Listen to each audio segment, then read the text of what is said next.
The Committee on Homeland Security, Subcommittee on Border Security and Enforcement will come to order. Without objection, the chair is authorized to declare the committee in recess at any point. The purpose of this hearing is to examine the actions that gave rise to the historic border crisis we witnessed over the last 4 years. And more importantly, this hearing will enable Congress to explore potential legislative solutions to ensure that the United States does not endure another such crisis. I now recognize myself for an opening statement. Good morning and welcome to the Subcommittee on Border Security and Enforcement hearing on how the Biden-Harris administration's failed border policies fueled a historic crisis at our southwest border, which the Trump administration is now addressing with bold, long-awaited action. First, I want to say it is an honor to serve as chairman of this subcommittee, and I look forward to working with my colleagues on both sides of the aisle, especially with the ranking member, the gentleman from the great state of California, Representative Correa, as we seek to address the critical challenges facing our nation's border security. Just over 4 years ago, on January 20th, 2021, President Biden was sworn into office, and on that very same day, with the stroke of a pen, he issued executive orders dismantling years of robust border security measures implemented by the first Trump administration. The results can only be described as a colossal failure. We have often heard the phrase, "Those who don't know history are doomed to repeat it." So to be clear, this hearing is not about looking back just for the sake of looking back, but instead is about learning from past failures so that Congress can work together to pass meaningful and lasting solutions to secure our border. The policies we put in place today will shape the future and ensure the failures of the past will never be repeated. Over the course of 4 years, the Biden-Harris administration introduced sweeping policy changes that prioritized rapid processing and release over enforcement, thereby dismantling border security policies meant to deter illegal immigration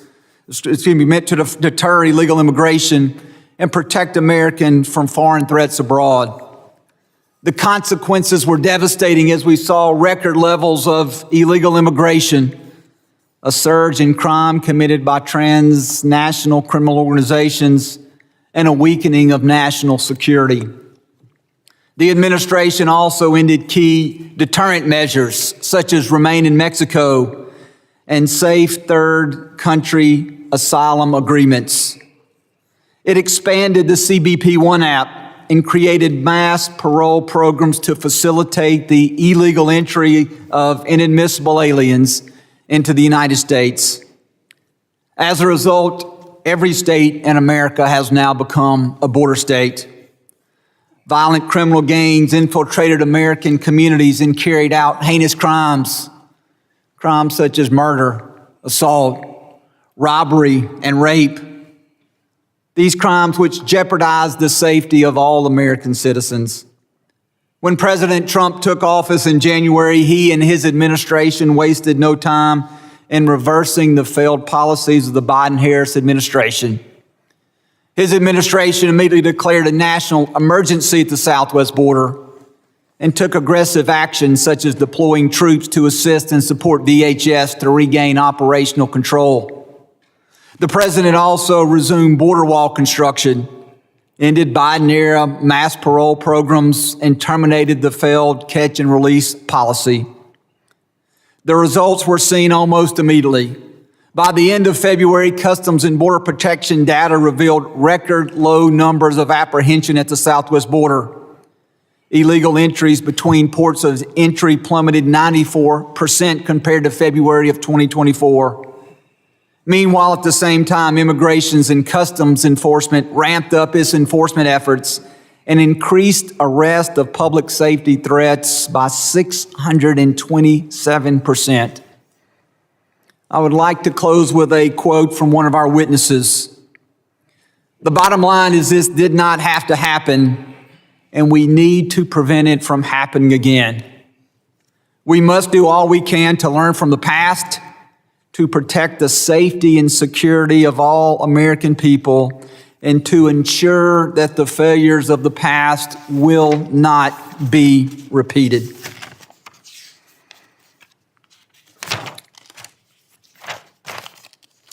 This time I would now recognize the ranking member for the Subcommittee on Border Security and Enforcement, the gentleman from California, Mr. Correa, for his opening statement. Thank you, Chairman Guest, and I concur with you. Thank you for being chair of this committee. I look forward to working with you on border security. Border security, in my opinion, is not just border security, it's national security. And this is not an issue of Democrats or Republicans, but rather it's an issue that addresses all taxpayers, all citizens in this great nation. Today is our first subcommittee hearing, 119th Congress. This topic, selected by you, Mr. Chairman, we're looking at the past. Yet, I'd like to look at the future and what the challenges are for us at the border in this nation.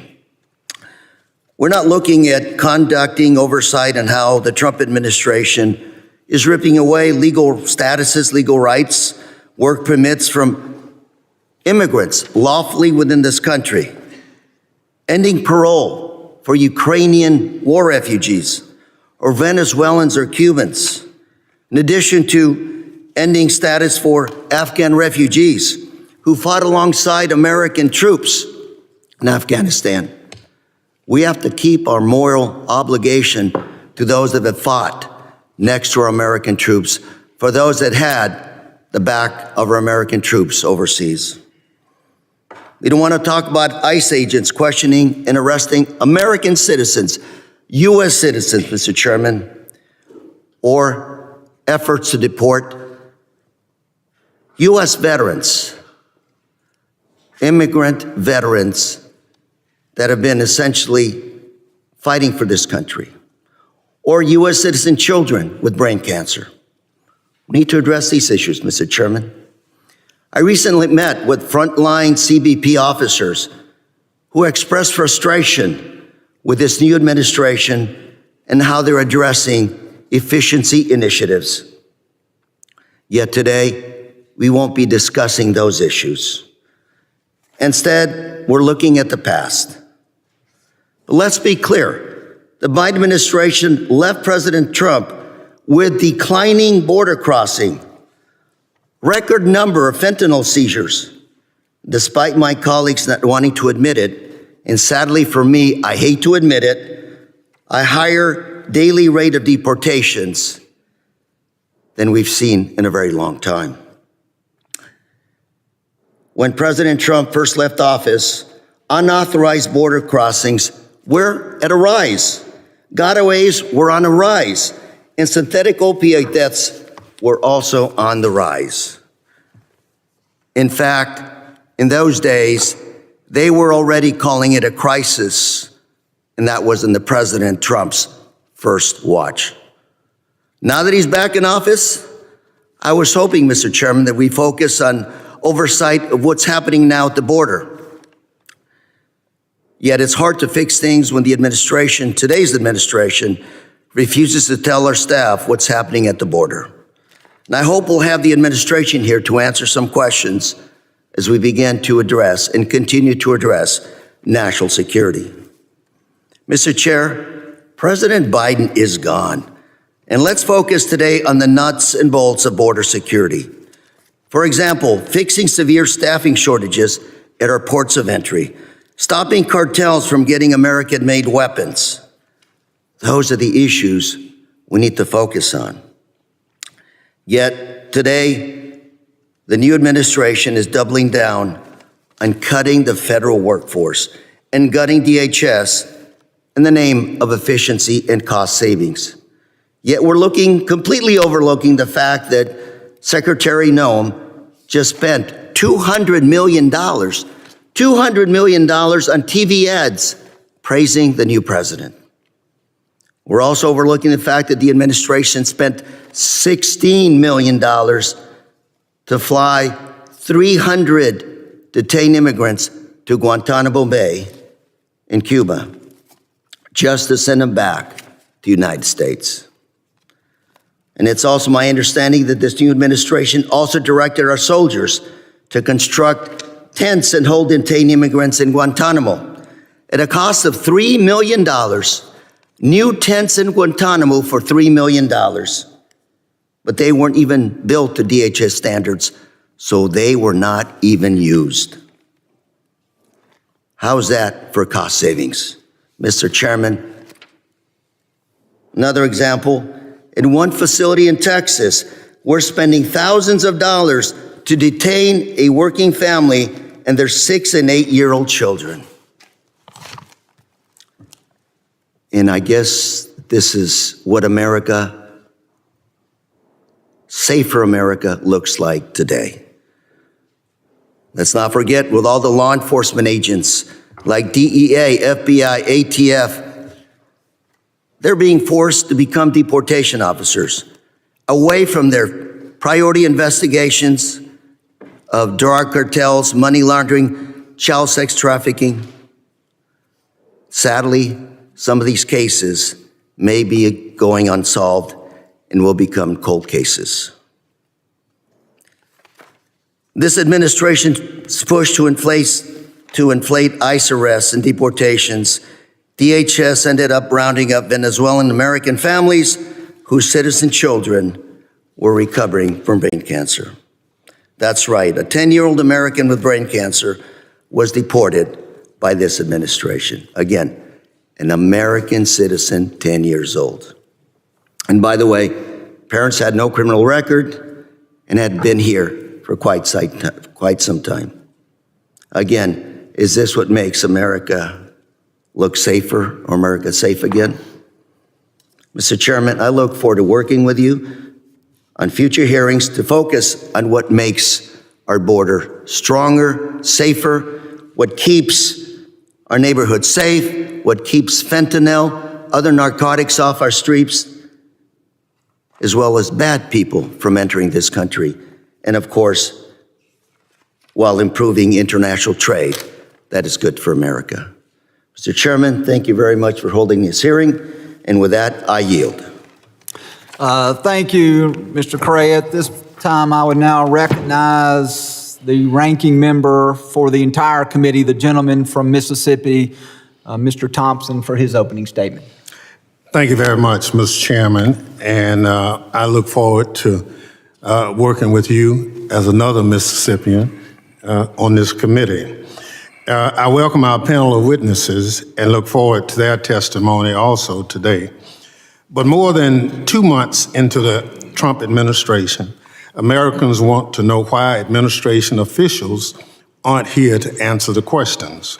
Why haven't Republicans held a single hearing with administration witnesses this whole Congress? Why don't Trump administration officials answer to this committee for their immigration policies? And are they afraid of answering our questions about why they've rounded up and detained U.S. citizens, even deported U.S. citizens with no due process? And you have already heard about the 10-year-old American girl who was deported battling brain cancer. Don't they want to explain why they've disappeared people with no criminal record or evidence of wrongdoing from this country without so much as a hearing in defiance of a federal judge's order? Or why they've pulled law enforcement off cases targeting child abusers, traffickers, and smugglers to carry out immigration raids against people with no criminal history? And that's just what we know from the media reports. We've received next to no information from DHS on what's happening despite our inquiries. Administration officials want to go on Fox News and pose for photo ops, but they don't want to be held accountable by Congress. And congressional Republicans are complicit in helping them evade oversight. Today, my Republican colleagues want to talk about the Biden administration yet again, rather than the bad policies and abuses of the Trump administration. I guess it's to be expected. I understand many of my Republican colleagues are hiding from their own constituents, having been directed by their leadership not to hold town halls or to hear from constituents who are upset at Trump's policies. We should be focusing on the issues affecting our communities today. This administration, with the help of unelected billionaire Elon Musk, is ignoring laws passed by Congress. They are making Americans less safe while increasing prices for everyday goods. This committee should be providing oversight on the Trump administration as they sentence people with no criminal record to hard labor in a notorious prison in El Salvador. This committee should be examining how ordering thousands of special agents to assist ICE with immigration enforcement hurts the government's ability to conduct criminal investigation into child exploitation, human trafficking, drug smuggling, arms smuggling, and tax fraud. Or worse yet, to assign FBI agents to investigate Tesla damage as an act of domestic terrorism. President Trump has even suggested convicted criminals of these crimes, including U.S. citizens, should be sent to the notorious mega prison in El Salvador, the very same place he is disappearing migrants under the Alien Enemies Act. It doesn't make us safer when the administration pauses serious criminal investigation so that special agents can help ICE arrest people in communities who pose no harm. This committee should be conducting oversight of the Trump administration squandering millions in taxpayers' money to house migrants in inhumane conditions in Guantanamo. Trump said that the worst of the worst would be held there, but many of the detainees had no criminal records at all. One migrant sent there was riding his bike on the wrong side of the road. That certainly doesn't sound like the worst of the worst. We've also heard of U.S. citizens being detained and questioned by ICE. CBP has detained and effectively deported U.S. citizens. That's not who we are as people. There are real threats to this country that we need to focus on. While the Trump administration is fixated on creating sound bites and photo ops, Democrats will remain focused on doing what's best for the American people. The Trump administration should be here to answer our questions. I thank the witnesses for being here today, and I yield back. Thank you, Chairman Thompson, or Ranking Member Thompson, for that opening statement. Other members of the committee are reminded that opening statements may be submitted for the record. I'm pleased to welcome our distinguished panel of witnesses, and I ask that our witnesses please raise their right hand and please rise. Do you solemnly swear that the testimony you give before the Committee on Homeland Security of the United States House of Representatives will be the truth, the whole truth, and nothing but the truth, so help you God? I'll let the record reflect that the witnesses have answered in the affirmative. Thank you, and you may be seated. I would now like to formally introduce our witnesses. First, I would like to start with Ms. Laura Reese. She is the director of the Border Security and Immigration Center at the Heritage Foundation. She has nearly 30 years' experience in the immigration and homeland security arena. She twice worked at the Department of Homeland Security on management and immigration policy and operations issues, most recently as the acting deputy chief of staff. Previously, she worked in the legislative branch as counsel for the United States House of Representatives Judiciary Committee Subcommittee on Immigration and Claims. Our second witness is Mr. Blair. He is a senior fellow at the Texas Public Policy Foundation Secure and Sovereign Texas Initiative. Blair has over 10 years of experience as a U.S. Border Patrol agent serving in the Rio Grande Valley sector. He is also a 20-plus year U.S. Army veteran, serving both as an enlisted soldier and commissioned officer in various leadership and staff roles, including as an infantry platoon leader on Operation Lone Star. Our third witness is Mr. John Anfinsen. He serves as the Executive Vice President of the National Border Patrol Council, the labor union representing over 16,000 Border Patrol agents and support staff. In addition to his national role, he is the president of the local chapter, which covers the Del Rio, Texas area. He has been assigned as a Border Patrol agent for over 18 years. Throughout his career, he has been assigned to the Del Rio sector in Texas, where he has served in various capacities, including several years in the prosecution unit and 2 years as a liaison to the U.S. Attorney's Office in Del Rio. Our fourth witness is Mr. Reichlin-Melnick. He is currently a senior fellow at the American Immigration Council. He previously served as policy director and senior policy counsel for the organization. Prior to the American Immigration Council, he was a staff attorney in the Immigration Law Unit for the Legal Aid Society of New York City. I would like to personally thank all of our witnesses for being here today.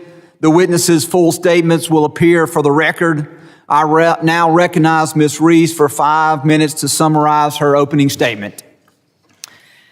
Good morning, Chairman Guest, Ranking Members Thompson and Correa, and members of the subcommittee. Thank you for the opportunity to testify today. The views I express in this testimony are my own and do not represent any official position of the Heritage Foundation. When trying to solve the mass illegal immigration that this country experienced the past 4 years, it is important to ask, how did we get here, to avoid repeating it in the future? The last administration used a number of policy tools that fueled the border crisis and facilitated mass illegal immigration to the U.S.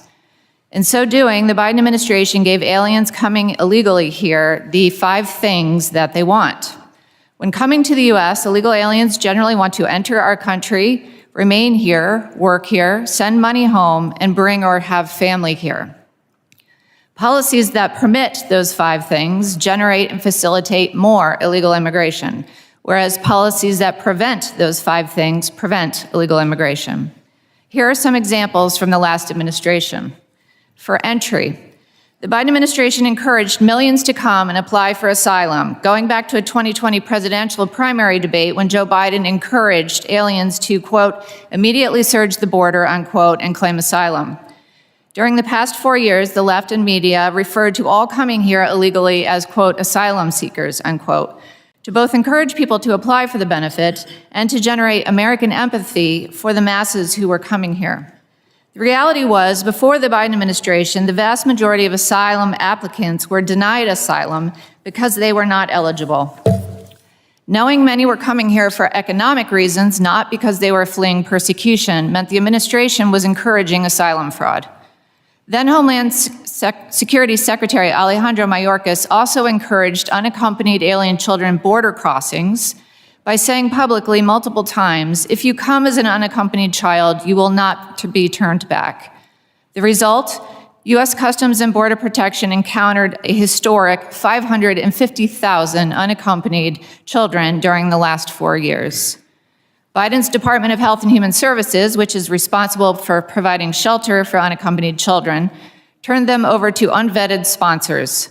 Unsurprisingly, children ended up in sex trafficking, child labor, and HHS lost track of at least 300,000 of them.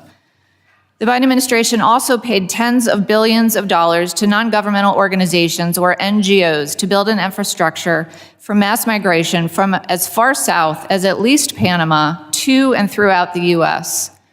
These NGOs arranged transportation, shelter, healthcare, documentation, legal services, and other, quote, wraparound services for the aliens.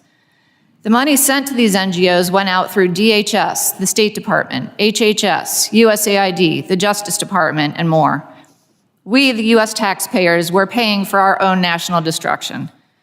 To bring in additional tens of thousands of inadmissible aliens each month, Secretary Mayorkas went around the legal visa process, around the U.S. refugee admissions program, and instead issued mass parole based mostly on nationality and in violation of the immigration statute. To allow the masses of aliens to remain in the U.S., the Biden administration severely restricted immigration enforcement, gave billions of dollars to sanctuary jurisdictions in conjunction with the NGOs to shield inadmissible aliens, and provide them benefits. The administration also increased and extended numerous designations of temporary protected status, used prosecutorial discretion to not seek aliens' removals, and administratively closed other removal cases, thereby giving deportable aliens more time here until they could become eligible for another immigration benefit. As for working in the U.S., Secretary Mayorkas issued employment authorization documents as a default. If the underlying immigration benefit, like merely filing an asylum application, already provided work authorization, Secretary Mayorkas accelerated it. If Congress never authorized work for an immigration benefit, like parole, Mayorkas issued work cards anyway. The Biden administration abused our immigration system, resulting in a historic 11 million CBP encounters in just 4 years. These bad policies brought unsustainable numbers of people to our communities, along with national insecurity, fentanyl, violent gang members, and other issues. With the new Trump administration, we have already seen border numbers plummet because President Trump immediately put policies into place that prevent illegal entry and other benefits for inadmissible and deportable aliens. This concludes my testimony, and I look forward to your questions. Thank you. Thank you, Mr. Reese. I now recognize Mr. Blair for 5 minutes to summarize his opening statement. Dear Chairman Guest, Ranking Member Correa, and distinguished members of the subcommittee, good morning, and thank you for inviting me to testify before you. Over the last 4 years, the United States has endured a deliberately orchestrated invasion through weaponized mass migration. Millions of illegal aliens from over 170 countries have been funneled, often with cartel facilitation, into Texas and other border states, overwhelming state and local resources. This is not just a border crisis, it is a full-spectrum national security failure, manufactured by the Biden administration through the active subversion of U.S. immigration law, the construction of an illegal parallel immigration regime, and the forcible repurposing of our Homeland security apparatus to serve foreign nationals rather than American people. Federal agencies once tasked with Homeland Security were repurposed into logistical arms for mass migration, tasked with processing, migrant care, and releasing millions of unvetted foreign nationals into U.S. communities. This myopic focus on the importation of foreign nationals left us blind to the current state of Mexico and the national security threats emanating from the border. Mexico is not a distant concern. It is the most strategically consequential nation to U.S. Homeland Security, and yet it remains one of the most underestimated and politically ignored threats in the American national security apparatus. While our defense establishment focused on the borders and sovereignty of foreign nations across the globe, Mexico devolved into a narco state on our doorstep, exporting violence, criminal governance, and destabilization directly into U.S. territory.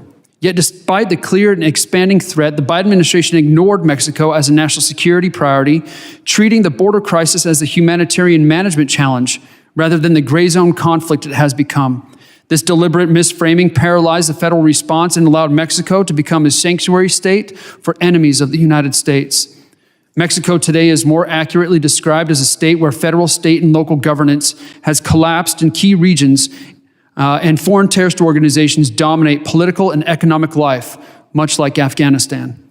These cartels function as hybrid threats, closely resembling their Middle Eastern counterparts. They employ terror as a political weapon, control territory, corrupt or co-opt institutions, and use violence strategically to shape governance outcomes. Their war is not against a rival state, it is against the very concept of law, sovereignty, and national borders. Therefore, the security environment along the U.S.-Mexico border cannot be understood through the outdated framework of criminality alone. What exists is an intolerable strategic alliance between the Mexican state at the national and subnational level and the cartels, a relationship that has evolved into a coordinated, aligned partnership with direct consequences for U.S. national security. The Biden administration's failure to acknowledge or confront Mexico's authoritarian backsliding effectively greenlit a regime that tolerates narco-terrorism as a cost of just doing business. By continuing to treat Mexico as a diplomatic peer rather than a strategic liability, the Biden administration insulated a failing state from accountability while exposing American communities to escalating violence. Now, while Mexico is engaged in a non-international armed conflict where cartels openly battle for the state for control of territory and population, the spillover into the United States has taken a far more insidious form. Cartels do not seek to provoke a direct armed response from the U.S. military or federal government, nor does the Mexican state want to risk exposure as a complicit or tacitly cooperative actor. Instead, Mexican cartels have adopted their methods to achieve the same objective: territorial control through covert gray zone tactics that replicate their domination of Mexican society within U.S. border communities. In this model, operational control does not require military confrontation. It is secured through the systematic erosion of institutional integrity and the strategic compromise of U.S. governance at every level. Cartels act as de facto foreign intelligence services targeting federal, state, and local law enforcement, National Guard elements, and the legal system itself. Corruption, bribery, coercion, and espionage are tools of influence, not just within enforcement ranks, but among prosecutors, judges, and elected officials. A recent study found that the Mexican cartels are now the 5th largest employer in Mexico. That same model of parallel governance and economic capture is being exported across the border. In rural Texas border counties, cartel activity is so deeply woven into daily life that the state is rapidly losing functional sovereignty in these zones without a single shot being fired. The communities along our southern border were witnessing in real time their subordination, not just to the surge of illegal aliens or the ambitions of a progressive elite, but to the strategic designs of foreign nations, foreign terrorist organizations, and their vast transnational criminal threats. This is no longer a border issue. It is a national one. Thank you, Mr. Blair. I now recognize Mr. Anfinsen for 5 minutes to summarize his opening statement. Chairman Guest, Ranking Member Correa, and Ranking Member Thompson, distinguished members of the subcommittee, thank you for inviting me to testify here today. President Biden's executive actions and inactions during his term resulted in an unprecedented security and humanitarian crisis along our borders. It didn't have to be this way, and we have to do whatever we can to prevent it from happening again. Not only was the entire world encouraged to essentially illegally cross our borders, primarily with the goal of abusing the asylum system, but it caused our agents to be sidelined, left unable to do their jobs. Our job shifted from that of law enforcement to that of processing asylum claims, sitting behind computers on a virtual assembly line while illegal aliens disappeared into the country because we weren't there to do it. And a lot of these folks were only discovered later after being arrested for all sorts of crimes, some of them minor and some of them horrific. To put this in context, during the 12 years of Presidents Obama and Trump, there were approximately 1.6 million gotaways across all 12 years. During President Biden's 4 years, there were over 2 million. Now, this surge overwhelmed our resources and it led to tragic consequences. During President Biden's tenure, we saw an average of 690 deaths at the border per year, with FY22 being the worst, and there were over 900 deaths of people trying to cross the border. You compare that to an average of 370 deaths per year under President Obama and 280 under President Trump. And now all of these deaths are unfortunate, but it gives you an idea of how out of control things were or became over the past 4 years. I remember one incident in particular in Eagle Pass, Texas, in August 2022, where a toddler and an infant, they were siblings, had gone under the water when a family crossed the river. Agents on the boat patrol unit pulled the siblings out of the water. They performed CPR on them, doing whatever they could to save them. The toddler passed away right there at the scene, and the infant was taken to the hospital and died a few days later. The agents did their best to save them, and then they spent the rest of the day dealing with questions from CBP's Office of Professional Responsibility, with questions like, how long did you do CPR? Who told you to stop CPR? Did you use an AED? Among others.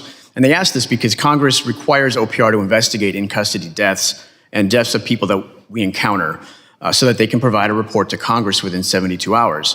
So that means agents who have dealt with traumatic events have to relive those events over and over right away so that OPR can figure out if they even need to report this death to Congress. The month after these two siblings drowned, 8 people died in one drowning incident just upriver, and they were swept away. And this just kept happening over and over. And the crisis strained local resources as well, with places like Maverick County, Texas, one of the areas that I cover.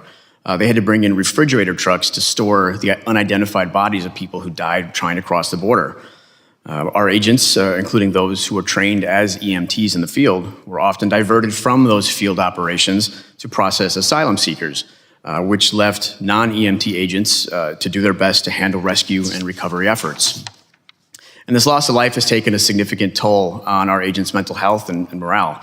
Since FY 2015, CBP has had 101 employee suicides, and in 2022, at what is probably the peak of the border crisis, there was a 50% increase in employee suicides compared to the previous 7-year average.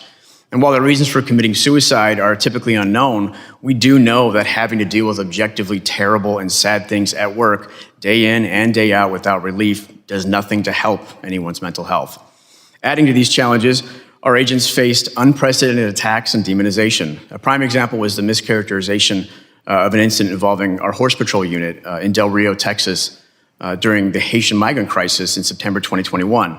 There were 30,000 or so Haitians that crossed the border illegally, and these Horse Patrol agents were accused of using whips on some of them, and they were called racists. President Biden promised the agents would, quote, pay for what they supposedly did. And even though they were ultimately cleared of misconduct allegations, this media frenzy and the administration's premature condemnation severely impacted the agents involved and the entire agency. And these factors and others have made it difficult to recruit and retain agents. We currently have about 19,500 Border Patrol agents. 2,500 of them could retire today. Another 4,000 become eligible within the next 4 years.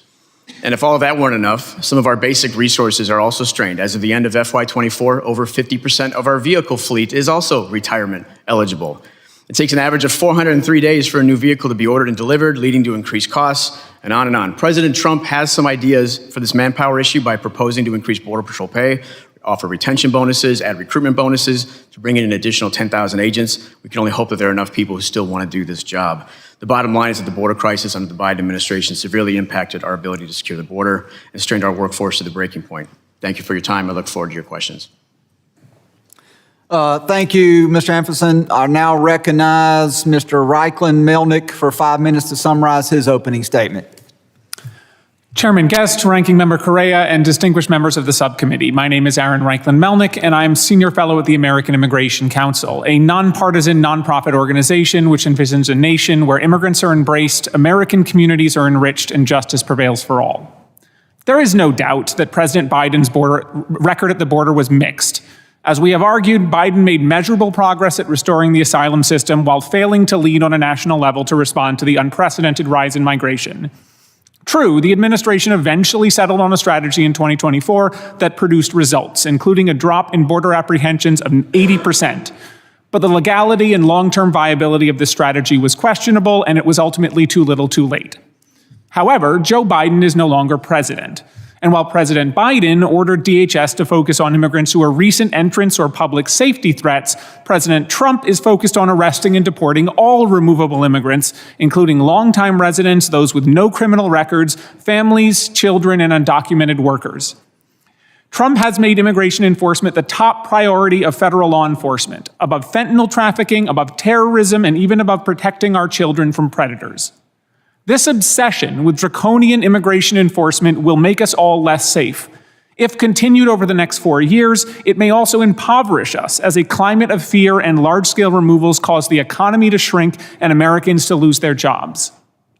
Over the last 2 months, the Trump administration has reassigned thousands of federal law enforcement officers away from their normal duties to instead carry out low-level civil immigration enforcement arrests and prosecutions, including against many people with no criminal record. This has diverted resources away from serious public safety threats. According to Reuters, at Homeland Security investigations, which over the last 2 years reported saving 3,000 children from predators, scores of agents who specialize in child sexual exploitation have been reassigned to immigration enforcement. Rather than protecting kids, these special agents are staking out immigrant workers' homes and taking down license plates. At the Department of Justice, Attorney General Bondi declared on her first day that immigration enforcement is the top priority of the agency, above nearly everything else. Even the FBI's Joint Terrorism Task Force has been directed to assist in the execution of President Trump's immigration initiatives. But it doesn't stop there. 25% of the DEA's workforce has been reassigned to immigration enforcement. Rather than tracking down drug traffickers, DEA agents are combing through old files to find cases where prosecutors can add illegal entry or reentry charges years later. At the ATF, a full 80% of agents have been reassigned to immigration. Even the IRS isn't immune, with special agents trained in financial crimes being made to go after random immigrants instead. In a world of limited resources, diverting federal law enforcement to the mass deportation agenda will have an obvious effect.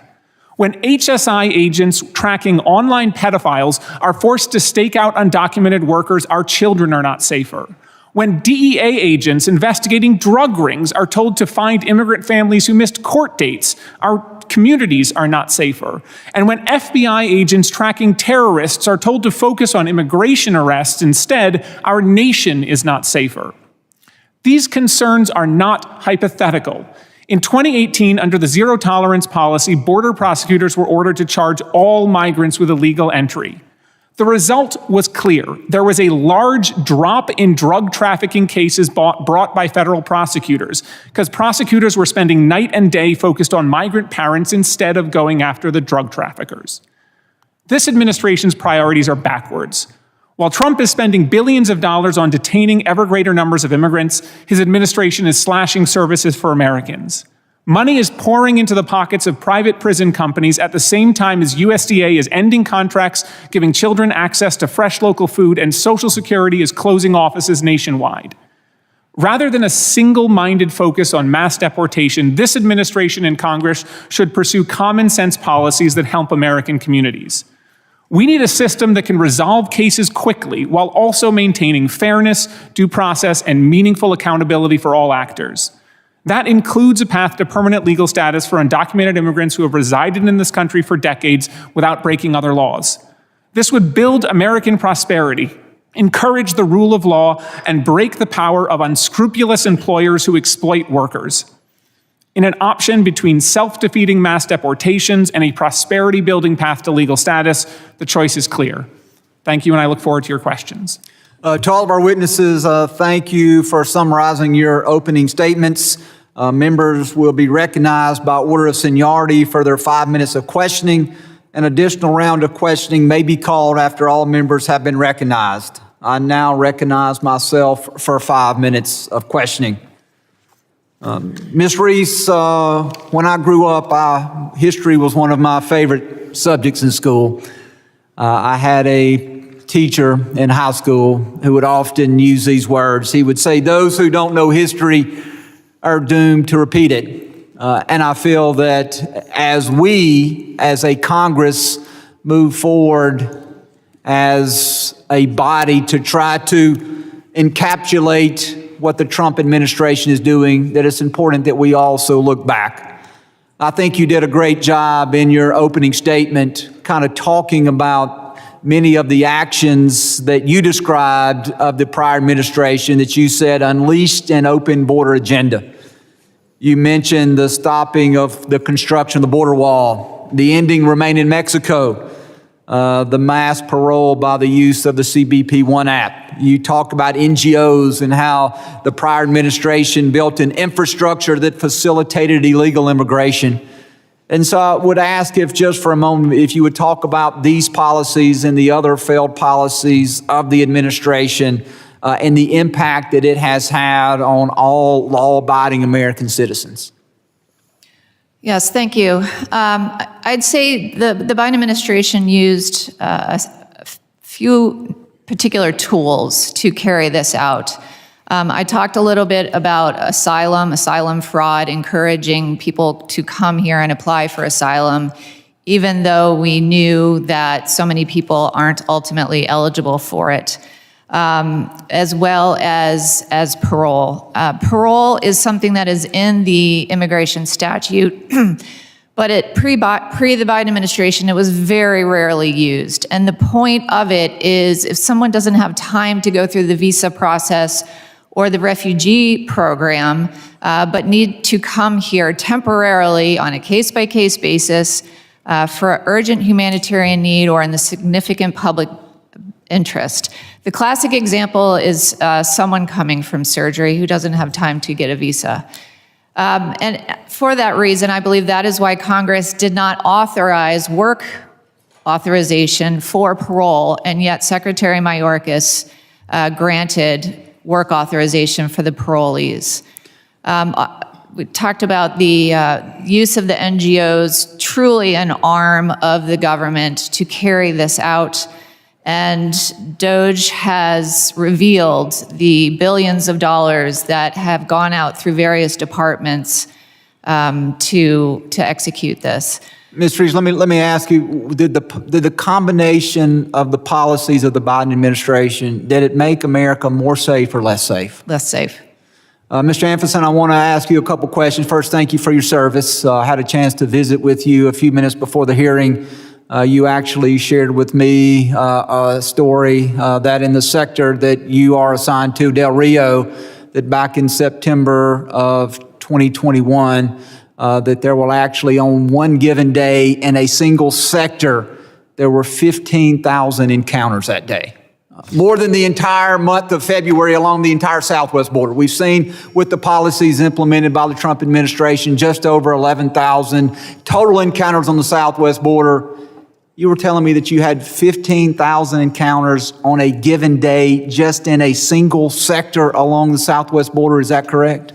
That's correct. We had what's been deemed the Haitian migrant crisis in Del Rio. Essentially, almost 30,000 people crossed over the span of about a week and a half, and the high water mark for one day was about 15,000 people below the Del Rio port of entry and in the brush to the left and right of it. So it was we've never seen anything like that before. Let me ask you about current morale. There was a statement issued in one of the opening statements, and I don't recall by Mr. Correa or Mr. Thompson, that the morale of the Border Patrol agents was low.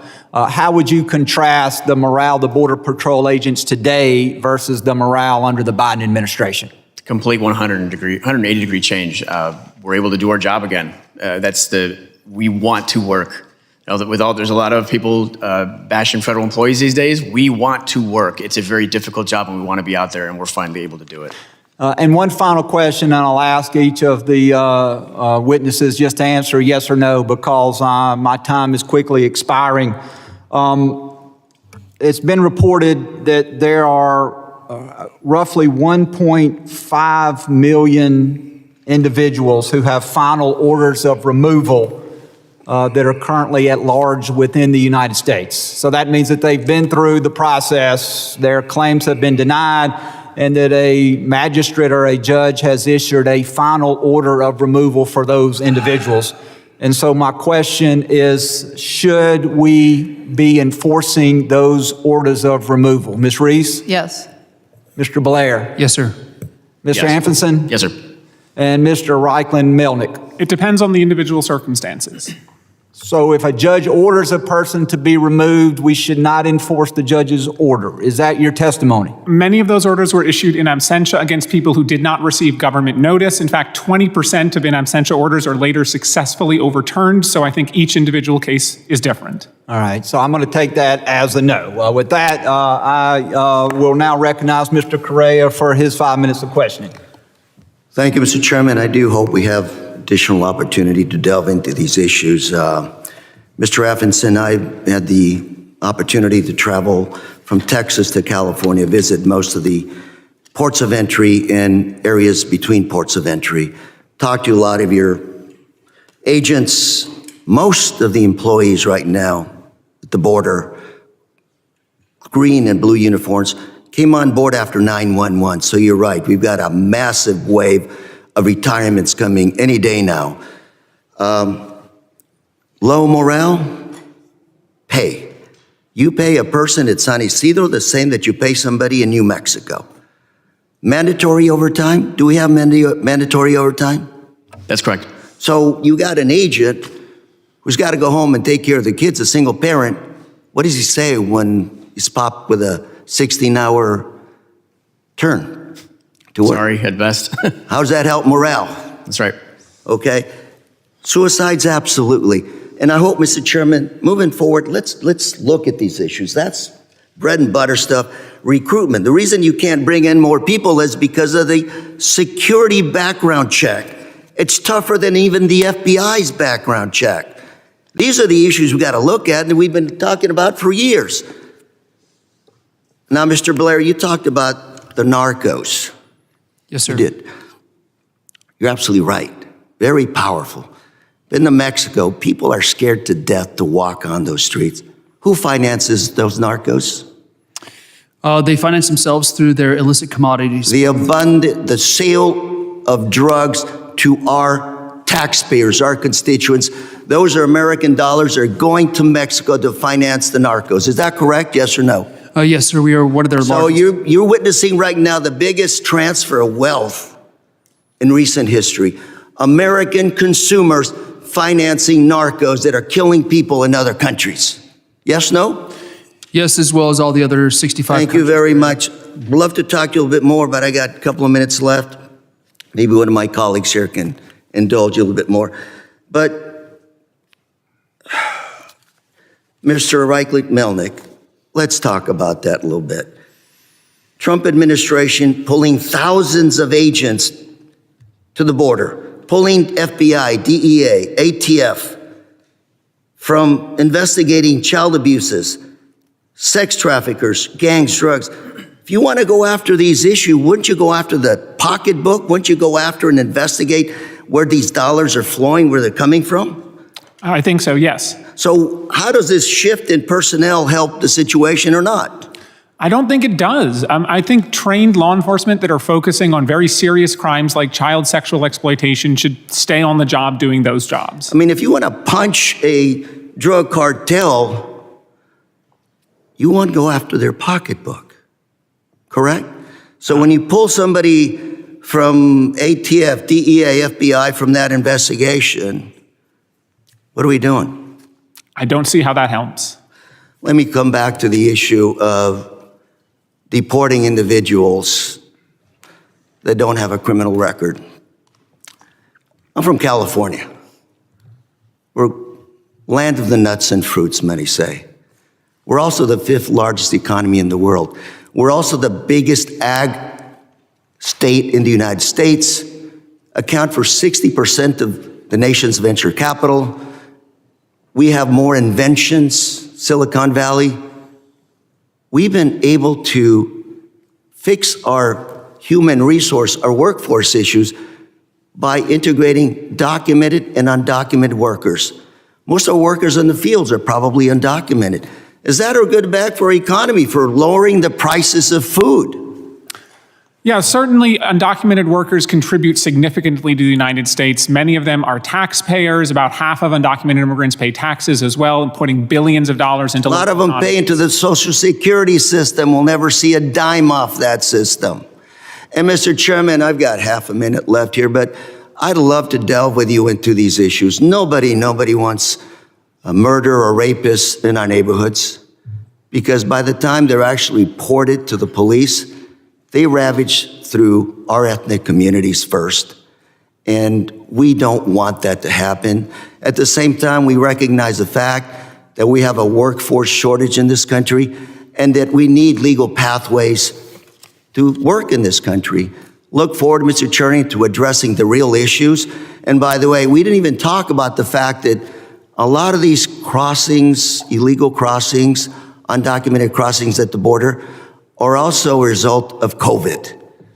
That's another issue. Mr. Chairman, thank you for indulging me. And if I can, before I give you the mic, I'd like to submit for the record, I'd like to ask for unanimous consent to submit an article from Reuters dated March 22nd of this year, entitled Thousands of Agents Diverted to Trump Immigration Crackdown, that describes how special agents from HSI, FBI, ATF have been forced to put their investigations on hold in order to do immigration enforcement. Mr. Chairman. Without objection, it'll be admitted you, into sir. the record. The chair now recognizes the gentleman from the great state of Texas, Mr. Gonzalez, for 5 minutes. Thank you, Chairman Guest. Appreciate your leadership on this. Thank you, everybody, for testifying before us. It's good to see you, John. I didn't even know you owned a suit. It's great to see you up here and not in the field. I represent 2/3 of the Texas-Mexico border. A lot of the places that people talk about, we live it. Del Rio with the Haitians under the bridge, we lived that. Eagle Pass, thousands of people, we lived that. When these IAs rushed the bridge in El Paso, also in the district. But I want to start with one thing in particular that I don't think gets enough coverage. And I want to start with Ms. Reese. And this is a very simple question. Where are the children There are reports of hundreds of thousands of children that are missing. Regardless of their legal status, where are the children? Well, that's a valid question because 550,000 came in unaccompanied during the last administration, and HHS was so overwhelmed, treated them basically like widgets on an assembly line and turned them over to unvetted sponsors. And so then HHS lost track of so many of them. And unfortunately, some were subjected to sex trafficking, child labor, and God knows what else, but they need to be found. I agree with you, and I think this is an area that the president, working with Congress, we're going to have to work really hard to find these children. No one else is going to advocate for them. I saw during the last administration, as their policies were eroded, where they would at one time would vet everyone in the household before they would turn a child over, to now they were just turning children over as quickly as they possibly could, just because of the sheer numbers. I think that is an area that we absolutely need to focus on. I'm sure you're going to gain, you're going to have that level of support from this committee. My next question is to Mr. Blair. How can President Trump and Congress best tackle rounding up and deporting the hundreds of thousands of convicted criminal illegal aliens loose in our country? Thank you, sir. That's a great question. The best way to do so is working as a multi-jurisdictional, multi-agency plan through your local, state, and county law enforcement. It's those law enforcement agents or officers that are in the communities. They know the communities. They know the criminality or the criminal elements within their communities. So the only way that President Trump and also Tom Homan are going to be able to go after all those hundreds of thousands that are currently on the non-disclosed docket for ICE that have criminal records is by going through a multi-agency, multi-jurisdictional plan led by the federal government. The federal government is just not big enough. Federal agencies are not large enough. And so they're going to have to go through that all the way down to the local level. Spot on. I couldn't agree with you more. Last year, I sent a letter to ICE asking how many convicted criminal illegal aliens are in our country. One, I was shocked I got a response back, but even more shocking was the fact that it was 662,000. That is a large number. And to your point, the only way we're going to accomplish this is if we all are in the same boat, paddling in the same direction. Local, state, federal, all coming together. I just held a roundtable last week in San Antonio with my sheriffs, with my police chiefs, we had FBI there, we had HSI, we had DEA, you had all these different partnerships, and you've already seen some of the successes that President Trump has been able to, and his administration has been able to accomplish in Houston and throughout the country. But to your point, I think you're spot on. We have to do more, and the only way we do this is if we all pull our resources together to get these. Once again, I'm not talking about somebody that is here waiting their court case. I'm talking someone that's a convicted criminal illegal alien to the tune of 600,000. My next question is to you, John. It's pretty simple. I mean, you're on the ground. You're in the field. What is the pulse of the Border Patrol agents on the ground after President Trump has initiated these policy changes? Well, they're doing the job that they were trained to do, so obviously they're happy about that. There are a lot of different policies that are being challenged in court, so we're day to day, things are changing in terms of what rules are supposed to be followed. So that's been a little confusing, but ultimately they're glad to be back to work doing the job that we were doing, at least during the first Trump administration. So it's completely different than what it was in the last 4 years.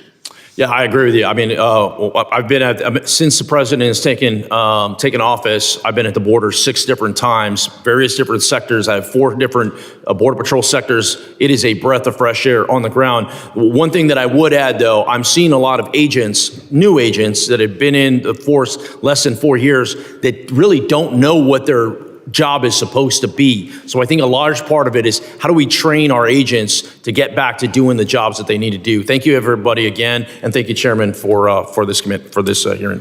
Oh, thank you. I now recognize the gentlelady from Illinois, Ms. Ramirez, for her 5 minutes of questioning.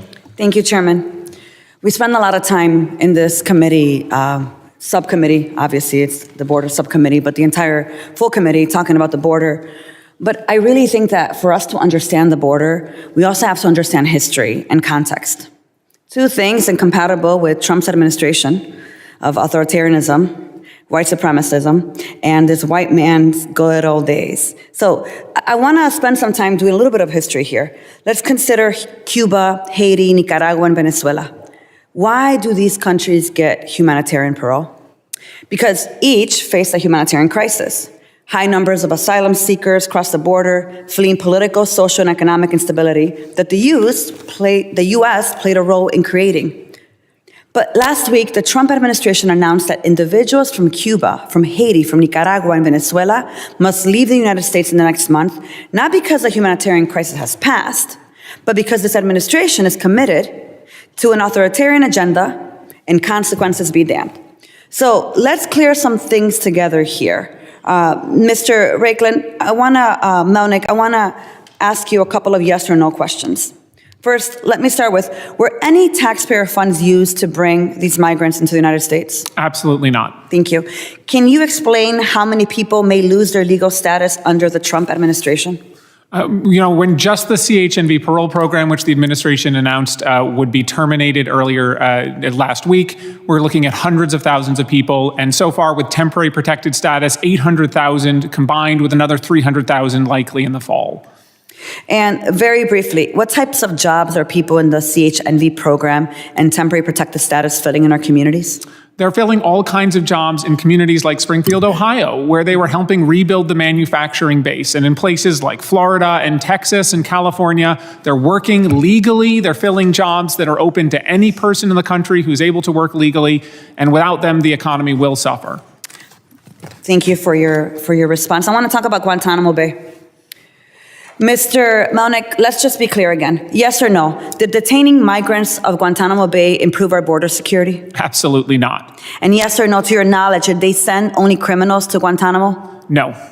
Yes or no, does the administration have the ability to hold the, quote, worst of the worst here in the United States? Absolutely they do. And yes or no, did they need Guantanamo to achieve that end? They did not. And quickly, what other problems did you see with this administration's use of Guantanamo Bay? There was the treatment of people at those facilities, in facilities that were clearly did not meet ICE standards, where people were held in solitary confinement, even people, again, with no criminal record. It was also extraordinarily expensive. So I want to talk now about Salvador. President Trump recently invoked the Alien Enemies Act. The last time this law was used was during a dark period in American history. Some of us just talked about if we don't know history, we're damned to repeat it again. And it was used to detain more than 100,000 Japanese Americans being in interment camps following the attack on Pearl Harbor. Trump has invoked it to target the Tren de Aragua gang, he says, and recently deported more than 100 individuals they allege are connected to this gang. These individuals were disappeared to a mega prison in El Salvador. Mr. Reichlin-Melnick, can you explain some of the problems with President Trump's use of the Alien Enemies Act? The number one problem is the lack of due process. The administration is asserting an unprecedented authority to point at any person and say, you're a member of Tren de Aragua, you don't get any right to say that you're not, we're going to stick you on a plane, we don't even have to tell you first. At a court hearing yesterday, the Department of Justice said people do not even have a right to be told they're going to be subject to this law before they're put on a plane. That's right. And do we know who some of the individuals sent to El Salvador are? We do, and we know that many of them allege that they are not members of the gang, including Andre, a Venezuelan gay barber who is seeking asylum, a makeup artist who has said repeatedly he has been sent there by mistake. And has the Trump administration provided any evidence of gang ties? None whatsoever. So let me ask you this last question. Why should American citizens, permanent residents, law-abiding legal immigrants fear President Trump's invocation of the Alien Enemies Act? This country was founded on the rule of law, on the idea that no person could be held to account by the government without an opportunity to understand the charges brought against them and an opportunity to respond. That is not happening here. That's right. And I will say history does, in fact, repeat itself. And some of the worst parts of our past started with eroding people's right and making them the enemy. We can't let this administration continue to criminalize immigrants in order to be able to criminalize any dissent, which is exactly why I think Secretary Noem needs to come before this body and answer questions. I demand that, and with that, I yield back. Thank you. I now recognize the gentleman from Arizona, Mr. Crane, for 5 minutes. Thank you, Mr. Chairman, for holding this hearing today. I want to thank you all for joining us on this important subcommittee hearing. I only have 5 minutes, so I ask you to please keep your answers brief. I also have a service of unanimous consent request that I'll be entering into the record after my questioning. Mr. Anfinsen, on January 27, 2024, President Biden said a new, broader bill would grant him new emergency authority to shut down the border when it becomes overwhelmed. Additionally, on January 30th, 2024, President Biden said, when asked about his actions on the border, "I've done all I can do. Give me the Border Patrol, give me the people who can stop this and make it work right." My question to you, sir, did President Biden lie to the American people about his actions and authority at the southern border?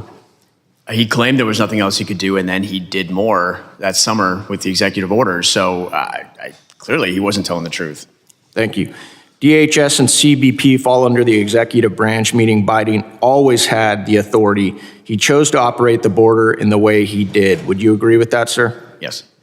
Mr. Blair, U.S. Customs and Border Patrol protection data released February 18, 2025, according to U.S. Customs and Border Patrol protection from January 21st through January 31st, 2025, the number of U.S. Border Patrol apprehensions along the southwest border dropped 85% from the same period in 2024.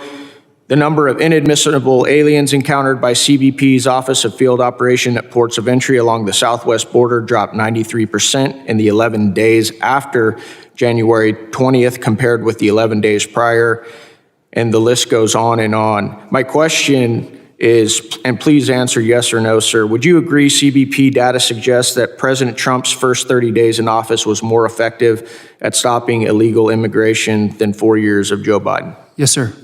Thank you. Ms. Rice, my question is, briefly explain what liberal states stand to gain from mass illegal immigration and unchecked parole. Part of it's head count.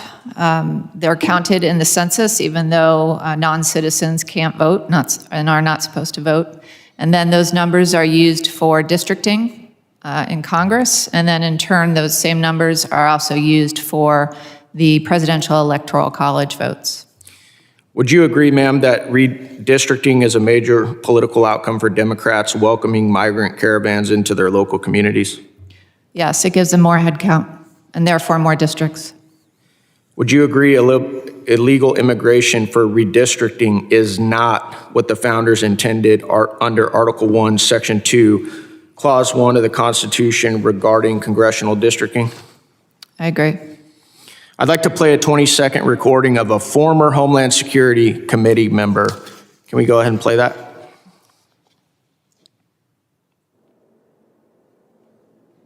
I'm from Brooklyn, New York. We have a diaspora that can absorb a significant number of these migrants. And when I hear colleagues talk about, the doors of the inn being closed, no room in the inn, I'm saying, I need more people in my district, but just for redistricting purposes. And those members could clearly fit here. I'm from Brooklyn, New York. We have a diaspora that can absorb a significant number of these migrants. And when I hear colleagues talk about, the doors of the. Thank you. That was Rep. Yvette Clarke, a Democrat from New York, from January 8, 2024.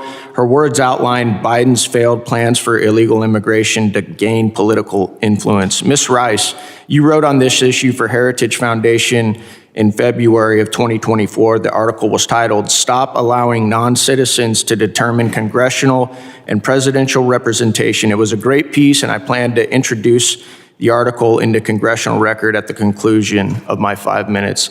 The last thing I want to say to Mr. Reichlin-Melnick is I find it interesting as I sit here and listen to you blame President Trump and attack President Trump, for saying to the American people that he was going to protect the American people, he was going to put them first, and he was going to implement policies to fix the mess created by the Biden administration. And I just find it rich that you're attacking President Trump for doing exactly what the American people wanted, not the individual who caused this problem. And sadly, if you guys don't figure this issue out, you're going to lose the next election as well. Thank you. I yield back, Mr. Chairman. Are you intending to enter something in the record? Yep, I've got several. If you'll just give us a brief descriptions so that we can do that at this point. Yep. So this is an article, Biden promises to shut down the border if given the authority in a partisan bill. Without objection, be entered into the record. Number 2, Biden has the power to end the border crisis. He doesn't want to. Without objection, be entered into the record. Number 3, CBP releases January 2025 monthly update. Without objection, be entered into the record. Stop allowing non-citizens to determine congressional and presidential representation by Ms. Rice. Without objection, be entered into the record. And the last one, Brooklyn Congresswoman wants migrants to fill up her district. And without objection, that will also be entered into the record. At this time, the chair would recognize the gentleman from Tennessee, Mr. Ogles, for his 5 minutes of questioning. Thank you, Mr. Chairman, and to the witnesses. My colleague invoked history, and so let's start there. Article 2, Section 1, the executive power shall be vested in a president of the United States. Section 3, the president shall take care that the laws be faithfully executed. The take care clause allows the president to issue directives and executive orders.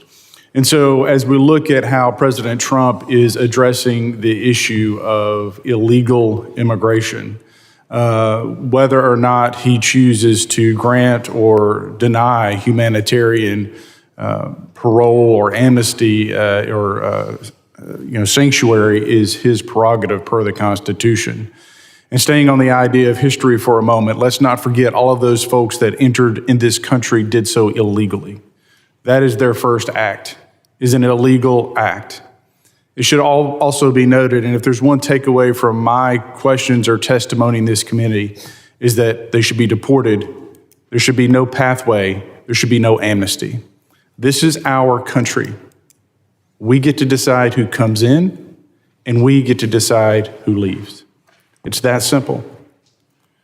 If my friend and colleague from Arizona and I want to travel overseas, we'd have to do so on a visa. We'd have to do so legally.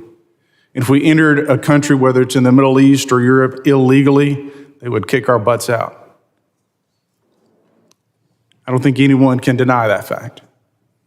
And yet we try to hold ourselves to some higher standard, and we point to other issues or complaints about, well, it's stressing the FBI or it's stressing the long laundry list of moaning and groaning. And we're forgetting the very fact that they entered this country illegally. And if we choose to send their butts home, again, pardon me for saying that, I have children, that's our prerogative. It's just our prerogative. You mentioned, ma'am, in your article, what I would say, a very diabolical motivation for why the Biden administration so carelessly, recklessly allowed our country to be invaded, and that was the presidential election and the next census. Because you see in the blue states that are having population flight are disproportionately being flooded. You see in the future in the next census where states like Tennessee, my home state, Ohio, the Carolinas, Florida, maybe Texas will pick up additional House seats. That will forever change the House of Representatives to be, quite frankly, Republican. The Democratic Party, I believe, and this is my opinion, flooded our country to try to stem the inevitable. That this country is sick and tired of the woke nonsense and the invasion that's taking place under their watch. You have blue mayors, Democratic mayors in blue cities under the Biden administration that were screaming for assistance. Please stop. We can't take any more. I went to the border under the Biden administration. I traveled to Tucson. I went south, hit the border, and I went to a section that wasn't controlled by the United States government, but rather the cartel.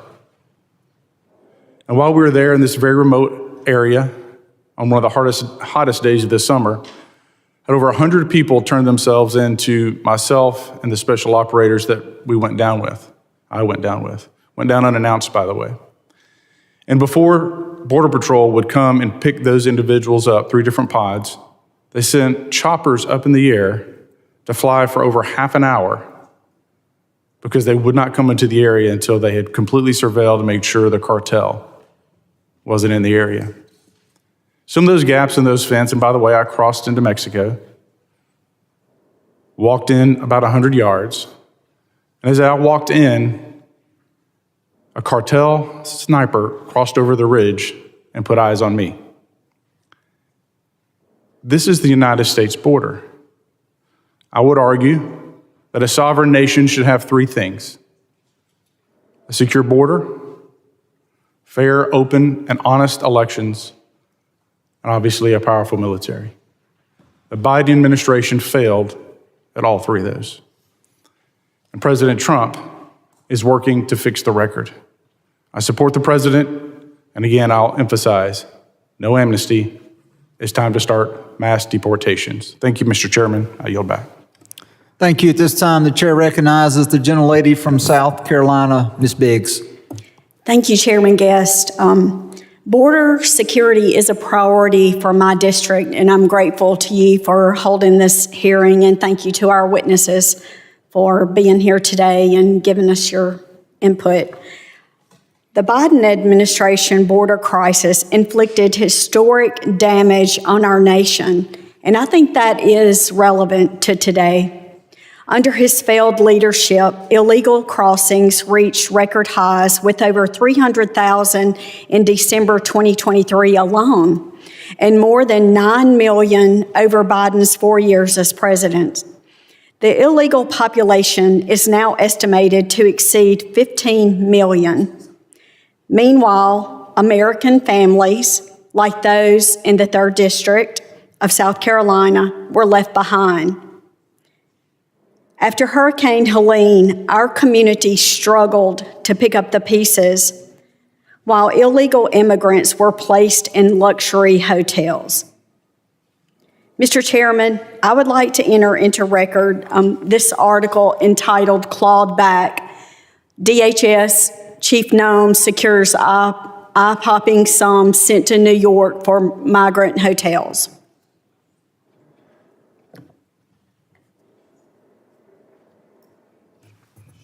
Your statement will be entered into the record without objection. Thank you.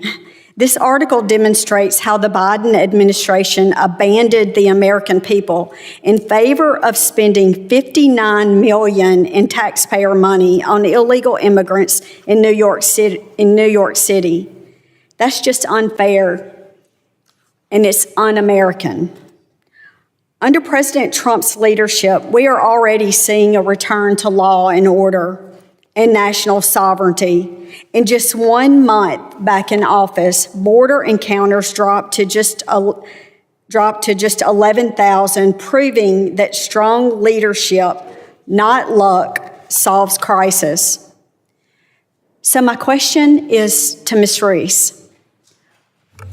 We've talked about a lot here today, but what impact did this have on average American families?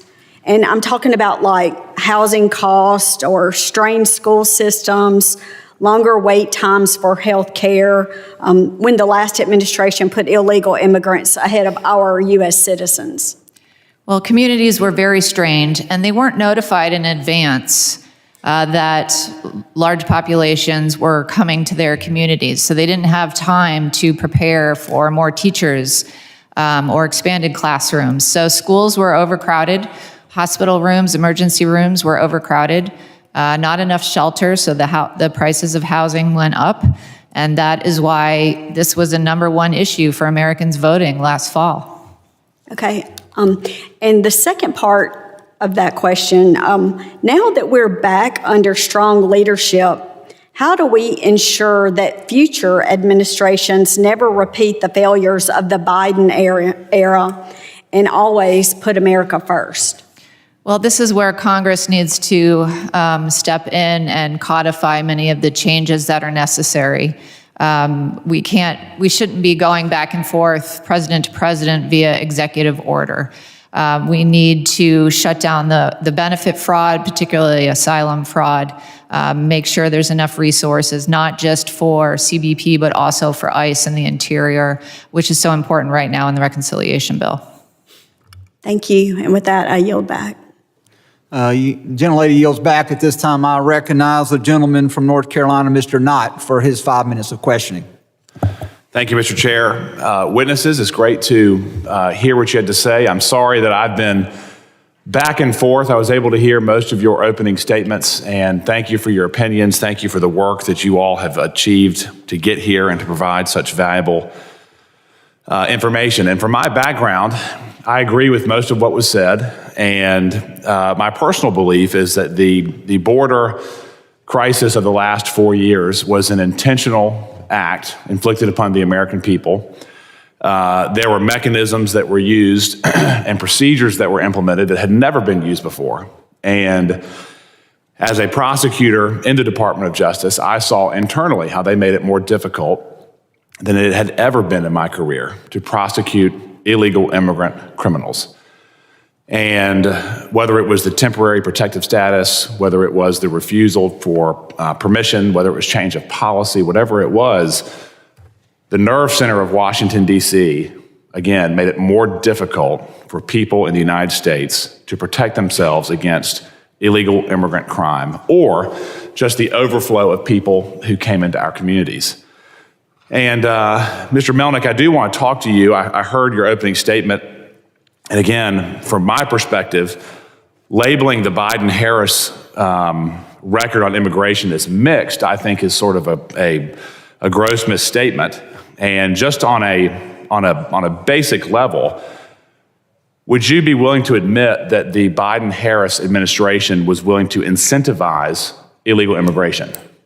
No, I don't think that's accurate, and I'm happy to explain more if you'd like. Well, would you admit that there were obviously motivations beyond just asylum seekers that propelled people into the United States? Yeah, there was a mixed flow. There were a genuine, legitimate asylum seekers, tens of thousands of which who have won their cases every year, and there were economic migrants, absolutely. And in the United States, taxpayers foot the bill for health care for illegal immigrants, isn't that correct? It really depends on the circumstance. We know undocumented. All right, I'll play favorable. In some instances, taxpayers foot the bill for health care for illegal immigrants, correct? EMTALA requires emergency rooms treat every person regardless of status, yes. Well, in some states, there are programs where you don't have to be here legally and you can get access to Medicaid, correct? I believe some states have emergency Medicaid for pregnant women, yes. And in some instances, taxpayers foot the bill for housing for illegal immigrants, is that correct? Again, in some circumstances, some communities have opened up status programs to people regardless of immigration. So taxpayers foot the bill for health care, housing. There's also transportation costs that are inflicted on the taxpayers, correct? I'm unaware of what you're referring to there. Well, people were flown into the country illegally. Once they were here illegally, they were bussed all over the country. They arrived in New York City, California, North Carolina, Texas, Illinois, at the taxpayers' expense, correct? Yes, Governor Abbott chose to run that program. And, well, he's not the only person that ran that program, correct?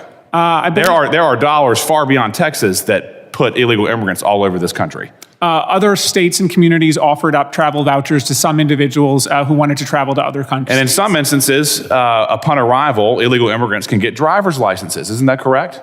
In some states, driver's licenses are available to any resident regardless of immigration status. And even in some municipalities, people who are here outside the permission of the law can even vote. Isn't that correct? I am unfamiliar with any who allow that. And there are some states that allow non-citizens to vote. I'm unsure whether that applies to people who are here in violation of immigration law. So just so we're clear, there was the program that allows healthcare, housing, transportation, food, driver's licenses, and even the right to vote. And the advocates for the Biden-Harris administration say there were not incentives for illegal immigrants to come here. Hypothetically, let me ask you this. Illegal immigrants are counted in the census, correct?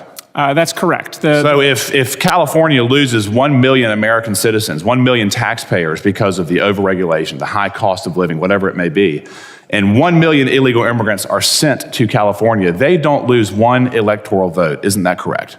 It's basic math. Isn't that correct? It depends on the other populations, actually, because if other states grow higher, the formula is actually quite complicated. They're not penalized by driving 1 million American taxpayers out of their state. Isn't that correct? If they've refilled Again, those seats with 1 million illegal immigrants. It depends on population growth and changes elsewhere. The formula is quite complicated. A state can maintain a stable population and still gain or lose representation. But they are able to maintain their electoral clout as if no one had left their state, correct? Again, this is a complicated formula. It depends on other states and the overall population growth. Maintaining a stable level of population does not necessarily lead to the same level of representatives. Well, gaining 1 million illegal immigrants at minimum, maintains electoral clout, correct? It would maintain population, certainly. Yes, and that's counted in the Electoral College. Yes. That's counted in the House of Representatives representation, correct? Yes, though I'll of course note Texas and Florida are the second and third highest level of undocumented immigrants in the country. That's not the question, but I appreciate the point. Illegal immigrants are afforded representation at the expense of citizens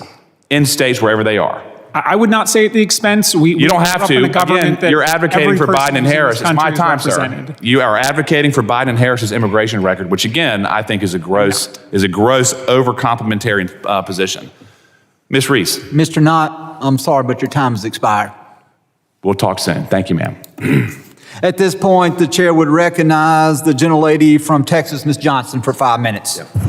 Thank you so much, Mr. Chairman. It's an honor to be on this subcommittee with everyone here.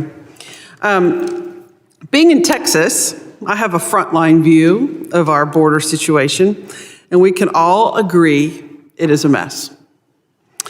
Our agents are significantly under-resourced, and our agencies are woefully underfunded.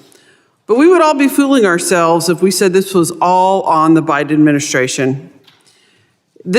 Our immigration failures has been multi-administration long, over decades. George Bush tried to first solve this. Obama tried to solve this. Multiple presidents have tried to solve this, but it has been routinely stopped in the Congress. Republicans like to brag about border security. We're pumping our chests today trying to attack the Biden administration. But where was everybody last Congress when there was a bill on the table to fix it? There was a bipartisan bill worked on by members of both parties to have an agreement to put much needed emphasis on solving our border crisis, to give much needed resources to the border. One of the problems is that it takes people like 5 years to get an appointment, just an appointment to determine if they're here. And this is a crisis that needs to be fixed. But President Trump didn't want this border security bill under the Biden administration because he didn't want Biden to have a win. He was willing to compromise the ongoing safety and security of our border for politics, to have a campaign issue. And Republicans in this Congress silently complied, despite work and months of work to come up with a comprehensive, agreed-to bill that just doesn't happen in this building when people can come to it on both sides and agree. The reality of it is, President Biden had an aggressive asylum reduction program that worked. Right, Mr. Reichlin-Melnick? It worked. There was a significant decrease in people coming to our border by the end of the Biden administration. Isn't that true? Yes, border apprehensions dropped 80% from December 2023 to January 2025. And so here we are, if we're talking about people coming to the border, it worked under President Biden's leadership. And what didn't work was passing a bill under Republican leadership in this building because they kowtowed to President Trump, who wanted a campaign issue. And now what we have is we're not going after violent criminals. We're going after kids with cancer. We're going after people who want to come here and build houses. We're not pursuing criminals. We're not pursuing drug dealers. We're pursuing chefs and cooks and people who want to pave our roads and work as floor nurses in our country. And we're rounding up people who are here contributing to our economy, paying taxes, so that we can have some photo op in Guantanamo of nonviolent criminals. One of the things that you said earlier that was really struck me in your comments, sir, was how we are diverting our various agency personnel from drug enforcement, from terrorist investigation, making our communities less safe to round up illegally people who are just here working, taking care of their families. Isn't that right?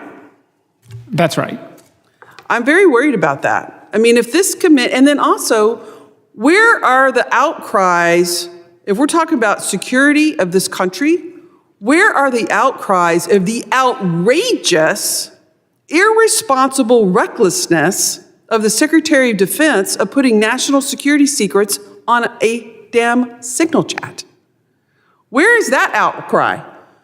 I mean, there should be, regardless of party, uniform outrage demanding that these folks on this signal chat come and testify to Congress so that we can uncover the gross violations of our national security that was engaged in the Trump administration. But again, crickets. I yield back. The gentlelady yields. We will now go into a second round of questioning. We will then allow Mr. Knott to start us off. Mr. Knott, you have 5 minutes for the next round of questioning. Thank you, Mr. Guest. And just to follow up with where we left off, again, I think that any summary or analysis of the Biden administration's immigration performance, other than it was an abysmal failure for the country, is far too rosy and candidly far too partisan. And I say that with respect. I understand that we can disagree. But when you look at the overall toll and the cost that it made most Americans feel and pay, anything other than an outright failure is far too rosy of a picture. And again, I'm familiar with your organization, Mr. Melnick. It does not seem to be very bipartisan. It seems to be very, very open-ended in terms of just if there is no number that would be too high. There's no cost that would be too high for the American people to take. And again, I'll go back to Ms. Reese. In regards to what we were discussing earlier, Mr. Melnick, you made some very compelling points insofar as it was an unsustainable influx for the country. And whether it's healthcare, whether it was law enforcement, whether it was educational quality, whether it was just basic infrastructure, can you please flesh out very concisely how illegal immigration, especially over the last 4 years, has been an unsustainable burden on the country? Well, starting, tens of billions of dollars went out the door to NGOs to build a very secretive infrastructure to bring in millions of people. So we have that sunk cost. Then we have overwhelmed communities, overcrowded schools, emergency rooms, jails, law enforcement, lack of housing, et cetera. And the communities have spent hundreds of millions of dollars, in some cases billions of dollars. The New York City mayor testified the billions of dollars New York City has spent on the back end to provide these services to illegal aliens. That doesn't even account for the deaths, the violence, et cetera, which is incalculable. Yes. And in regards to the incentives that we were talking about, there was no acknowledgement that there were incentives for illegal immigrants to come here illegally. I'm curious as to your opinion. The way I see it, there was innumerable incentives for people to come here illegally, as evidenced by the fact that they did to the tune of 10 plus million crossings. What incentives were you familiar with? The open border, the fact that they were released into the country, the fact that they could work here, continue to send money home, bring family here, have children here, et cetera. Yeah. Mr. Anfinsen, if I could get your take, you're familiar obviously with Border Patrol and the morale. Isn't it true, sir, that whether it was prosecutions of illegal reentries or the policies that came from the top at Border Patrol, the ability to enforce the border was compromised intentionally over the last 4 years? It was very difficult to seek prosecution. There were very specific and high criteria, very high bar to get prosecutions, certainly compared to previous years. And there was a lot of kerfuffle that was mentioned earlier that we can't fight terrorists, we cannot fight drug traffickers based off of the policies that the Trump administration is putting into place. Again, I find that grossly offensive. Can you fight terrorists? Can you fight drug traffickers with the open border policies that we saw over the last 4 years? you can't do anything with open borders policies but let people in. Except welcome them in. So again, this narrative that we cannot fight criminals with tough immigration enforcement, I find to be fundamentally contrary to reality. In regards to the border bill that they said that President Trump torpedoed, did you have an opinion about that bill? As an organization, we were in favor of it to a degree. I call it sort of like a Stockholm syndrome. At that point, we had been used and abused for so long that anything seemed good. But in the long run, it had a sunset clause. It was going to go away, and then it wasn't going to change anything in the long run. And there were obviously portions of that bill that would have codified in terms of tools that you had, it would have made it more difficult in some respects to enforce the border. Ultimately, yes, sir. Mr. Blair, in regards to your experience, are you familiar with the way that that bill that was referenced by my colleague on the other side of the aisle would have hurt the ability to enforce the border? Yes, sir. It would have codified illegal immigration to the sum of a few thousand. Yep, and it would before the border was closed, it would have welcomed roughly 2 million in before it was an automatic closure, correct? Yes, sir. And in regards to the exact language, it legalized, codified, catch and release, correct? Yes, sir, it did. I'm again running short on time. Mr. Chairman, I will yield back the balance. Again, I thank the witnesses for their testimony, and we appreciate any commentary on how to make immigration work for the American people. Thank you. Thank you, Mr. Nod. It's amazing how quickly 5 minutes goes by, is it not? At this time, I yield to the gentleman from California, Mr. Correa, for his 5 minutes of questioning. Thank you very much, Mr. Melnick. One of quick questions and answers. Have U.S. citizens and legal permanent residents been caught up President Trump immigration raids? Yes. Have veterans who've served honorably and have been discharged honorably, have they been affected? Have they been deported? A veteran in Newark was arrested, but of course, veterans have been deported for years. In fact, we've long called on Congress to provide Has better due process been afforded to individuals detained? We have serious concerns about the process that's going on, including multiple allegations of violations of settlements and violations of detention standards. So, Chairman, I got to tell you, great issues here. And Ms. Reese, I heard you talk about census, redistricting. A little bit of my political history. I started out trying to represent an area whose registered voters, U.S. citizen voter registration participation was very low. Heavily immigrant community. Never wanted to vote. It's called voter suppression. They would get letters saying anybody who's not eligible, legally registered to vote, you're subject to a felony. When you get a letter like that at home, guess what people do? They say, hell no, I'm not voting. I don't care if I'm registered. I'm legally registered. I'm not going to vote because I want to stay away from that process. In the last census, President Trump put out an edict. Do not count them people. Who are those people? All the above. California lost 1 seat, congressional seat. Texas should have gained 3 seats. But in Texas, unlike California, they didn't encourage people to be signed up, to be counted. Citizens, non-citizens, legal, and undocumented. There's a lot of issues here. Love to sit down and talk to you. Mr. Melnick, what's the value of nearshoring? We're talking about bringing back manufacturing from China to the USA. Southern California today is the manufacturing center of the United States. Guess who those employees are that are working making widgets? I think immigrant workers tend to have a very... With and without documents, because they have those employers saying, Lou, help me, my workers need to be legalized. They're not. So what's the value of nearshoring? We talk about the costs, but not the benefits. And national defense. What's the value of national defense? And this is one of the reasons that we think that a path to legal status can help push back against the unscrupulous employers that are exploiting people. This country needs... Let's talk about an incentive to come to the U.S. Let's talk about incentive to come to the U.S. My trip to Guatemala, they were telling me, Guatemalan officials, that it cost $20,000 to make the trip from Guatemala to the border. You get 2 shots at crossing the border. After that, you're done.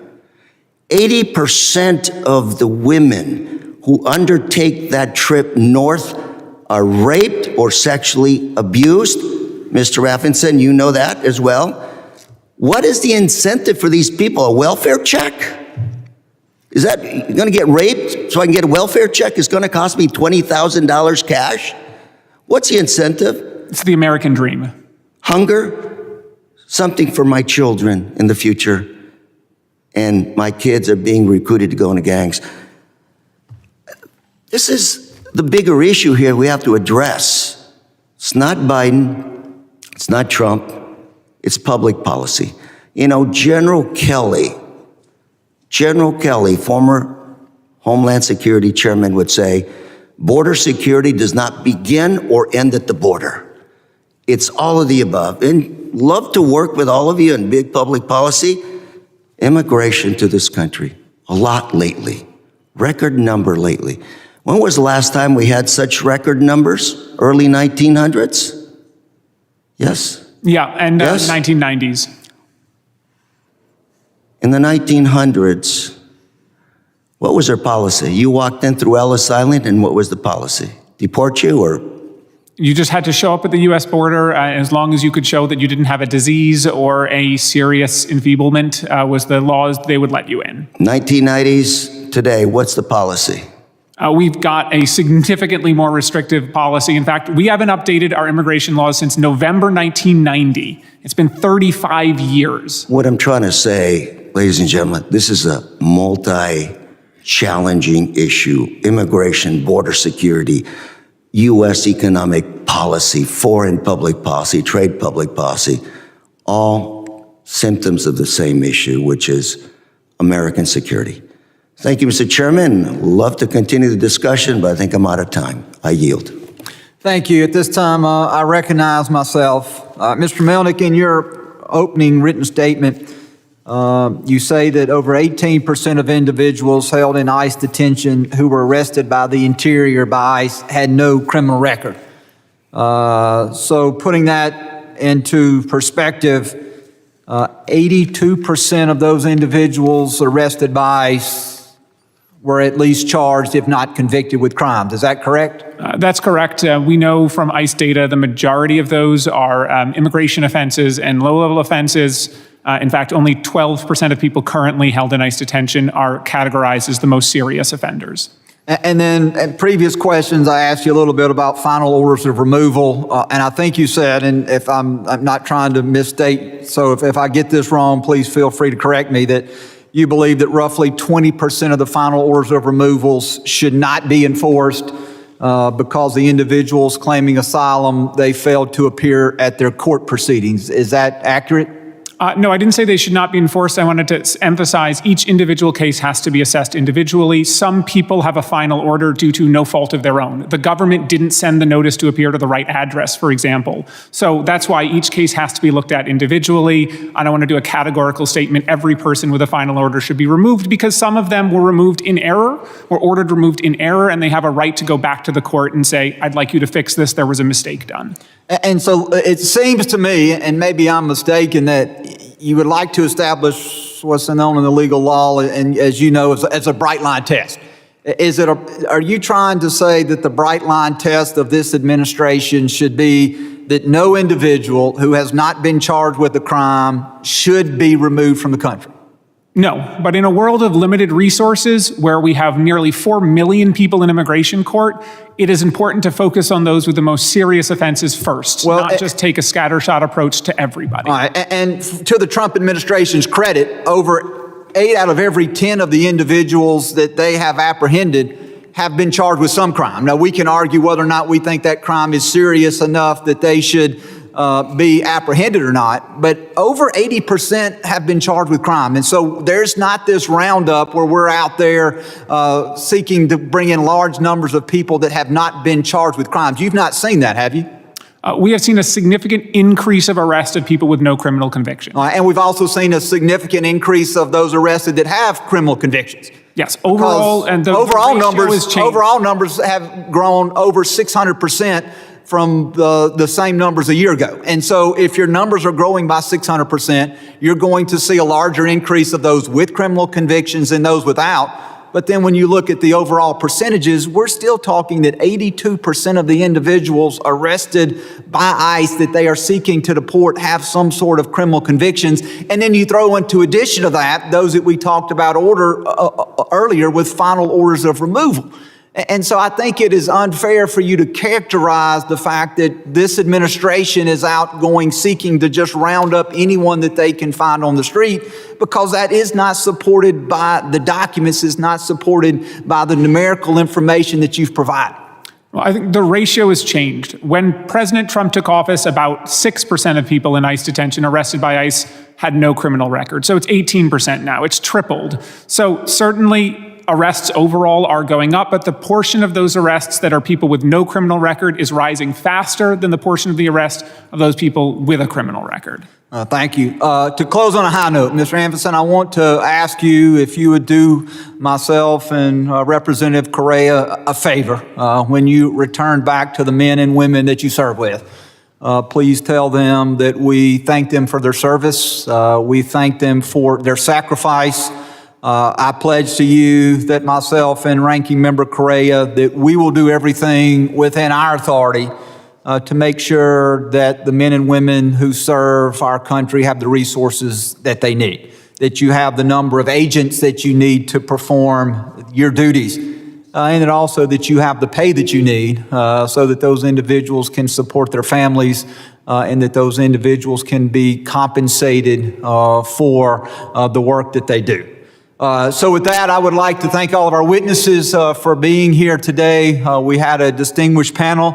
I believe that while we had a very robust discussion at times, I believe that it was an important discussion.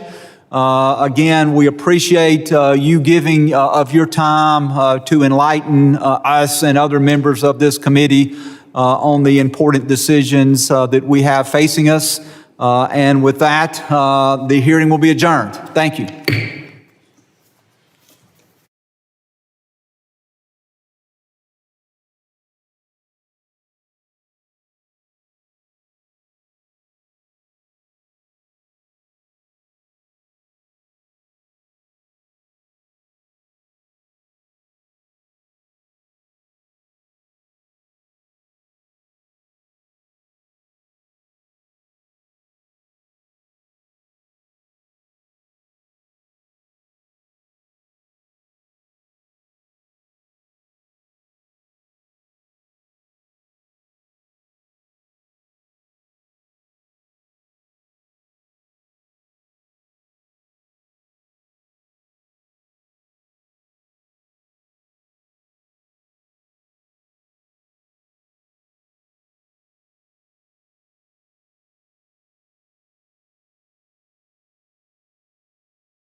Oh, they got my box for me too. Good morning. Morning. Together. Well, Brandon. I know. Box for you and me. Very good. Whoever's got a hockey logo on the front. Making sure you wouldn't doubt it. Good morning, everyone. Hope everyone's doing well this morning. Let's be real on a couple things. President Trump could have the cure for cancer, and the Democrats would still be upset. Democrats are personality-based, not policy-based. They never talk about the policies. It's only the person.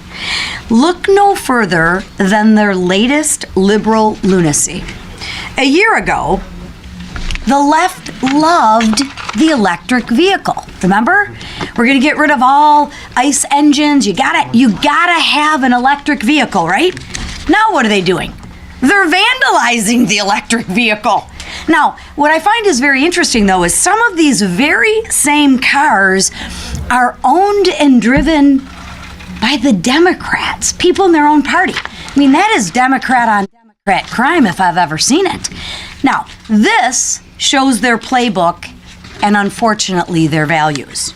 Attack the person, not the policy. Which brings me to this. Before Democrats begin their next fear-mongering campaign, let me set the record straight. Last week, President Trump signed an executive order to improve our country's education. Republicans want the best outcomes for students, and so does President Trump. The president simply asked the secretary to work with Congress to come up with a plan to put students first, not the bloated bureaucracy, teachers' unions, or Randy Weingarten. Like the rest of the federal government, the U.S. Department of Education needs to be run efficiently and effectively. We should focus the dollars on the students, not the administrators. I mean, despite billions of dollars being spent year after year, and every year we spend more, what happens to our outcomes? The test scores have not improved. They've gone the opposite direction. The Department of Education has received more funding every year despite lower outcomes. The American people are paying more and getting less. We can't keep dumping more money into a broken system. Our goal is to make the education system better and better for students. Democrats are telling more lies. Their lies about Medicaid have already been debunked, and these education talking points should be debunked too. Now, shifting gears to what else happened during recess. I don't know if you noticed, but Democrats had held a Medicaid day of action, right? All got together, big day of action. But unfortunately, they missed the real day of action when they voted to shut the government down. They voted against Medicaid, Medicare, and Social Security recipients. They voted against paying our service members, and they voted against funding WIC. They also voted against the American people. This led to a complete meltdown by the Democratic Party. And when asked repeatedly whether he has confidence in Senator Schumer, House Minority Leader took days to decide. Others have publicly ridiculed Senator Schumer. Listen to some of their own comments. Quote, Schumer is supposed to be the leader of the opposition, not a rank and file member of the GOP. Another one, and I quote, I think it's a huge slap in the face, and I think there's a wide sense of betrayal. And some even called for Senator Schumer's resignation. Again, Democrats don't have a clear leader, and recent polls prove this. When asked who best reflects the core values of the Democratic Party, there was no clear answer. 10% said AOC. She got the highest number of votes. 9% said Kamala Harris, 8% said Bernie Sanders, And Rep. Crockett, a chosen Your Fighter participant, tied former President Obama with 4%. During recess, I expected to see Schumer and Jeffries proving to the country that they are the leaders of the party. But do you know who filled the void for them? Governor Walz, Rep. AOC, and Senator Bernie Sanders. It seems that the extreme socialists are the leaders of the Democratic Party. And they took their message nationwide. Socialists are defining the Democrats' identity amidst the leadership void. I bet this leads to more Democratic infighting, fear-mongering, of course, and advocacy for even more an extreme agenda. The Democrats will do this while their party's favorability rating is at an all-time low. Gee, I wonder why. Meanwhile, Republicans are united behind President Trump and the American people's agenda. And I'll say that again. We are united around President Trump and the American people's agenda. Americans are optimistic. Americans believe the country is headed in the right direction. Republicans are getting the country back on track. This is thanks to President Trump and Republicans' efforts to restore common sense. And it's not a coincidence that President Trump's approval rating is reaching all-time highs. And approval of House representatives is moving upwards as well. House Republicans are securing the border, we are protecting women, and we are passing legislation to lower costs for American families. We kept the government open, and our day of action was voting to protect Medicaid, Medicare, and Social Security recipients.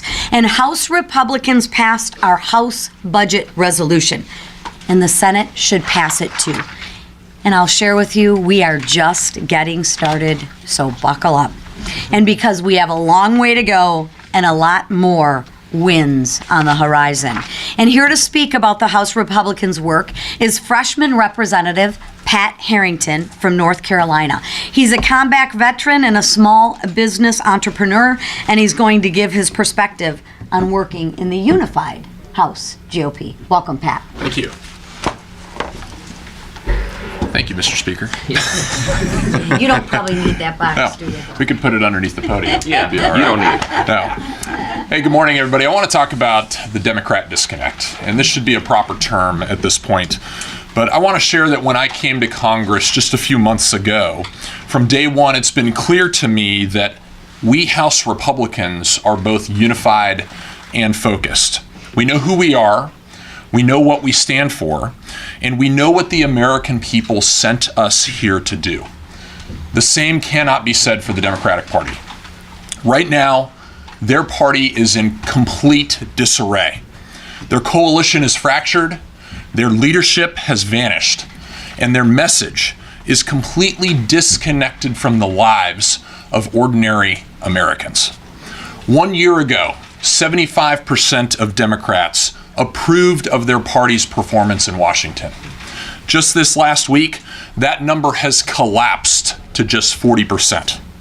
Their base is abandoning them, and it's pretty darn easy to see why.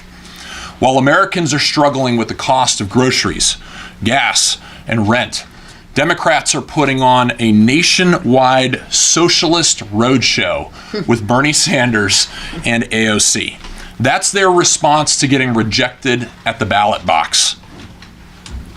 Just going even further to the fringe. AOC is literally sharing tips on how illegal immigrants can evade ICE.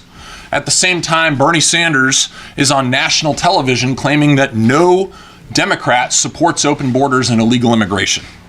The left hand doesn't know what the far left hand is actually doing. Democrats are too busy fighting each other and staging a coup against Chuck Schumer to offer any kind of real substantive leadership. There is a complete disconnect between Democratic leaders and the American people. They aren't listening, they aren't leading, and they are not even pretending to care about the kitchen table issues any longer. Instead, they're doubling and tripling down on the same radical policies that voters overwhelmingly rejected in November. And I think that that is an incredibly important point. They've voted against protecting women's sports. They've blocked efforts to close our southern border. They've refused to deport violent criminals, sex offenders, gang members, and murderers.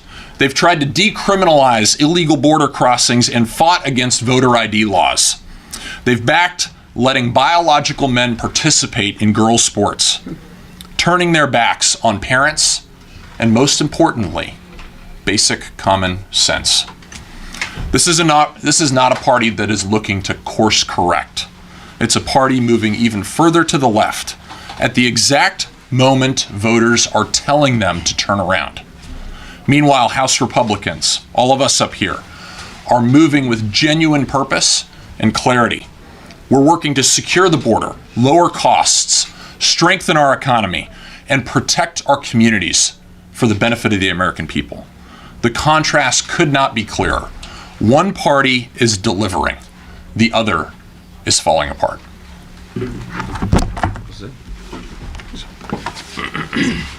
Thanks, Pat. For 4 years, the Biden administration allowed millions of illegal aliens into the United States, including the murderers of Laken Riley, of Jocelyn and Gary, and Kayla Hamilton. Only 12 days ago, a Georgia mother of 5 was brutally murdered by a monster who was caught and released by the Biden administration in 2021. The need to get dangerous illegal aliens out of our communities is urgent. Under the Biden administration, our nation's adversaries became emboldened by the weak and incompetent leadership displayed in the Oval Office. The mission to restore America's military dominance and strength on the world stage has never been more urgent. Since 2017, Americans have enjoyed historic tax cuts implemented during President Trump's first term, which grew real wages by nearly 5%.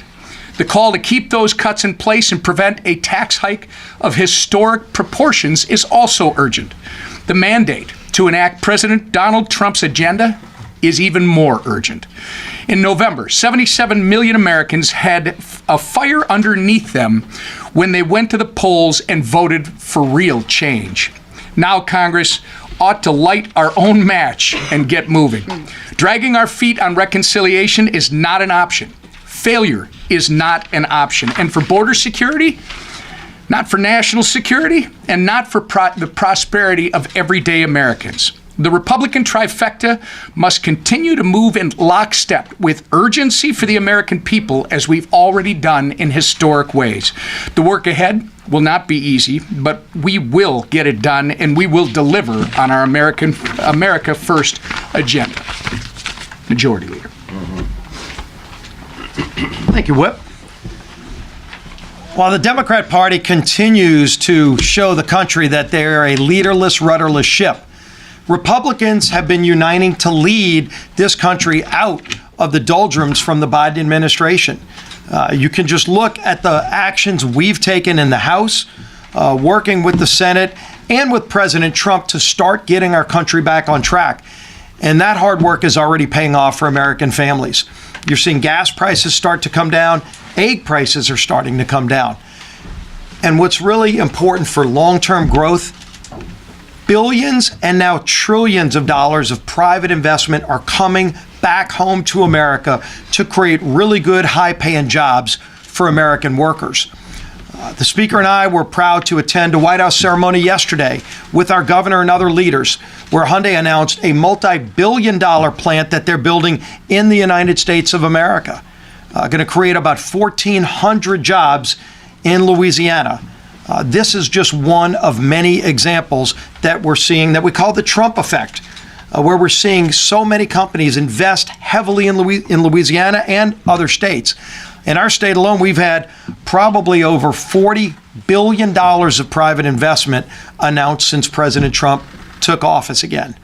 And that's not only really good jobs, it's things like energy security, building more car manufacturing plants, and the resources that go along with it. We'll no longer have to source those materials from other countries. Hostile countries, in many cases, will now be able to refine those materials here in the United States as well with American workers. That would not have happened without the leadership of President Trump. We've totaled up, when you look at all the private investment that's come into the United States, just in the 2 months since Donald Trump has taken office, it's nearly $4 trillion in new jobs and investment in the United States of America. That's historic, it's unprecedented, and we're just getting started. We've been talking to President Trump. I talked to him twice over the weekend about budget reconciliation. Now that we got government funding out of the way, and the Speaker did a phenomenal job of uniting Republicans, imagine a CR to fund government passed exclusively by Republicans. One Democrat came along after we had the votes to pass it in the House, and then the Senate ultimately had to finally take that bill up and pass it themselves, which is what caused the Democrats to go into yet another tailspin, because Democrats wanted to shut the government down. Almost every Democrat voted against that bill, which also, by the way, had a 40-year largest increase pay raise for our military. Our men and women in uniform who deserved that massive pay raise. Almost every Democrat voted no on that, as well as trying to shut the government down. So they still don't want to be serious. They're not going to be taken seriously by the American people. But we're going to keep doing our job. And the next job is budget reconciliation. That is number one on President Trump's priority list now, to get Congress to work together with him to pass that one big beautiful bill that we've been talking about. A bill that not only locks in tax rates, creates more investment in the United States, but also allows us to produce more energy in America, lowering costs for families.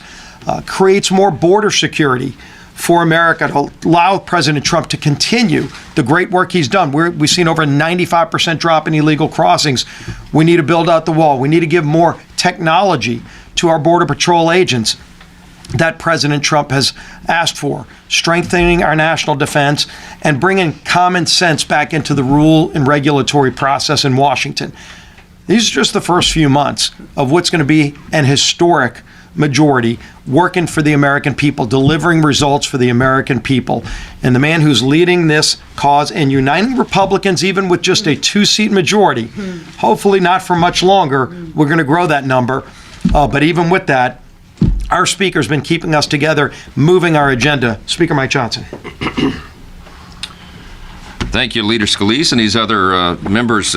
It's a great day, but I've got to address a couple of things with you, and I need to start with something that's pretty serious. Chuck Schumer engaged in a lot of unusual activity last week, but among the most concerning was his invitation to activists nationwide. I want to quote to you what he said on PBS and I think in other venues, but this is what he said on that particular program, quote, "We are mobilizing in New York. We have people going to the Republican districts and going after these Republicans who are voting for this and forcing them to either change their vote or face the consequences," unquote. It was reminiscent of the threats he made to Supreme Court justices a year and a half ago or so on the steps of the Supreme Court. It's dangerous rhetoric, and that message was received. So we had far-left activists go into some of these events. They engaged in a physical altercation at least one of them, Representative Lawler in New York, just hours after he made that call to action. This isn't just a problem in that state, it's a problem across the country, and we had members who are rightfully concerned about threats of physical violence at their events and in their districts. Some, in some cases, they even went to events for their children at school. It's gotten out of hand. That behavior cannot be tolerated. It's an enhanced threat environment for a lot of reasons, and we see Tesla dealerships being firebombed and all these things happening. It cannot be encouraged by leaders in Congress. So I am calling on Leader Schumer and Leader Jeffries in the House to put an end to this, to explain that threats of violence and intimidation like that is not an acceptable form of political protest. We all believe in free speech. I used to defend it in courts, but this is something very different, and it's a very serious situation, and they need to get control of that. Chuck Schumer and congressional Democrats are feeling the heat, and they're lashing out because of it. And we saw all sorts of unusual activity over the last week. It's well chronicled. The Democrats have no vision, no message, no leader. You heard about it here today. The American people have taken note. CNN found that just 29% of the people view the Democratic Party favorably now. NBC found the number at 27%.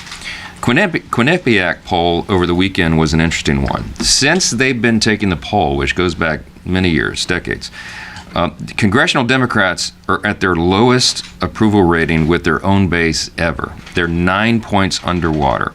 What was really interesting about that, Politico did a piece on this, and they contrasted where the Democrats stand and where we stand. While they're at their lowest number of all time and they're 9 points underwater with their own base, congressional Republicans are at our highest mark ever, and we're at plus 69 points with our own base.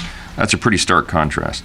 And I think we all know why. Axios reported yesterday that Democrats are, quote, in their deepest hole in nearly 50 years. This is not a mystery. Everyone understands what's happening and why. In their haste to oppose President Trump in our efforts to make government more efficient, Democrats are cutting off their noses to spite their own face. Look, I've made a list of this. They're cheering the decline of an American company which employs over 100,000 workers. They refuse to celebrate the return of stranded American astronauts because SpaceX facilitated their return. Without a hint of irony, they're trading in their electric vehicles for SUVs, as was noted earlier. All right, they publicly refuse to stand for a childhood cancer survivor, victims of violent crimes during President Trump's joint address. Their message has gone from, it's more than just anti-Trump now, it's anti-American, and everyone sees that, and the polling reflects it. The American people are not stupid. They understand what's happening here. We have a word of advice to our Democrat colleagues. If you want to pull yourselves out of the wilderness and the doldrums that you're in, get on board with the American people who support our common sense agenda. It is common sense to keep men out of women's sports. It is common sense to secure the border and deport dangerous illegal aliens, as you talked about earlier. It is common sense to make government more efficient and cut fraud, waste, and abuse, and do right by the taxpayer. We are not doing these things because they're Republican priorities. They are priorities because it's the right thing to do. And the American people want the right thing to be done. And the Democrats are opposing it. And they see it very clearly. Republicans in Congress enjoy record high levels of approval because we're engaging in what we understand to be simple truths, and we're delivering on it. We got a small majority, that's true. But this House GOP conference has stayed together and stayed laser focused on passing common sense legislation and executing the Trump agenda as quickly as possible. When we stay united, we do right by the people. We look forward to working with Leader Thune and our Senate counterparts to move that budget reconciliation bill. It will be the largest, most consequential piece of legislation in decades, maybe in one of the most in all of the history of Congress. We're excited to deliver that for the people, and we have no time to waste. We've got almost 80 million people that supported President Trump and House Republicans. We all had our largest totals ever. We're going to do what they asked us to do, and we are not going to keep them waiting. And so you're going to see us moving aggressively here and across the country to make sure that happens. So I'll yield to some of your questions. You just mentioned the Senate. Obviously, y'all released a statement yesterday about this. Do you think that the Senate's dragging their feet on reconciliation? Do you think they need to kind of speed things up and hurry up? Well, look, I'm going to say this, and I've been saying this consistently, and I believe it. There's no daylight between House and Senate Republicans. We are one team. I speak with Leader Thune about this constantly, and with individual members of the Senate over there. We're all united on the mission, and there's been different ideas about how to complete the mission, but I think it's all coming together now. This week will be pivotal. We have a big meeting at the White House later today with the leaders in both chambers, Republican leaders, to unite and get this thing done. I don't fault the Senate. They've had a lot on their plates. They had to get all the confirmations done for the administration. It takes a lot of floor time. Leader Thune's kept them in 5 days a week, just working around the clock, getting their job done. But we began in the House, we have a bit of an advantage over the Senate because we began this a long time ago. In fact, it was a year ago in March that we first got the committee chairs together and said, start working on your reconciliation bill priorities. We knew that we would come to unified government. We were convinced that President Trump would win and that we would have the Senate and the House, and we wanted to be prepared to lead. We put together the playbook, as you've all heard me talk about so many times, and we did all that work. It took a lot of time, many, many months to get us to where we are. The Senate is a little bit behind pace, not because they weren't working hard, but because they were just engaging in other things. And so what we're trying to do now is fast forward their process so they can get the cliff notes of basically what we did for the last year and skip through some of those steps because we'll all get to the same point. And I think that's very important. I have been pressing very hard, very aggressively to get the reconciliation bill done by late spring. You've all heard me say that. I mean, I'm trying to get this to the president's desk for signature at least by Memorial Day. I think it's very important. I think the timing is very important because we have to bring stability to the markets. We've got to make sure everybody's tax rates are locked in and they know that, so people can make decisions about expanding their businesses and jobs and other things. We've got to, it'll settle the bond markets, it will secure the border, it will help us to restore and maintain peace through strength, and of course it'll prevent the largest tax increase in U.S. history. All those things are very important to get done quickly so that the American people can feel the results of it. This is going to be a great piece of legislation, historic, and we're anxious to get it done. Second row. Speaker Johnson, as you know, some of your Republican colleagues have signed on to an effort to force a vote on allowing proxy voting for new parents. Republicans use this method during the pandemic. Why not have a carve-out targeted for new parents for a short period of time? So I addressed this in conference this morning. Sorry. That's okay. You good? All right, we're good. All right, good. We addressed this in conference this morning. A handful of our colleagues have gotten behind the effort, and look, I'm a father. I'm pro-family. The Republican Party is pro-family. We want to make it as easy as possible for young parents to be able to participate in the process. But proxy voting, in my view, is unconstitutional. In fact, I feel so strongly about it, I helped present a brief to the United States Supreme Court just about 2 years ago, or longer now, all my days run together, years run together, but when Nancy Pelosi invented proxy voting, using COVID as the excuse for that, it took us down a trail that I thought violated the very document that organized us. I don't think it's constitutional. I think the founders intended that you have you have a presence of the members there in person, not just for quorum calls, but for votes itself. This is a deliberative body. You cannot deliberate with your colleagues if you're out somewhere else. Now, there are family circumstances that make it difficult for people to attend votes. I understand that. I've had them myself. Many of us have. The leader was almost assassinated. He was out for months and missed a lot of votes. But his constituents understood that, and we did. And we carried forward. Here's the problem. If you create a proxy vote opportunity just for young parents, mothers and the fathers in those situations, then where is the limiting principle?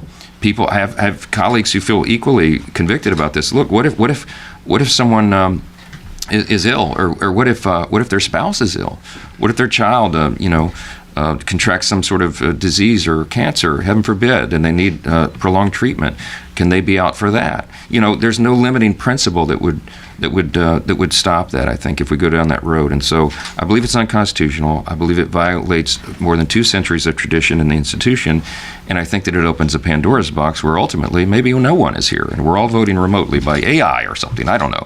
I don't think that's what Congress is supposed to be. So I addressed it, in the room with all the House Republicans this morning. I'm not angry at anybody for doing this. Understand the motives are pure. Anna Paulina Luna has brought it forward. She has pure motives, and I talked with her about it last night.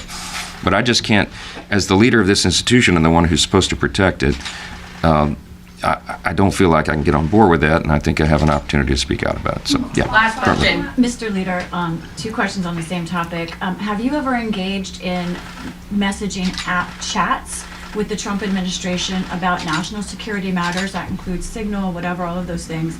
And also, I think you know the story, but I'm curious if the Biden administration would have been found out that they were discussing national security attacks on other countries over Signal.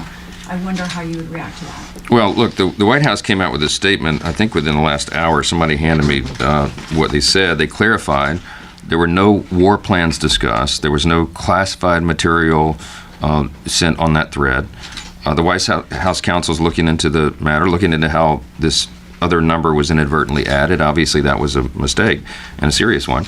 But I just want to say, thanks to President Trump and his strong leadership and all the everybody on that group chat, the leaders on that group chat are extraordinary people. I know them all personally. They're patriots. They're doing a great job for the country. And that was a successful mission. We're taking out Houthi terrorists. That's what the American people expect the administration to do, to restore peace through strength and to act decisively. So, look, they've acknowledged that there was an error and they're correcting it. And I would have asked the same thing of the Biden administration. I don't think anyone should have lost their job over that because an errant number, found its way onto a dialogue between leaders. It's a mistake, but we got to correct it going forward, and they will. Was the mistake adding the reporter, or was the mistake having a Signal chat about these matters at all?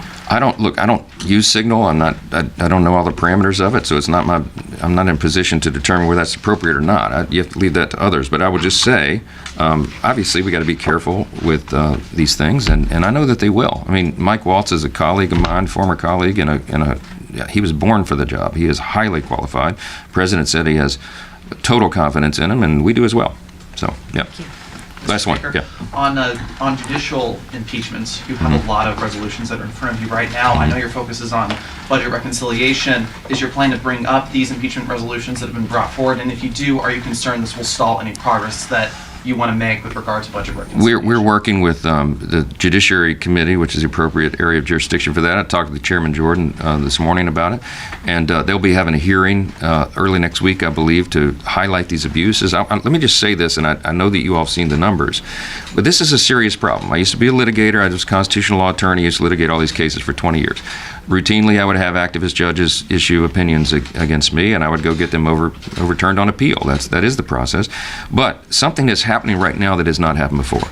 In the last 100 years, listen to this, 67% of the injunctions issued against a president were issued against one president alone, and that's Donald J. Trump. 67% of the injunctions over the last 100 years. Okay, that's a problem.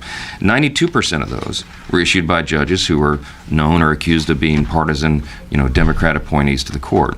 So that something that unusual is happening, something that is out of the norm.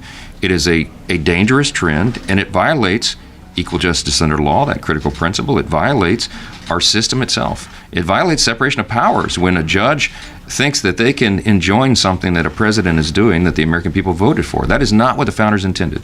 So there's a natural tension between the branches of the government, and we're working through that. The Judiciary Committee is looking at alternatives. One of the bills that I really like that's already been through committee was authored by Representative Darrell Issa, and that would limit the scope of federal injunctions, the ability of one individual judge to abuse the system in this way. And it would be, in my view, a dramatic improvement on that. So we'll be moving, I think, that piece of legislation and some others to address it because we have an Article I authority under the Constitution to do that. We do have authority over the federal courts, as you know. We can eliminate an entire district court. We have power funding over the courts and all these other things. But desperate times call for desperate measures, and Congress is going to act. So stay tuned for that. Thank you. Will the judges testify before the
Caucus. Ted Lieu, we just left a successful caucus meeting and had a productive conversation today. Many of our members will be heading to Tucson tomorrow to pay respects for our colleague Raul Grijalva. His legacy for clean air, clean water, and a strong economy for working people will be greatly missed. House Democrats spent last week talking to our constituents back home, and despite Donald Trump's promise to lower costs that they face, it has not become any easier for anyone to buy groceries. Tariffs are making everyday goods more expensive, and illegal cuts are threatening the services that people rely on. And it's clear, the Republican recession is becoming more and more likely, and it will make things even worse. The cost of living will be too high, and we'll start to see more layoffs. People will lose their jobs, potentially their homes, and their health care. And the Republican budget cutting $880 billion from Medicaid will make health care more expensive, especially for people who are out of work because of the Republican recession. It didn't have to be this way. Donald Trump inherited a growing economy and falling inflation, but in 8 weeks, he's made it worse across the board. Meanwhile, House Republicans are turning a blind eye to the economy while it's going off the cliff. House Democrats are focused on bringing down the cost of living and stopping these Republican cuts to Medicaid. Vice Chair Ted Lieu. Thank you, Chairman Aguilar. Secretary of Defense Pete Hegseth should resign. He recklessly texted operational details of military strikes, including time, place, location, and sequencing of those strikes, to a journalist. Had that information gotten to the Houthis, American pilots could have been shot down, Navy sailors could have been targeted. His reckless actions endangered the lives of American troops, endangered our national security, and makes it so that our allies don't want to share sensitive classified information with us anymore. In addition, Signal is not approved for government use, especially for this kind of use. Before entering politics, I had a secret security clearance. I served an active duty in the U.S. military. And when you go to a secure facility, the first thing they make you do is they make you put your phones outside the facility. So you can't have our top national security professionals using an app that's commercially available and not authorized for this use to be discussing these kinds of war plans. They never should have been on that Signal chat to begin with. And they made it worse by having a journalist on that chat. These are reckless actions by Secretary of Defense. And he also made it worse. Instead of accepting responsibility, he lied to the American people. He said this was all a hoax when confronted by a reporter. Well, the White House confirmed that these Signal chats were authentic. Instead of apologizing to the American people, Hegseth lied to American people. The cover-up is even worse. Actually, I don't think the cover-up is worse. This whole thing is really, really bad. It shows how not serious these national security professionals take our national security. Hegseth needs to resign, and everyone on that text chain needs to go take some courses on how to deal with national security classified information. Questions? Nick? When the Democrats were back in their districts last week, were constituents supportive of the votes that you took on government funding a week and a half or so ago? When we were back in our districts, I want to thank the Democratic Policy and Communications group. We also participated, all of us, in Medicaid Day of Actions, having roundtables, discussion, press conferences surrounding the $880 billion that House Republicans want to take from Medicaid. We overwhelmingly heard from our constituents the need to protect healthcare back home. With respect to the CR vote, we heard lots of support for our actions. Our constituents, my constituents, understand the difficulties that the Trump administration poses, how they want to gut programs that help people. And blessing that by voting for a CR didn't seem like the right approach. Michael? Leadership announced yesterday that the House will be voting on their ICE bill to dilute the power of national injunction, dilute Judge Goldberg national injunction on the alien, the deportations to El Salvador. I want to get your thoughts on that particular piece of legislation. I want to get your thoughts on House Republican attack on Judge Goldberg on national injunctions when they supported them during the Biden administration.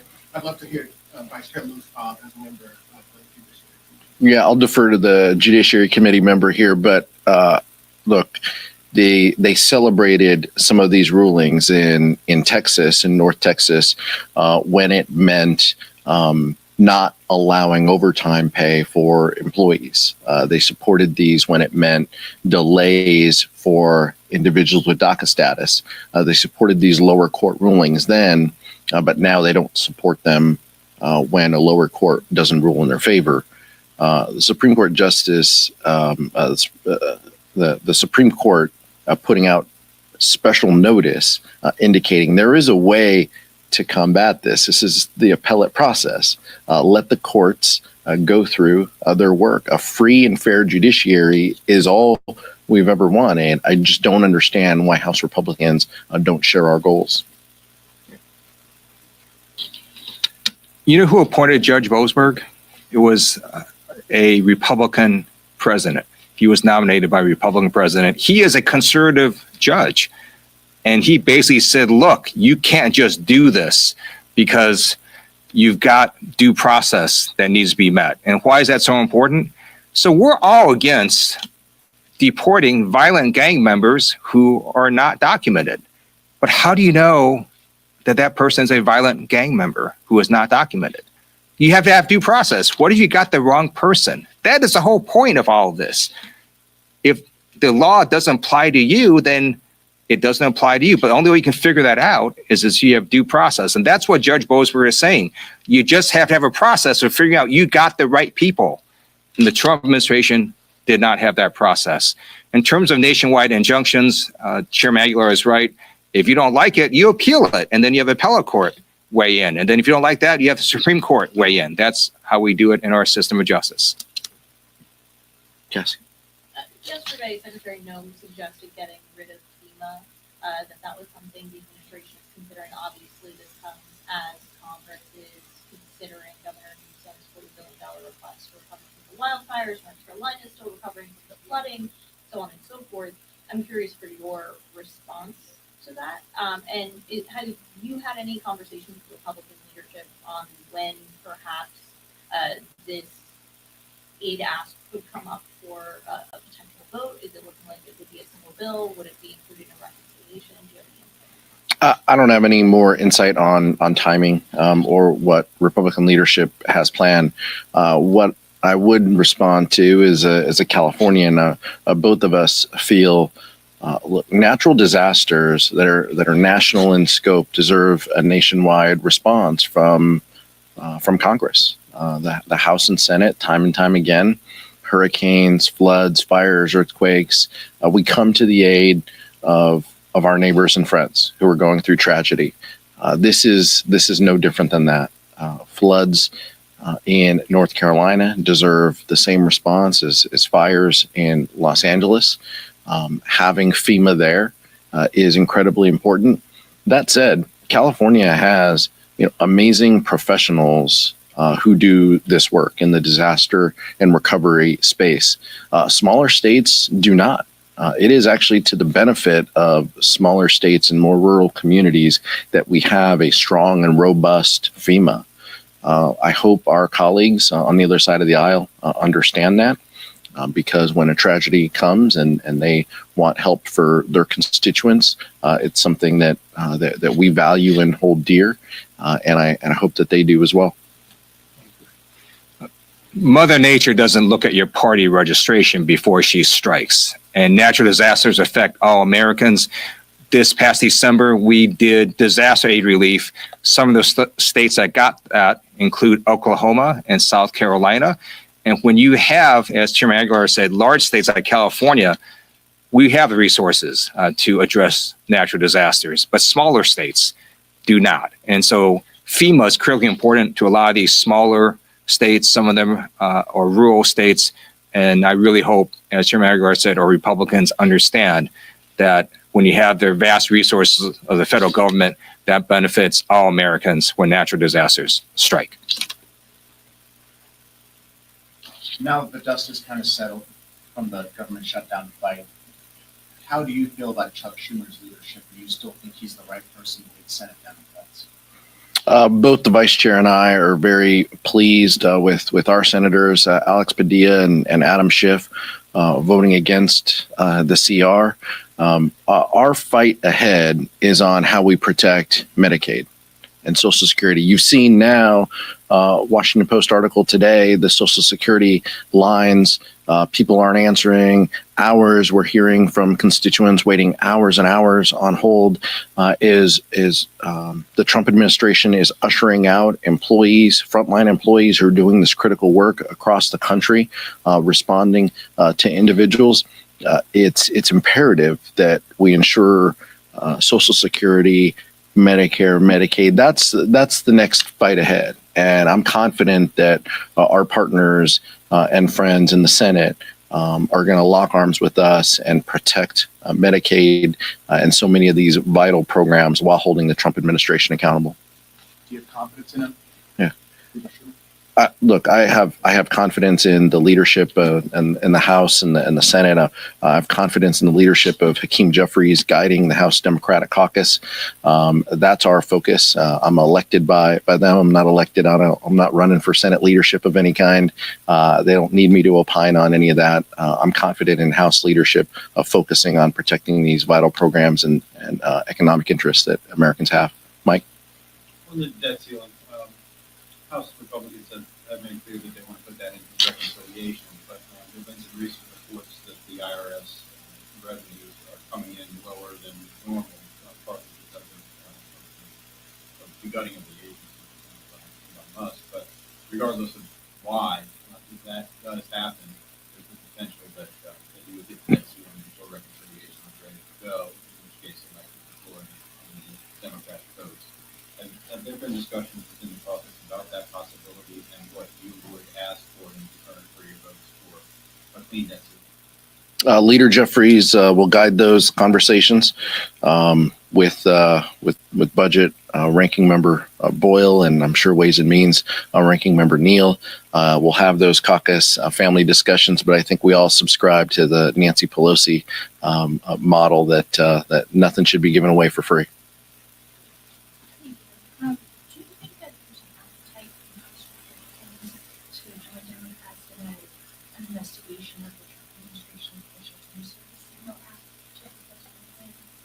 We believe in, just like the vice chair said, we believe in accountability for these decisions. These are absolutely reckless national security decisions that put our brave men and women on the front line. It put them at risk.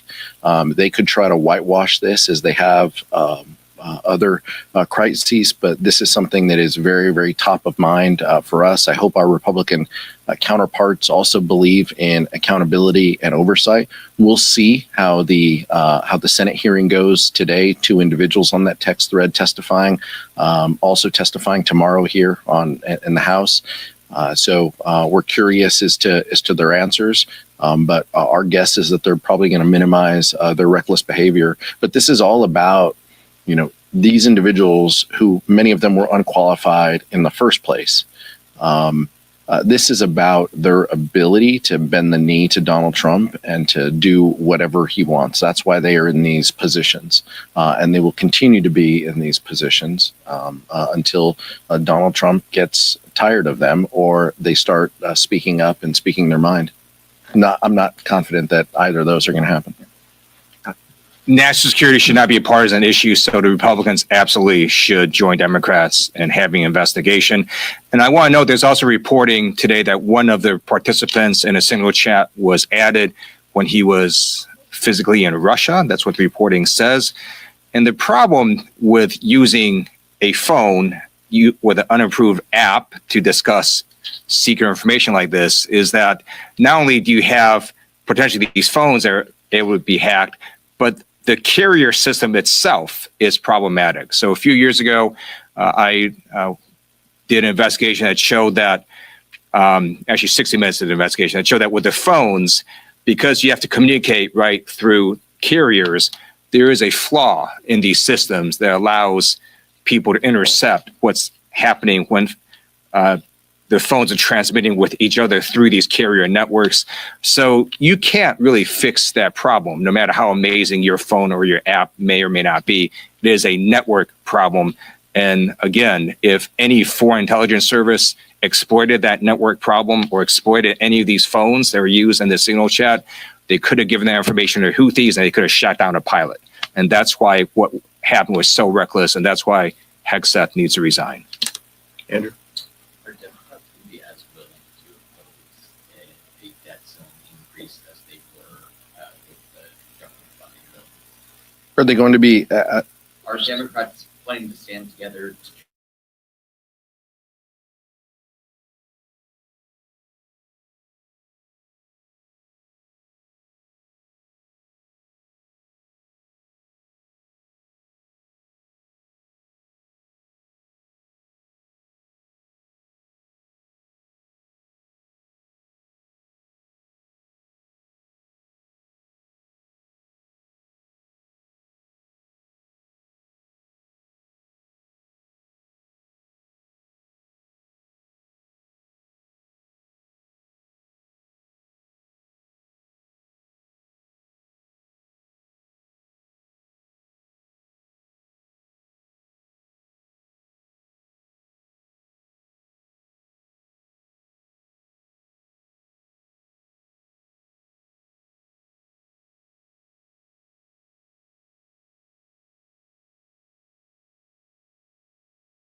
The hearing will come to order.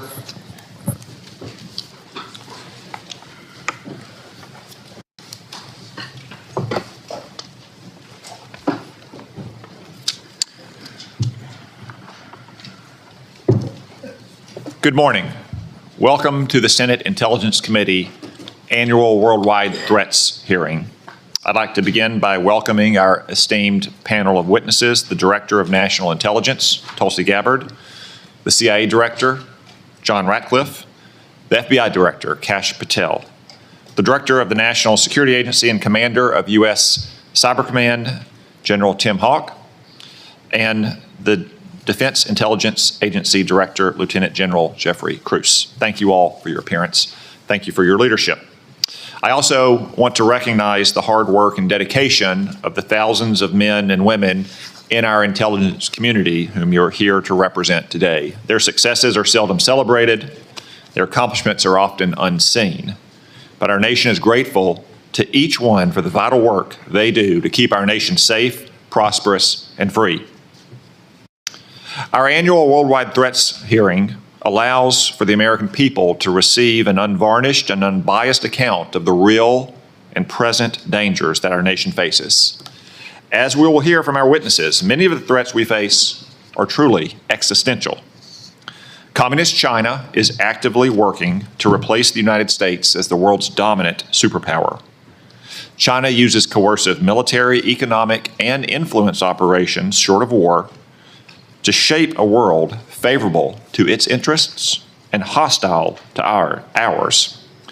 These methods include the biggest peacetime military buildup in history, rapidly expanding its nuclear forces, providing critical assistance to help Russia withstand U.S. sanctions, obscuring its role in accelerating the spread of COVID-19 beyond Wuhan, turning a blind eye to Chinese companies that enable the production of fentanyl flooding into the United States, and putting space weapons on orbit, among other tactics. Iran, despite setbacks inflicted on its so-called axis of resistance by Israel over the last year, still aims to destroy what it calls the little Satan, the State of Israel, and what it calls the great Satan, the United States. It continues to arm Yemeni rebels to attack global shipping, though these outlaws have suffered terrible losses over the last 2 weeks thanks to decisive action by President Trump and our brave troops. I commend the President, Mike Waltz, Pete Hegseth, and his entire national security team for these actions. Iran also continues its decades-long effort to develop surrogate networks inside the United States to threaten U.S. citizens.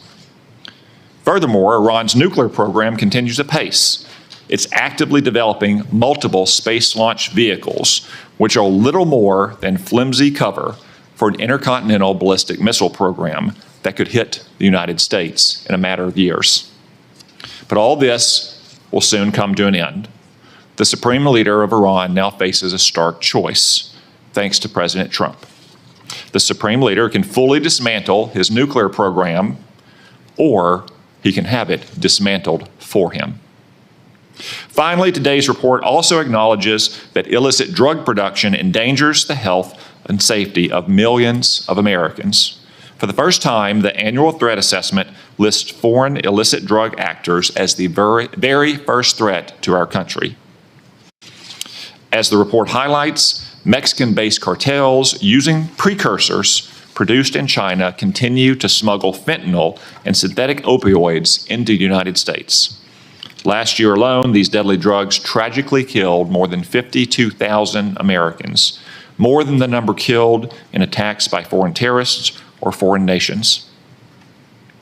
Given these threats, we have to ask, are our intelligence agencies well postured against these threats? I'm afraid the answer is no, at least not yet. As the world became more dangerous in recent years, our intelligence agencies got more politicized, more bureaucratic, and more focused on promulgating opinions rather than gathering facts. As a result of these misplaced priorities, we've been caught off guard and left in the dark too often. I know that all of you agree that the core mission of the intelligence community is to steal our adversaries' secrets and convey them to policymakers to protect the United States. At the same time, it's not the role of intelligence agencies to make policy, to justify presidential action, or to operate like other federal agencies. After years of drift, the intelligence community must recommit to its core mission of collecting clandestine intelligence from adversaries whose main objective is to destroy our nation and our way of life. The reason is not that our intelligence community lacks dedicated patriots who show up to work every day to protect the American people. On the contrary, it has an abundance of them. The reasons are a misuse of resources, bureaucratic bloat, a default to play it safe, and a past administration that prioritized social engineering over espionage. Coupled with recent failures, the finding in today's Worldwide Threat Report should be a wake-up call to all of us to get our house in order. The status quo is proving inadequate to provide the President and Congress with the intelligence needed to protect the American people. As more storms gather, America's intelligence capabilities require urgent reform and revitalization. As the chairman of this committee, I look forward to working with each of you to strengthen America's intelligence edge and refocus our intelligence community on its core mission, stealing secrets. The American people deserve nothing less. We've assembled an impressive team to get this done, and I look forward to hearing your comments. Now I recognize the Vice Chairman for opening remarks. Well, thank you, Mr. Chairman, and good morning, everybody. I want to thank all the witnesses for being here. I got to say, I've been on the committee now for 14 years, and this year's assessment is clearly one of the most complicated and challenging in my tenure on the committee. And I want to get into that in a moment, but I want to first of all address the recent story that has broken in the news. Yesterday, we stunningly learned that senior members of this administration, and according to reports, two of our witnesses here today were members of a group chat that discussed highly sensitive and likely classified information that supposedly even included weapons packages, targets, and timing, and included the name of an active CIA agent. Putting aside for a moment that classified information should never be discussed over an unclassified system, it's also just mind-boggling to me that all these senior folks were on this line and nobody bothered to even check. Security Hygiene 101. Who are all the names? Who are they? Well, it apparently included a journalist. And no matter how much the Secretary of Defense or others want to disparage him, this journalist had at least the ethics to not report, I think, everything he heard. Question I raise is like, everybody on this committee gets briefed on security protocols. We're told you don't make calls outside of SCIFs of this kind of classified nature. We don't know, and I'm going to ask, obviously. Director Gabbard is the executive in charge of all, keeping our secrets safe. Were these government devices? Were they personal devices? Had the devices been collected to make sure there's no malware? There's plenty of declassified information that shows that our adversaries, China and Russia, are trying to break in to encrypted systems like Signal. I can just say this, if this was the case of a military officer or an intelligence officer and they had this kind of behavior, they would be fired.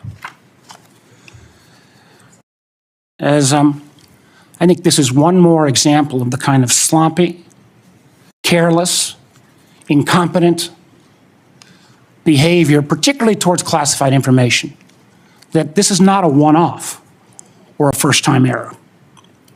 Let me take a couple minutes and review some of the other reckless choices that this administration has made regarding our national security. We all recall, it seems like it wasn't that long ago, but less than 2 months ago, in the first 2 weeks, the administration canceled all U.S. foreign assistance. Now, some may say, how bad can that be? It's foreign assistance. Well, U.S. foreign assistance paid for the units in Ukraine that provide air defense to civilian cities being attacked by Russia. Foreign assistance paid for guarding camps in Syria where ISIS fighters are detained. foreign assistance paid for programs abroad that ensure that diseases like Ebola don't come home. And until recently, it paid for the construction of a railway in Africa that would have helped given the United States much needed access to critical minerals in Congo. Now that project, China's going to try to finance it. As well, in the first 2 weeks, Dr. Patel, the administration fired several of our most experienced FBI agents, including the head of the Criminal Investigative Division, the head of the Intelligence Division, the head of the Counterterrorism Division, the heads of the New York, Washington, and Miami field office, all individuals who were distinctly and directly responsible for helping to keep America safe. The irony a little bit was the recently dismissed head of the Counterterrorism Division was involved in disrupting the ISIS attacks planned for Oklahoma City and Philadelphia, and helped lead the effort to bring to justice the key planner of the Abbey Gate bombing in Afghanistan. It killed 13 U.S. servicemen and 150 civilians. That very Abbey Gate effort was actually praised by the president in his State of the Union address. Yet the administration's response to these agents, I believe, good works and years of service, was to force these folks out. It's hard to imagine how that makes our country safer. Nor can I understand how Americans are made more secure by firing more than 300 staff at the National Nuclear Security Administration, including those responsible for overseeing the security and safety of the nuclear stockpile. Or by ousting 130 employees at CISA, the agency directly responsible for trying to take on China's Salt Typhoon attack. Again, after Salt Typhoon, I would have thought folks on that group chat might have thought twice. Or how we made safer by sacking 1,000 employees at the CDC and NIH who are actually directly working on trying to keep our country safe from disease. Or by pushing out hundreds of intelligence officers. The amazing thing is that our intelligence officers, they're not interchangeable like a Twitter coder.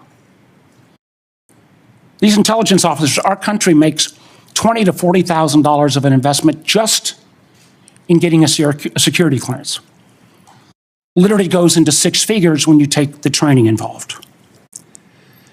Can anyone tell how firing probationary individuals without any consideration for merit or expertise is an efficient use of taxpayer dollars? And just to make clear that yesterday's story in The Atlantic was not this rookie one-off, it's a pattern. And I want to acknowledge Director Radcliffe was not here in his position when this took place. But again, earlier in the administration, when a non-classified network was used, thereby exposing literally hundreds of CIA officers' identities, those folks can't go into the field now. How does that make our government more efficient?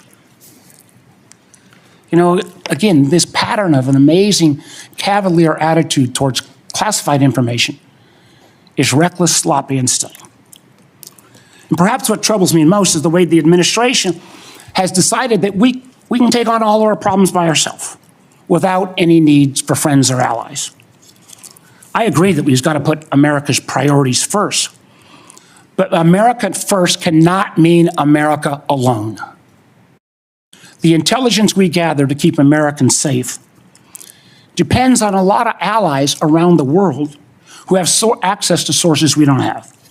That sharing of information saves lives, and it's not hypothetical. We all remember, because it was declassified last year when Austria worked with our community to make sure to expose a plot against Taylor Swift in Vienna. That could have killed literally hundreds of individuals. However, these relationships are not built in stone. They're not dictated by law. Things like the Five Eyes are based on trust, built on decades. But so often that trust is now breaking literally overnight. Yet suddenly, and for no reason that I can understand, The United States is starting to act like our adversaries are our friends. Voting in the UN with Russia, Belarus, and North Korea. That's a rogues gallery if I've ever heard of them.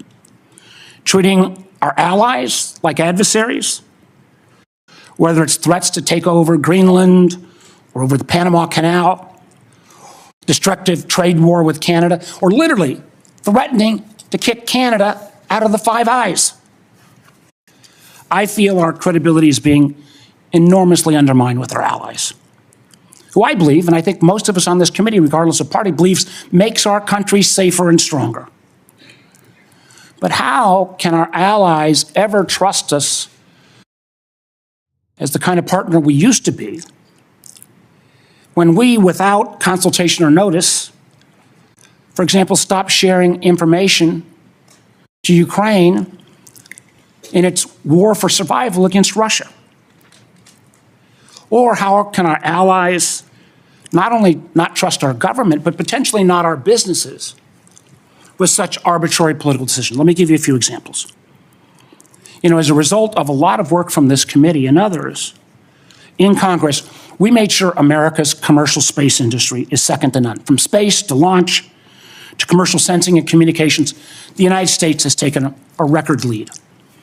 Yet overnight, this administration called into question the reliability of American commercial tech industry when Maxar and other commercial space companies were directed to stop sharing intelligence with Ukraine.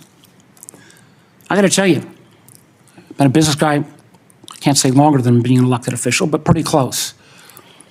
That shockwave across all of commercial space, and frankly, not just commercial space, I've heard it from some of our hyperscalers in the tech community, has sent an enormous chill. Who's going to hire an American commercial space company, government or foreign business, with the ability to have that taken down so arbitrarily? And it's not just in the case of commercial space. We've seen that Canada, Germany, Portugal have all been saying they're rethinking buying F-35s. I've heard from Microsoft and Google directly and Amazon that they're having questions about whether they can still sell their services. We've also seen foreign adversaries and friends take advantage of this rift in our national security areas and our scientists. Germany has already put out ads trying to attract some of our best scientists who've been rifted. And the Chinese intelligence agencies are posting on social media sites in the hopes of luring individuals with that national security clearance who've been pushed out, perhaps arbitrarily, to come into their service. So no, the signal fiasco is not a one-off. It is unfortunately a pattern we're seeing too often repeated. I fear that we feel the erosion of trust from our workplace, from our companies, and from our allies and partners can't be put back in the bottle overnight. Make no mistake, these actions make America less safe. Thank you, Mr. Chairman. Before I turn to the witnesses' hearing, I want to welcome everyone in our large audience today. I also want to note that we will not tolerate any disruptions of the witnesses' testimony or senators' questions and the witnesses' answers. You'll note that we have a large contingent of Capitol Police in the room. Any disruptions, either opposed or in favor to the witnesses, will result in prompt removal from the hearing room, and my encouragement to the U.S. Attorney to throw the book at the person disrupting the hearing.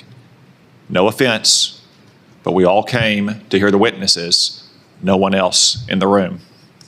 Director Gabbard, I understand you'll make a statement for the panel of witnesses. Thank you, Mr. Chairman, Vice Chair, members of the committee. Thanks for the opportunity for us to be here to present you the intelligence community's 2025 annual threat assessment. I'm joined here this morning by my colleagues from the CIA, DIA, FBI, and NSA. Our testimony offers the collective assessment of the 18 U.S. intelligence elements making up the U.S. Intel community and draws on intelligence collection and information available to the IC from open source and private sector and the expertise of our analysts. This report evaluates what the IC assesses most threatens our people and our nation's ability to live in a peaceful, free, secure, and prosperous society. As you know, we face an increasingly complex threat environment that is threatening us here at home and our interests abroad. I'll begin by focusing on what most immediately and directly threatens the United States and the well-being of the American people. Non-state criminal groups and terrorists putting American lives and livelihood at risk. Then I'll focus on the key nation states who have the capability to threaten the interests of the United States. In this complex environment, non-state and state actors are able to exploit or take advantage of the effects of each other's activities. Conventional and asymmetrical capabilities, even the traditionally weakest of actors are able to acquire from available advanced technologies, creates an even more complex and serious threat landscape. First, I'll highlight the threats presented by several non-state actors. Cartels, gangs, and other transnational criminal organizations in our part of the world are engaging in a wide array of illicit activity, from narcotics trafficking to money laundering to smuggling of illegal immigrants and human trafficking, which endanger the health, welfare, and safety of everyday Americans. Based on the latest reporting available for a year-long period ending October 2024, cartels were largely responsible for the deaths of more than 54,000 U.S. citizens from synthetic opioids. Mexico-based transnational criminal organizations, or TCOs, are the main suppliers of illicit fentanyl to the U.S. market and are adapting to enforcement and regulatory pressures by using multiple sources and methods to procure precursor chemicals and equipment, primarily from China and India, many of which are dual-use chemicals used in legitimate industries. Independent fentanyl producers are also increasingly fragmenting the drug trade in Mexico. The availability of precursor chemicals and ease of making illicit fentanyl have enabled independent actors to increase illicit fentanyl production and smuggling operations in Mexico. Cartels are profiting from human trafficking and have likely facilitated more than 2 million illegal immigrants encountered by law enforcement at the U.S. southwest border in 2024 alone, straining our vital resources and putting the American people at risk. Criminal groups drive much of the unrest and lawlessness in the Western Hemisphere. They also engage in extortion, weapons and human smuggling, and other illicit and dangerous revenue-seeking operations, including kidnappings for ransom, forced labor, and sex trafficking. These and other human traffickers exploit vulnerable individuals and groups by promising well-paying jobs while confiscating their identification documents. They operate in the shadows, exploiting lawlessness in various areas and using coercion and intimidation to control their victims. While these key drivers of migrants are expected to persist, heightened U.S. border security enforcement and deportations under the Trump administration are proving to serve as a deterrent for migrants seeking to illegally cross U.S. borders. U.S. Border Patrol apprehensions along the southwest border in January 2025 dropped 85% from the same period in 2024. Transnational Islamist extremists such as ISIS and Al-Qaeda and affiliated jihadi groups continue to pursue, enable, or inspire attacks against the United States and our citizens abroad and within the homeland to advance their ultimate objective of establishing a global Islamist caliphate. This includes heightened efforts to spread their ideology to recruit and radicalize individuals in the U.S. and the West. While the New Year's Day attacker in New Orleans had no known direct contact with ISIS terrorists, he was influenced and radicalized by ISIS ideological propaganda, as one example. Al-Qaeda and its affiliates continue to call for attacks against the United States as they conduct attacks overseas. These jihadist groups have shown their ability to adapt and evolve, including using new technologies and tactics to spread their ideology and recruit new followers. A range of non-state cyber criminals are also targeting our economic interests, critical infrastructure, and advanced commercial capability for extortion, other coercive pursuits, and financial gain. These actors use a variety of tactics, including phishing, ransomware, and denial of service attacks, to disrupt our systems and steal sensitive and lucrative information using available technologies and U.S. cyber vulnerabilities. Ransomware actors last year, for example, attacked the largest payment processor for U.S. healthcare institutions. and another set of criminal actors conducted cyber attacks against U.S. water utilities. Some of these non-state cyber actors also operate as proxies for or emulate similar activities carried out by major state actors.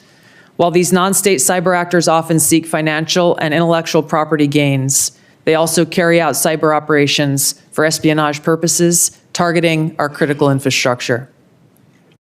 Turning to key state actors, the IC sees China, Russia, Iran, and North Korea engaging in activities that could challenge U.S. capabilities and interests, especially related to our security and economy. These actors are in some cases working together in different areas to target U.S. interests and to protect themselves from U.S. sanctions. At this point, the IC assesses that China is our most capable strategic competitor.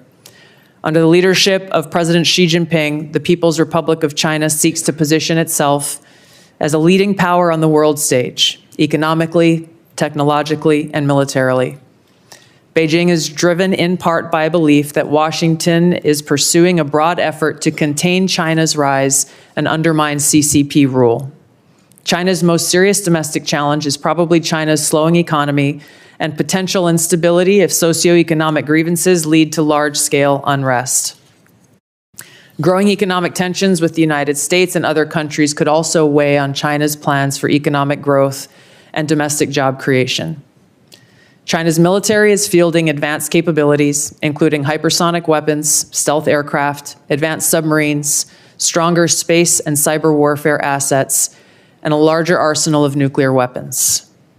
While it would like to develop and maintain positive ties with the United States and the Trump administration to advance its interests and avoid conflict, China is building its military capability in part to gain advantage in the event of a military conflict with the United States around the issue of China's efforts toward unification with the Republic of China, or Taiwan.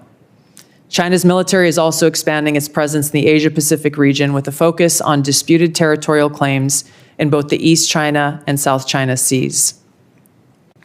Beijing is advancing its cyber capabilities for sophisticated operations aimed at stealing sensitive U.S. government and private sector information and pre-positioning additional asymmetric attack options that may be deployed in a conflict. China's cyber activities have been linked to multiple high-profile breaches, including last year's massive compromise of U.S. telecom infrastructure, commonly referred to as Salt Typhoon. Beijing currently dominates global markets and strategically important supply chains, for example, with the mining and processing of several critical minerals. In December, China imposed an export ban to the United States on gallium, germanium, and antimony, all of which are important to the production of semiconductors and our defense technologies. This was in direct response to U.S. export controls on chips designed to broadly limit PRC access to advanced chips and chip-making equipment. China also aims to compete in other critical global industries, including AI, legacy semiconductor chip production, biomanufacturing and genetic sequencing, and medical and pharmaceutical supply production. Leveraging often heavily state-subsidized production at greater scale, lower costs, and weaker regulatory standards than required in the West, Beijing's strategy has given it a leading position in many parts of these sectors and supply chains that support them. In 2023, for example, China had 5 first-in-class domestic drug approvals and 3 FDA approvals. Turning to Russia. Russia's nuclear and conventional military capabilities, along with its demonstrated economic and military resilience, make it a formidable competitor.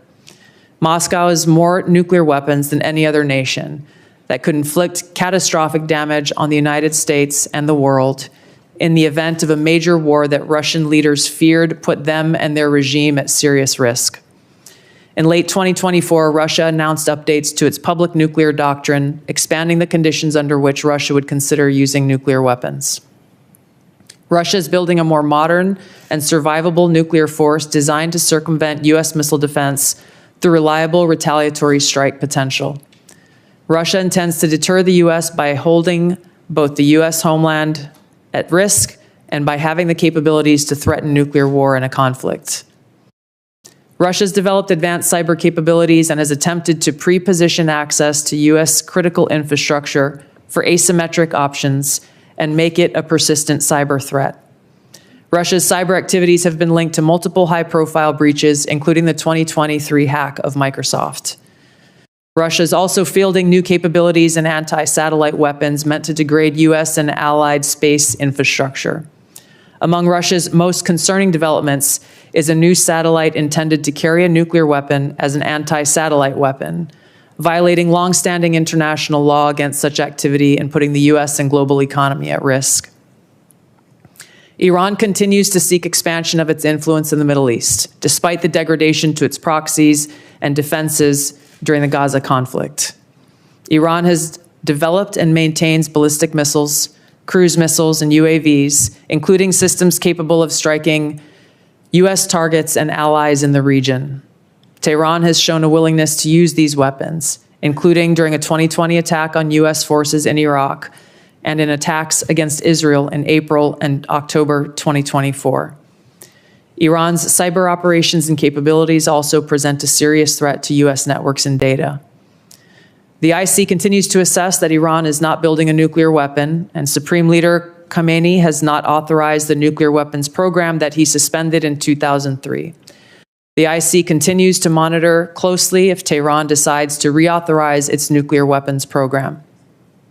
In the past year, we've seen an erosion of a decades-long taboo in Iran on discussing nuclear weapons in public, likely emboldening nuclear weapons advocates within Iran's decision-making apparatus. Iran's enriched uranium stockpile is at its highest levels and is unprecedented for a state without nuclear weapons. Iran will likely continue efforts to counter Israel and press for U.S. military withdrawal from the region by aiding, arming, and helping to reconstitute its loose consortium of like-minded terrorists and militant actors, which it refers to as its axis of resistance. Although weakened, this collection of actors still presents a wide range of threats, including to Israel's population, U.S. forces deployed in Iraq and Syria, and to U.S. and international military and commercial shipping and transit. North Korean leader Kim Jong-un is pursuing stronger strategic and conventional capabilities that can target U.S. forces and allies in the region, as well as the U.S. homeland, to bolster North Korea's leverage and stature, defend its regime, and achieve at least tacit recognition as a nuclear weapons power.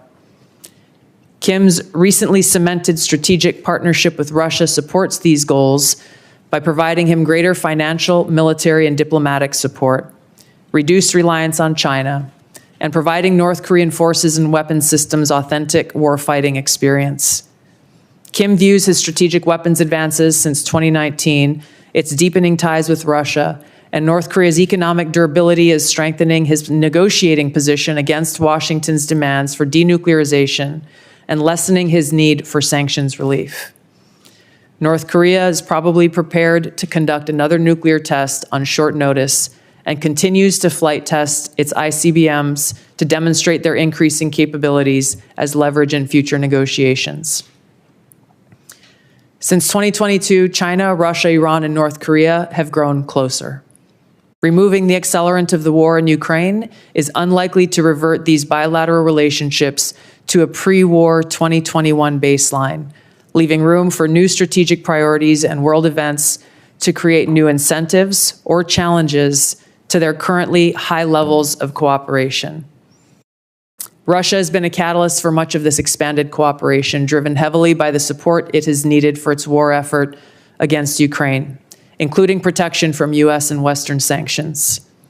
In addition to its exchange of military and other resource capabilities with North Korea, Russia has relied more heavily on China's financial and defense industry backing, and also has increased combined military exercises with China to signal shared fortitude against the United States and U.S. allies in the Asia-Pacific region. With Iran, Russia has also expanded financial ties to mitigate sanctions. Iran has become a critical military supplier to Russia, especially of UAVs, in exchange for Russian technical support for Iranian weapons, intelligence, and advanced cyber capabilities. In conclusion, the threats that we see to U.S. national security are both complex and multifaceted, and put the lives, safety, and well-being of the American people at serious risk.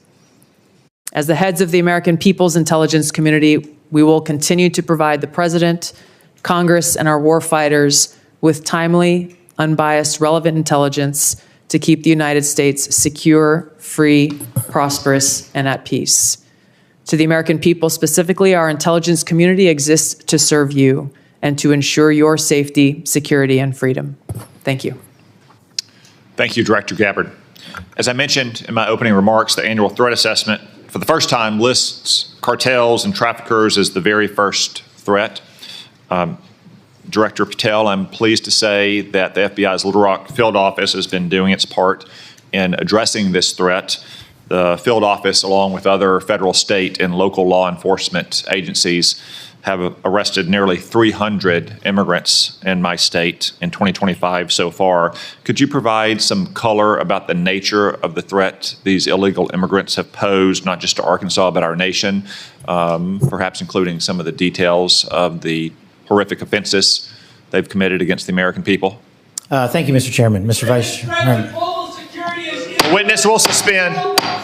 Their greatest threat to global security is Israel, and the whole world knows it. Stop funding Israel! Stop funding Israel! Stop funding Israel! Stop funding Israel!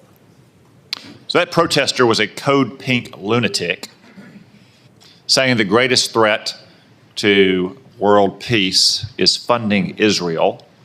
I will observe, for the benefit of the audience here and on television, that Code Pink is funded by Communist China as well, which simply illustrates, speak up now if you want to be removed as well, whoever's saying that.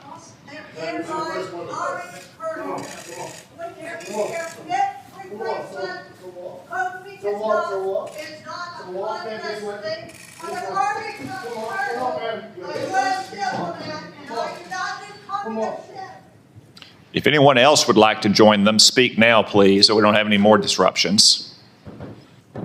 As I was saying, the fact that Communist China funds Code Pink, which interrupts a hearing like this about Israel, simply illustrate Director Gabbard's point that China, Russia, Iran, North Korea, and other American adversaries are working in concert to a greater degree than they ever have before. Director Patel, back to my question, could you give us some color about the threat that illegal migrants have posed, not only to my state, which has resulted in nearly 300 arrests in 2025, but also to the nation at large? Thank you, Mr. Chairman, Mr. Vice Chairman, and members of the committee. I appreciate the time to address you all. Specifically to Arkansas, Senator, the priorities at the FBI, which I identified during my confirmation hearing and since, is attacking violent crime along with national security. And every single state in this country is a border state. Arkansas is no exception.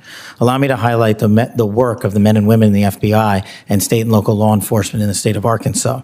Since February 5th alone, we've had 220 illegal immigrants arrested on charges varying from violent offenses, weapons offenses, narcotics offenses, and serious violent felonies.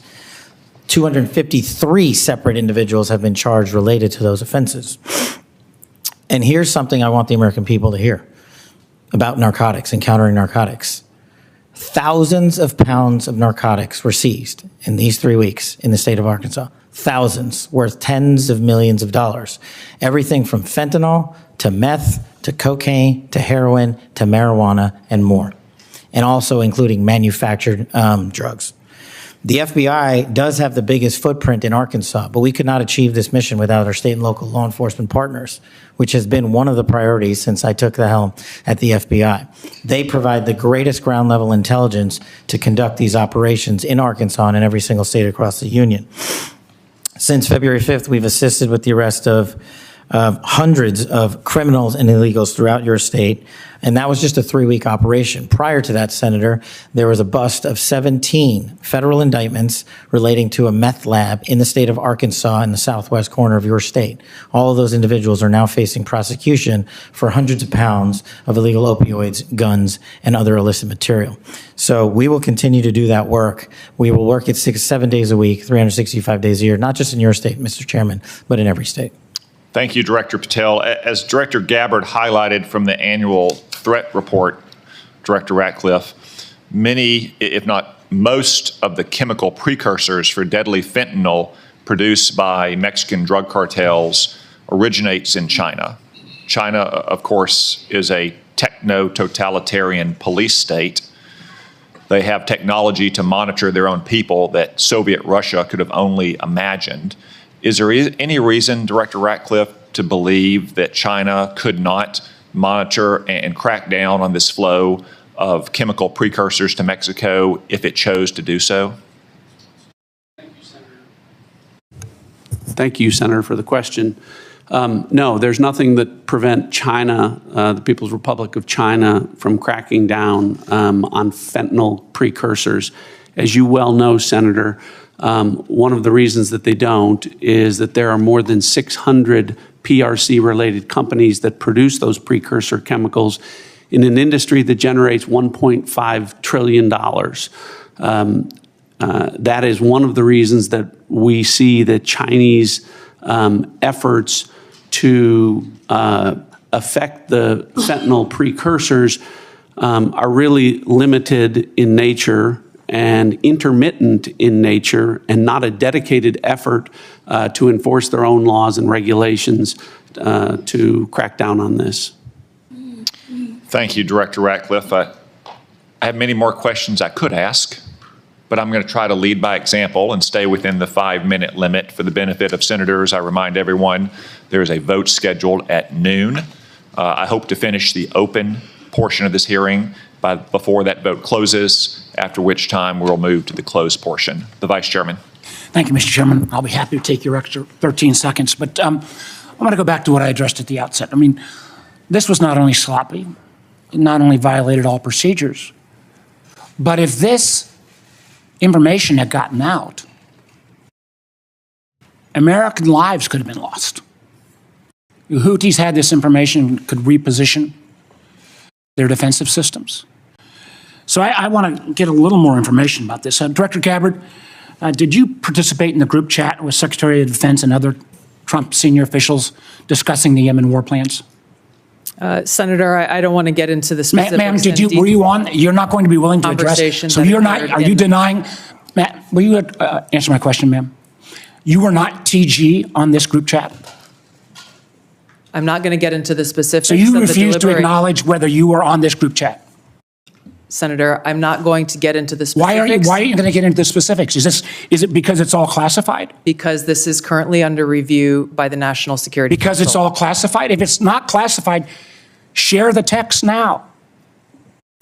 As the White House previously stated, is it classified or non-classified information on this text? I can confirm. Director Radcliffe, were you on the group chat? Senator, I was on a signal messaging group. So you were the John Ratcliffe on that chat? I was. Thank you. Thank you. Can I provide some context, Senator, to that? Yes, but I've got a series of questions. Well, but I think it's important because at the outset you made a couple of comments about signal messaging using encrypted apps. So that we're clear, one of the first things that happened when I was confirmed as CIA director was signal was loaded onto my computer at the CIA, as it is for most CIA officers. One of the things that I was briefed on very early, Senator, was by the CIA records management folks about the use of signal as a permissible work use. It is. That is a practice that preceded the current administration to the Biden administration. Director Ratcliffe, I've got a series of questions. If you're making the statement, the statement, the signal is a secure channel. No, can I answer that? It is. I've got a series of decryption. So it is. To finish, I understand encryption. It is permissible to use to communicate and coordinate for work purposes, provided, Senator, that any decisions that are made are also recorded through formal channels. Right. So those were procedures that were implemented. My staff implemented those processes, followed those processes, complied with those processes, and finally, just please, so my communications, to be clear, in a signal message group were entirely permissible and lawful and did not include classified information. Well, we will make that determination, because if it's not classified, share the text with the committee. Let me go on. Director Gabbard, you are the security executive and set access guidelines for classified information. Did you contact the defense secretary or others after this specific military planning was put out and say, hey, we should be doing this in a SCIF? There was no classified material that was shared in that So then if signal there was no check. classified material, share it with the committee. You can't have it both ways. These are important jobs. This is our national security. Bobbing and weaving and trying to, filibuster your answer. So please answer the question. If this was Director Gabbard, if this was a rank and file intelligence officer who did this kind of careless behavior, what would you do with them? Senator, I'll reiterate that there was no classified material that was shared in that Ma'am, if there's no classified in materials, share. And then if there's no classified materials, then you can't even answer the question whether you're on the chat. This is strangely familiar, and I think my colleagues will remember, when you couldn't answer the question, is Edward Snowden a traitor? Ma'am, I have serious doubts about anyway.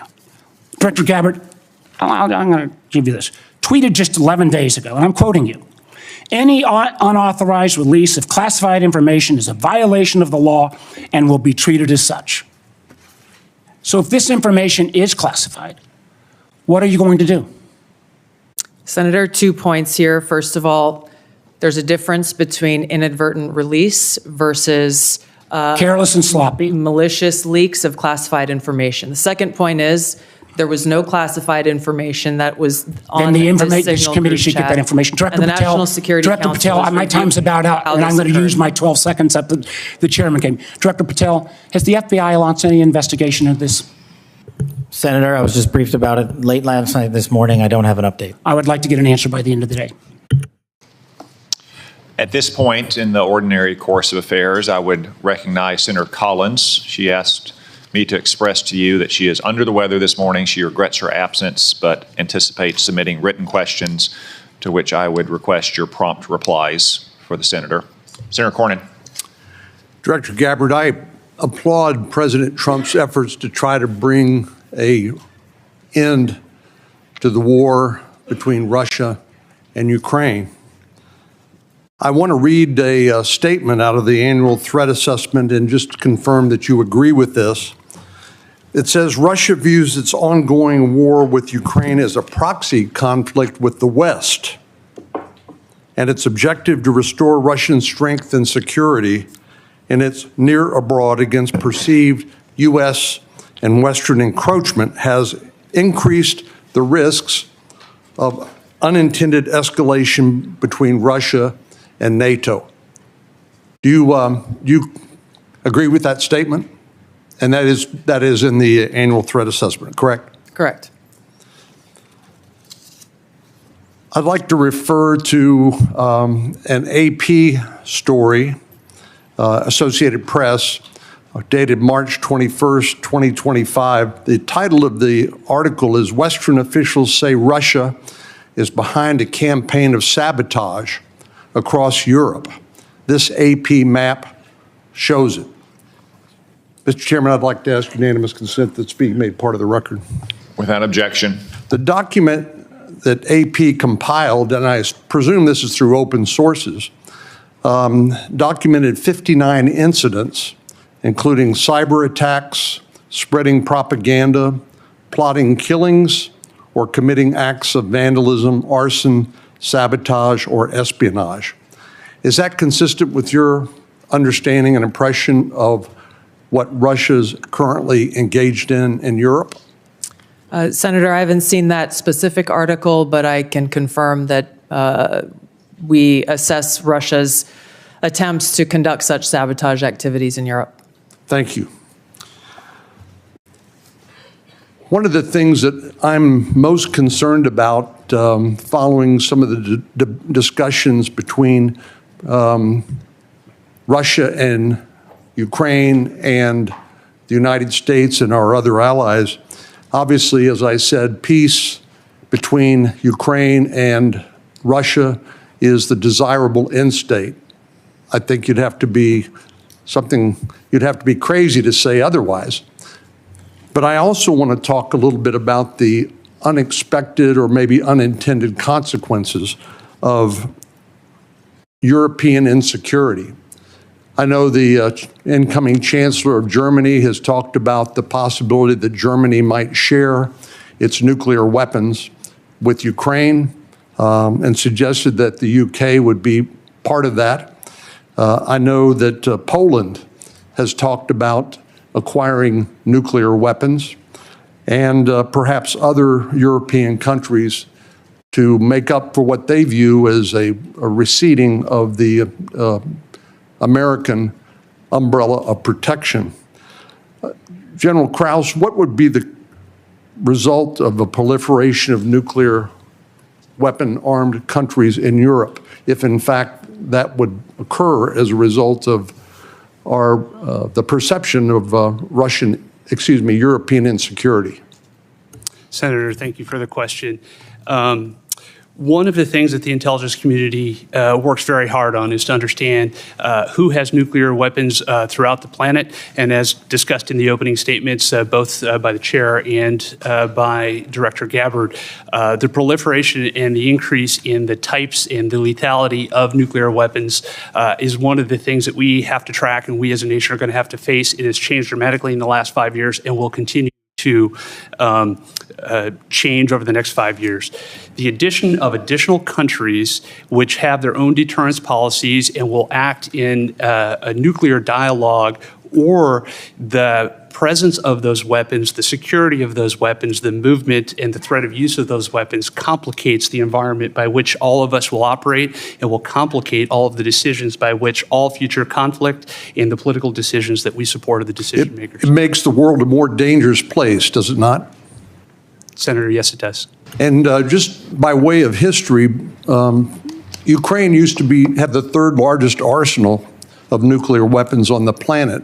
But as a result of negotiations between Russia and Ukraine and the United Kingdom, the Budapest Memorandum documented a commitment by Russia and the United States to protect the territorial integrity of Ukraine in exchange for them giving up their nuclear weapons. Did I correctly summarize the content of the Budapest Memorandum back in 1994? Yes, Senator, you did, and Ukraine willingly gave up its weapons for the protection of others. Thank you very much. Senator Wyden. Thank you, Mr. Chairman. And obviously, my colleagues and I feel very strongly about the war planning meeting over unclassified phones. Obviously reckless, obviously dangerous. Both the mishandling of classified information and the deliberate destruction of federal records are potential crimes that ought to be investigated immediately. And I want to make clear that I'm of the view that there ought to be resignation, starting with the National Security Advisor and the Secretary of Defense. Director Radcliffe and Director Gabbard, have you participated in any other group chats with senior Trump administration officials in which classified information was shared using phones that weren't cleared for such information? Question for the two of you.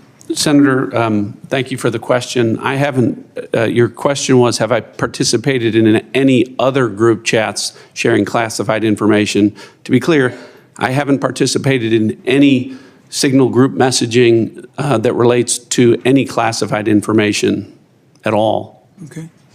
Director Gabbard?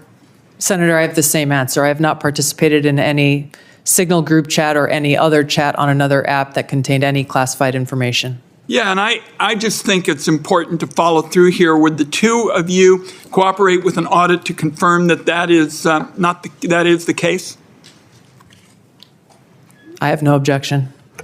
Senator, I'll certainly comply with any follow-up that the National Security Council would deem appropriate.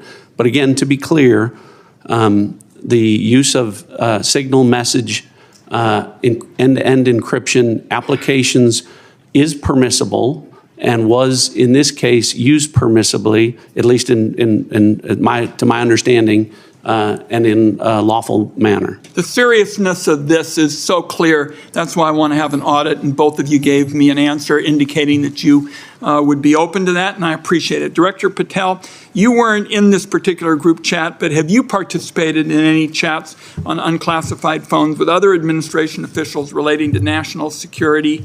And if so, on what other topics? Thank you for your question, Senator, and not that I can recall. Okay.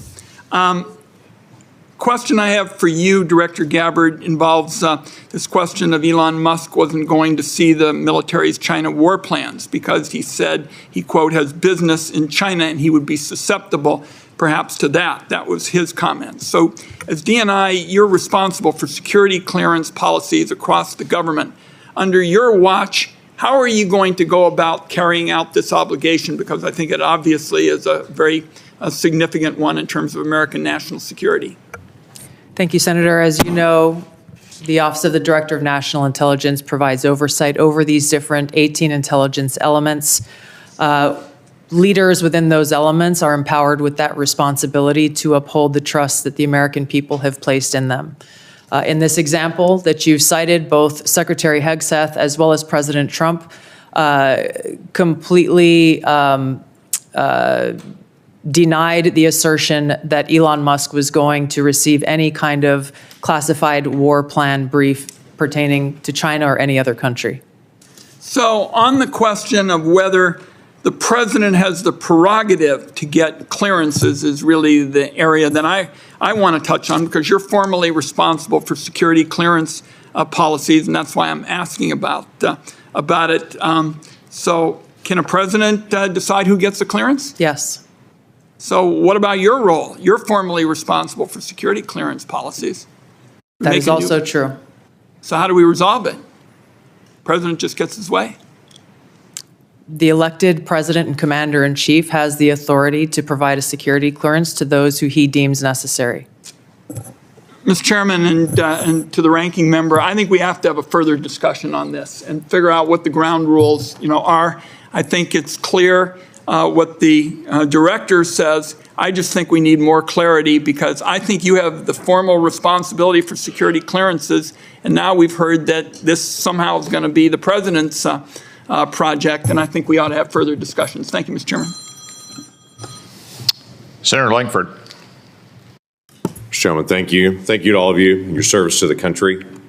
It matters. There are a lot of citizens of our country right now that have much greater security in their life because of the work that you do and the people that are working around you do. So I just want to say I appreciate that. For the folks in Oklahoma, they would definitely want me to be able to say thank you for your service. Let me ask a couple of questions on this. Director Gabbard, let me start with you on this. Iran has been listed as one of the top sponsors of terrorism for a very long time. They are the primary armors of Hezbollah, of Hamas, of the Houthis. They're arming the Russians to be able to kill Ukrainians. They continue to be able to destabilize the region. And just in the recent days, when many nations in the Gulf region have talked about how to provide greater stability, Iranian leadership stepped out and made very clear statements. They want a one-state solution for Israel, and it's to drive out all Jews. So this continues to be an issue, not just for the region, but for Americans in particular. So my question is on this is the sanctions and the effect of sanctions, what we know about the Iranian response. Under the Biden administration, those sanctions will turn down, where, quite frankly, Iran has been able to sell $90 billion in oil on the global market to be able to rearm itself and all the others around the region. Now sanctions are now going back on to Iran again. What do we know about the effect of those sanctions? Thank you, Senator, for the question. These sanctions have just begun to be reinstated, so the full effects have not yet borne fruit. But the message that the president has sent with his maximum pressure campaign is certainly heard.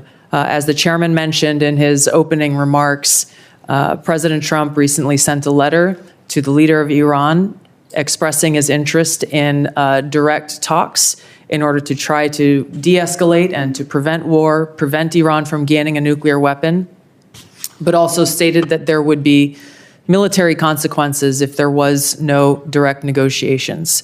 So President Trump is continuing to carry out his vision and mission of peace through strength, acting in the best interests of the American people. We will see what choices are made from here. Okay, thank you. Director Patel, during the last administration and the very open border policy that they had, we had some years, including 2022 and 2023, where there were 70,000 individuals that were released into the country that were identified as special interest aliens. This is something this committee and the Homeland Security Committee tried over and over again to get details on. The Biden administration was unwilling to be able to share any of the details on the special interest aliens, led to a great amount of frustration. The comment came often back to us is that FBI is going to track all these individuals and to be able to identify them, even though it was 70,000 a year that were coming into the country. You just walked into this position and trying to get your feet on the ground in so many different issues that are outstanding on that. I raised to you the issue of individuals that are currently illegally present in the country going through a process, but are listed as special interest aliens. By definition from the administration, those are individuals that we don't know their level of risk, but they're considered a national security risk, but we don't know anything else about them from there. So how are you trying to get on top of the number of people that are criminal aliens in the country, but also these special interest aliens that come from terrorist areas? Thank you, Senator. Appreciate your question. As far as the FBI is concerned, you hit on it. Criminal. So we are focused across our interagency partners at DHS, ICE, CBP, CIS, and elsewhere to identify through our information sharing networks that we have stood up with state and local law enforcement to provide us the details on any criminal evidence relating to any of the individuals you highlighted. And if there's a nexus there, a case will be opened, by the line agents who predicated lawful and factual basis to do so. And we will further refer that matter to the Department of Justice for prosecution. We are reviewing all of these cases anew, and we will report back to you, Senator, with some fidelity on the outcome of that process. Okay, thank you. Are you getting good feedback from social media technology companies and cooperation from them on illegal activities that are promoted on their site? All the different sites have rules and standards for what can and can't be done on that.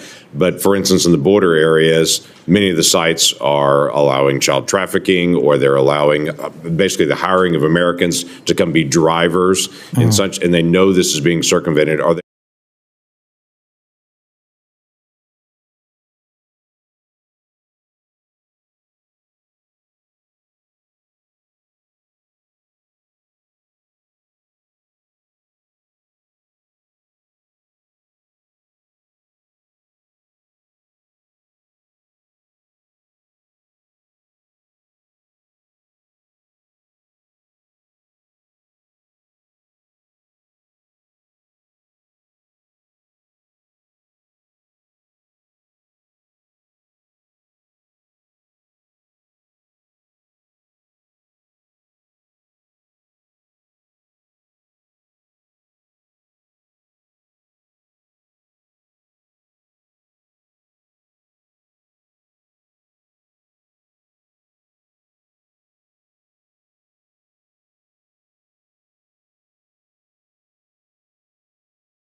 Okay, we'll call the first hearing of the Senate Judiciary Committee's Subcommittee on the Constitution to order. It's an honor and a privilege to serve as the chairman of this committee with a rich history for the 119th Congress, and it's also fortunate to have my friend and ranking member, my colleague Senator Peter Welch, as the ranking member from the great state of Vermont. So thank you to all the witnesses and all the folks who've made their way here. This committee will have several important hearings regarding our fundamental rights, the separation of powers, and our constitutional order. So before we get rolling, I've got some opening remarks, and I know Senator Welch does as well. Before joining the Senate as Attorney General of Missouri, I led the Missouri versus Biden lawsuit, exposing the vast censorship enterprise that the Biden administration had built. In the years that have followed, we've uncovered an even larger and more formidable censorship industrial complex that spans from our nation and across the Western world. The issue we are here to discuss extends far beyond the borders of the United States. It's a crisis that implicates all of Western civilization, a crisis that threatens to plunge much of what we've once called the free world into darkness. Over the past decade, an alliance of activists, academics, journalists, big tech companies, and federal bureaucrats designed a system to suppress and silence their critics. They did so in unprecedented ways, using new, novel tools and technologies of the 21st century. What they built was, in effect, a second state, a faceless system of power not bound by the limits and liberties of our Constitution. Of course, this alliance was all too happy to wield traditional state power as well. Under the Biden administration, the Department of Justice became a vehicle for lawfare against the left's political enemies. The victims of this assault were countless innocent Americans, from concerned parents at school board meetings, to traditional Catholics, to pro-life activists, to President Trump himself. But to fully understand the scale of the left's war on the First Amendment, we must look beyond the formal limits of government. The faceless adversary in American politics today is the sprawling labyrinth of left-wing NGOs, nonprofits, foundations, and activist groups, a shadow state that operates with collective purpose, even as its power is dispersed across a vast constellation of groups. Mass migration, cultural Marxism, political riots, the criminal violence that consumes our inner cities. Pull back the curtain on each one of these, and you'll find the same names, the same groups, time and time again. These groups are home to a permanent left-wing activist class that believes itself to be beyond the reach of our constitutional checks and balances. It's the same class that dominates almost every major power center in our country today. The NGOs and major foundations, mass media, the education system, the arts and culture industry, big tech, and the administrative state itself. Fundamentally, they see our constitutional order as an obstacle to their political ambitions, so they can operate in the shadows outside of its line of sight. Journalists have taken their talking points on disinformation from censorship industry experts. And those experts protect the legacy media's power by discrediting and blacklisting their competitors. Activist groups, along with their friends in the press, enforce this system by launching pressure campaigns against anyone who steps out of line. The revolving door never stops turning. The Biden administration was chock full of alumni of these groups. Some had previously worked in the Obama administration. To take one of the many examples, Gene Kimmelman, a man who was described as Obama's, quote, secret weapon on antitrust at the DOJ, left the Obama administration to open up the DC Office of Global Partners and Associates, a so-called human rights group dedicated to combating misinformation and hate speech online. From there, he went on to take over as president and CEO of Public Knowledge, yet another online censorship group that played a key role in suppressing speech during COVID. Once Biden came into power, Kimmelman was appointed to his transition team at the DOJ, where he subsequently took a job as a senior advisor. It's all in the open now, and you can see how it works. So it should come as no surprise that Jen Psaki boasted about flagging disinformation for Facebook, or that the Biden White House was revealed to have been back channeling with YouTube about suppressing disfavored speech.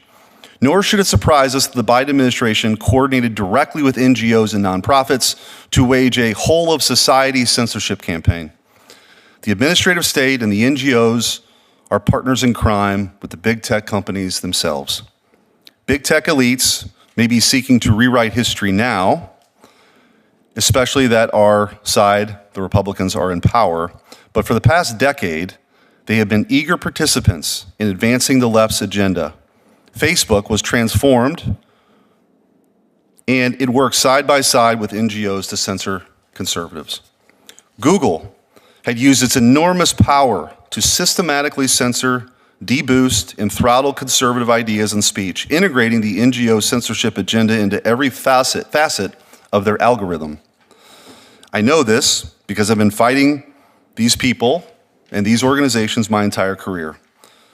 The Missouri versus Biden case forced the Biden administration to release 20,000 pages of evidence, emails, Slack messages, meeting notes, and other internal communications between the White House, the tech companies, and the NGOs. These documents revealed a vast censorship enterprise, far larger in scope and scale than we could have previously imagined. A coordinated, well-oiled machine with the NGOs at the very center. This machine is waging war on our free speech across multiple fronts. The first is blacklists, groups like NewsGuard and Global Disinformation Index, both of which refused our invitation to testify here today. We did ask. Feed blacklists of disfavored media outlets to major advertising firms, depriving these outlets of access to critical ad dollars. What this does, in effect, is to box out conservative or dissident outlets from access to the public square. The top 10 outlets on GDI's blacklist were all on the political right. Another front involves the manipulation of the public narrative.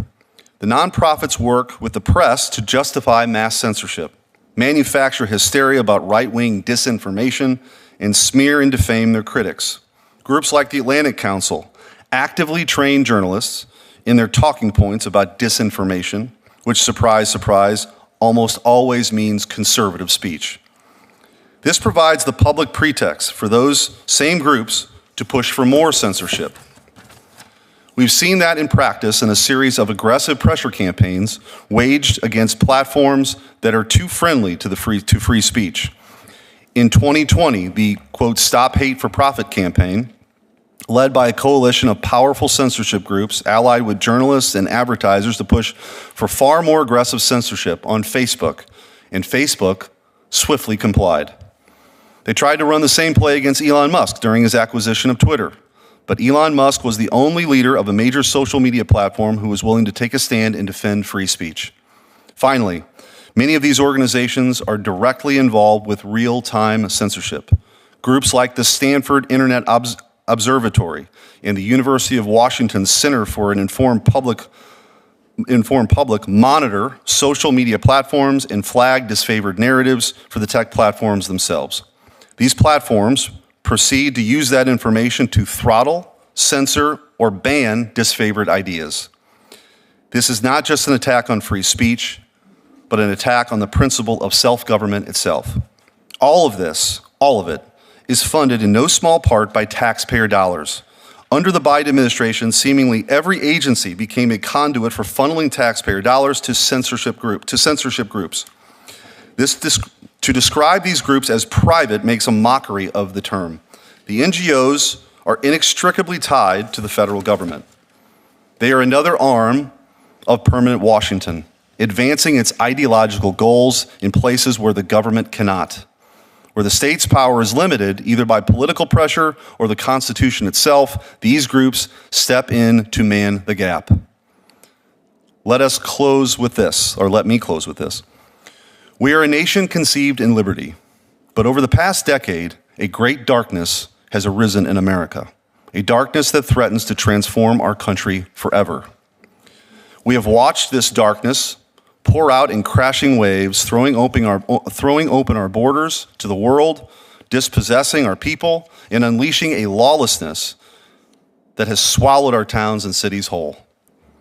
But the agents of this darkness cannot win without aggressive censorship and suppression, dismantling the tradition of free speech and thought that has been core to the way that we live our lives even before our founding. In the digital age, with all the peril and possibility that accompanies with it, the struggle for free speech is the struggle for civilization itself. Once again, we must commit that this nation, under God, shall have a new birth of freedom, and that the government of the people, by the people, and for the people shall not perish from the face of this new tyranny. Senator Welch. Thank you very much, Mr. Chairman. I'm delighted to be your ranking member on this committee and delighted to be your colleague in the Senate in the same class, and delighted to serve with you on the Judiciary Committee. And welcome, Senator Durbin. Totally with you on the First Amendment and the central role it plays in the well-being of this nation. It was such a radical concept in 1791. I mean, it's hard to imagine that at a time when kings were the law, we had a republic that protected our fundamental freedoms to religion, to speech, to assembly, the right to petition the government, and to have free press that could operate without any fear of government's censorship.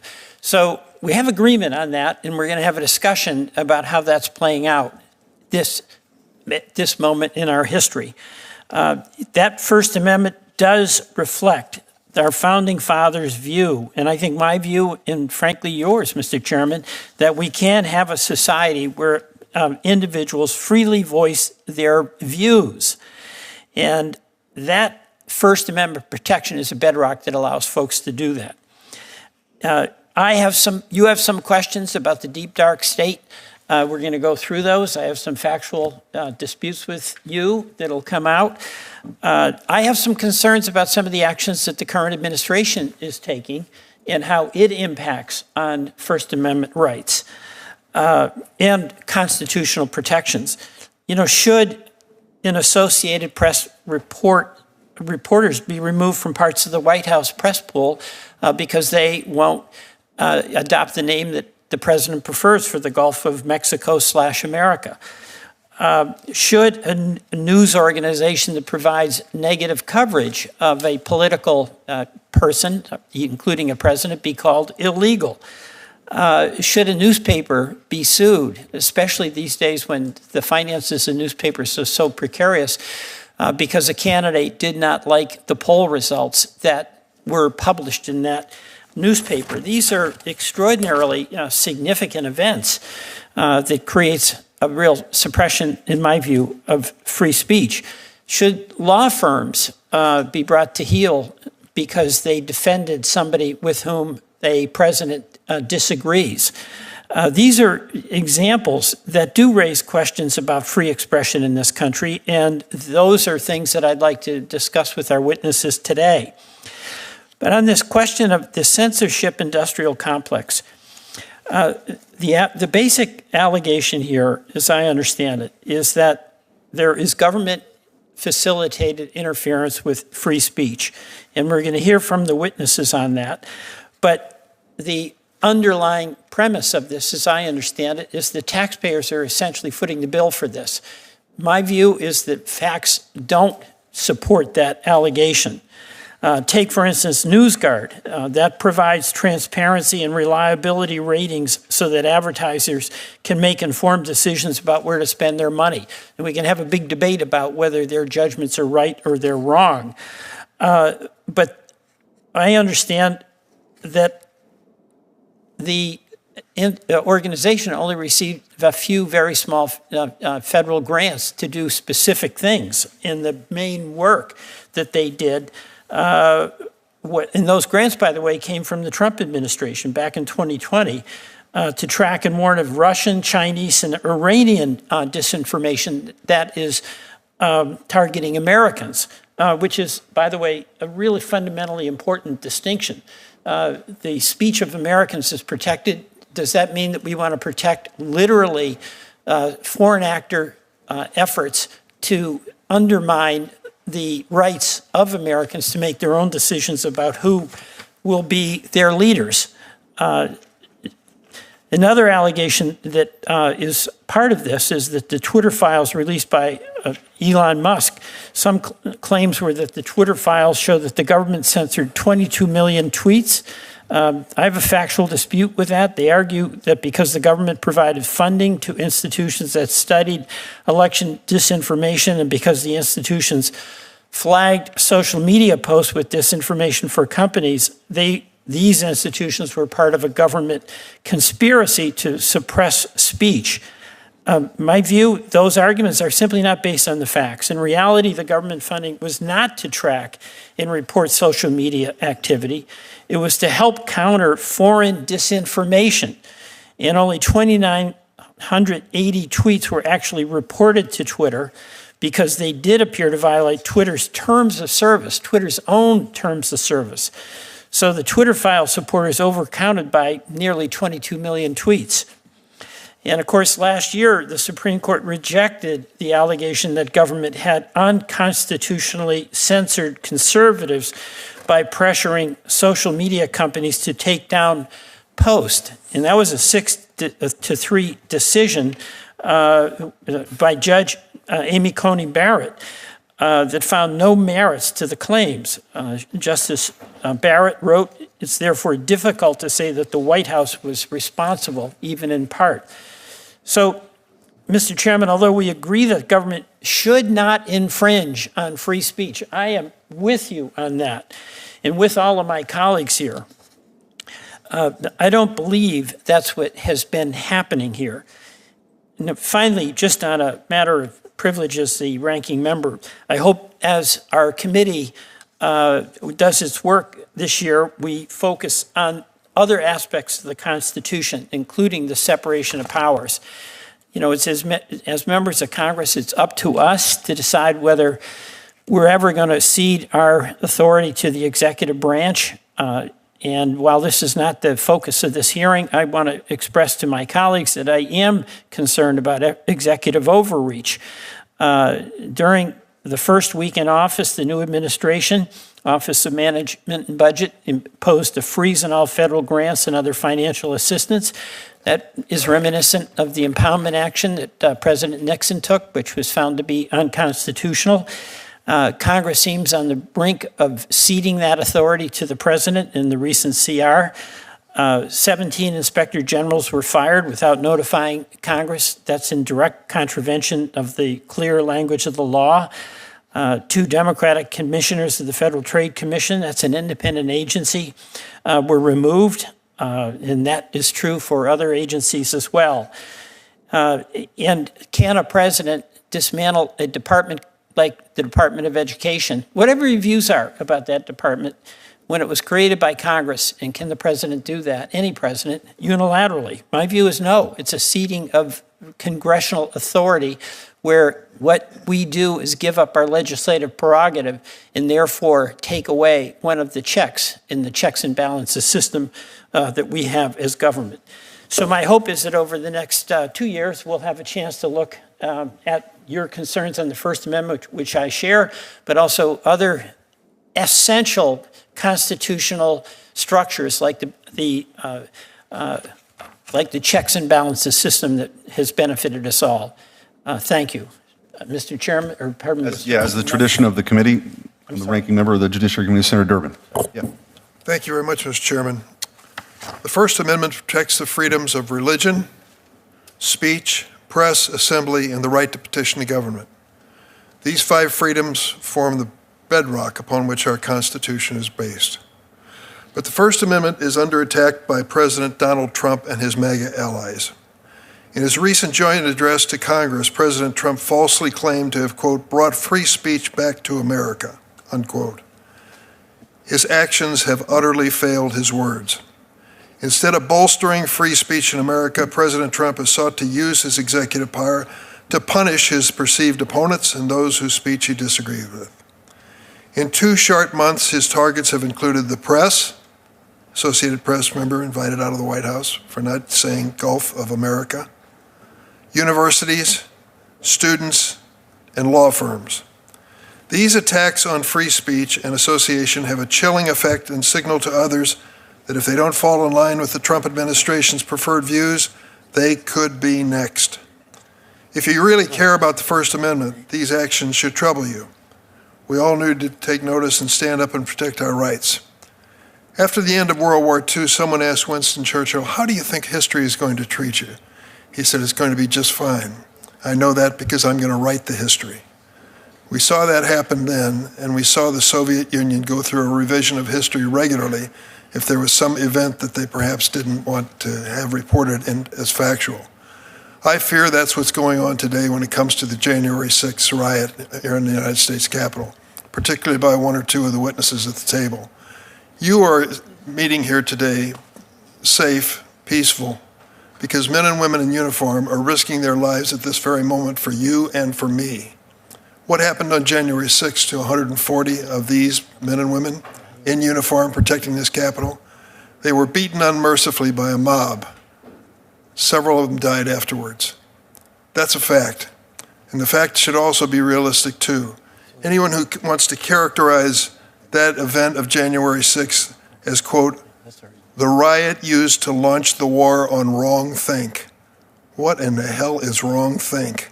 I can't keep up with all these words that are coming at us as brand new terms, and I hope it doesn't hide the fact that 140 policemen and women were here defending this Capitol and faced the wrath of a crowd. But the same person who used the word wrongthink went on to say, law enforcement resources were better allocated toward not treating grandmas wandering the Capitol grounds like jihadists. Let me tell you about some of those grandmas that were released by the full and unconditional pardon of Donald Trump. Here's one you should remember. Andrew Taki, rearrested since he was pardoned by President Trump in Leon County, Texas, on an outstanding charge of online solicitation of a minor.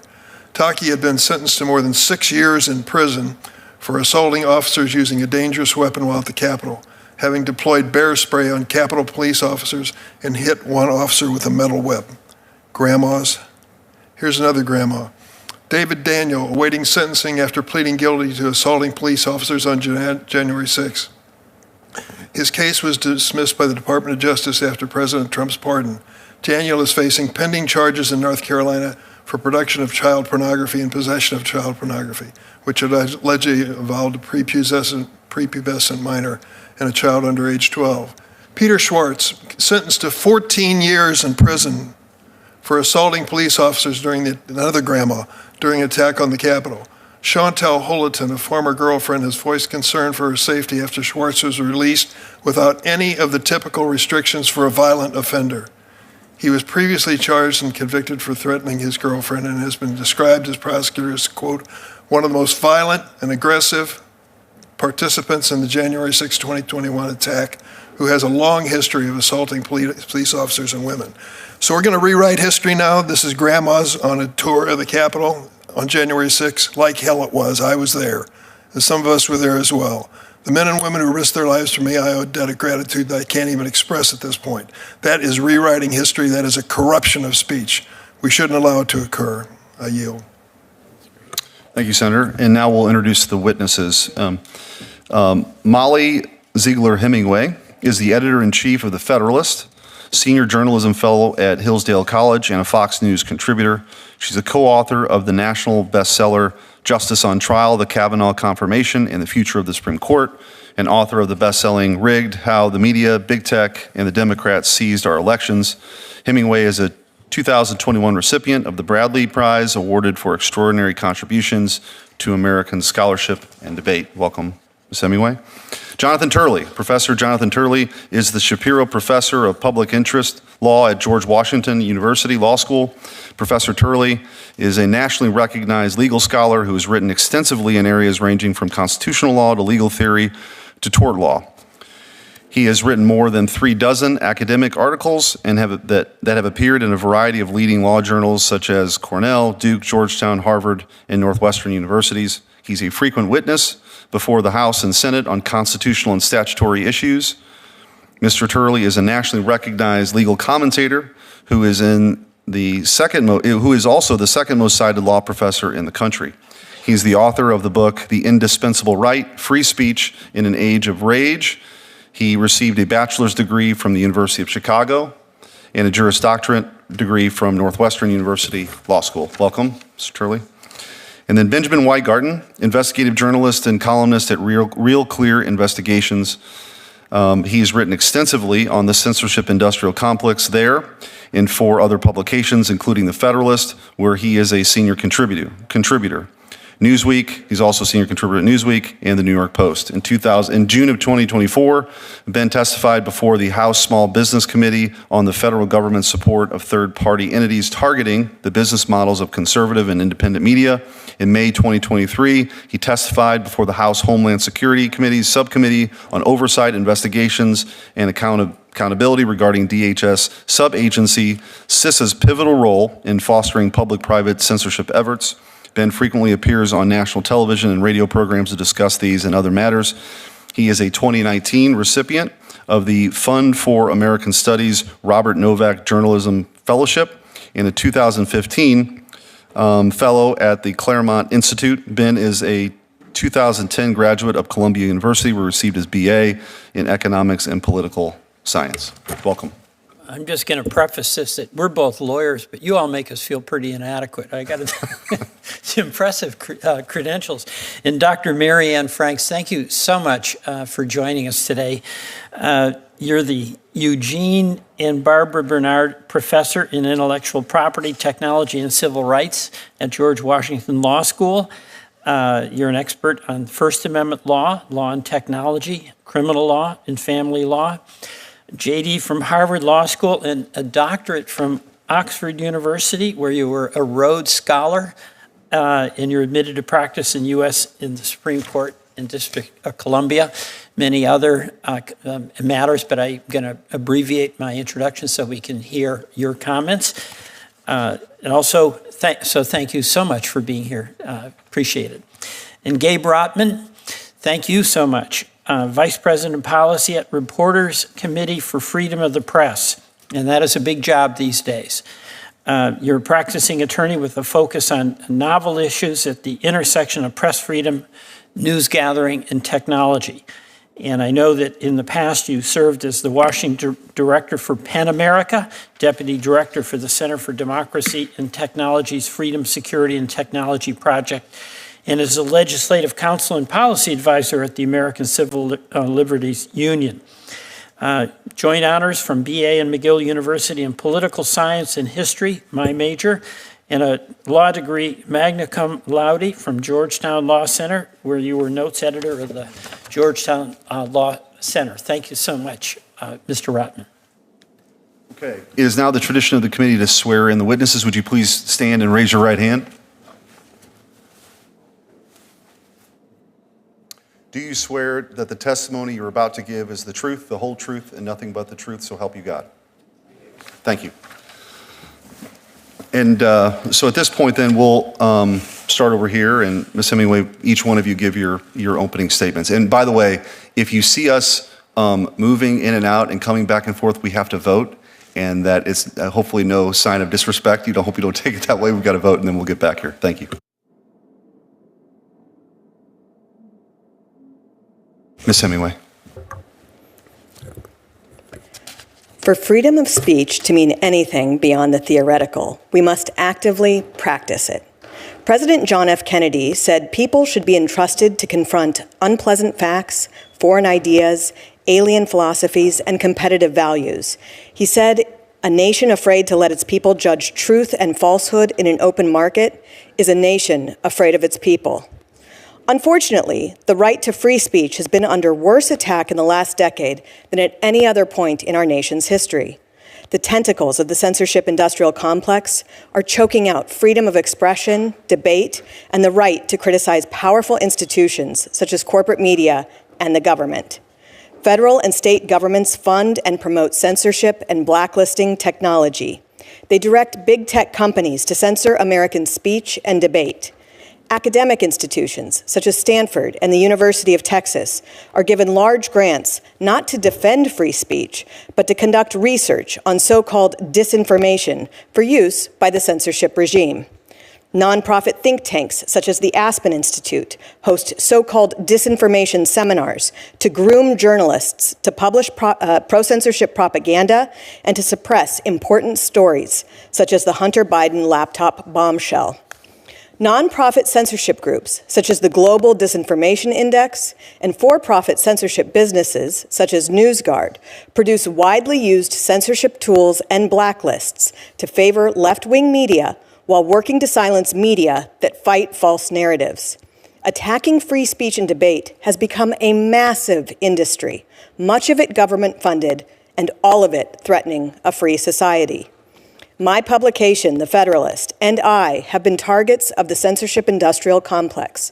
In June of 2020, a foreign group with the Orwellian name, the Center for Countering Digital Hate, engineered an operation to demonetize us because we published a critique of corporate media coverage of Black Lives Matter riots.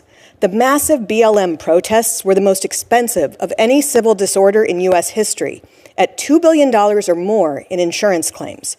Many in the media falsely described the arson, looting, and killings as peaceful, or, who can forget, mostly peaceful. In April 2023, a House subcommittee released a report documenting how Stanford colluded with 2 governmental entities to pressure social media companies into censoring true information, jokes, satire, political reporting, and analysis, all of which they claimed was disinformation.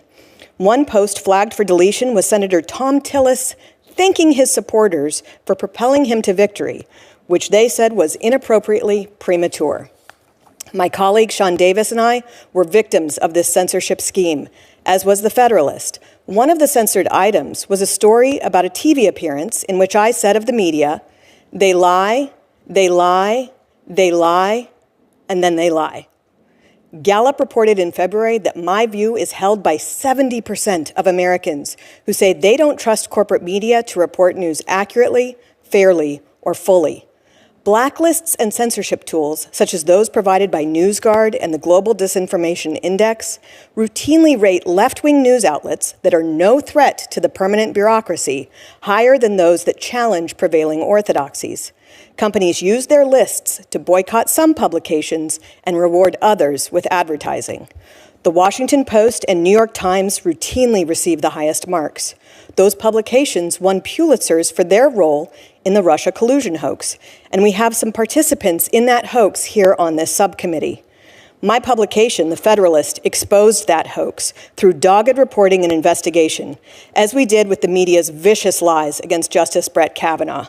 We exposed much of the censorship industrial complex, too, even suing the State Department after discovering its role in promoting and marketing censorship tools that are being used against us even as we sit here today.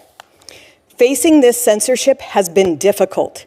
It would have been easy to fold, but that's exactly what censors want, to make it impossible to report the truth about their lies. They know our voice is so powerful and influential that they can't accomplish their goals unless they shut us down. They will not succeed. We will never stop. The more they try to shut us down, the harder we're going to work to stay open, because it's not about us. It's about whether we will have a civilization where people are allowed to say and think things tyrants don't want us to. Thank you.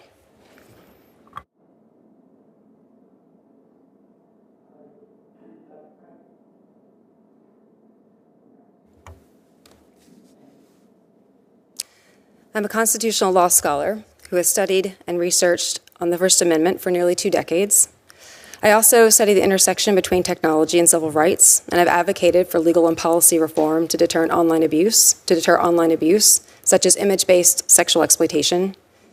And in this work, I've always endeavored to honor the principles of free speech, due process, and equality, and greatly respect and appreciate the members of Congress, including some of the members of this committee that I've had the opportunity to work with, who've been committed to the same. It's work that often deals with aspects of the First Amendment that are ambiguous or contested, but my testimony today focuses on the aspects that are absolutely clear and foundational. The first is the core principle of the First Amendment, so eloquently expressed by Supreme Court Justice Robert H. Jackson in 1943. If there is any fixed star in our constitutional constellation, it is that no official, high or petty, can prescribe what shall be orthodox in politics, nationalism, religion, or other matters of opinion, or force citizens to confess by word or act their faith therein. And to repeat, no official can dictate what Americans can say, think, or believe. The First Amendment constrains the government from interfering with freedom of speech. That includes the president, members of Congress, state officials, U.S. attorneys, special government employees. The First Amendment does not constrain non-governmental actors from making their own choices about what to say, what to hear, what to promote. Indeed, it does the opposite. It protects what Justice Kavanaugh has called the robust sphere of individual liberty, the right of private actors, including private universities, NGOs, businesses, to ignore, to criticize, refuse to associate with speech they don't agree with or think is wrong. The government also has its own rights of free speech, including the right to prefer certain viewpoints. It's allowed to communicate those preferences through persuasion, encouragement, and even funding. The government can encourage military enlistment without promoting criticism of the military. It can fund organizations that promote childbirth without also funding organizations that promote abortion. What the government cannot do is compel private actors to think or to speak a certain way using coercion or threats. When government actors speak on their own behalf, that is not censorship. When government actors promote their own viewpoints, including through persuasion and funding, this is not censorship. When non-government actors ignore, remove, criticize speech, or encourage others to do the same, not censorship. But when the government purges books, words, concepts that it doesn't like, that is censorship. When the government threatens people with the loss of employment, lawsuits, violence, jail, or deportation for their speech, that is censorship. When it seeks to force universities, law firms, or businesses to adopt the government's viewpoint, or when it seeks to punish judges, lawmakers, journalists, religious leaders, teachers, or students for dissent or for criticism of the government, that is censorship. The myth of the censorship industrial complex, a conspiracy that is so ludicrous that even the current conservative-dominated Supreme Court has dismissed it out of hand last year, has been used to vilify and harass experts, students, researchers, and nonprofits working on online misinformation with the express goal of discrediting, defunding, and dismantling that work. And the disabling of safeguards against foreign and domestic misinformation and media manipulation is a threat to free speech and to national security. And while there's no evidence to support collusion between the Biden administration and big tech, the relationship between the Trump administration and big tech is alarmingly intimate. Trump himself owns an influential social media platform and has literally surrounded himself with big tech oligarchs, the owners of Meta, Google, and of course X, owned by Elon Musk, who spent $250 million to elect Trump, turned X into a pro-Trump propaganda channel, and was rewarded by being named Trump's special government employee, where he now enjoys seemingly unlimited powers over the federal government and over the American people. This administration has, within the span of a few weeks, unleashed the greatest assault on the First Amendment since the Red Scare, while insisting that they are restoring freedom of speech. The censorship industrial complex is a thought-terminating, gaslighting cliche that attempts to portray the most powerful people in the United States as oppressed and silenced. The current president of the United States is ordering lawful residents to be surveilled, kidnapped, and expelled from the country because of their speech. He is attempting to dictate what words people are allowed to use, what educational institutions are allowed to teach, what values businesses are allowed to promote. He is calling for critics and dissenters to be imprisoned and assaulted. He is threatening journalists, students, judges, lawyers, religious leaders, governors, anyone he deems insufficiently loyal and insufficiently obedient. Trump's message could not be clearer. You either say what he wants you to say or you will be punished. This is an attitude of a king and not a president, a man who has declared himself above the law, including the First Amendment.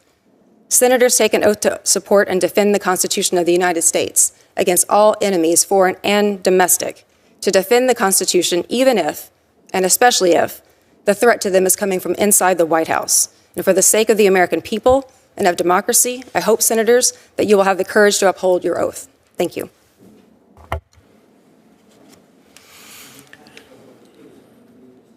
Okay. Thank you very much, Chairman Schmidt. Ranking Member Welch, members of the subcommittee, it's an honor to appear before you today to discuss free speech and government censorship. We are at a crossroads, in my view, on free speech. The decisions we make today will resonate for generations. For many years, some of us in the free speech community raised alarm over a growing and unprecedented anti-free speech movement in the United States, including growing infrastructure for censorship that stretched across agencies, universities, and corporations. A cottage industry of disinformation experts emerged with millions of dollars funneled to universities and groups to help target or curtail certain viewpoints. This new industry effectively commoditized free speech, and more importantly, monetized censorship. Suddenly, the market was awash with money for those who could offer systems or staff to combat viewpoints deemed misleading or false. The contractors often strove to keep examples of their work out of the public eye. At the University of Michigan, James Park marketed the schools program and noted that it could do what many were searching for by, quote, externalizing the difficult responsibility of censorship. When some of us raised the system in prior testimony, we were met with dismissals from members who insisted there was no proof of any coordination with the government on these efforts. For years, many in Congress opposed every effort to disclose the extent of this cooperation. With the release of the Twitter files and then the Facebook files, that narrative collapsed.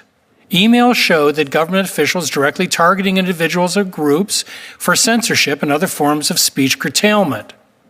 We know a great deal now about that system. We also know that the Biden administration made censorship part of its official mission.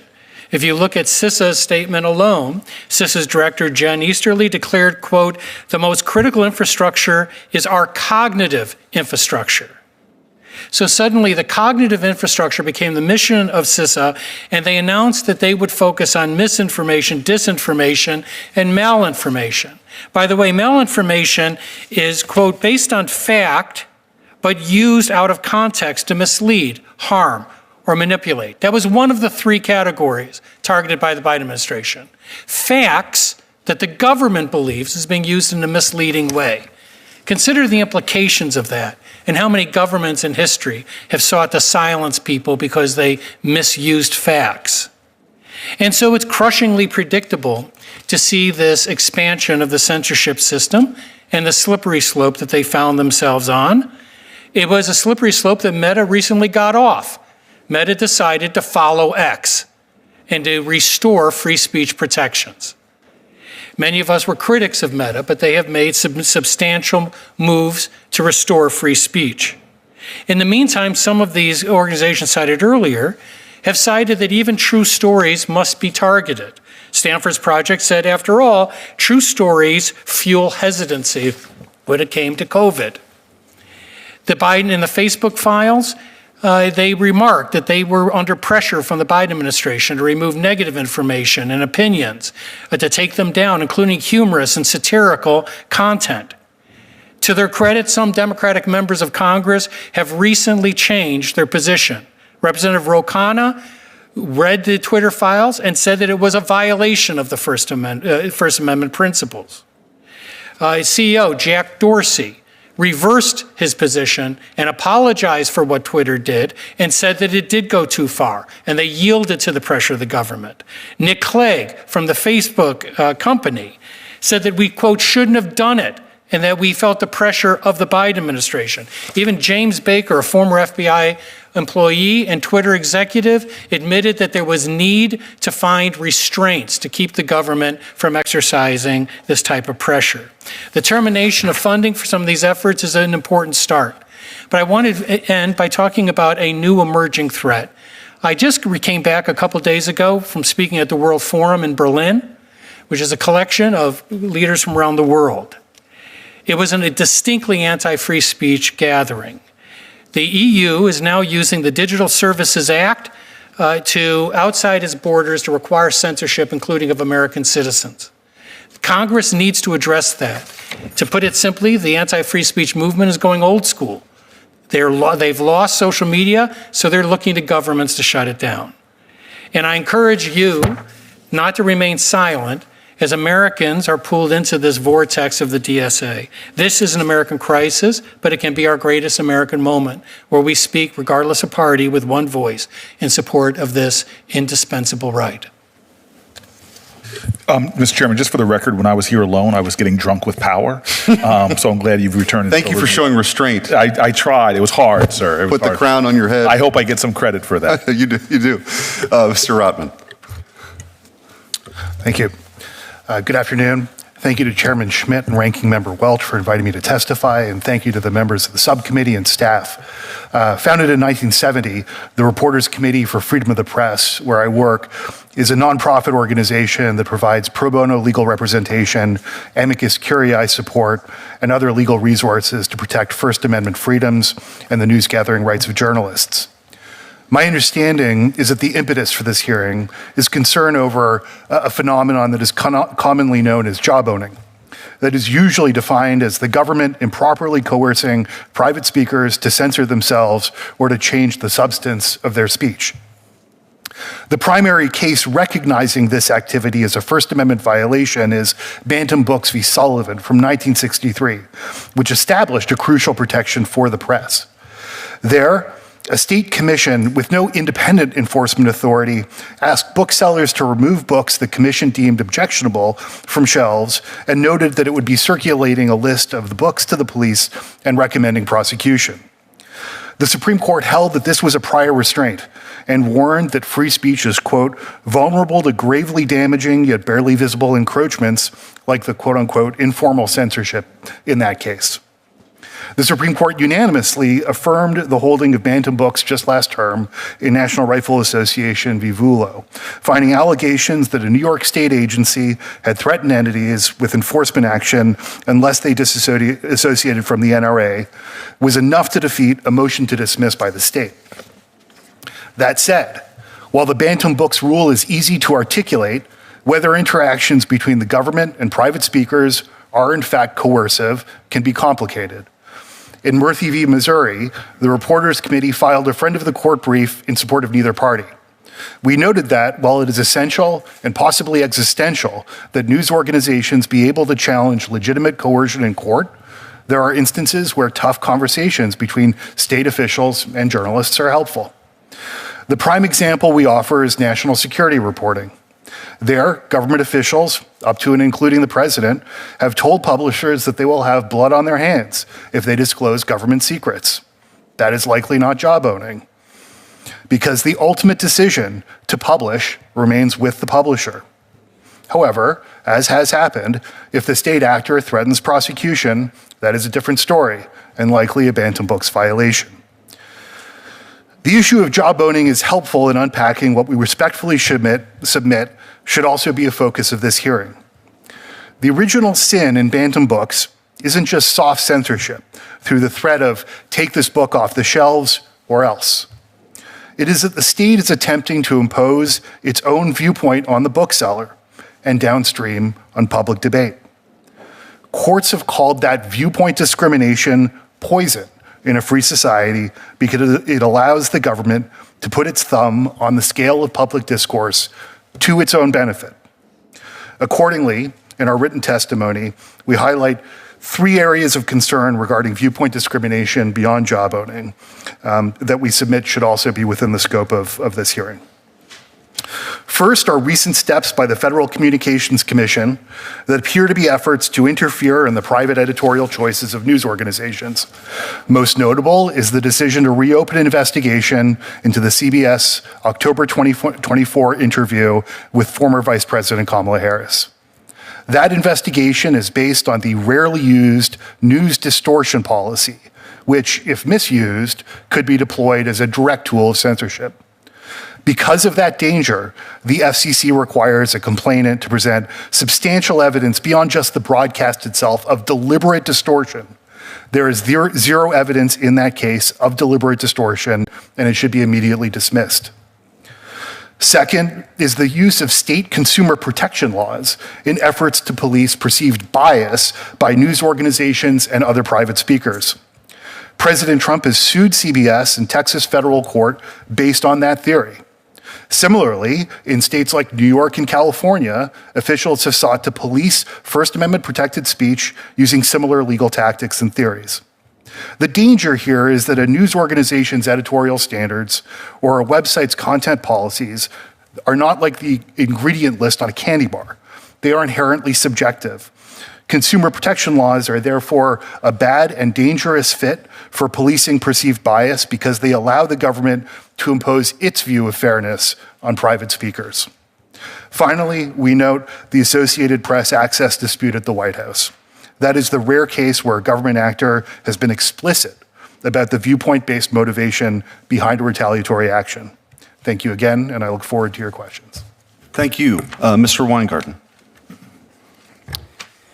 Chairman Schmidt, Ranking Member Welch, and members of the subcommittee, thank you for the opportunity to testify. Free speech is the bedrock of a free society. Over the last decade, as litigation, congressional oversight, and reportage have exposed, the censorship industrial complex has eroded that bedrock. A president, members of the Judiciary Committee, witnesses at this very table, and countless fellow Americans have had their core political speech secretly surveilled and targeted for suppression.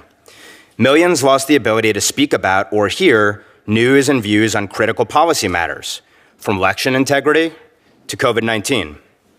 Media and technology companies have come under withering attack. Why? Purportedly because a pandemic of mis, dis, and malinformation, MDM, threatened national security, public health, and democracy itself, requiring our betters to intervene to save us from ourselves. A cynic might surmise that as Americans rebelled against a ruling class, on the left and right, that they saw as failing them, the rulers chose not to be responsive to their critics, to the people, but rather to silence them, purging unauthorized opinions and inconvenient facts, lest they lose their grip on power. It's no accident that the censorship industrial complex emerged after President Trump's first election, nor that its primary targets have been anti-establishment voices, sources, and the platforms circulating their speech. The most disturbing aspect of the censorship regime is that the federal government was its primary funder and driver, with the Biden administration enacting 57 censorship initiatives across 90 federal agencies at cost of several $100 million, according to reports. The second most disturbing aspect of the censorship regime is that the feds fostered the growth of a network of non-governmental accomplices, using them as cutouts to launder censorship in a conspiracy to skirt the First Amendment. Overwhelming evidence indicates the feds have deputized academic institutions, think tanks, NGOs, fact-checkers, risk raters, and for-profits as plainclothes speech police. This vast censorship enterprise is vertically integrated.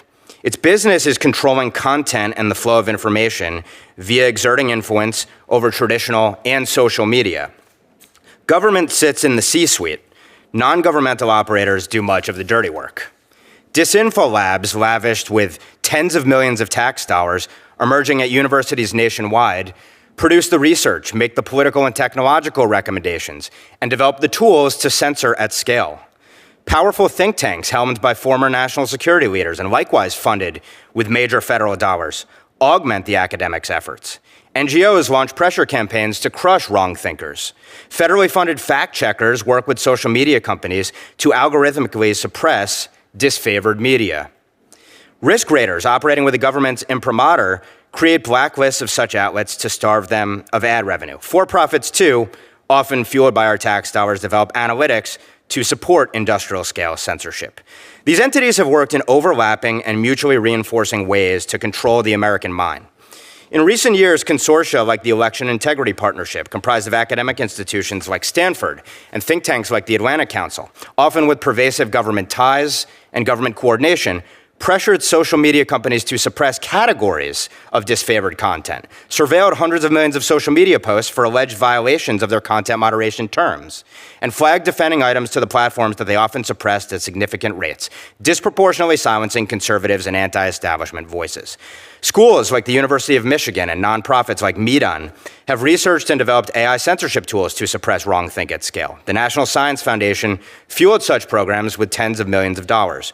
Risk raters like NewsGuard and GDI, recipients of government largesse, have reportedly hobbled disfavored media companies, generally on the right, causing them to lose partners, traffic, and revenue.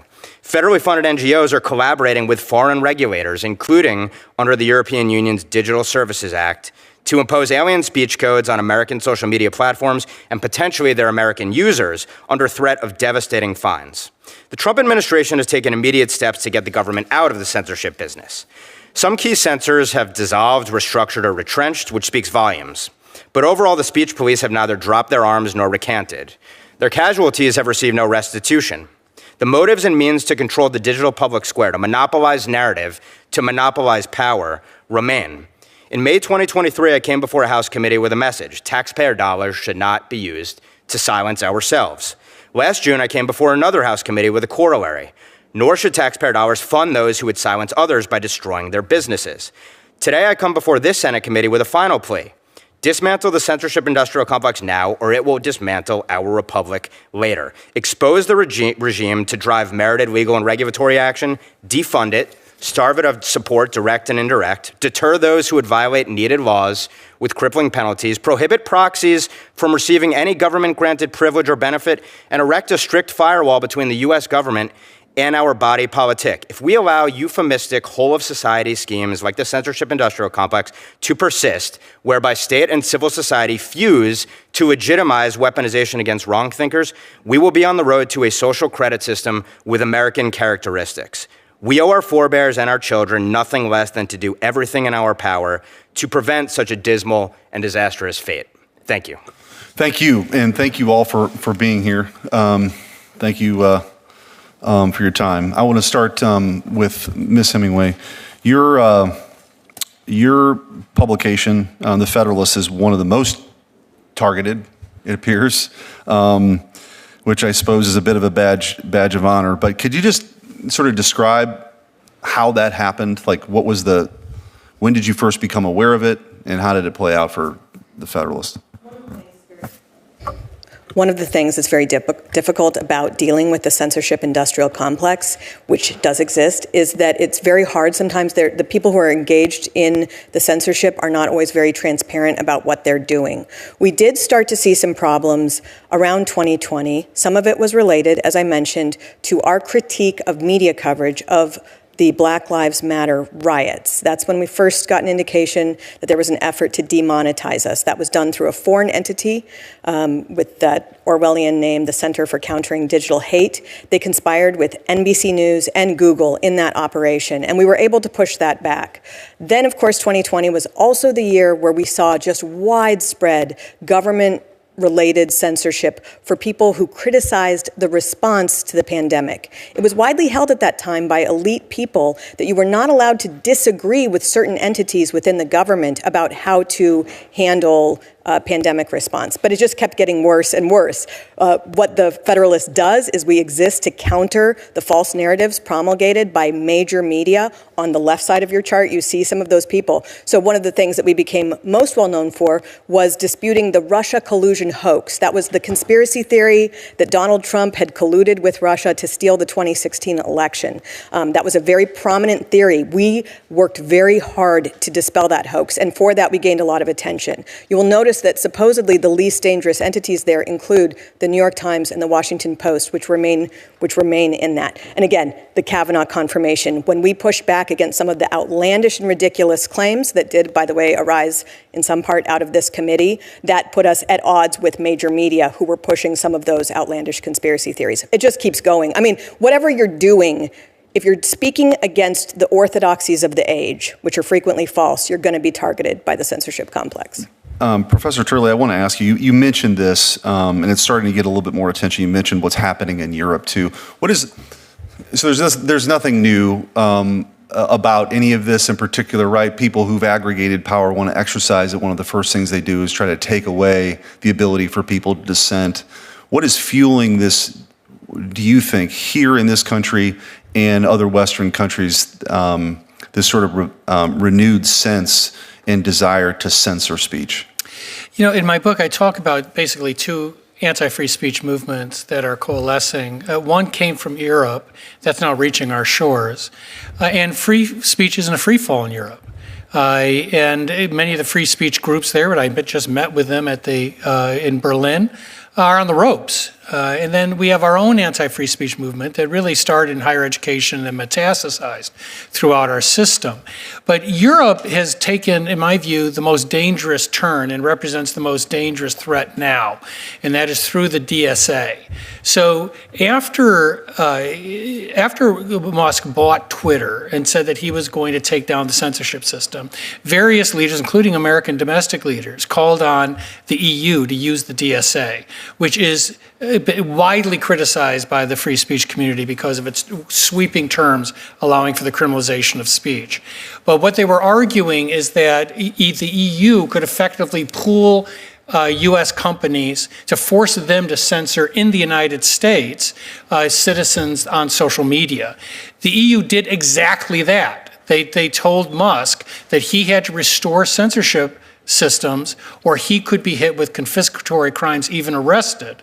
I have to tell you, just a few days ago in Berlin, that was much the talk of many of the EU people speaking, is that they're calling for what they call a new world order based on European values. Those European values are, in fact, the DSA, according to many of them. Yeah, thank you.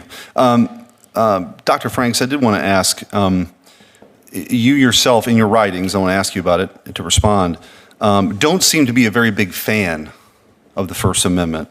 You've written, and I quote, "The conception of free speech enshrined in the First Amendment reflects white, wealthy men's experiences and interests.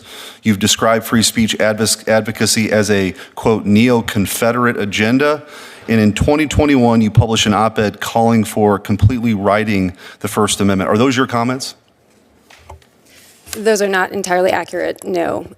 The Boston Globe piece was a thought experiment that I was invited to contribute to, and so I was asked if we were rethinking the Constitution, what are some of the ways we could rethink it? So that is the context of that op-ed. Okay, I think it's interesting that of all the people that could have been selected to come testify about the dangers of limiting free speech and censorship, my colleagues on the other side chose someone who believes that the First Amendment is essentially a white male fetish.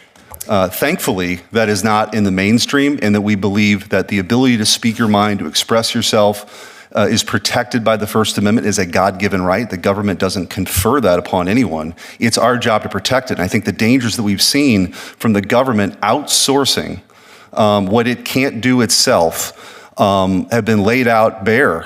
And it's a very dangerous road to go down. And the reason why we're having this hearing is that you have every right to express a point of view that I find abhorrent. I would hope that you would defend my right to do it, to have an opinion that you disagree with. But in the previous administration, if you dared to say that masks were somehow ineffective or that you couldn't, the COVID vaccine didn't actually prevent transmission, all those things were true, but you were deplatformed. You were told you cannot speak.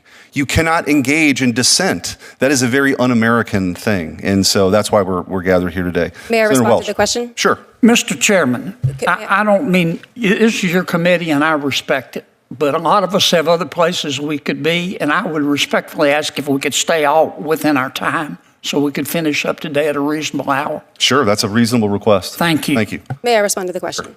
I'm going to object. I'd like us to stay within our time. Okay, thank you. I'm sure you're going to have other questions. Feel free to respond. Senator Welch.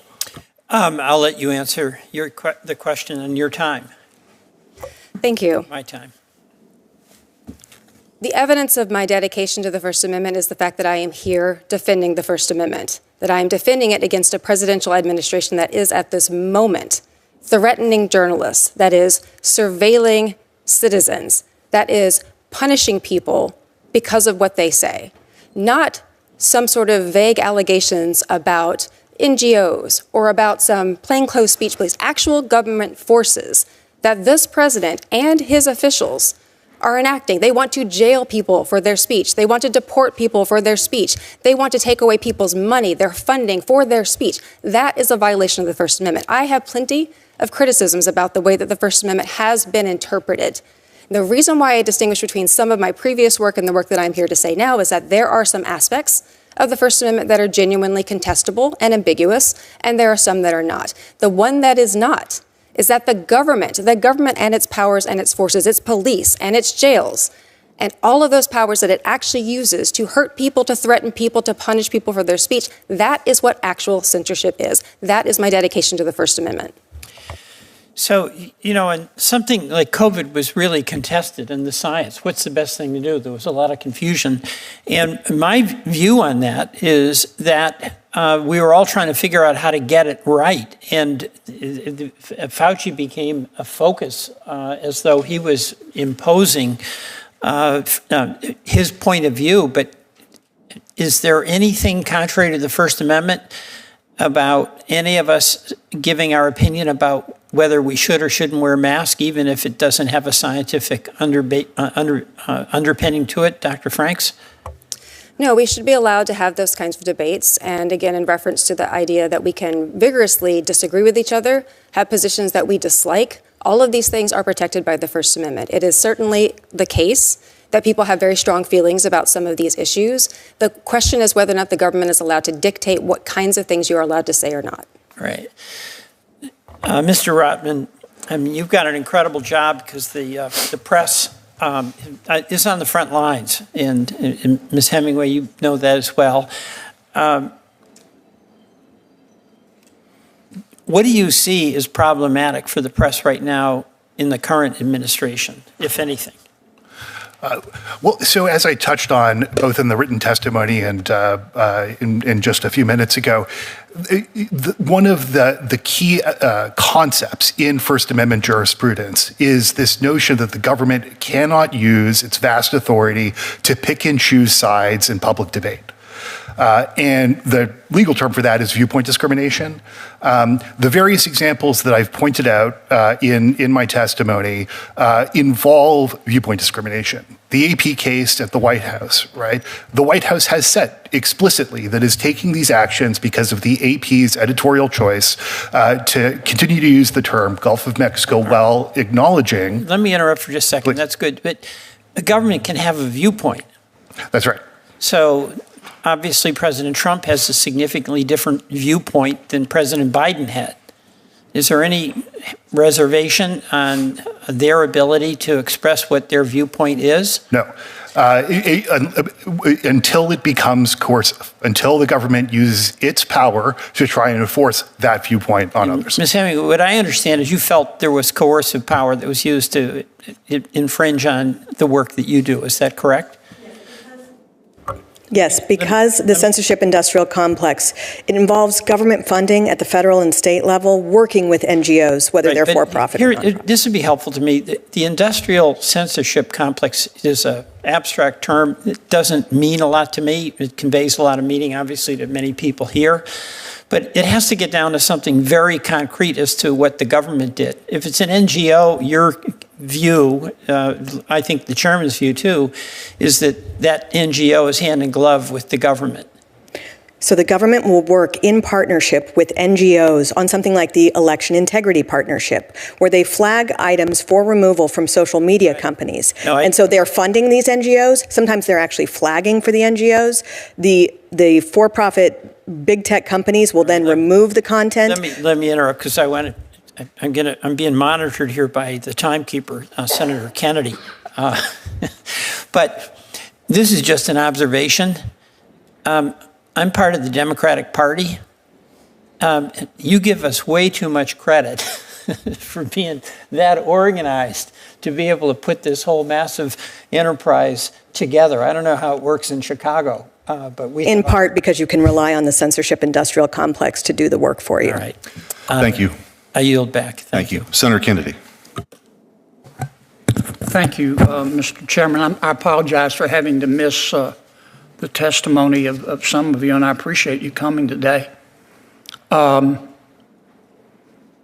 Professor Franks, let me ask you, I listened to your and Ms. Hemingway's testimony and Professor Turley's, so I got part of it. As I understand it, your position, Professor Franks, is that, I think you used the word myth. It is a myth that the Biden administration used government to compel speech, private speech, but that the Trump administration is doing that. Is that a fair characterization? Yes, that's correct. Okay. Do you think perhaps you're allowing your personal political beliefs to affect your objectivity here? No, I do not. What is guiding my answers here is that I'm looking to see what the Supreme Court has said. You notice that in the testimony about the censorship industrial complex. I got that part. No, I just want to clarify. No, but I've only got 5 minutes. Your answer is no, as I appreciate it. Let me ask you a couple questions. You wrote a law review article in December of 2023 for the New York University Law Review, and it was about the two cases, Bruin, Supreme Court case, and Dobbs. Remember that article? Yes, I do. Okay. In this article, you said, I'm going to quote your words, "Taken together, these two cases demonstrate that the Supreme Court has embraced the use of the Constitution as a tool of racial patriarchy," end quote. Did you say that? Yes. Okay. And then you went on to say, quote, "When the Supreme Court declares that there is a constitutional right to armed self-defense in public, it openly embraces and promotes a culture that privileges white men's ability to terrorize and kill those that they perceive as threats," close quote. Did I read that correctly? I believe so. Thank you for reading. Okay. And did you also say in that article, I'm going to quote again, quote, "by simultaneously expanding white men's right to kill and constricting women's right not to die, this Supreme Court," referring to the current United States Supreme Court, "has turned the Constitution into a homicide pact as well," close quote. Did you write that? That sounds like me. Okay.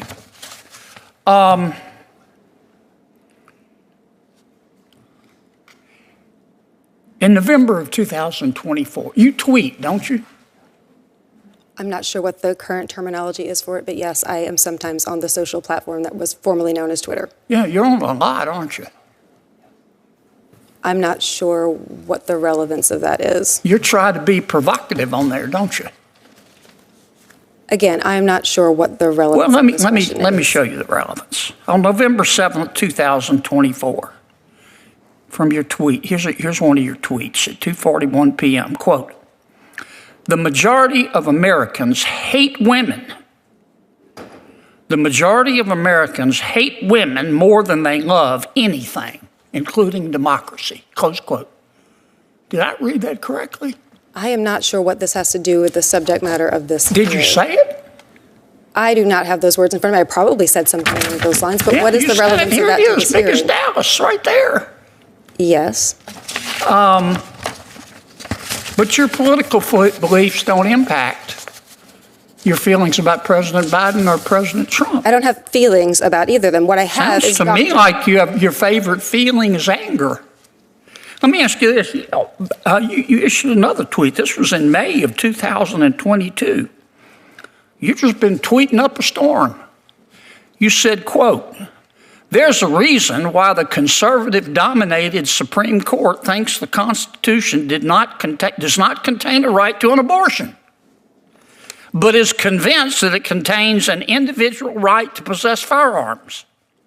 And that reason is white male supremacy," close quote. Did I read that correctly? Is there a question in this? Did I read that correctly? That's Is there my a question that is relevant to this hearing? Did I read that correctly? Do you really think that the United States Supreme Court, you're an officer of the court, is guided by white male supremacy? I believe that the First Amendment prohibits the president and other you state say that? officials for punishing people for Did their you honestly say that, Professor? And you expect us, that the First as a Democratic witness, to take you seriously? Are you kidding me? I believe that you should take You the First heard of Amendment curb your seriously, sir. enthusiasm? Here's my saying, curb my nausea. I believe that you should The take the First time has Amendment expired. Thank seriously. you. Senator Durbin. Mr. Weingarten, do you think the January 6th riot at the Capitol was protected free speech? I think to the extent there was peaceful protest, that's free speech. And when it bleeds into violence, to action, that's when it certainly crosses a line. So you believe that some of the individuals who received full and unconditional pardons by the President of the United States had, in fact, crossed the line and were guilty of criminal conduct? This is beyond the scope of what I prepared to discuss today, but in my personal opinion as a non-lawyer, yes, I believe some people committed crimes. Well, they certainly did. 140 policemen were assaulted by these rioters. I'm on a policeman's side. I hope you are too. I am. Well, a full and unconditional pardon to some of these folks is credible. Jake Lang, charged with assaulting police during January 6th, announced he plans to run for Senate in Florida. He's pretty emboldened by that pardon, isn't he? You don't have to answer that question. Let me ask you what the word wrong think means. Did you make that up? If I did make it up, I'd be happy to take credit for it. And my definition of it would be speech that flouts the orthodoxy of our political establishment and cultural elites. Interesting. I'll put that in my research bag to look at a little later. But you said whole of society war. I don't know what that means. Can you define that?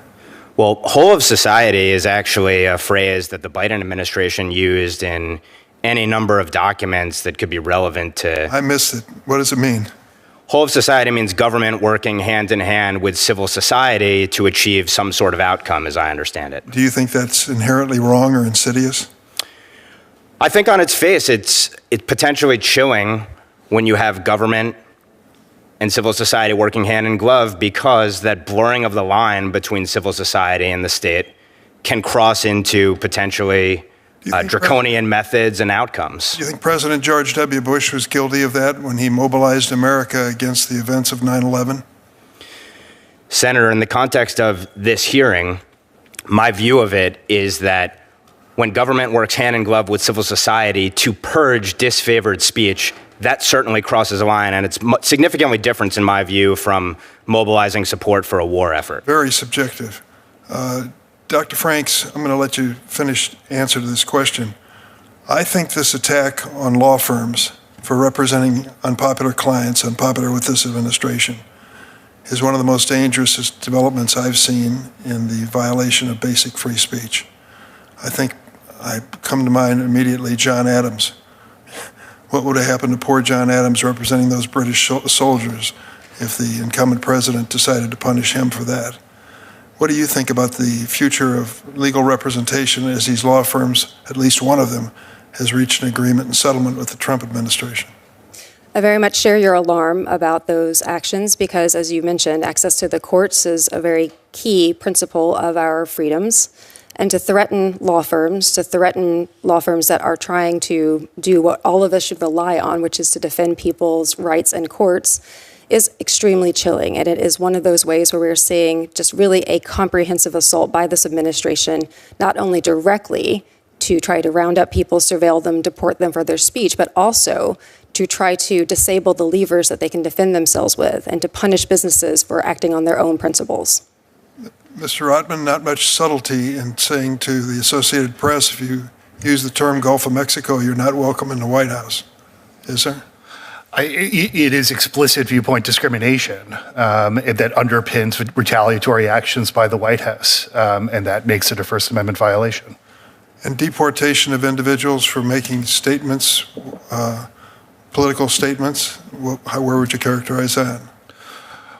So the authority that's been invoked, so I come at it from the freedom of the press perspective, but what's notable about some of those cases is they're relying on a statute that explicitly allows immigration enforcement actions based on the speech of the person the action's being taken against, and that's of great concern for the press.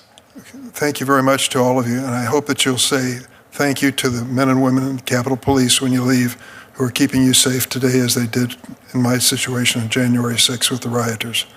Thank you, Mr. Chairman. Thank you, Senator. Senator Blackburn. Thank you, Mr. Chairman, and thank you to each of you for taking your time to be here today. Dr. Franks, we're here to talk about free speech, correct? Yes. And we're here to talk about that being a fundamental right guaranteed by the Constitution, correct? Yes. Okay. And the Supreme Court plays an essential role in guaranteeing those constitutional rights, correct? Yes. Okay. Now, I want to talk to you about a tweet that you had in January 2024.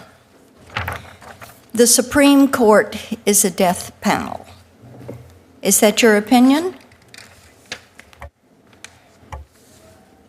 In the context of this hearing, I think it is important to emphasize why I am here, which is to talk about my views on the First Amendment. No, my understanding of the that's not doctrine. what I asked you. Do you think the Supreme Court is a death panel? In the for context free of the cases speech? that, not for free speech, no, that was not the context of that particular Oh, my goodness. communication. Okay. Well, it appears that you see the Supreme Court as a death panel, and that is some of the same rhetoric that unfortunately we continue to hear from some on the left who are trying to villainize justices who are doing their job. And I would like to just ask you, knowing that you have put this out, that the Supreme Court is a death panel,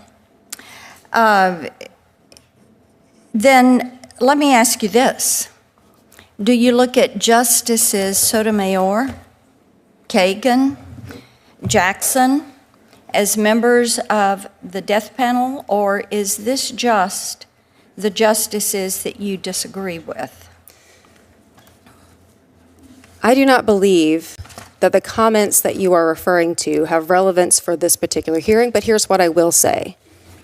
This is an administration that is threatening judges in addition to other people that he disagrees with. So, yes, if your question is, do I defend judges? Am I worried about judges' security? I am. I am worried about this administration essentially threatening those judges. I want to talk with you, Ms. Hemingway, about the State Department's use of the Global Engagement Center to censor news outlets like the Daily Wire and the Federalist. I know that this is something that you have had to deal with. And Daily Wire is located in Tennessee. We're proud of them. We are delighted that they chose to move from California over to Tennessee.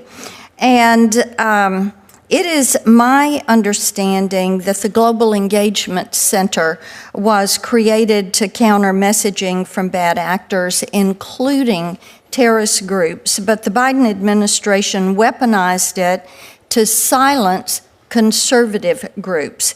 And what has the censorship, I call it the censorship industrial complex, what do you think they're trying to hide when it targets outlets like the Federalist and the Daily Wire?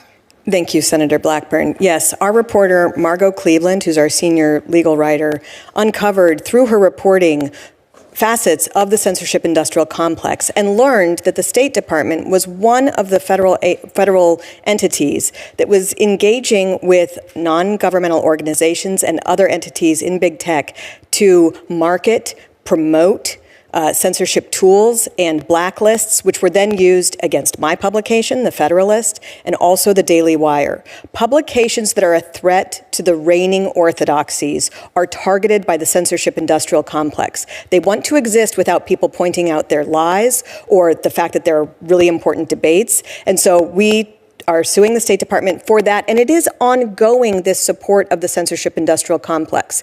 It is the bureaucracy, really, which perpetuates this even more than a particular administration. Yes, and I think it's so important to note that robust, respectful, bipartisan debate adds to our freedom, helps to keep us free, and allows that debate in the public square. And when you have an entity that becomes weaponized and shuts down one side of that speech and only allows speech with which it completely agrees, that is when you have that censorship writ large. My time expires. Professor Turley, I have a question I will submit to you for the record. Thank you all for joining us. Thank you for being with us today. I'd like to start with you, Ms. Hemingway. Is the suppression of dissenting viewpoints under the broad banner, the auspices of fighting disinformation, is that something that, in your view, is eroding public trust in the media and in big tech? It's interesting that so much of the censorship took place in the context of how to respond to the global pandemic, because the idea was they'll suppress different ideas about how to respond, and therefore everyone will agree with public health officials or the corporate media. Studies indicate that, in fact, the opposite happened. Trust in public health officials who were protected from any criticism or any pushback has plummeted, and of course, trust in corporate media almost could not be lower. Didn't end up quite the way they wanted it to, did it? Have any big tech companies or big tech CEOs funded any anti-free speech NGOs that you're aware of? Well, the industry is massive and works together, and so they fund each other constantly, including purchasing blacklisting tools from NGOs that may have themselves been started by federal agencies, and that's what keeps them going. And it's this public-private partnership, which is what makes it so disconcerting. It's not just private entities trying to destroy my publication. Right. It's that they were funded by the government and assisted with other governments. The combination of them, the alliance that turns it into one gigantic self-licking ice cream cone of sorts. You familiar with a group called the Center for Tech and Civic Life? I am. This is an entity that, of course, hosted election misinformation ceremonies, seminars, rather, as recently as last July. Do you know who funded that entity? Yeah, it was interesting because someone was talking about big tech support for the Trump administration, but the most impressive big tech support ever was under the Center for Tech and Civic Life and the Center for Election Innovation Research.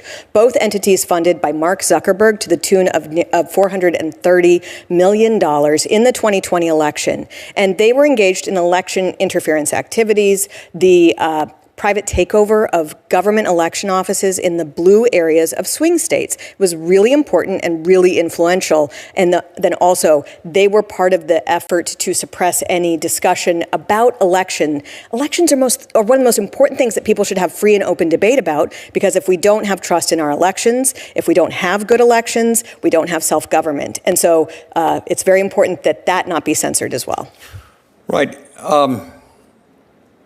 It's interesting. So you would say that the big tech giants were active participants in what we're referring to as the censorship industrial complex that suppressed the free speech of American citizens in many cases. Most notably, I would also point out, in the 2020 election, when the Hunter Biden laptop was under discussion, it was published by the New York Post, there had been massive NGO participation in preparing journalists to say that if a story like that came out, that they would suppress it. And they did. You saw many media outlets like NPR say, we're not going to cover this story. You saw big tech giants say, we're not going to allow you to discuss this story, even in your private messages. That happened on Facebook and it happened on Twitter. You even had the press secretary of the United States not being allowed to post information about an inarguably important story, whether the Biden family business involved taking money from corrupt oligarchs in exchange for access to people in power. There's no debate about whether that was an important story, and yet it was violently suppressed from the landscape. Right.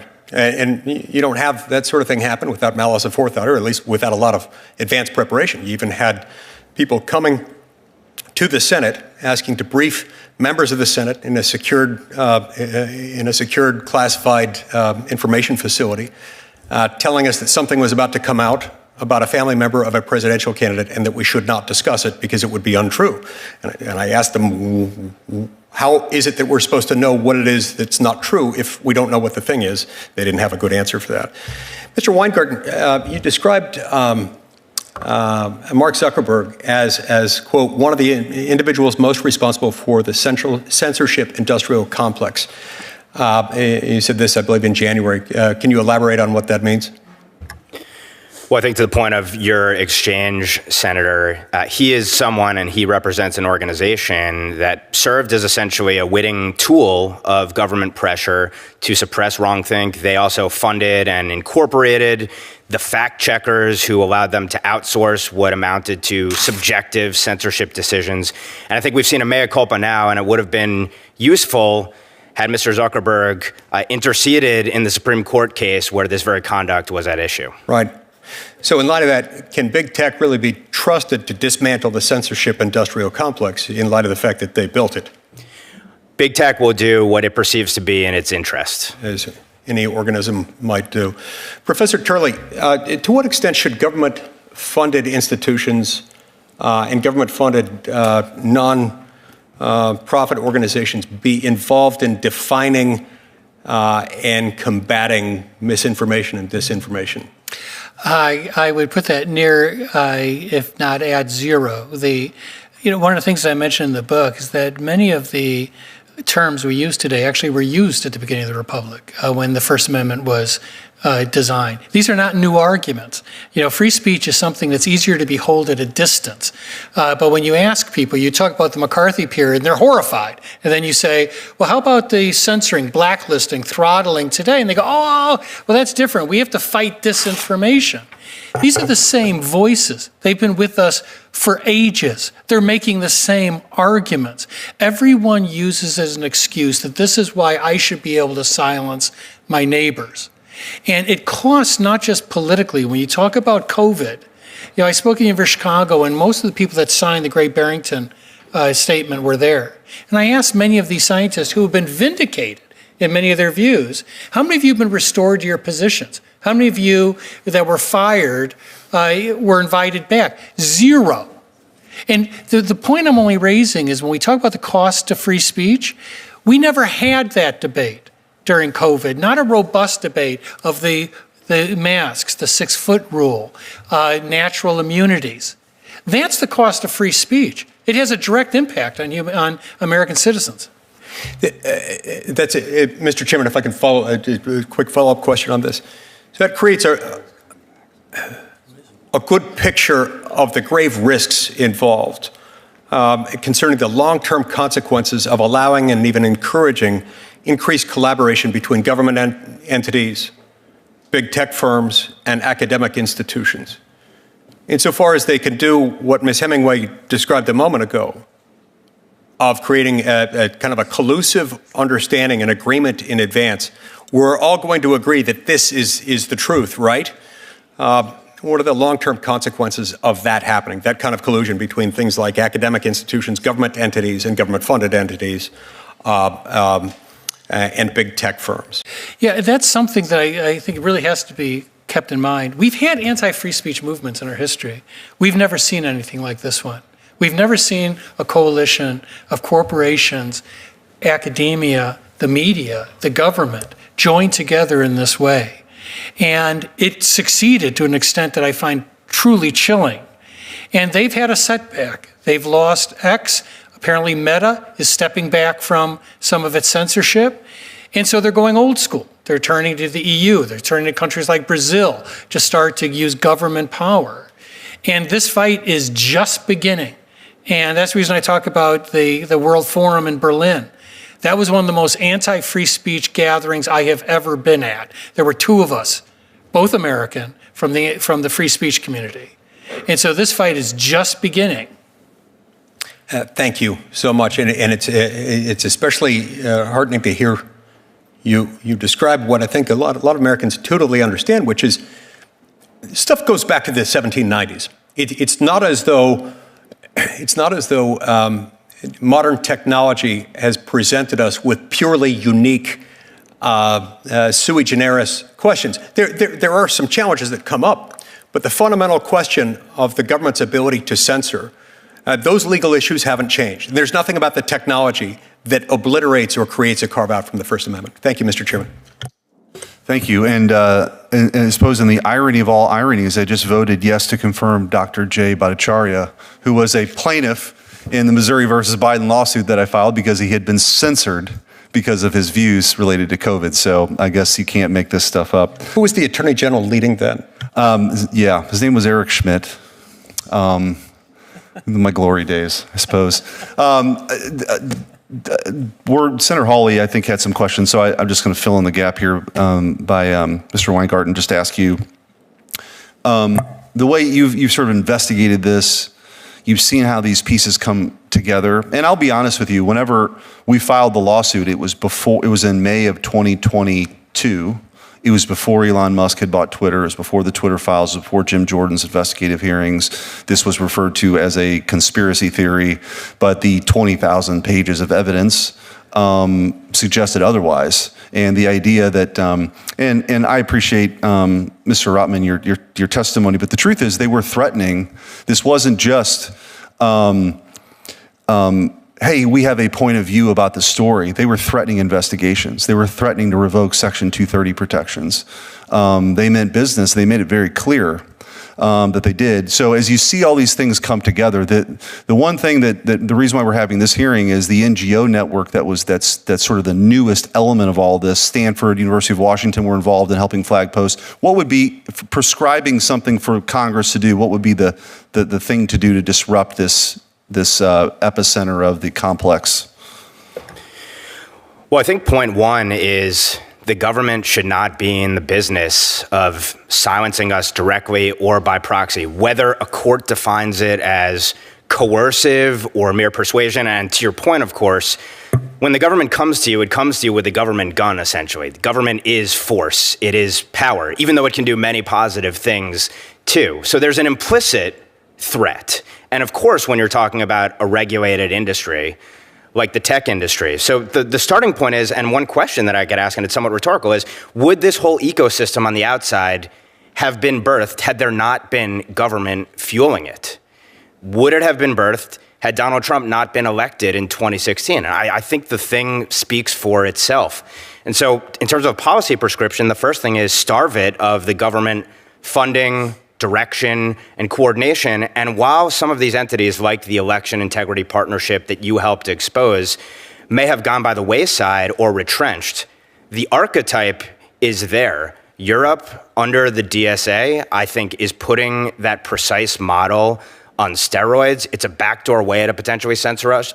And the last point I'll make is, because Murphy v. Missouri and Missouri v. Biden has been referenced many times, there's been a narrative that the Supreme Court ruled there was no there. And that is not actually. That is not true. There's standing issues. The Supreme Court did not rule on the merits. In fact, they explicitly said they didn't rule on the merits. Put it in a footnote in a majority opinion. And Justice Alito said that the Supreme Court shirked its duty and that a model was created that could potentially be abused down the road, and it was a shame the Supreme Court didn't grapple with the merits of the case. Senator Hawley. Thank you very much, Mr. Chairman. It's a nice title for you to have. It's good to be on this committee with you. Thanks for convening this hearing.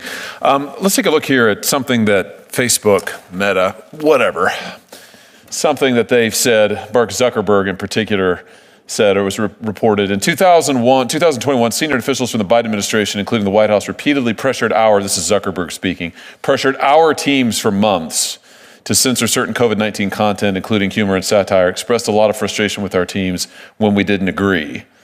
Ultimately, it was our decision whether or not to take the content down. Now, the point that I want to get at, and maybe I'll start with you, Ms. Hemingway, because you and your outlet were a target of a lot of this and were censored left, right, center. You personally were censored. Don't you think that Facebook needs to be held accountable for their role in all of this? I mean, so Facebook, Mark Zuckerberg says, gosh, they were so mean to us, the Biden people, they threatened us, and they did. Biden did. Was that unconstitutional? I think it was. This is why that Supreme Court case that we've been talking about today, the Missouri case, is so significant. But isn't it also true that, as Zuckerberg himself says in the statement, it was their decision, they owned it, and truthfully, Facebook and others have a pattern of censoring long before this, the Hunter Biden laptop story. They gleefully, willfully censored on their own. They have been avid participants in this censorship campaign. Would you agree with that, Ms. Hemingway? Yes.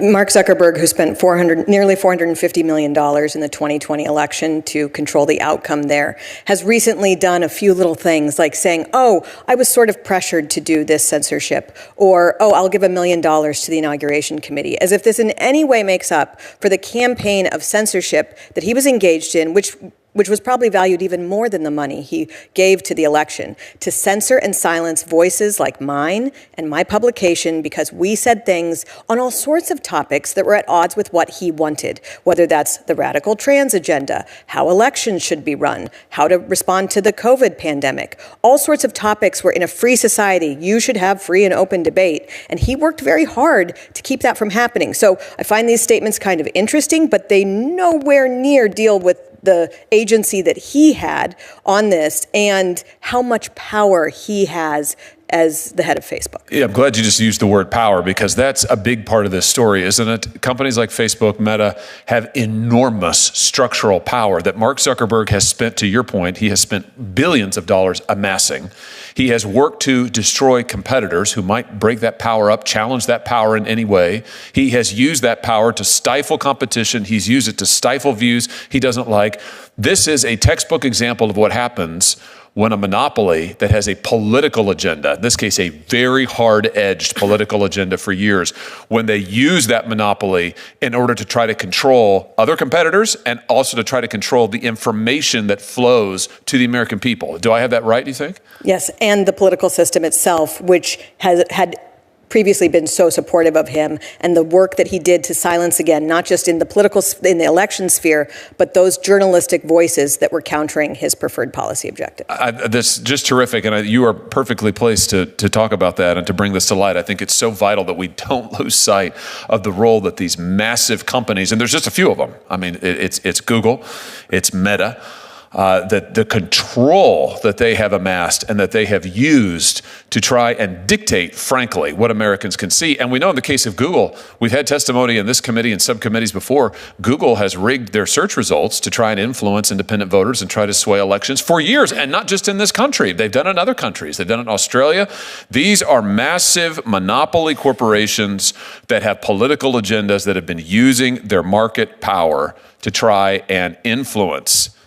Actually, that's not strong enough to try and control outcomes in our political system. That is a problem. And I would just submit, until we deal with their power, this problem is going to persist. Thank you all for being here. Mr. Chairman, thank you for having this great hearing. Thank you, and that will conclude the hearing. I want to thank the witnesses for being here. Thanks for your testimony. Thank you all.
Thank you very much.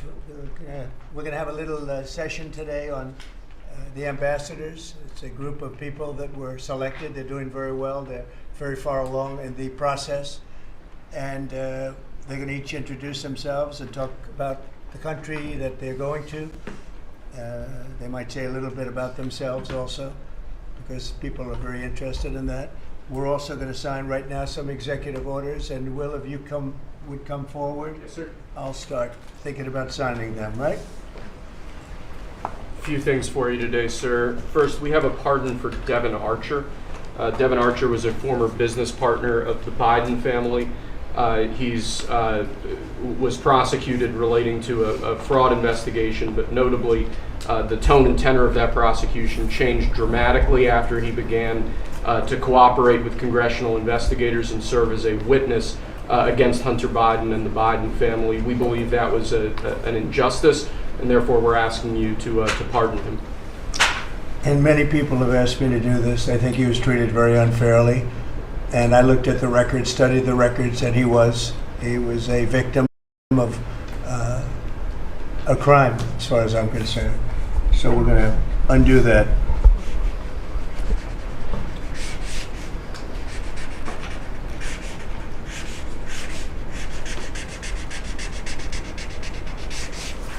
All right.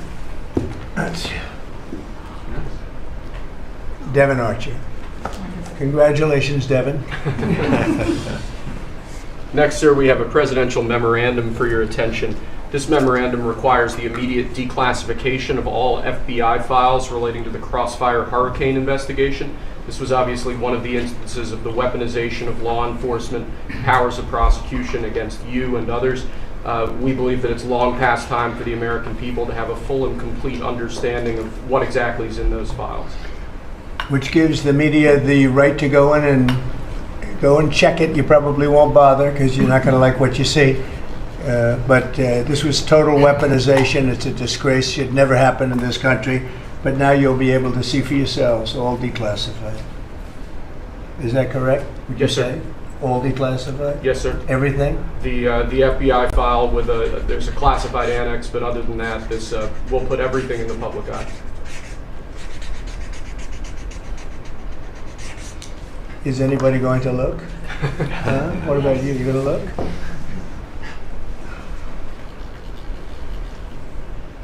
And frankly, the FBI should be ashamed of themselves, and so should the Department of Justice, and so should Biden. Okay?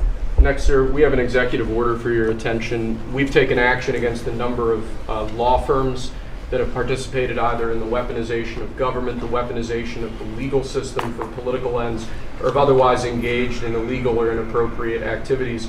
The law firm of Jenner and Block is one of these law firms. This is a law firm that, as you know, employed Andrew Weissman after he came off of the Mueller investigation. It's a law firm that's engaged in invidious racially and sexually discriminatory practices.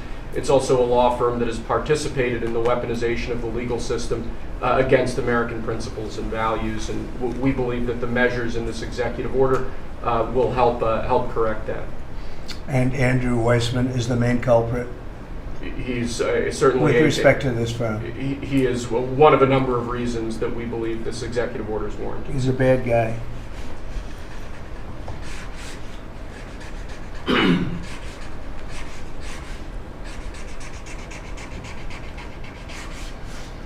Okay.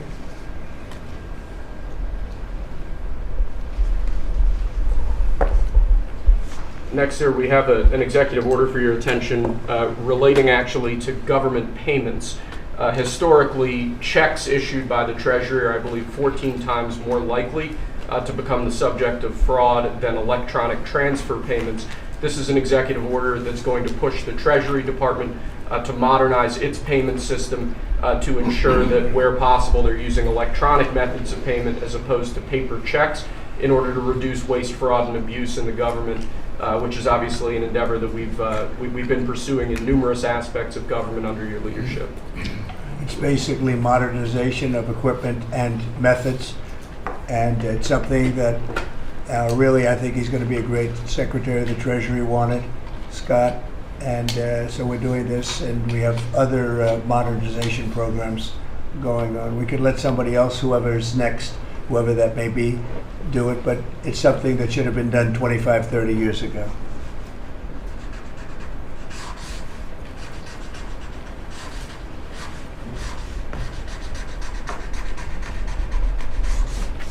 Okay.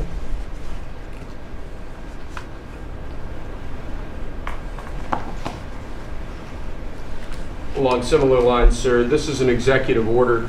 We're calling it Protecting America's Bank Account.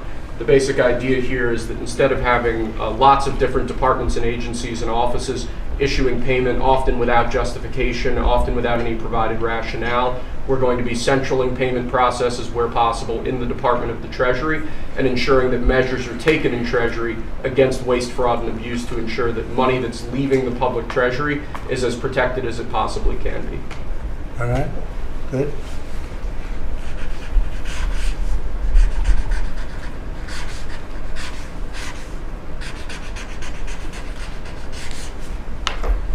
Many of these things should have taken place decades ago or longer. Lastly, sir, we have an executive order for your attention on the very important subject of election integrity. We believe that this executive order is the farthest reaching executive action taken in the history of the Republic to secure our elections.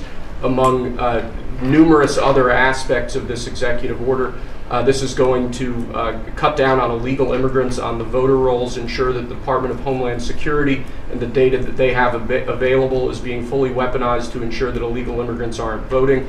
This will include a citizenship question on the federal voting form for the first time. This executive order instructs the EAC to cut federal funding to states that don't take reasonable steps to secure their election. This calls on the Department of Justice to vigorously prosecute election crimes, particularly in states that we don't believe are in compliance with federal law around election integrity.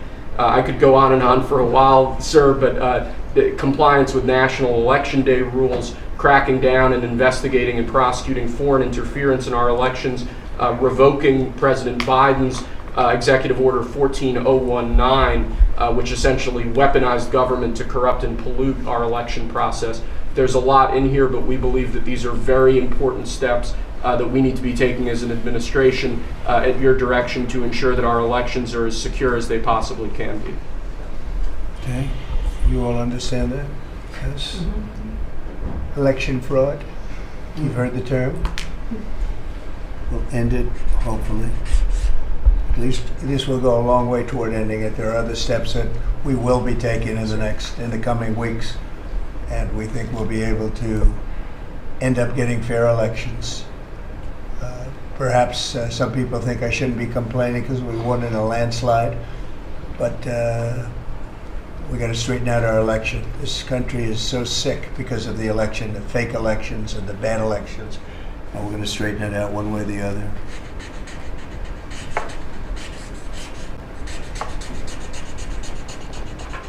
And it's an honor to sign this one. To sign all of them, but to sign this one is a great honor.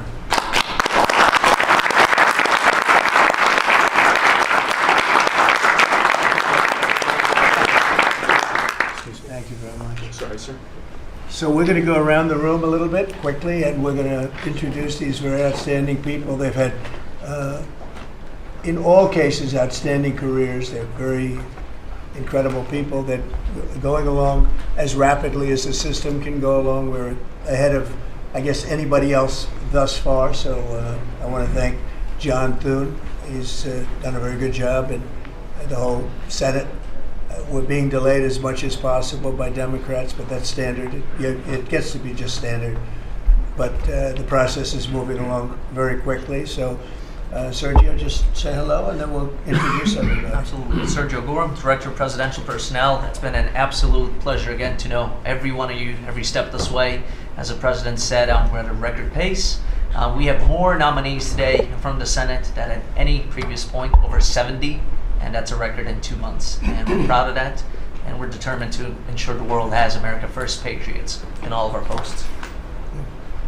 Charles Kushner. I'm going to France and Monaco, and I'm proud to serve under the greatest president of our country. Very proud to serve. Thank you, Charlie. James Blair, honored to work here in the White House as Deputy Chief of Staff. And Mr. President, I think that all of these successful people would want to go serve the United States under your leadership as a testament to your vision and leadership. Thank you, James. I'm David Perdue. I'm going to the People's Republic of China, and it's my honor to represent President Trump, the people of America, and represent our interests and values in China. I'm Leah Campos. I'm going to represent the President in the Dominican Republic. Mr. President, thank you for the honor to serve you in Thank you. Thank you. Mike Welch, National Security Advisor. I look forward to working with every one of you on behalf of the President, his leadership, and the American people. John Arrigo. I am going to the Republic of Portugal, and I'm very excited to do so and serve what I consider one of my closest friends and one of the best presidents this country has ever had. Thank you. Kevin Cabrera, nominated to be Ambassador to Panama, and it truly is an honor, President, to be part of your administration. Thank you. Tom Barak, nominee to the Republic of Turkey. Delighted and honored to be with you, Mr. President, and the host country, which is one of the most ancient in civilization, is in search for your peace, prosperity, and security program. Thank Good you. place. Mr. President. Good leader, too. Yeah, Mr. President, thank you. It's an honor. I'm Pete Hookster, you know that. But I am going to Canada. I look forward to serving you in Canada and your agenda. And you do a great job. Thanks, Pete. Ron Johnson, sir. Thank you for the nomination to represent you and the United States to the United Mexican States. And I'm really encouraged by some of the conversations you've had with President Sheinbaum recently and to the increase in support that we've seen of her government along our border on the important issues. So thank you, sir. They have stepped it up a lot, Yes. Mexico and Canada, so see how it works, right? Yes, sir. Thanks. Matt Whitaker from Des Moines, Iowa. I'm proud to, as soon as I'm confirmed, go represent you at the North Atlantic Treaty Organization. Thank you. George Glass, on my way to Japan. Previous administration, I served for you in Portugal. It is a great honor to be able to do this a second time. And thank you very for much. the opportunity. Thank you, George. President Trump, my name is Ken Howry. I'm your nominee to be Ambassador to the Kingdom of Denmark, a very close partner and ally. I served for you last time for the Kingdom of Sweden. I want to thank you for the faith you place in me as your nominee to Denmark. Thank you. Thank you very much. President Trump, thank you for the honor of a lifetime. My name is Stacy Feinberg, and hopefully I'll have the honor of serving in Luxembourg. And I think that this is the greatest presidency and the greatest time in history, and it's all because of you. Thank you very much. Nicole McGraw, nominated to serve in Croatia, and it's such an honor to be here with you today and to serve you and the American people. Thank you. Thank you very much. President Trump, thank you very much for your nomination to the Republic of Chile. And let me tell you, Border Patrol agents are so thankful for everything that you've done for them. But That man knows more about the border than anybody. I want to tell you. Thank you. President's a great honor. Thank you. Thanks. Good luck. Afternoon, Mr. President. Brian Birch. If I'm confirmed, I'll be representing you at the Holy See. And Catholics are very proud of your work. Your team is doing an excellent job, so thank you. Very honored to serve. Thank you very much. Mr. President, thank you again for the honor, the greatest privilege. My name is Summer Sparkus. I will serve this great man at the Republic of Malta. Thank you, sir. Thank you, Mr. President. Joe Popolo from Dallas, Texas. Very proud to serve you at the Kingdom of the Netherlands, the very first country to recognize the United States 250 years ago. Thank you. Thank you. Mr. President, if I'm confirmed, I will be representing you in the state of Israel. It will be an extraordinary honor, and you've done more for Israel than any president in any time of its history, and we are grateful. And I'm hoping I'll get to be there by Passover. Thank you, Mike. And Mike is an outstanding guy. They all are. Mike, I think is going to do wonders for Israel. He actually probably gets along with both sides, and that'll be interesting to see. But the world is watching you, Mike, so good luck. Thank you, Mr. President. Good luck. You're going to do well. Thank you very much. Mr. President, thank you for this great honor to serve the Republic of Italy and San Marino. I'm so looking forward to going over there and working with that great ally, and for the pleasure to serve you. Your staff has been great working with us and have done a great job, and we really appreciate them. Thank you, sir, for pushing this along. And have a good time. A really good time. I'm Warren Stevens from Little Rock, Arkansas, and I have the honor to represent the President in the United States in Great Britain and Northern Ireland, and to be chosen to go to such an important ally of ours is, I know, sort of enough. Looking forward to it, but thank you for the honor. You're going to do fantastically. These are tremendously successful people, and you two guys, and then you add on Mike. I think they have a little more money than Mike, but he's got some other advantages. He's got some other, like upstairs, he's got some big advantages. Yeah, he does. It's very exciting. It's really exciting to have all of you. Would you have any questions, media, for the people that you just saw? So outstanding, and I thought it would be nice to bring them before you. And so if you have any questions, please. I wanted to ask about the talks in Saudi Arabia.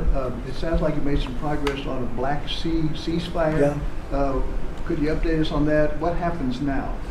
So we've made a lot of progress on two fronts, on both sections that we call them sections, but they're much more than that, Russia, Ukraine, and also the Middle East, and we'll see what happens. We're in deep discussions with Russia and Ukraine, and I would say it's going well, but it's a situation we should have never had to even think about, should have never happened.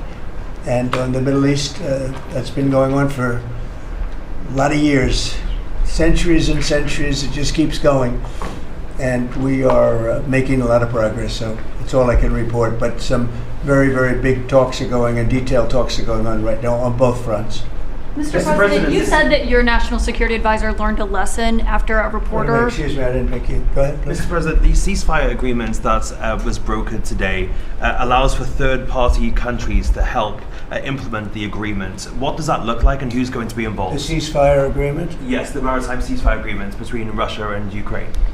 Well, they're going to get together. Look, it's they agreed to something, and it got broken. There's tremendous animosity. There's a lot of hatred, as you can probably tell, and it allows for people to get together, mediate it, arbitrate it, and see if we can get it stopped, and I think it will. It'll get stopped. What countries are you looking to work with, sir, to help implement and monitor that ceasefire? We have other countries involved, and they're involved very strongly in the process, and that'll be resolved. That's actually, as bad as it is, that's the least of the problems. So that we'll get that resolved, and we are being aided by other countries too.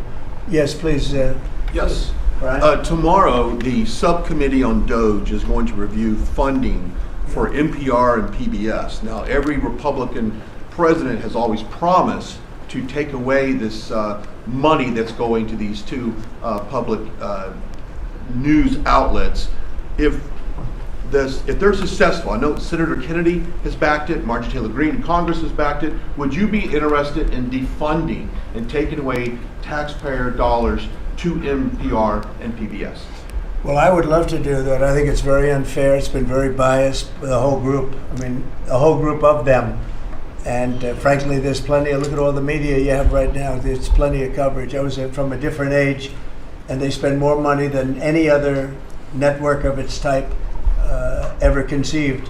So the kind of money that's being wasted, and it's a very biased view, you know that better than anybody. And I'd be honored to see it end. We're well covered. Look at all the people that we have here today. We're well covered, and we don't need it, and it's a waste of money. Especially, I don't even know what DOJ's recommendation is. I assume their recommendation is to close them up. Well, after they hear all the testimony, I think they're going to make a decision relatively sooner than later. Yeah. But we'll see what that turns out. I can't imagine that they wouldn't, because they have found so much waste, fraud, and abuse, hundreds of billions of dollars, and just waste, fraud, abuse. You heard yesterday some of the new things that were found. 22 billion just in environment, billion. You know, if you had 22 million, Warren, it would be nice, but 22 billion put into environmental accounts. One was 2 billion into one account, Stacey Abrams, where they had $100 in the account. And just before I came in, they put $2 billion. And you guys are looking, so you mean 2 million or maybe 200,000? No, $2 billion were put in the account. What do you think of that, Mike? Do you think that's a straight deal? 2 billion? Just write me the check, Mr. President. Take me to Israel. It's a horrible thing, and we have so many of those things. So they've done an incredible job, and the country wants to hear it. I think Doge is actually very popular because of what's happening. They're hearing about all of these scams and for big money, tremendous amount. And when you add it up, just hundreds of billions of dollars being wasted, and much of it's fraud. You know, we talk about waste, and it is waste and abuse, but a lot of it's fraud. Can I follow up on something? Yeah, go ahead, Brian. I just want to follow up on that. If Planned Parenthood is defunded, would you look into the harvesting of baby organs that they've done throughout the years and maybe go after some criminal prosecution on that? Well, I think you're talking about a subject that is a heated subject, and we'll look into it. We're going to look into everything, but that's certainly a subject that's been debated for a long time, and we will look into it, yeah. Mr. President, some senators have expressed hope that the White House will support a rescission package to codify some of the Doge cuts into law. Where does the White House stand on that? And are you making progress? Which package? A rescission package to codify some of the Doge cuts into law. You know what? It would be great. I think we're going to do that. I think they're going to do it. I think we're also going to be codifying a lot of the executive orders that we've done, which have been very popular. And we're looking at one, I will tell you right now, that I think perhaps will be controversial, but not with the people, and that's sanctuary cities. We're going to end sanctuary cities for some of these jurisdictions that aren't cooperating with law enforcement. They're guarding criminals. They're taking the rights away from the citizens of this state and their city. And we're going to be ending sanctuary cities if we find it necessary to do in certain major areas. And we may just end the entire thing altogether because it's just a way of protecting criminals. And nobody else is benefited by that. And for some reason, Democrats want to keep and they want to shield criminals from being sent back to their countries or being sent to prison. And in the meantime, the crime rate has gone through the roof. Under Biden, it was through the roof. It's starting to come down, but we're taking a lot of people out of here. So we may be presenting you very shortly with a executive order ending sanctuary cities. Mr. President, are you going to change any of the practices that your national security officials used after a reporter was inadvertently added to a group chat about attacks on Yemen? Well, I think it's a question I've been asked now, and I've given a few answers, and they've all been the same. We have an amazing group. Our national security now is stronger than it's ever been. We have had a very successful, numerous attacks on that area. These are people that shoot down ships, not only our ships, ships all over the world. They're shooting down right out of the water and damaging them badly, or they're going down. They're also shooting anything that happens to be flying in the area. We hit them very hard. There was no classified information, as I understand it. They used a app, if you want to call it an app, that a lot of people use, a lot of people in government use, a lot of people in the media use. And I think I'll ask Mike. Mike is here. Do you want to respond to that, please? Yes, Mr. President. You asked about lessons. I think there's a lot of journalists in this city who have made big names for themselves, making up lies about this president, whether it's the Russia hoax or making up lies about Gold Star families. And this one in particular, I've never met, don't know, never communicated with, and we are looking into and reviewing how the heck he got into this room. But I'll tell you what, the world owes President Trump a favor. Under Biden, global shipping was shut down. Pinprick attacks, months between them, our destroyers being fired upon dozens of times. President Trump took decisive action with his national security team, took out the head missileer, knocked out missiles, knocked out headquarters, knocked out communication sites. And for once, as we hear, as you will all hear from every one of our allies, thank God for American leadership again. Thank God for American strength. You're welcome, world.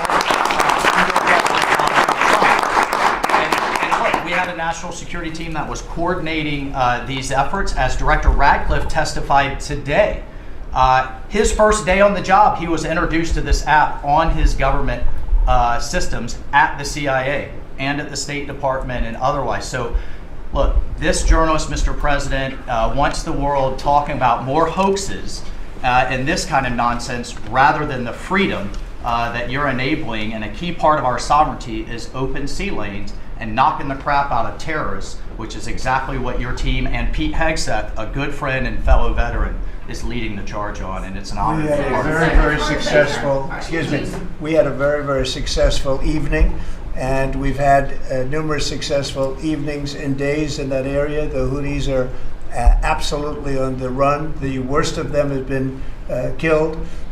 This should have been done a long time ago by Biden, but Biden was an incompetent president. He couldn't do anything. He didn't know where he was going. He had no clue. This guy had no clue. This should have been done a long time ago. As they shoot missiles at ships, randomly shoot missiles at ships, and they make their own missiles. You know, this is not an incompetent group of people. They make their own missiles. They get the missiles also from Iran. It's an offshoot of Iran, another offshoot. You have Hamas, you have Hezbollah, you have the Houthis. You got a lot of stuff going on with Iran. And we sent a letter to Iran. You're going to have to be speaking to us one way or the other pretty soon, because we can't let this happen. But that's an app that a lot of people use, and somebody got on. I mean, I happen to know the guy's a total sleazebag. The Atlantic is a failed magazine. Does very poorly. Nobody gives a damn about it. This gives it a little bit of a shot. And I will tell you this, that they've made up more stories, and they're just a failing magazine. The public understands that. He's a very good man. That man is a very good man right there that you criticize so strongly. Did he make a mistake? He's a very good man, and he will continue to do a good job.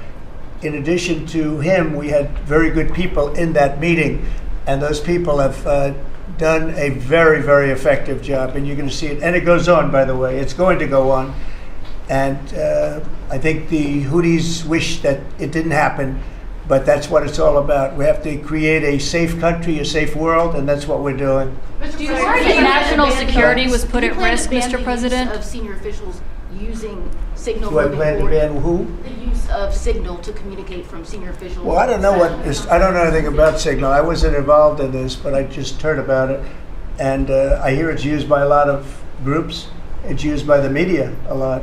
It's used by a lot of the military, and I think successfully. But sometimes somebody can get onto those things. That's one of the prices you pay when you're not sitting in the Situation Room with no phones on, which is always the best, frankly. But the best is to be there. In fact, oftentimes I've been in fact, just last week I was in the Situation Room with something very important, and we had a couple of people hooked up by line, and I said, cancel the line. Sorry, fellas, what you do is we'll tell you all about the meeting, because I know people do get on those lines, whether it's Signal or anything else. Yeah. So are you going to change any procedures as a result of this? Well, I mean, look, we look at everything, and they've made a big deal out of this because we've had 2 perfect months. We are bringing in business. We have another one announced tomorrow, a big one, very big. Like in the history of our country, nobody's ever seen anything like it. And I think probably a lot of people are saying they started by saying it was the greatest first month that a president has ever had, and I think that's true. And now they say it's the best second month, and they had to find something. And this certainly will look at this, but the main thing was nothing happened. The attack was totally successful. It was, I guess, from what I understand, took place during, and it wasn't classified information. So this was not classified. Now, if it's classified information, it's probably a little bit different. But I always say you have to learn from every experience. I think it was very unfair the way they attacked Michael. He's a good person. The person that was on just happens to be a sleazebag, so maybe that's just coincidence. I don't know. But you are going to conduct would an it be a investigation, problem if Mr. the Atlantic President? released all the text messages if they're not classified? Well, I don't know. I'd have to ask the military about that, because maybe you wouldn't want that. I don't know. I will say this: that from what I heard, the man that we're talking about, who's not somebody that I don't think most people have ever heard of, he left. He found it very boring, and he left early. He got off the line very early. So I can't speak to it other than that. So he's made up a lot of stories, and I think he's basically bad for the country. But it's a failing venture, very failing venture. They're very upset, and a thing like this is publicity for them. But I don't think we should allow people that are very good, like that man sitting right at the end of the table who's done a great job. We shouldn't allow them to be hurt by it. Mr. President, can I follow up on that? Can I follow up on that? Are you saying you're okay with the continued use of Signal by administration officials No, for that's not what I sensitive? said. I said we'll look into it, but everybody else seems to be using it. It seems to be the number one used device or app, whatever you want to call it, and we will certainly look. If it was up to me, everybody would be sitting in a room together. The room would have solid lead walls and a lead ceiling and a lead floor. But, you know, life doesn't always let you do that. In the meantime, the attack itself that we were talking about and discussing has been an unbelievable success. But you will conduct an investigation, is what you're saying into this. We'll look into it, sure. Who's going to lead that investigation? I want to look into Is that the FBI? Or anything who would like do that. I would ask them. It's not really an FBI thing. It's really something having to do with security. Security, like will somebody be able to break in? Are people able to break into conversations? And if that's true, we're going to have to find some other form of device. And I think that's something that we may have to do. Some people like Signal very much. Other people probably don't. But we'll look into it. I think, Michael, I've asked you to immediately study that and find out. If people are able to break into a system, now in this case it wasn't that this attack was going on and nobody found out anything. And again, the person that was on, as I understand it, he left very early because he didn't find it very exciting. But I think it's something you should look into. Yes, sir, we are. We have our technical experts looking at it. We have our legal teams looking at it. And of course, we're going to keep everything as secure as possible. No one in your national security team would ever put anyone in danger. And as you said, and we've repeatedly said, the attack was phenomenal and it's ongoing. But the media wants to talk about everything else except for the hostages you're getting out of the Middle East, Iran on its back foot, sea lanes getting reopened, peace in Europe. As we just saw today with a Black Sea ceasefire, we were just on with Steve Witkoff, myself, our team in Saudi Arabia. They want to talk about all this other stuff except for your amazing successes and the successes of your team. One of the other things, and sometimes you have to move very quickly, and there are other devices that are very good, but they are very, very cumbersome, and you're not able to use them and, from a practical standpoint. So all we can do is find out the best we have with modern technology. They'll probably get better over the years. Yeah, go ahead. Sir, on the Black Sea, so the Kremlin has said that there are several conditions that would need to be met for this agreement to happen. This includes sanction relief for banks and some companies. Did the U.S. agree to all of those conditions that they laid out? They will be looking at them, and we're thinking about all of them right now. There are about 5 or 6 conditions. We're looking at all of them. Mr. President, classified information. the White House Mr. has President. said that it's looking into how a journalist got added to that Signal chat. Is it possible that there could be a firing of even a lower mid-level official once that person is identified? About what? About the Signal chat that we've been discussing. We've pretty much looked into it. It's pretty simple, to be honest. It's not. It's just something that can happen. It can happen. You can even prepare for it. It can happen. Sometimes people are hooked in, and you don't know they're hooked in. They're hooked into your line, and they don't even mean bad by it. But it's not a perfect technology. There is no perfect technology. The really good ones are very cumbersome, very hard to access. And I think we're going to look at, we always want to use the best technology. This was the best technology for the moment. But again, it wasn't classified, so they probably viewed it as being something that wasn't that important. And it obviously, with the attack being, I mean, I don't know if it's been read out to you yet, but that attack was a tremendous success for the U.S., a tremendous success. Who said the information was not classified? Do you think that Mike Waltz made a mistake, and does he need to apologize? No, I don't think he should apologize. I think he's doing his best. It's equipment and technology that's not perfect, and probably he won't be using it again, at least not in the very near future. What do you think? Yes, sir. I agree with you. Let's get everybody in the room whenever possible. A lot of times you find out defects by exactly things like that, but I don't think it's something we're looking forward to using again. We may be forced to use it. You may be in a situation where you need speed as opposed to gross safety.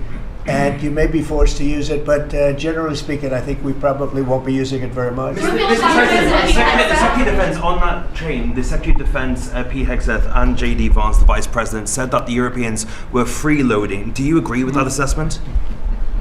Do you really want me to answer that? Yeah, I think they've been freeloading. The European Union's been absolutely terrible to us on trade, terrible. And as you know, NATO, I got them to pay hundreds of billions of dollars. They were way behind. And if you look if you look at Ukraine, so we're in for $350 billion because of Biden. Should have never happened, this war. All these dead people should not be dead. All these broken cities that are demolished down to the ground, those gorgeous towers, the most beautiful in the world, the most beautiful spires in the world. The spires in Ukraine were said to be the most beautiful of all. Just about every one of them is lying on its side in a million pieces. It's so sad to see what's happened to a heritage. No, I think that when they say the European Union and you could say NATO also. Look, NATO, and I don't blame NATO for this. I don't blame Europe for this. I blame Biden for the fact that he didn't make them equalize. And to this day, I said to him, you got to catch up, you got to equalize. But why are they in for $100 billion and we're in for possibly $350 billion? It shouldn't be. It shouldn't be. And you could say more important for them because we have an ocean in between. So, you know, it's one of those things. You'll be seeing Liberation Day. I call it Liberation Day in America. You're going to be seeing on April 2nd. Didn't want to do it on April 1st for the obvious reason, April 2nd. But you'll be seeing tariffs. And I think I've been very fair. I have them set, but I think I've been very fair to countries that have really abused us economically for many, many decades. Mr. President, who told you that information was not classified? Which of your national security advisors Just told you following that? up on your comments on the economy, there is reporting that consumer confidence fell for the fourth straight month. What is your message to Americans who are concerned about Well, I know this, that for the first time in like 50 years, right track, wrong track, we were on the right track. And I think people see that. And if you look at prices are way down. You know, when I first came here, the first time I met with you people officially, they were screaming at me about eggs. I said, I've been here for a week and I'm being yelled at about eggs. Egg prices have come down 45-50% in the last week and a half. And our Secretary of Agriculture has done a great job, as you know, Brooke.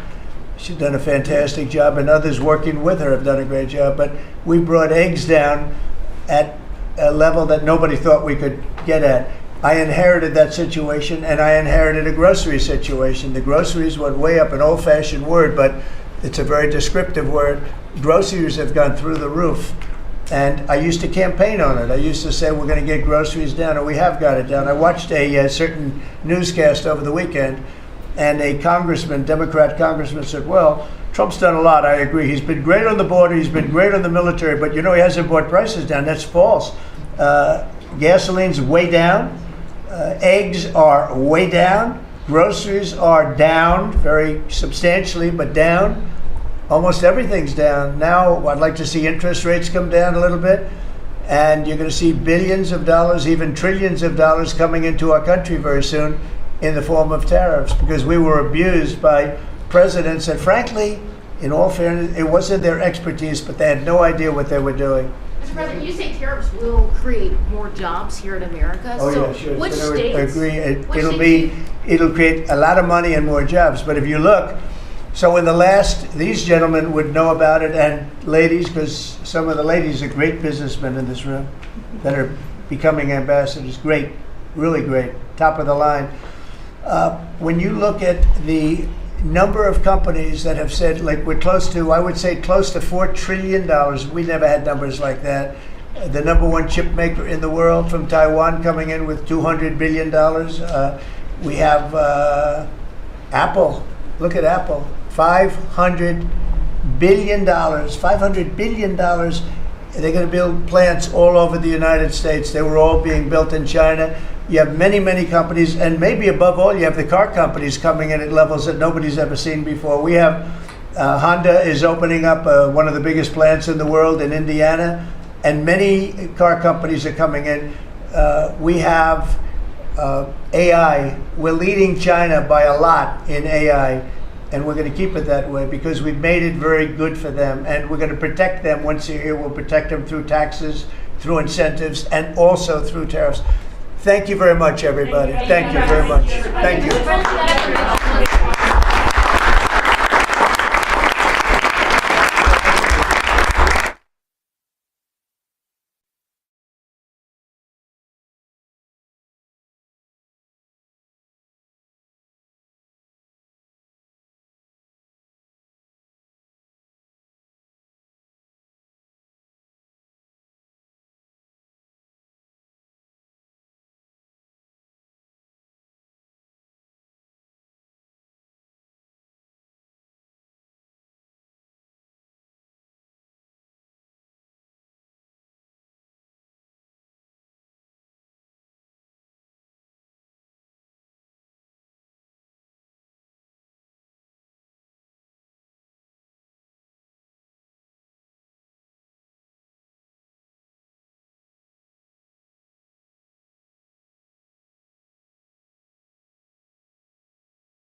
The subcommittee will come to order. I'd like to thank the ranking member Espaillat and the ranking member of our full committee, Ms. DeLauro, for joining us today. I'd like to extend a particularly warm welcome to the new members of our subcommittee, Representative Nick LaLota, Representative Dale Strong, Representative Celeste Malloy, and our new vice chair, Representative Riley Moore, Representative Steny Hoyer. I look forward to working together in a bipartisan fashion as we begin the fiscal year 2026 process. The purpose of today's oversight hearing is to review the status of public safety and security of the Capitol complex, learn about recent breaches to the campus, and hear about the new actions that United States Capitol Police Chief of Police and his leadership team are taking to address these lapses. I want to begin by welcoming Chief Manger and congratulating him on his upcoming retirement. Thank you, Chief, for your years of leadership and service to the Capitol community. We appreciate your dedication and work you have done to enhance the safety and security of each member, our families and staff, and especially our constituents while visiting the nation's capital. I also want to thank each and every officer in the United States Capitol Police. Each member of Congress is keenly aware of your diligent efforts and that many of your heroic actions are never made public, but please know that you are seen and appreciated. We appreciate your recent successes in multiple back-to-back national special security events such as the 60th inaugural ceremonies and the most recent President Joint Address. While we certainly appreciate and have come to expect these successes, we also recognize the continued success in your mission requires some change, some refocusing and retraining, and especially increased consistency and vigilance. We will learn in more detail from Chief Manger in his testimony. Over the past months, the Capitol complex has experienced several security lapses in which members of the public and even staff members have entered our buildings with items that are prohibited but have gone undetected by our officers. These breaches are unacceptable and cannot be permitted to continue. That being said, we do not want a few human errors to wipe out your record of success in keeping our community safe. Additionally, I want to note that the safety and security of the Capitol complex does not solely rest on the soldiers of our Capitol police officers. As members, staff, and visitors, we have an obligation to understand the safety protocols of the Capitol complex and to follow them. Recently, the House Sergeant of Arms shared a communication reminding all of us of our responsibility to cooperate with law enforcement by ensuring that we do not attempt to bring prohibited items onto the premises and following our other security practices. We have copies of this document at the hearing today, and I encourage members and their staff to reinforce these expectations with your colleagues as well as your constituents. It is when we all work together that we can have and ensure the greatest level of safety for us. Chief Manger, we appreciate your partnership as we have worked to ensure the Capitol campuses remain secure and safe for Congress's essential legislative operations and for the millions of visitors who come to see the democracy in action in the United States Capitol. I look forward to your testimony. I now yield to the ranking member, Mr. Espaillat, for his opening remarks. Thank you, Chairman Valadeo. Thank you for your work and your desire to continue to work in a bipartisan manner. I also want to thank our ranking member, Rosa DeLauro, for joining us today, and extend my gratitude to the officers of the Capitol Police for their service. And of course, you, Chief, you've been tremendous. You've been someone that has never said no, always came when we asked you to come, always transparent with your answers. A leader among the police, Capitol Police officers, the men and women of the Capitol Police, someone that I acknowledge you implemented 103 IG recommendations and 6 GAO recommendations, an achievement that reflects your commitment to the institution and the security of the campus. Congratulations on your requirement, well deserved. And whereas my chairman acknowledged the work that you've done in the inaugural and other ceremonies, I also want to acknowledge perhaps the one moment where the men and women of your department show the leadership and the patriotism that we're all very proud of, and that was January 6th, when you defended our lives, you defended the lives of visitors and staff working in our offices, but most importantly, regardless of what party we're with, you defended all of us. And the other day I was walking through Longworth, just outside of the Ways and Means Committee, where members of Congress, of the House of Representatives, huddled, both Republicans and Democrats, I may add, when they were kept safe there. And I saw one of the aggressors there that was arrested and released, having a major press conference. I felt appalled about that, but I wanted to distinguish your service today. And I want to express also my disappointment that a plaque honoring the officers who protected us in the Capitol has not yet been installed. This is really unexcusable. Today we're here to discuss Capitol safety. Chief, since 2022, we have increased your budget to enhance the safety of the Capitol complex. Recent security breaches, particularly in building entrances, have been unacceptable. I'm sure that both of us are working here to improve on that. We cannot allow weapons or ammunition to enter campus, and we cannot tolerate lapses in security protocols, so everybody's life will be in danger. Again, visitors, people that work for us and for the country, as well as members. And the Capitol campus, although better secure under your leadership, still has many challenges. Security requires partnership, and I am confident that the Chairman Valadeo, and I will work together to try to accomplish that security. Yet, when you requested fewer entry points for better control, pressure was put upon to reopen them.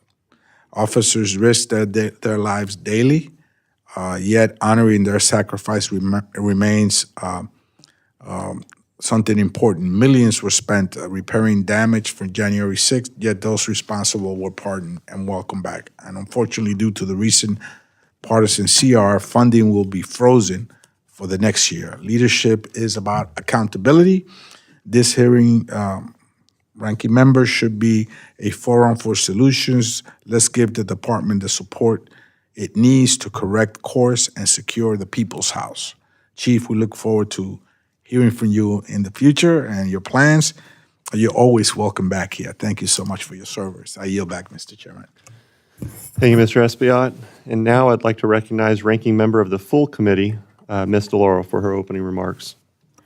Thank you so much, Mr. Chairman and Ranking Member Espaillat. Thank you for holding this hearing. And there are so many accolades that we can and will bestow upon you, Chief. It's for my purposes, you reassure all of you, you reassure my family that I'm safe here, and you take care of that, and you've made it your life's work here, and we are all grateful, and we are indebted to you and to the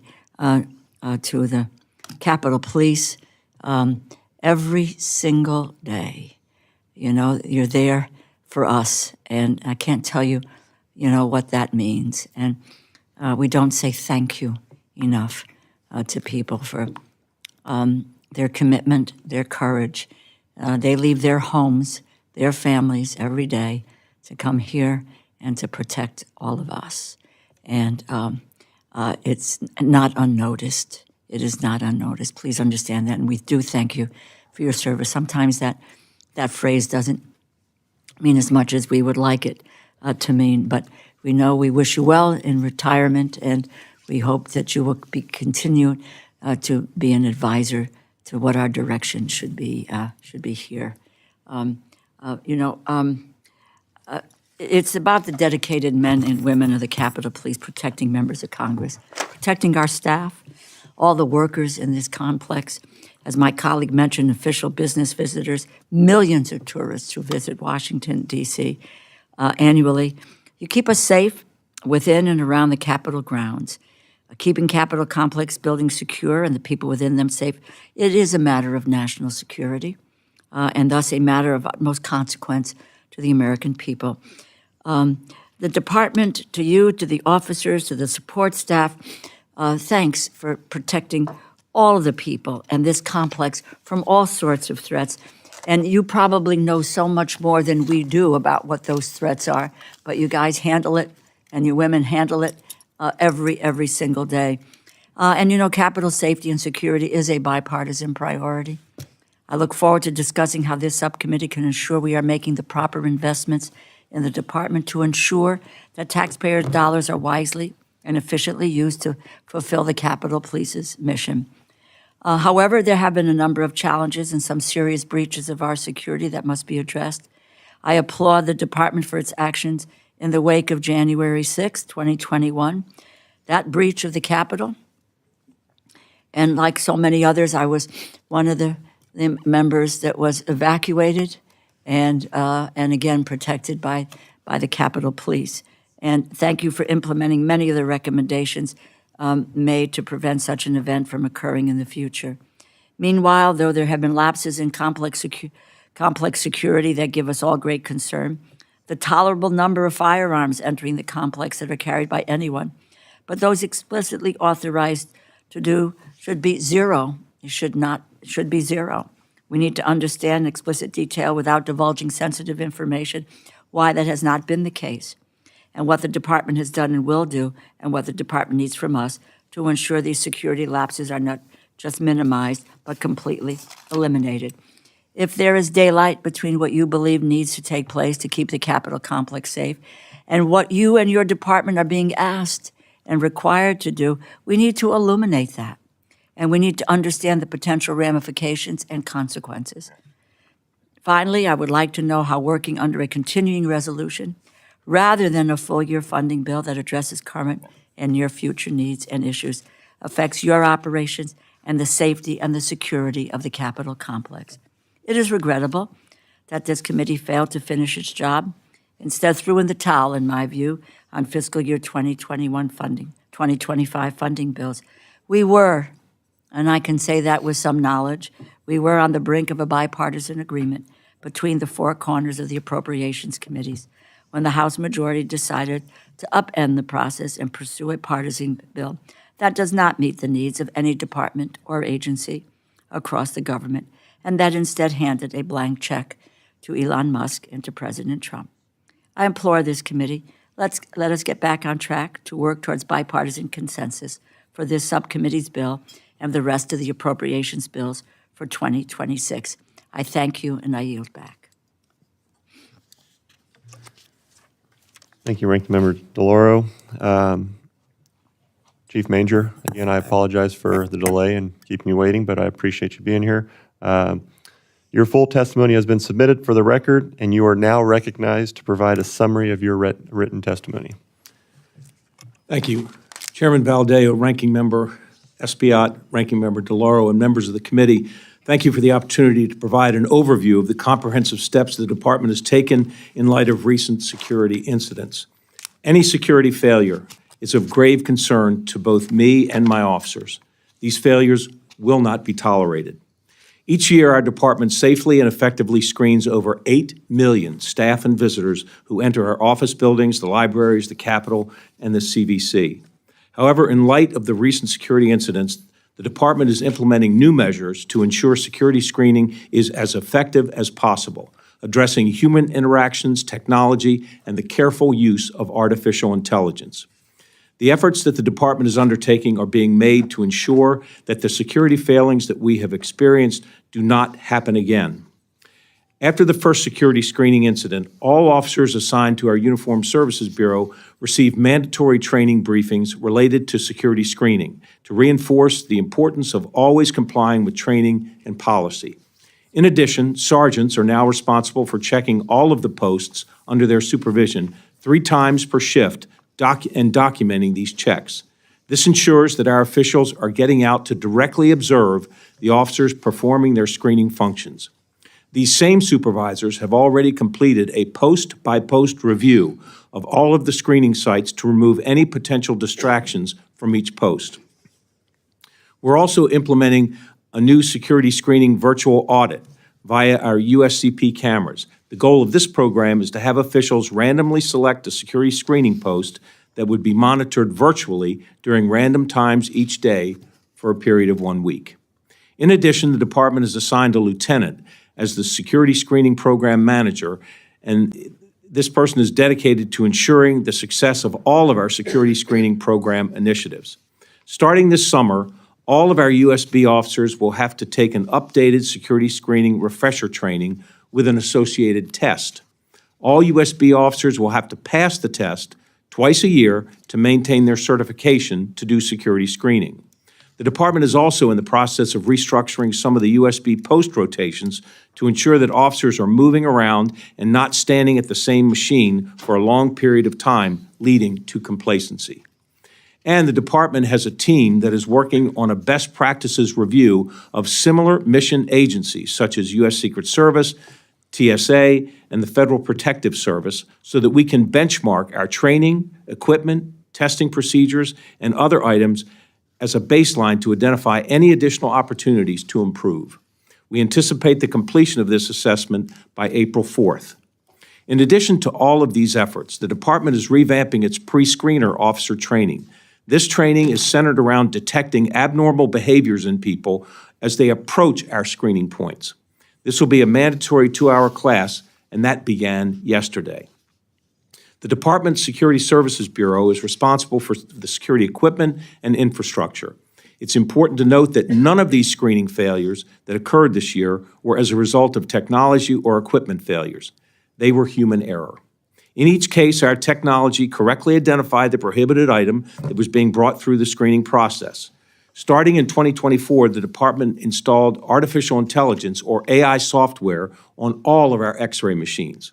This AI software assists officers with identifying prohibited items and weapons.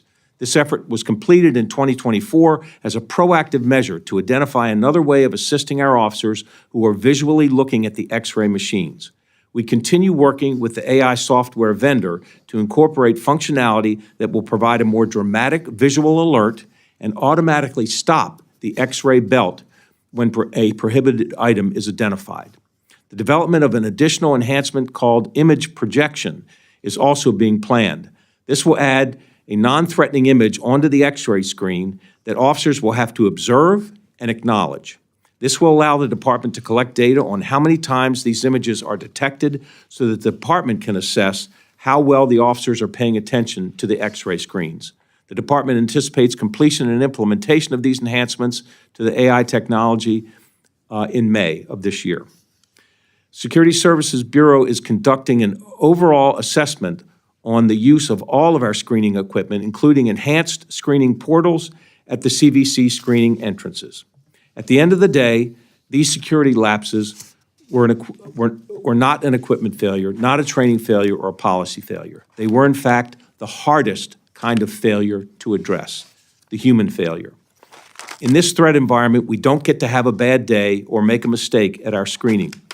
I can assure you that I believe the efforts that I've described will address both human and technological errors that can cause these failures in the first place. With the continued support of the assistance of Congress, we will continue to meet our mission. I thank you for the opportunity to testify. Thank you, Chief Manger, for testifying before this committee today. I will now call on members based on seniority of those present when the hearing was called to order, alternating between the majority and minority, and then we'll call on members in order of their arrival. Each member will have 5 minutes. I now recognize myself for my 5 minutes.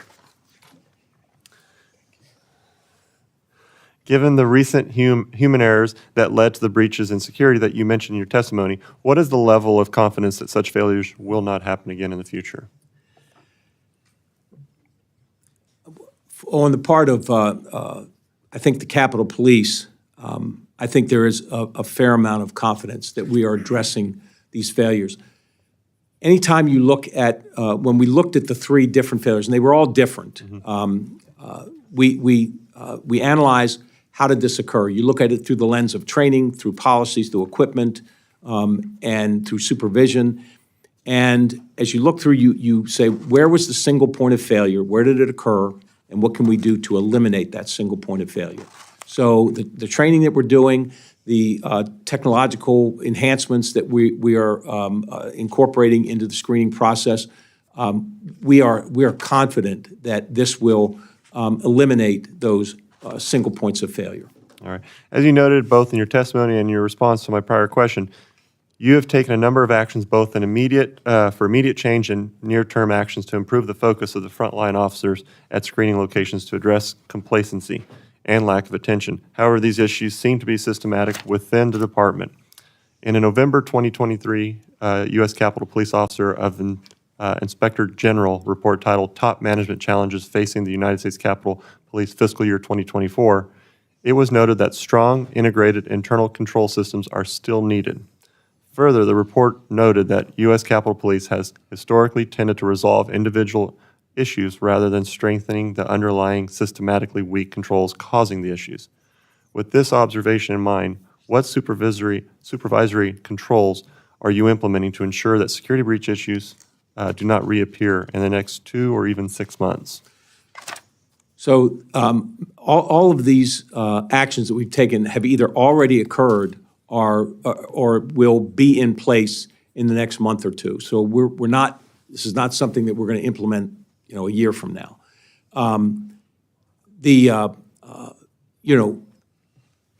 I think what the Inspector General's report talked about was looking at the issues more globally rather than, well, in this case it was the officer was distracted. In this case, the officer, was on their phone, or the officer missed this or that. So we're trying to look at how we can use equipment, the equipment to help us. When the artificial intelligence alerts on a prohibited item, it's still up to the officer. I mean, it's doing its job by alerting on an image. The officer still has to notice it. Even when if a prohibited item comes through and the belt on the X-ray machine stops, the officer still has to it still requires an officer to take some action. So we think that all of this is trying to assist in that sort of single point of failure where one person could miss something and then you have a breach. Whether it is getting equipment where you have more than one set of eyes on a monitor, or just having backups, where the equipment's helping you. All of this is in our view, addresses the IG's recommendation that look at this as a bigger issue, not just, well, what was wrong in this case or that case. All right. As you know, this committee has met the request for some of the newer security technology with X-rays and magnetometers. But is there anything else out there that can improve screening efforts? We've seen that not all the enhanced screening portals are in use. Yes, there's always improving technology, and I think that long term, I think that that's something that we need to take a serious look at. But we also, that one of the problems we have is that many of the screening locations throughout the campus are not ideal. They're too small, really, for doing an adequate screening. When you look at the way things are laid out in the CVC, that's as close to ideal as we can get. You have enough room and you're able to place officers in the positions where they need to be. You don't have people congregating at an elevator that are mingling, the non-screened people with screened people.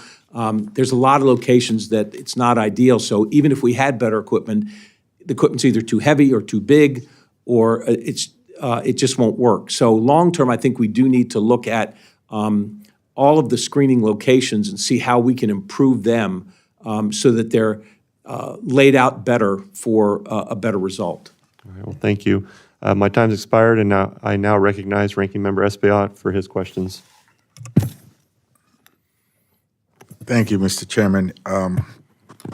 Chief, as you mentioned in the statement, the recent security breaches, particularly at building entrances, have been unacceptable. During your testimony, you discussed the use of artificial intelligence to ensure security screening is as effective as possible. As you may know, I support the use of advanced technology, particularly artificial intelligence, to secure the campus. And so it's somewhat mind-boggling that as we move forward with artificial intelligence and other technologies, that we cannot really adopt them and be more secure. Can you update us on how advanced threat detection over open areas can help further secure our campus in this season of increased threats from lone actors? If there's anything that you can shed on the artificial intelligence component, we appreciate it. So as I mentioned, we installed the artificial intelligence in our X-ray machines last year. That artificial intelligence, there are advances every single day. In fact, yesterday I met with the vendor who provides us with the artificial intelligence, and he talked about the testing that they're doing and the improvements. Then we will, in fact, incorporate into our, make sure that we incorporate them into our machines. There's also the ability to use artificial intelligence in other venues where not just at screening places, but if you have demonstrations or you have some sort of crowd that is creating some sort of disruption, that there's technology that we should explore that would allow us to have some idea whether the folks in that crowd have a prohibited item or a weapon on them. So all of this is technology I think that we need to continue to explore, and my hope is that we could get the support of this committee and frankly of Congress using some of this technology. I know that there has been some hesitancy. For instance, one of the things I would love to see us get to is that as someone puts their bag on the X-ray machine, that there's a photo of the person that put the bag on the machine and a photo of the bag, so you can link the two. Right now, we have people, you've got, people in line, people are throwing their stuff on the bag. Half the time, you don't know whose bag belongs to who. And things like that we can, I think, be more precise and use the advancements in artificial intelligence to help us. As you know, and I'm sure the chairman remembers that one of my pet peeves is, the fact that, the cars are swept in entrance to the Capitol, but yes, as the dogs are sweeping the cars, you have dozens of people, runners and cyclists with backpacks going right in unimpeded. And so I'm hopeful that this artificial intelligence model that we're looking to implement could have like a full body scan of these folks, and the campus itself will be better protected so that we're not wide open, if you may. It's just a matter of having enough room to put that kind of technology at our screening locations. Thank you. Thank you, Mr. Chairman. I yield back. Thank you, Chief, again for your service. Mr. Espiat, Mr. Lalota, you're recognized for your 5 minutes. Thank you, Chairman. Chief, thanks so much for being with us. Congratulations on your 45 years of service and your pending retirement. We appreciate what you do for us here at the Capitol and all your leadership over the years. I want to get into some numbers, Chief. Data provided to my office shows there are just under 2,200 sworn officers in the Capitol Police. Does that sound about right? That's correct, yes. And of those 2,200 sworn officers, approximately 1,600 are rank-and-file police officers. That's Does that sound correct.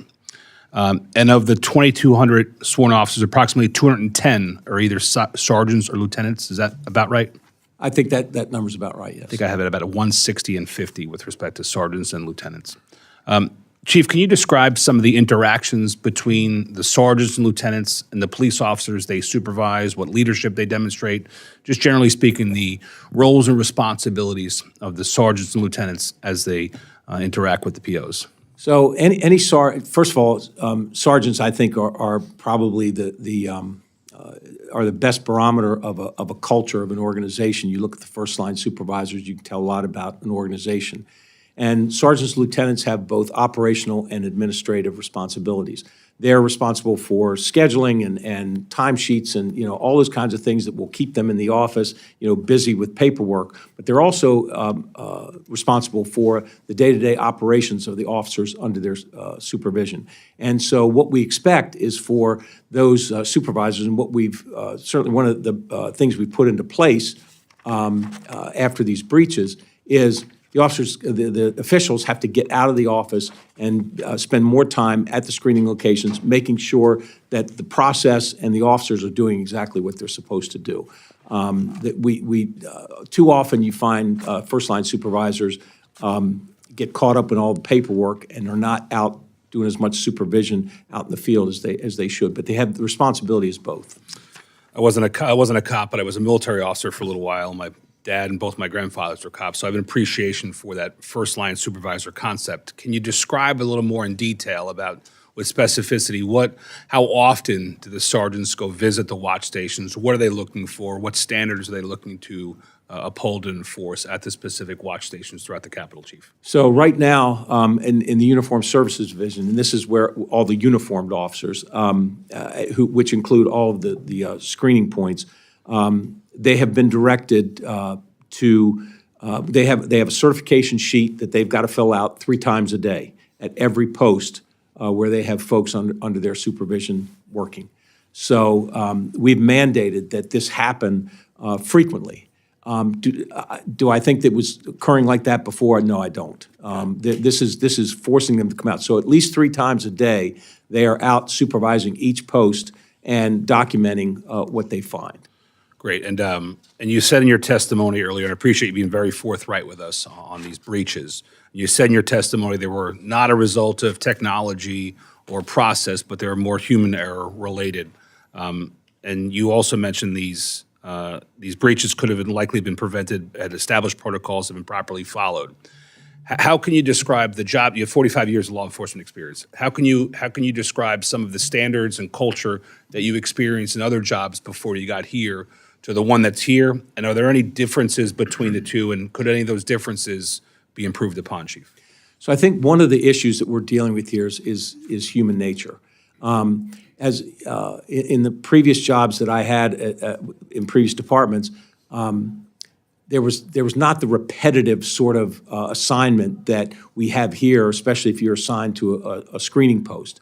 And so, we've got to ensure that we take into consideration the fact that the human attention span is different for different people, but every single one of us has an attention span and as you fatigue, as you are involved in a repetitive behavior, you start to lose a little bit of focus. So one of the things we looked at was how long are we going to keep people at a particular sitting on an X-ray machine, and so we're going to make sure that time is reduced to a point that nobody's there for hours on end, which I don't know that any of us would be able to retain the focus that we would want. So I'm not sure if that answers your question, but it does. And with the 15 seconds or so that remaining, attention span is something that's important to us. Members of Congress too. You're in a unique position where members of Congress review your department's interactions. With 5 or 10 seconds, what should we be focused on with our attention? You're not going to be here in a few months. Somebody else is going to fill your shoes. What guidance would you give us as you depart as to how to properly be the frontline supervisors for the brass of the Capitol PD? I think that just to listen and consider, not only just the IG's recommendations and what some of the oversight folks will tell you, but the officials, the rank and file, the leadership of this department have one focus and one mission. And one of the things that when I got here, I never in a million years would have recognized or believed that about the dedication and the quality of leadership that we have all through the ranks. From you got patrol officers, and you know this from probably from your family. You've got people that may not have the rank on their sleeves, but they are leaders in this department, and you've got them at every rank in this department. And never question the dedication that these men and women have to making sure this is a safe campus and that every one of you remains safe. But we all still recruit from the human race, and so we have to continue to try and make sure through training and accountability and everything else we can use to make sure that we're giving these folks every opportunity to succeed. Thanks for your 4.5 decades of leadership, Chief. We appreciate it. I yield. Mr. Quigley, you're recognized for 5 minutes. Thank you, Chairman. Thank you, Chief, for being here and for your service. I want to follow up on that line of question, if I may, giving them every opportunity to succeed. I would imagine that some of that would include feedback on what they're thinking. Is there an official process for an officer to give a feedback on a process or how to improve things or how they're feeling about something that's taken place? There is. Does everyone take advantage of it? No. There's still folks, unfortunately, that feel like, well, I'm not going to open my mouth because I might get retaliated against or might piss this person off or whatever.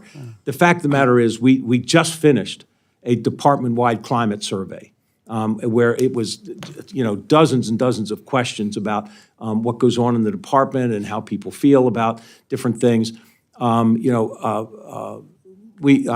meet with and my leadership team meets with the FOP regularly, and we get feedback. Let me just ask about two things that might have been on their minds. You were here.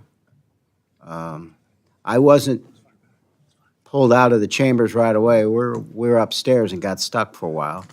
I tell everyone I wouldn't be here without the courage of the DC and the Capitol Police on that day. The fact that, as the ranking member referenced, we actually passed legislation commemorating the heroism that took place that day and asked that a plaque be put up. That still hasn't happened. However anybody feels about that, has there been feedback, some sense of how that might have impacted the morale of the rank and file? I definitely think it impacts morale. I mean, look, the fact that January 6th was a pretty traumatic day for this campus, and certainly. How many officers were injured that day? At least 140, I believe. And those that passed in the coming days? Say again? Police officers who we lost in the coming days immediately thereafter? We lost a couple of them, yes. Yeah. But this, look, there's a wide divergence of opinions about what occurred on January 6th. And, but I will tell you, I know what my cops, how they feel. And I've spent the last 4 years trying to make sure that they know that their service was respected and that what they did was honorable. And but like with any, you have some officers that feel feel okay about everything that has occurred. You've got others that look at the pardons and look at a bunch of other things and say well, I guess people didn't care about us. The opinions run the gamut. Was there any attempt at checking morale as it was affected by the plaque or specifically the pardons? Well, I would tell you. I can't believe it was split 50-50, but you tell me how people react. You might. No one asked those specific questions, but I will tell you that I got an earful with regard to the pardons, and I made a statement to my officers and made a couple public statements about the fact that anytime, it doesn't matter who the president is, what party it is, anything. Anytime a police officer who is assaulted, someone who assaults a police officer gets pardoned, I think that cops all over this country would look at that and say, why are we doing what we're doing? Yeah, there's more things I want to talk about, but Chairman, I don't want to break it up and get into that. I just want to know that I appreciate what the officers did that day. I had a firsthand view of it.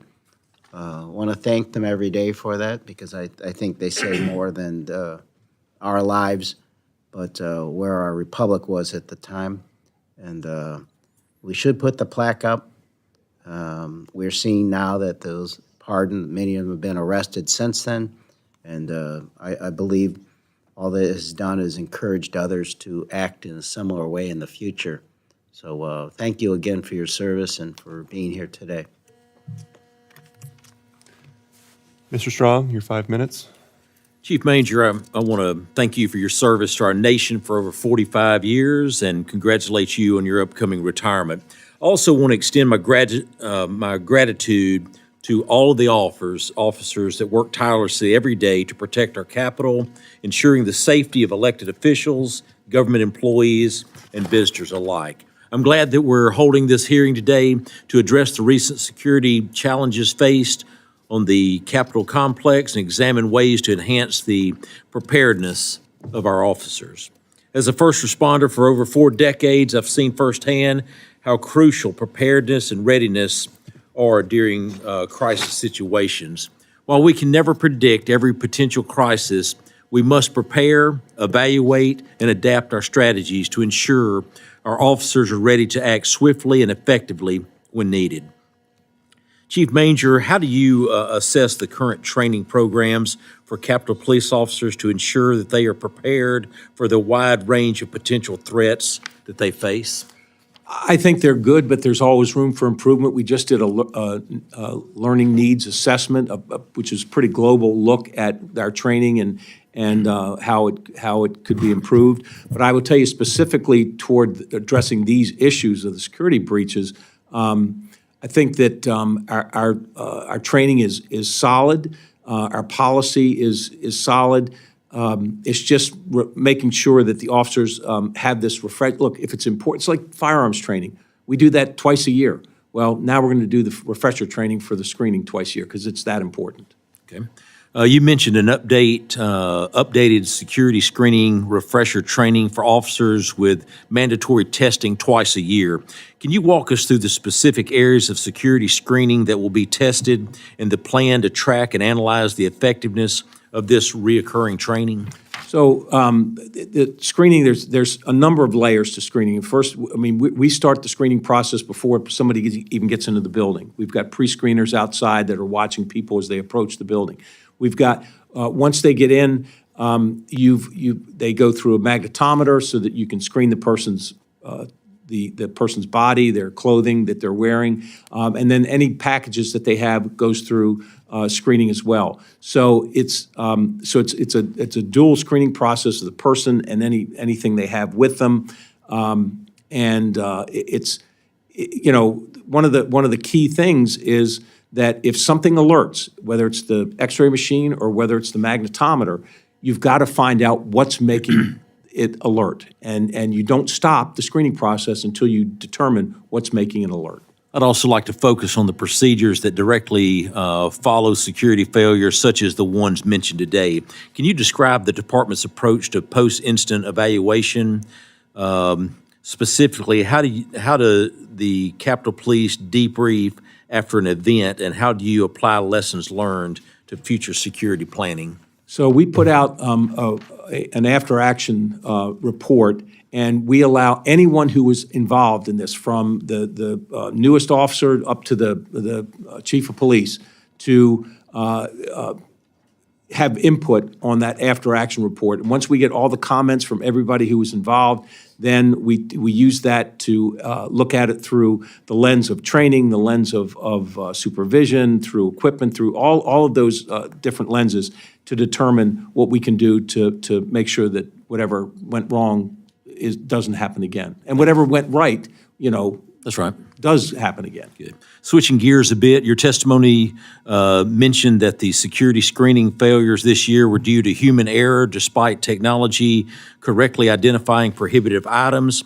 How do you balance the role of technology such as the introduction of AI in X-ray machines and officers' critical oversight and decision-making responsibilities to avoid becoming overly reliant on automated systems? Mr. Strong, that is a question that we have talked about and an issue that we've talked about quite a bit over the last couple of months.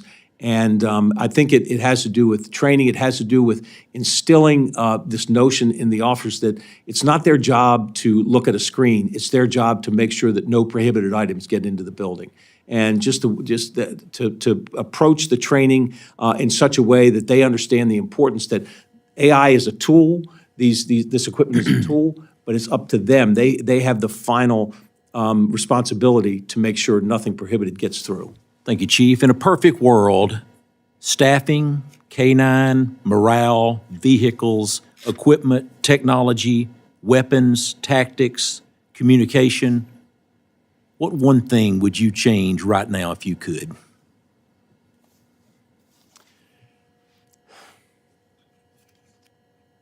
you know, 46 years of being a cop, I'm telling you, I would, if there was a way that I could make cops understand that people do, in fact, appreciate what they do, it's not us versus them.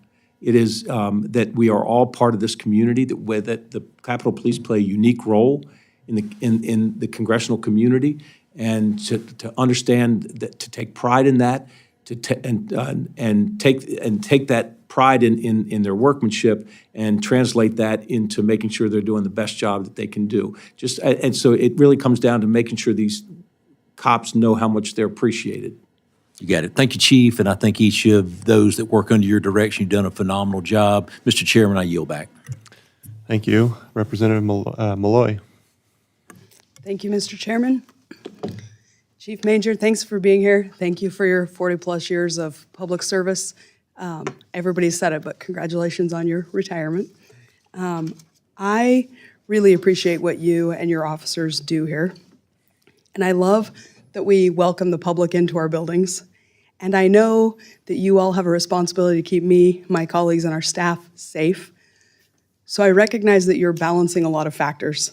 I think you do a really great job of it. But as you pointed out, every one of the breaches was human error. And I recognize that officers are human.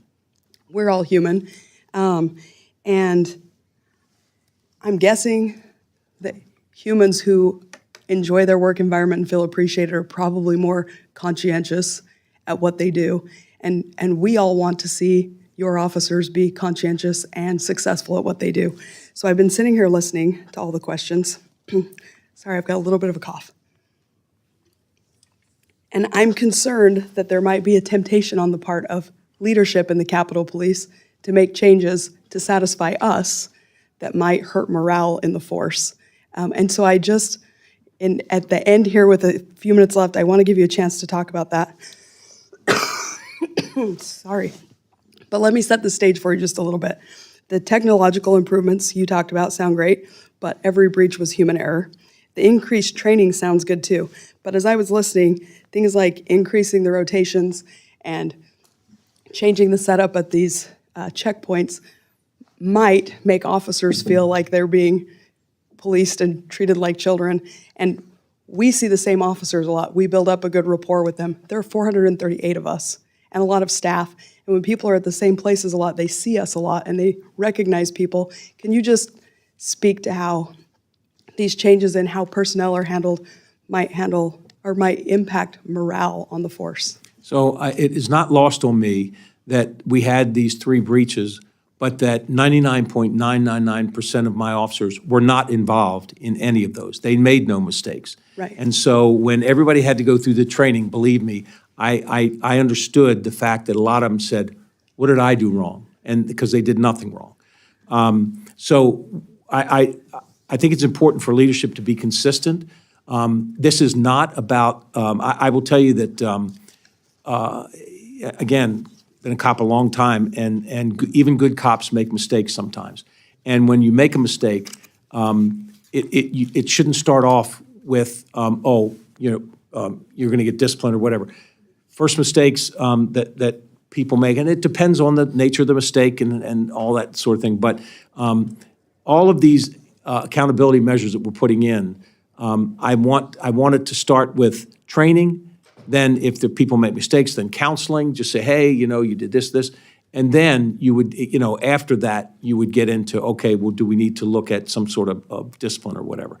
But I think training and counseling are where the emphasis needs to be as we add additional accountability measures where officers, might find themselves, gee, I looked at my phone momentarily when I wasn't supposed to be looking at my phone. And, okay, well, you understand why you don't do that. Don't do it. And so we're trying to be reasonable with these measures and not punitive with these measures. Thank you. I appreciate that. It's also not lost on me what you just said, that when officers feel like they're appreciated, they do a better job. And if you could do anything, it would be to make sure they know that we appreciate them. So I've got 1 minute left on the record. I just want to say how much I appreciate what you all do and the professionalism of the officers that I interact with every day. And I hope that you will convey that back to your team. And I hope whoever your predecessor is will work with us to make sure that we have a good working relationship, because we all work here in the same place together every day. Yes, ma'am. Thank you. I yield back, Mr. Chairman. Thank you, and I second what Ms. Malloy's comments. Obviously, we here, members, all my colleagues, do appreciate the service for our Capitol Police officers, and we want to make sure that we address some of the things that have happened, but we agree 100%. Capitol Police officers have done an amazing job, and I've always felt safe here because of the hard work that they do for us and for our constituents. So thank you for taking time today. And again, I apologize for being late. Obviously, we were trying to honor a past chair of this committee who a lot of us hold in pretty high regard, and that ended up not working out, so I think they're going to reschedule for the end of the week. But if there are no further questions, thank you for your service, and congratulations on your retirement and for testifying here today. And thank you to all our Capitol Police officers who are here and those who are out working. And members may submit any additional questions for the record, and this committee now stands adjourned.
to carrying out what the president wants to do in 2 months and stopped by the court more than the entire 4 years of the Biden administration. Has President Trump chosen to ignore this avalanche of irresponsible court orders? Flat out, no. He's appealed these outrageous decisions just as he promised he would do when he said, quote, "I always abide by the courts, and then I'll have to appeal it." The answer is, I always abide by the courts, end quote. Appellate courts have responded by striking down many of the unlawful intrusions into presidential authority, but the core problem remains. The President of the United States shouldn't have to ask permission from more than 600 different district court judges to manage the executive branch that he was elected to lead. The practice of sweeping nationwide injunctions, broad restraining orders, and judicial policy making must end. It's unconstitutional, it's anti-democratic, and it's imprudent. If the Supreme Court won't stop it, then Congress must. And I wish the Supreme Court would get on this and do it right away. This issue isn't a partisan issue. And I want to work with Democrats, as I just said to Senator from Illinois. Democrats work with us to fix this. In the past, Democrats and Republicans have both criticized nationwide injunctions and the power of individual district judges. My Democratic colleagues have even proposed legislation to rein in some of these abuses. You don't have to take my word for it. In 2022, Justice Ella Kagan correctly observed, quote, "It just can't be right that one district judge can stop a nationwide policy in its tracks and leave it stopped for the years it takes to go through the normal process." In 2024, President Biden's Solicitor General, Elizabeth Prelogar, argued before the Supreme Court. Now listen to this quote: "A court of equity may grant relief only to the parties before it. The district court violated that principle by issuing a universal injunction purporting to enjoin the act itself and forbidding the enforcement of the act even against non-parties," end of quote. So, as I told Senator Durbin, I hope to soon be holding a hearing in the Senate Judiciary Committee to address this matter and even introduce legislation to end these abuses. And that's why I hope we can make it a Democrat and Republican colleagues joining in this effort. For the resolution at hand, Mr. President, I propose an amendment. So it reads, quote, "The Constitution of the United States and established precedents require the executive branch to comply with all lawful federal court rulings. This simple change of one word, lawful, will show that Congress expects both the executive branch and the judicial branch to respect the rule of law and constitutional constraints. My amendment mirrors what the Chief Justice said in 2024. The Chief Justice rightly raised concerns about the intimidation and the threats leveled at the court in the wake of the Dobbs decision. He said, quote, "The final threat to judicial independence is defiance of judgments lawfully entered by courts of competent jurisdiction," end of quote. Had no problem adding the word lawful in. We shouldn't have it any other way. So I ask, therefore, I ask the senator, my friend from Illinois, to modify his request such that the Grassley amendment to the resolution at the next be considered and agreed to. Is there an objection to the modification? Mr. President. Senator from Illinois. Mr. President, reserving the right to object, the resolution that I offer today is short and straightforward. It is not complicated. It simply restates a bedrock principle of our democratic system of government. That is, the responsibility of the judiciary to say what the law is. And second, the executive branch is required to comply with court orders. It's just that simple. I offered a similar resolution 3 weeks ago. It included some language which my friend from Iowa did not like. I took that language out. I want to get down to the basics here, the very basics. He made reference to the Dobbs decision. That overturned Roe versus Wade on abortion, a controversial issue in the United States since that decision in '72. But a decision that was overturned by the court. There were many who disagreed with that court's approach to it and said that it was inconsistent with the precedent and inconsistent with what the justices had promised.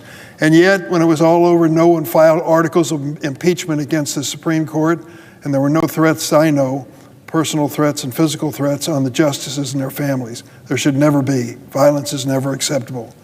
After my colleague from Iowa objected to my previous language, I made it very simple. Simple fact, the Vice President and other prominent officials have suggested the executive branch may disregard a federal court order. This, unfortunately, would be an item in controversy that could really threaten our constitutional democracy. And that's why I've asked that this very simple statement that everyone must follow the law when it comes to court orders be made part of the official record of the Senate. With those changes, there's absolutely nothing objectionable in this resolution. Yet my colleague seeks to add language that will only muddle what this Senate should make clear. By stating that the executive branch only needs to follow, and I quote, lawful court orders, which is what the senator from Iowa suggested, the amendment begs the question of who decides whether a court order is lawful. This suggests that in some case the president's going to decide rather than the judiciary. The responsibility to decide whether a court order is lawful is, in the words of Chief Justice Marshall, quote, emphatically the province and the duty of the judiciary. If the president disagrees with a court order, his only option is to appeal it. And I've added language to my resolution stating that simple fact. Otherwise, the president would be above the law. America does not accept it, the Constitution does not accept it, and we should be bold enough and courageous enough to stand on a bipartisan basis and reject it as well.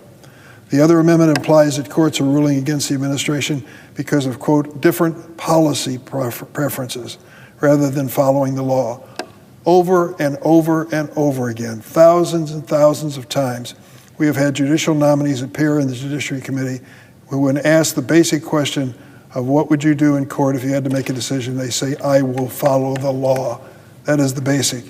Now, their decision on the law may be different than yours or mine or some other judge, but the fact of the matter is they do believe, at least they tell us, that is their bedrock responsibility. This resolution is nonpartisan, it's clear, it should be bipartisan. We ought to make it clear once and for all that no president, Biden or President Trump or any other president in the future, is above the law. Any further amendment is unnecessary, undermines a simple, straightforward message which we should stand together and speak. For these reasons, I object. Is there an objection to the original request?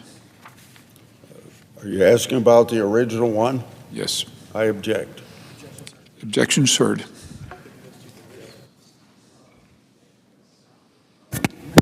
Mr.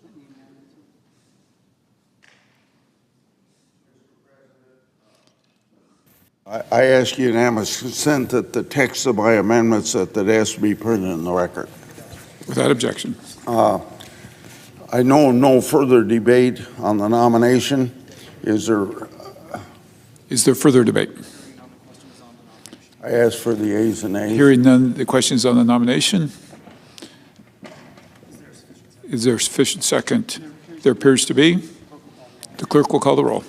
Ms. Also Brooks, Ms. Baldwin, Mr. Banks, Mr. Barrasso, Mr. Bennett, Mrs. Blackburn, Mr. Blumenthal.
Ms. Blunt Rochester, Mr. Booker, Mr. Bozeman, Mrs. Britt,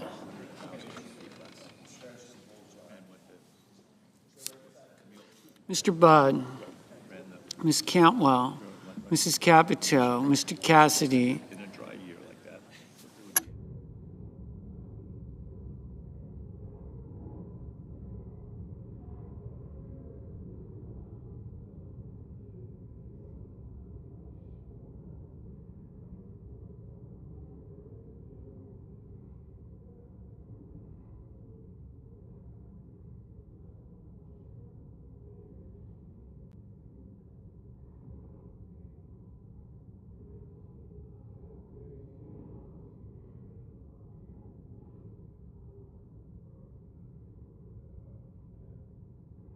Mr. Cassidy, Ms. Collins, Mr. Coons,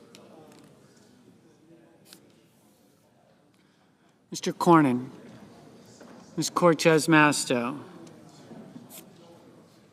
Mr. Cotton, Mr. Kramer, Mr. Crapo, Mr. Cruz,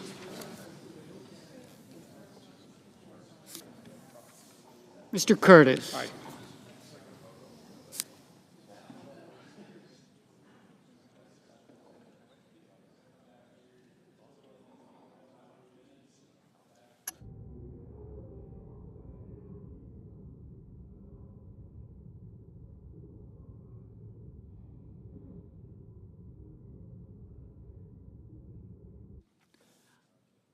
Mr. Daines, Ms. Duckworth, Mr. Durbin, Ms. Ernst, Mr. Fetterman, Mrs. Fisher, Mr. Gallego, Mrs. Gillibrand, Mr. Graham, Mr. Grassley, Mr. Haggerty, Ms. Hassan, Mr. Hawley, Mr. Heinrich, Mr. Hickenlooper, Ms. Hirono, Mr. Hoven, Mr. Husted, Mrs. Hyde-Smith,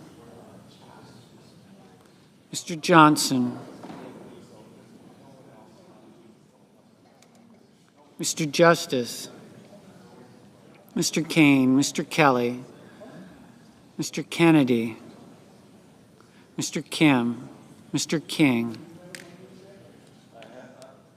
Ms. Klobuchar, Mr. Langford, Mr. Lee, Mr. Lujan,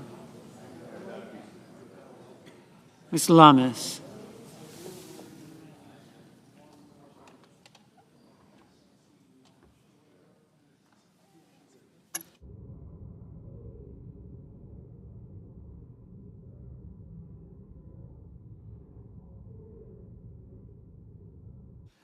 Ms. Lummis, Mr. Markey, Mr. Marshall, Mr. McConnell,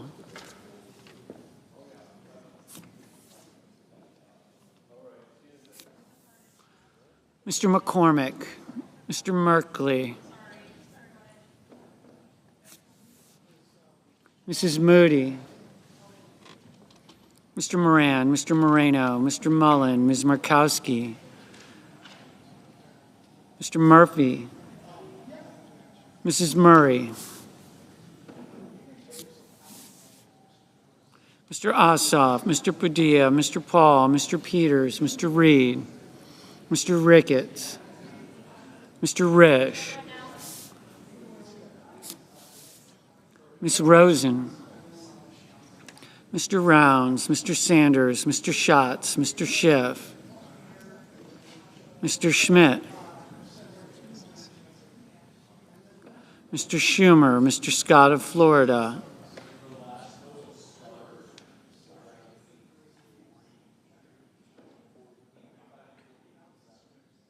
Mr. Scott of South Carolina,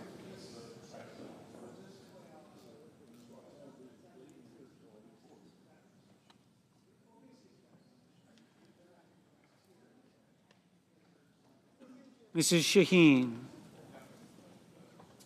Mr. Sheehy, Ms. Slotkin, Ms. Smith,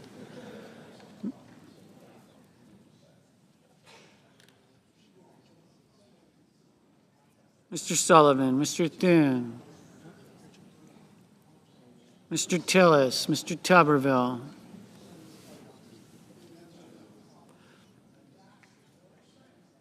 Mr. Van Hollen,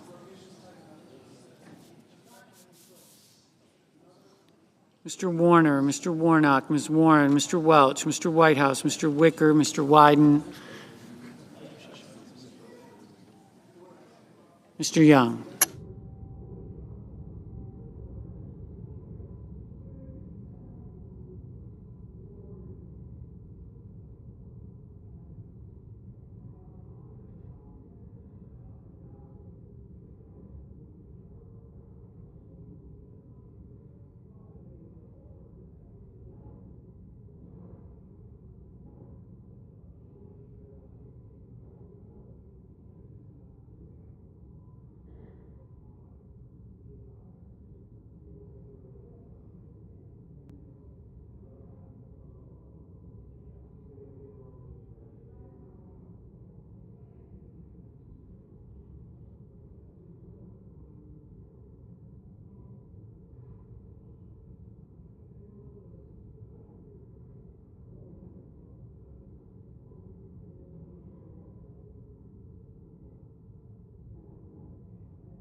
Senators voting in the affirmative: Crapo, Curtis, Graham, Grassley, Husted, Langford, Lummis, McCormick, Moreno, Paul, Ricketts, Rounds, Scott of Florida, Sheehy, Sullivan, Thune, Tuberville, Wicker, and Young.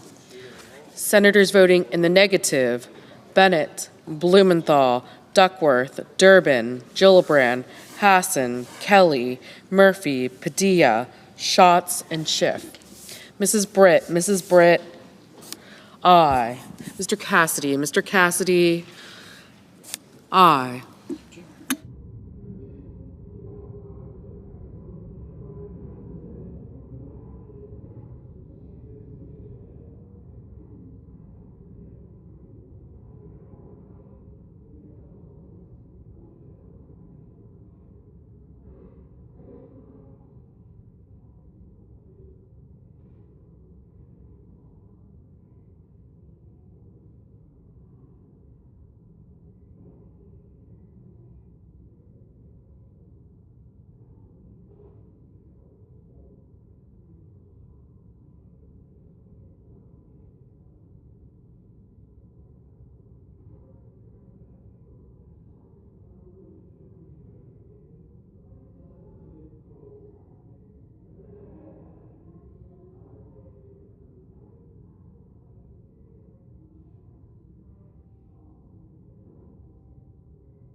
Mrs. Fisher. Mrs. Fisher, aye.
Mrs. Blackburn. Mrs. Blackburn, aye.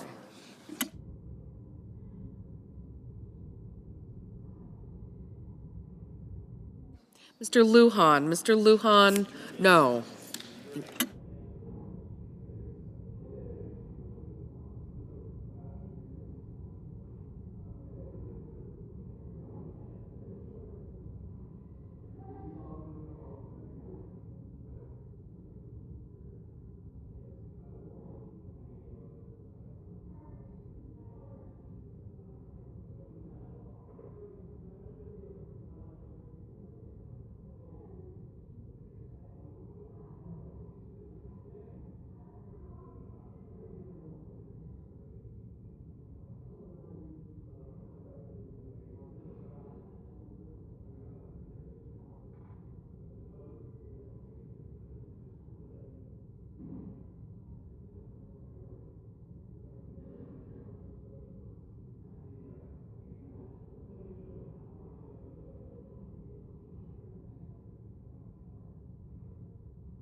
Mr. Tillis. Mr. Tillis, aye.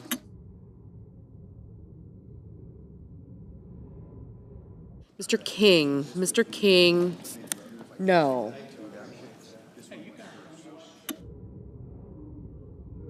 Mr. Justice. Mr. Justice, aye. Mr. Kennedy. Mr. Kennedy, aye.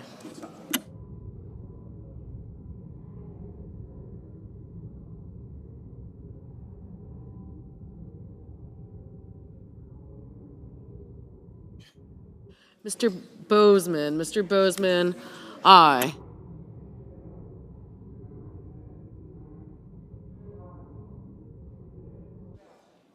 Mr. Wyden.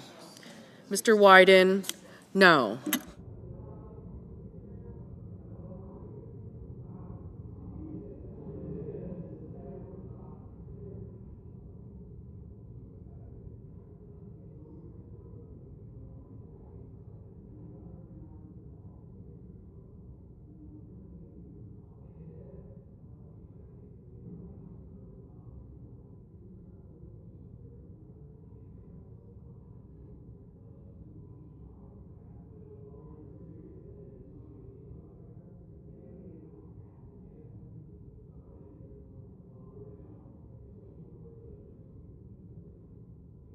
Mr. Barrasso. Mr. Barrasso, aye.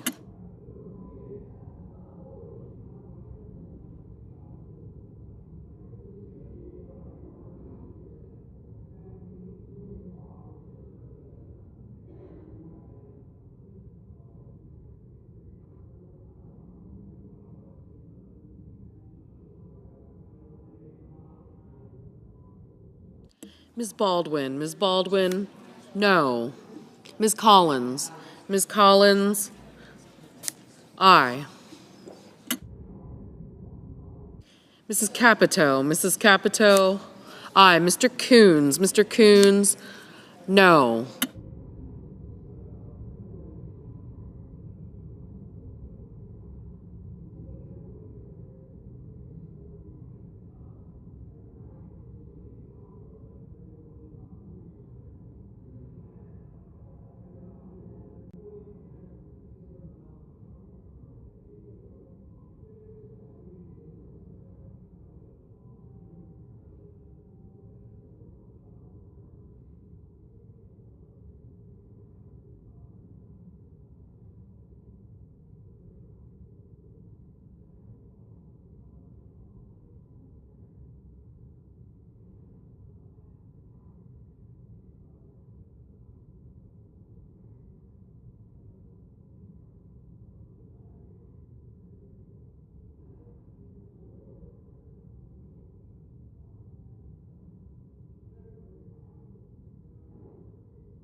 Mr. Moran, Mr. Moran, aye.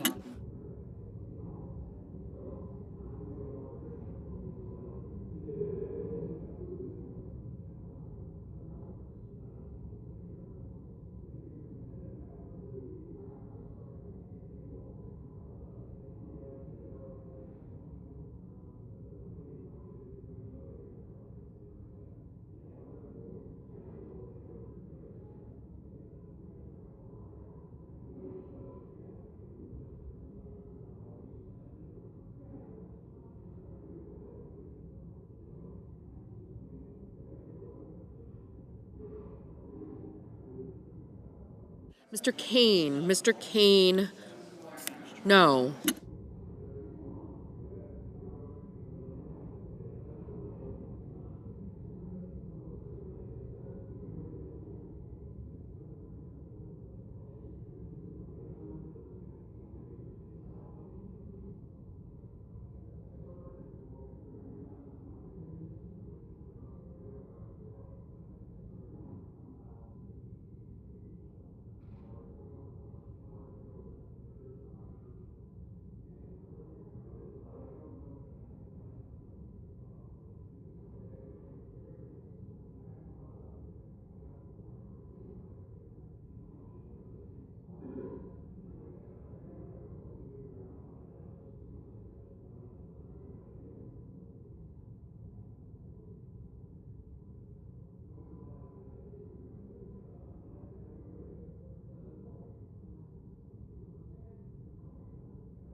Mr. Cotton.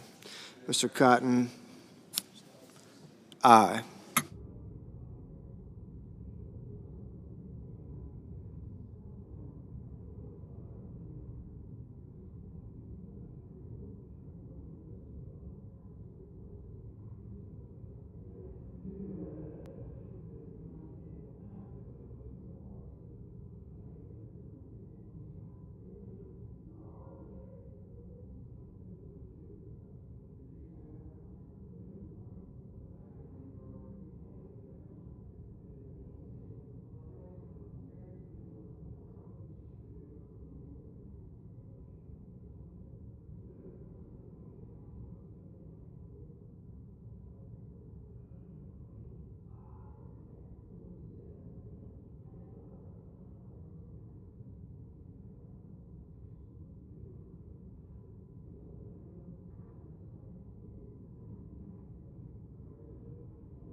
Mr. Mullen.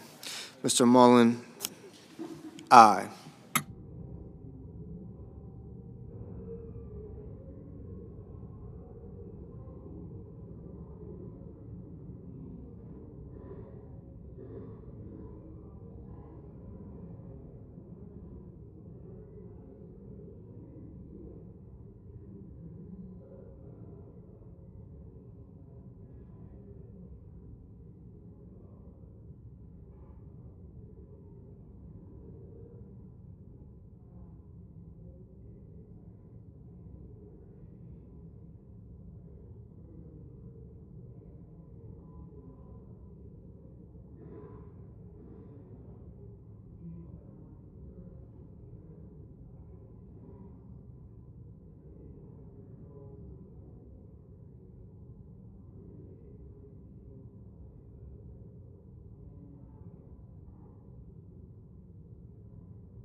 Mr. Marshall. Mr. Marshall, aye.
Mr. Budd.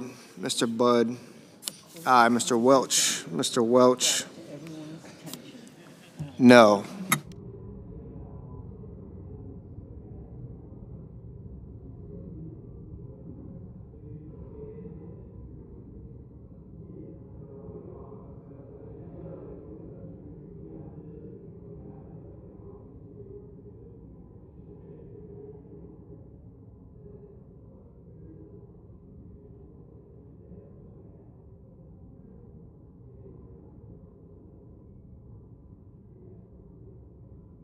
Ms. Also Brooks. Ms. Also Brooks, no. Ms. Smith. Ms. Smith, no. Mr. Warnock. Mr. Warnock, no. Mr. Van Hollen. Mr. Van Hollen, no. Mr. Reed. Mr. Reed, no. Mr. Hickenlooper. Mr. Hickenlooper, no.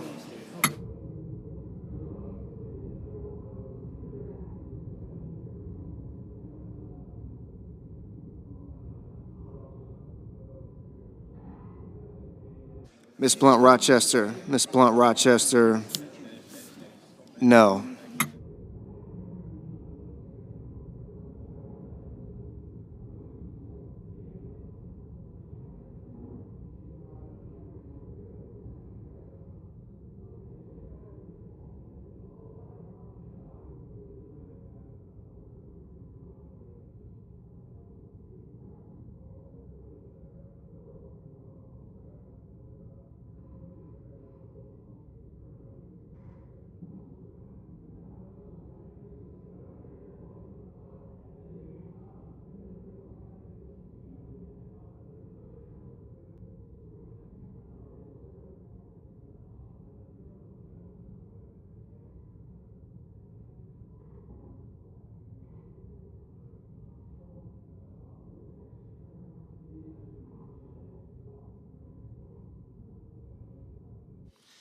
Mr. Daines, aye. Mrs. Hyde-Smith, aye.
Ms. Cortez Masto,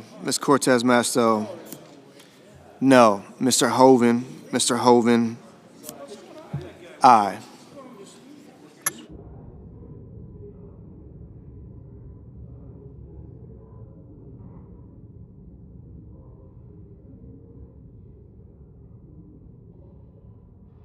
Mr. Sanders, no.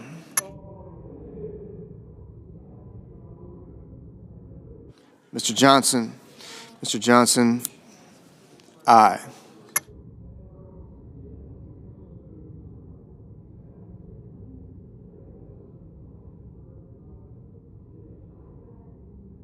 Mr. Peters, no. Mr. Schumer, no.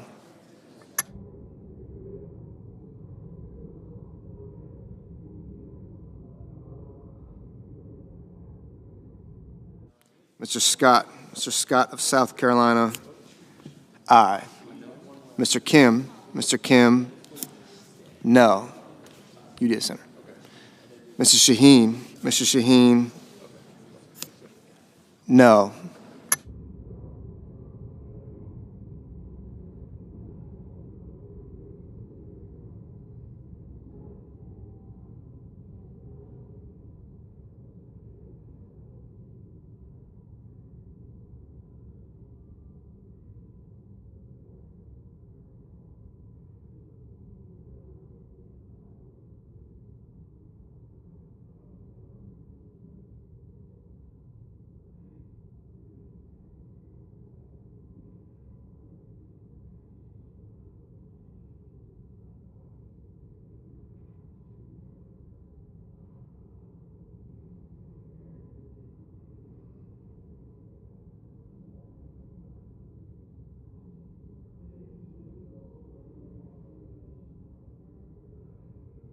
Mr. Cruz. Mr. Cruz, aye.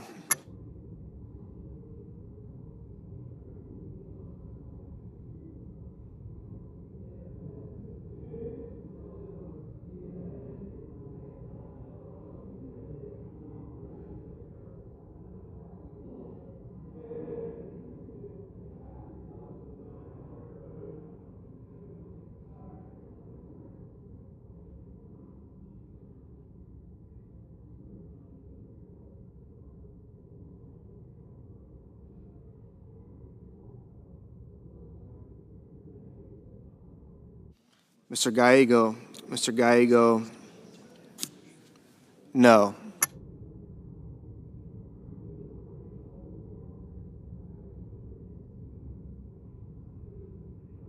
Mr. McConnell. Mr. McConnell, aye.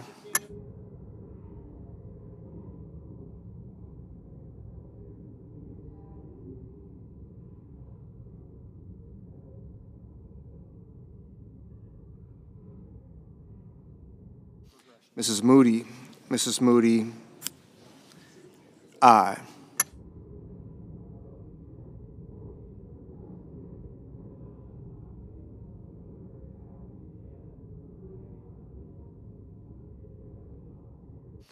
Ms. Rosen. Ms. Rosen, no.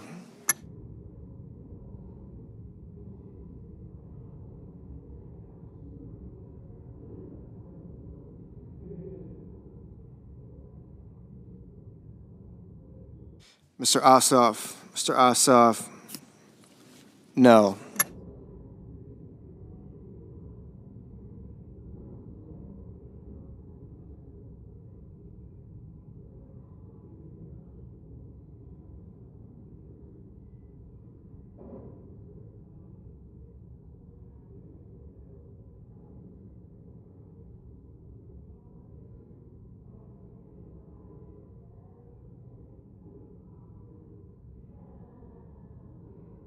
Ms. Murkowski.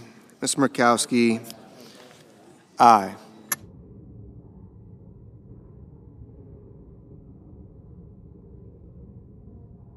Ms. Ernst. Ms. Ernst, aye. Mr. Kramer. Mr. Kramer, aye.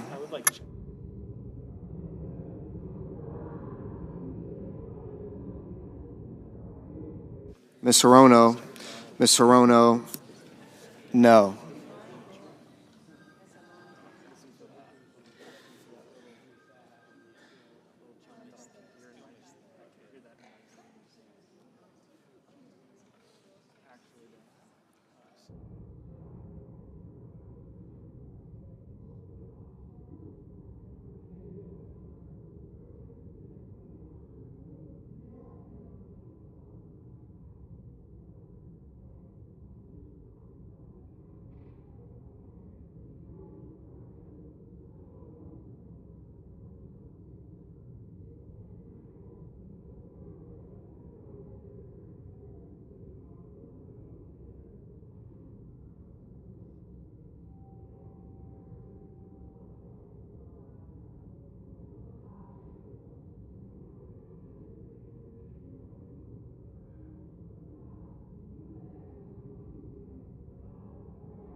Mr. Risch.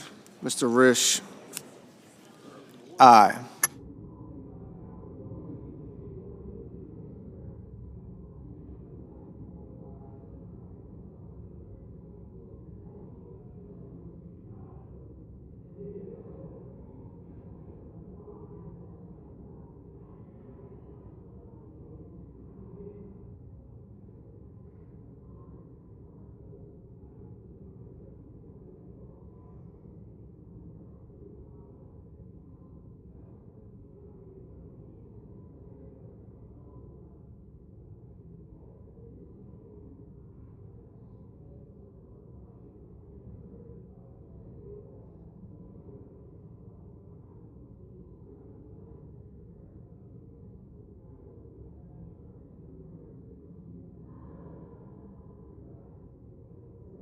Mr. Warner. Mr. Warner, no.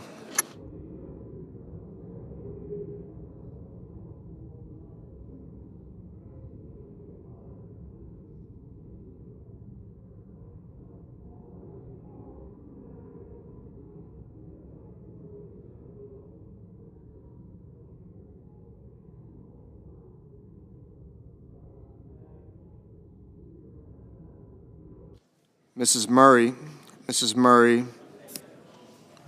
no.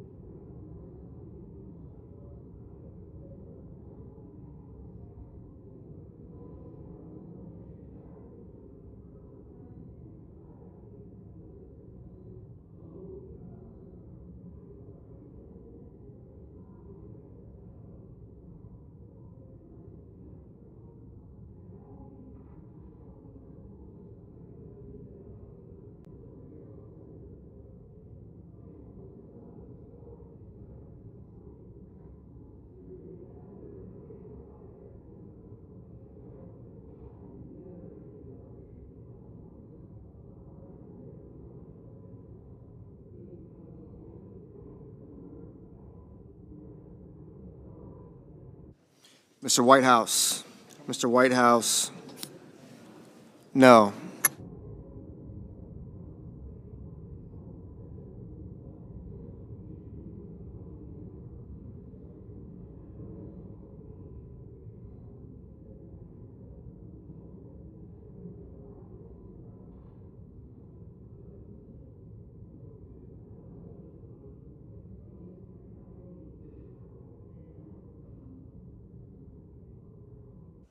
Ms. Warren, Ms. Warren, no.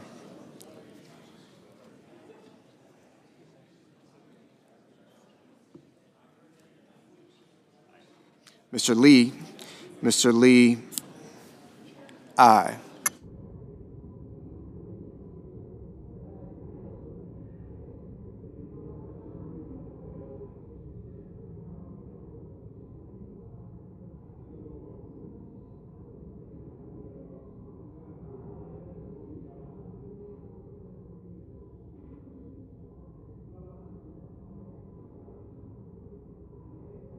Mr. Banks, Mr. Banks, aye.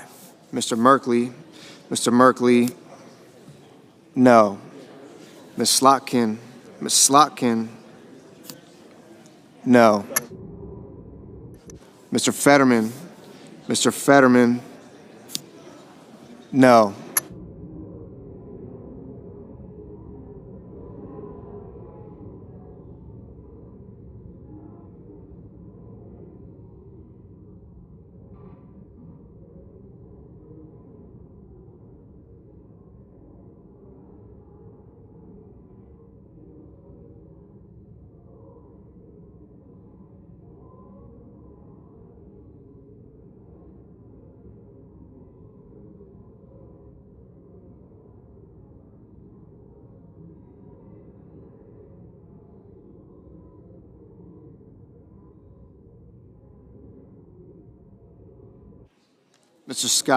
Mr. Scott of Florida, aye. Mr. Schmidt, Mr. Schmidt, aye.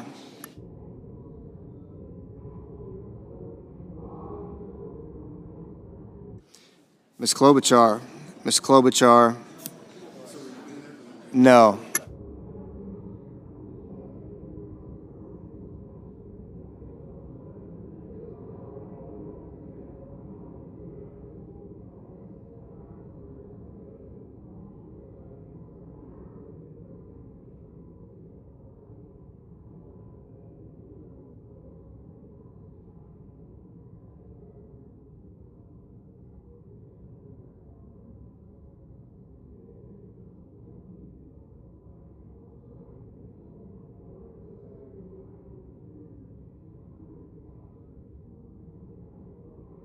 Mr. Booker, no. Mr. Cornyn,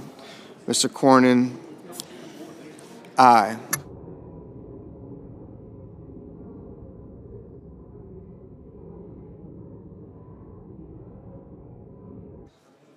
Mr. Heinrich,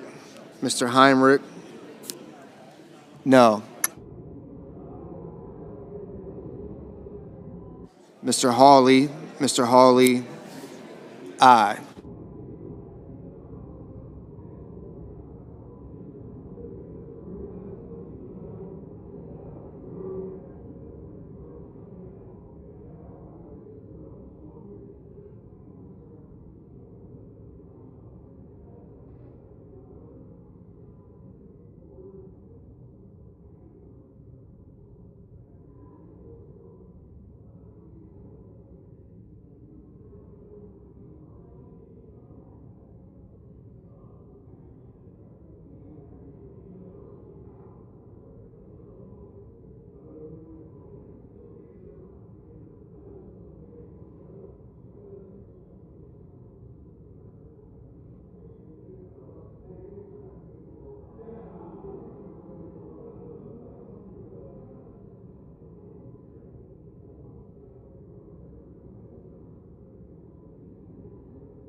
Mr. Markey, no.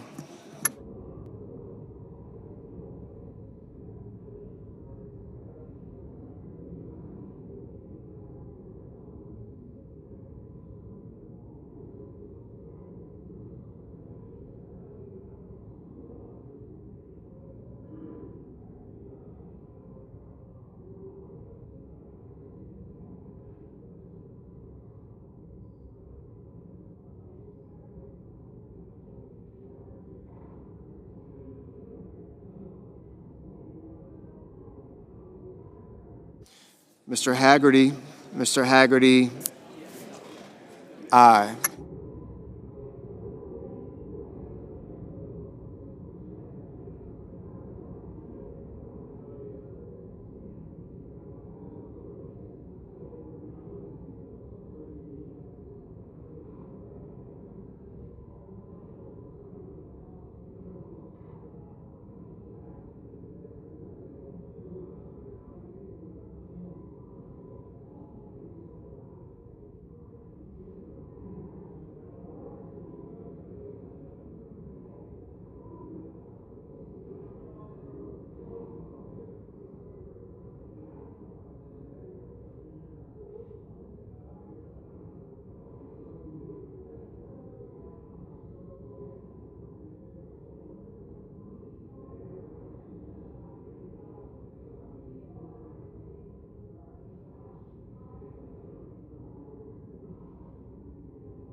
Ms. Cantwell, no.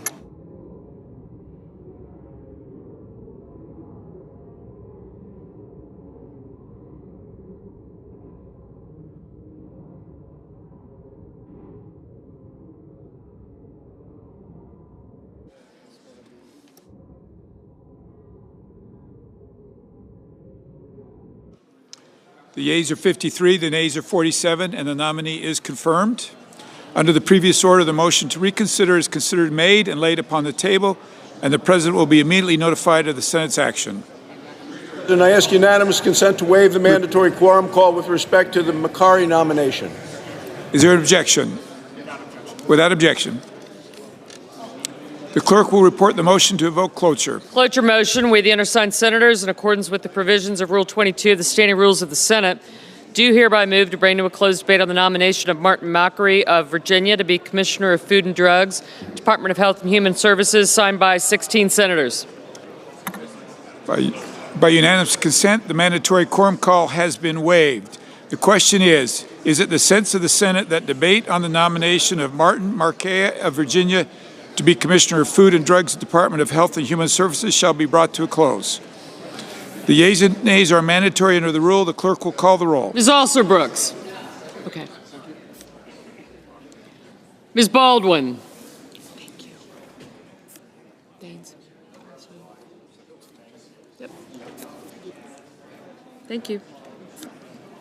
Marshall.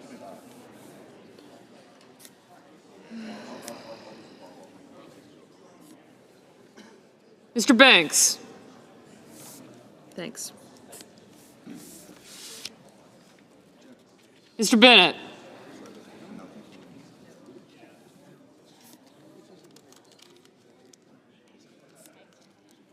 Thank you.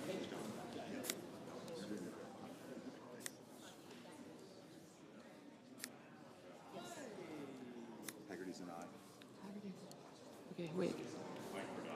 Thank you.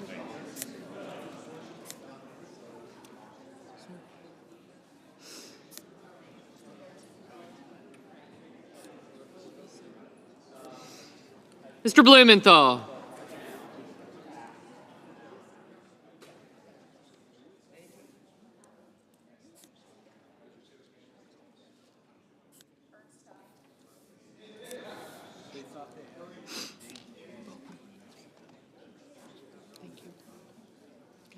I got you. Thank you. I got you.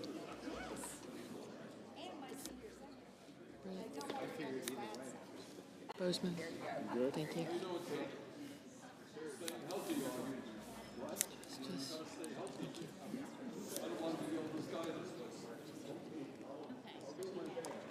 Ms. Blunt Rochester. Mr. Booker. Mr. Bozeman, Mrs. Britt, Mr. Budd, Ms. Cantwell, Mrs. Capito. Mr. Cassidy.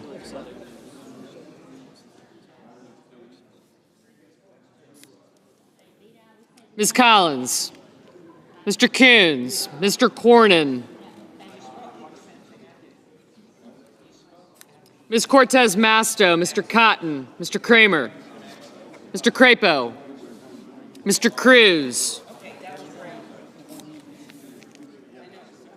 Mr. Curtis. Mr. Daines. Ms. Duckworth. Thank you. Gotcha. Mr. Durbin. Ms. Ernst. Mr. Fetterman. Mrs. Fisher. Mr. Gallego. Mrs. Gillibrand. Mr. Graham. Mr. Grassley. Mr. Haggerty. Ms. Hassan. Thank you. Mr. Hawley, Mr. Heinrich.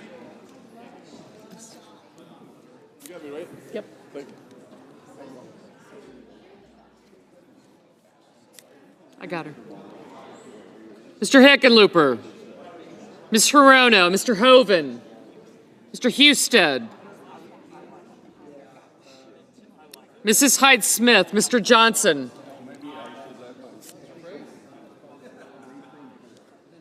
Mr. Justice, Mr. Kane. Mr. Kelly. Mr. Kennedy. Mr. Kim. When I grow up, I want to be you. Mr. King. You're almost throwing this guy. Oh, yeah. You think I don't have much more to go, do you? Not if you're the standard. Ms. Klobuchar.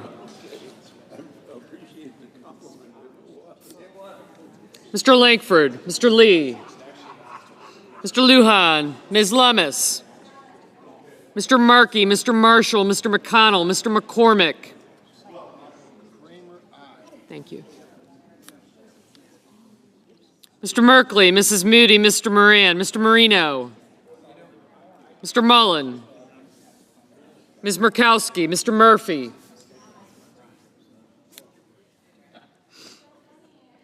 Mrs. Murray.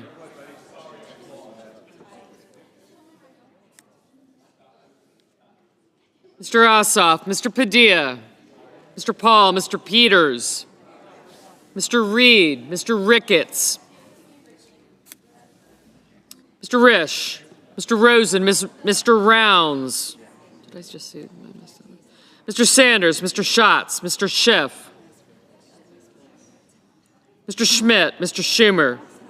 Mr. Scott of Florida. Mr. Scott of South Carolina. Mrs. Shaheen. Mr. Sheehy. Ms. Slotkin. Ms. Smith. Mr. Sullivan. Mr. Thune.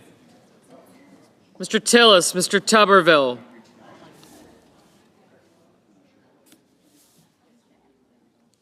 Mr. Van Hollen.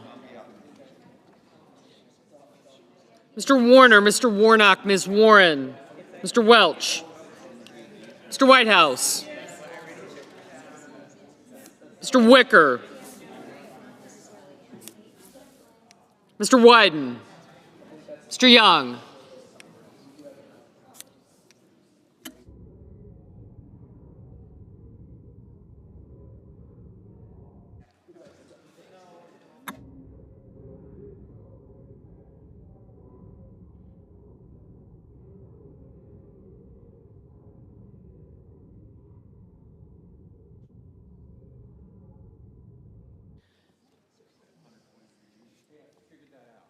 Thank you. Senators voting in the affirmative: Barrasso, Bozeman, Britt, Budd, Capito, Cornyn, Cotton, Kramer, Crapo, Cruz, Crapo, Curtis, Daines, Ernst, Fisher, Graham, Grassley, Haggerty, Hawley, Husted, Hyde-Smith, Johnson, Justice, Kennedy, Lankford, Lummis, Marshall, McConnell, Moody, Moran, Mullen, Murkowski, Paul, Risch, Schmidt, Scott of Florida, Scott of South Carolina, and Tillis. Senators voting in the negative: also Brooks, Baldwin, Blunt Rochester, Booker, Cantwell, Coons, Cortez Masto, Duckworth, Fetterman, Gallego, Heinrich, Hirono, Kane, Kelly, King, Klobuchar, Markey, Merkley, Murray, Ossoff, Rosen, Sanders, Schatz, Schumer, Slotkin, Smith, Warner, Warnock, Warren, Welch, and Whitehouse. Ms. Collins, aye.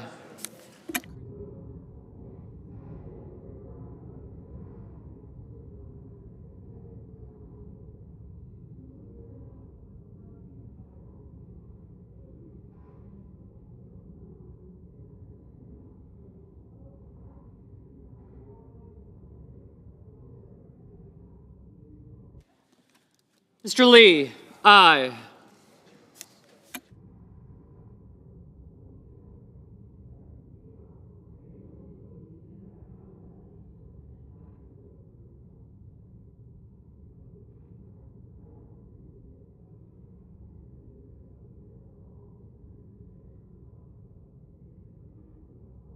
Mr. Kim, no.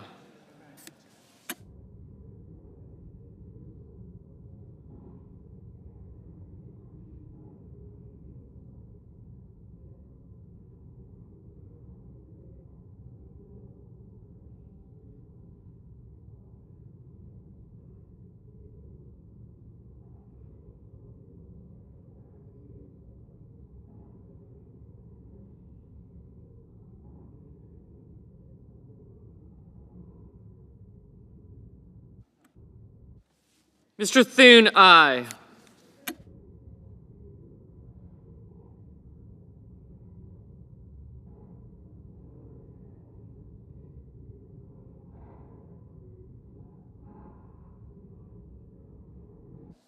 Mr. McCormick, aye.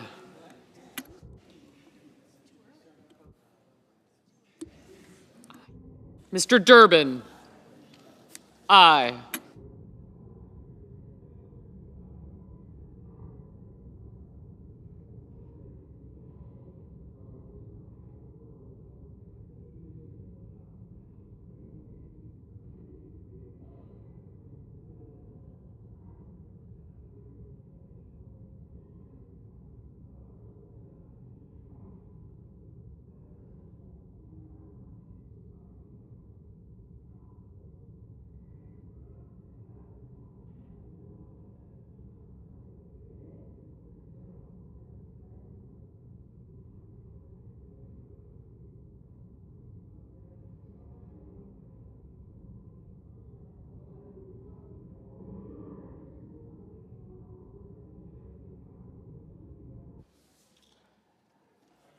Ms. Hassan, aye.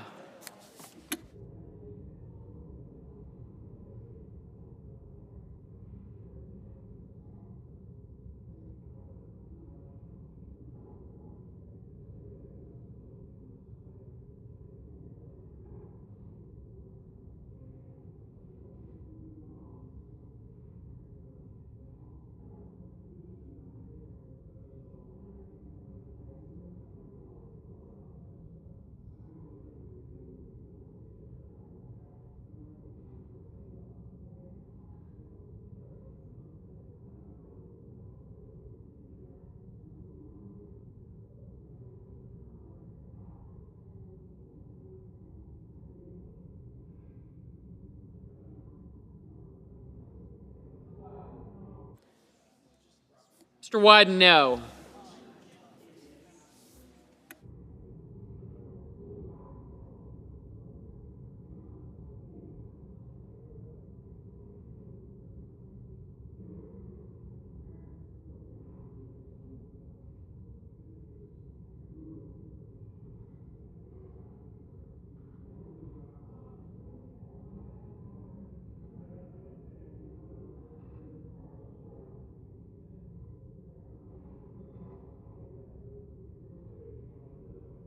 Mr. Bennett, no.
Mr. Hoven, aye.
Mr. Sheehy, aye.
Mr. Schiff, no.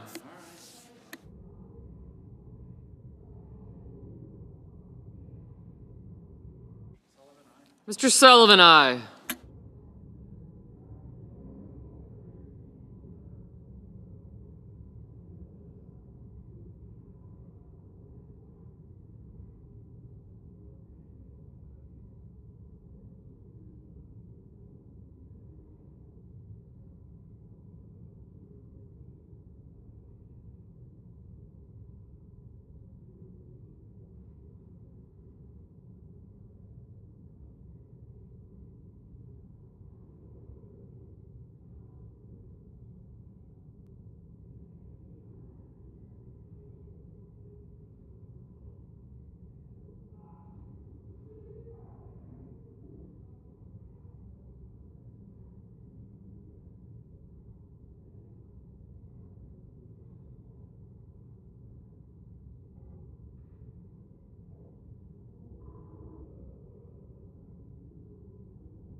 Mr. Marino, aye.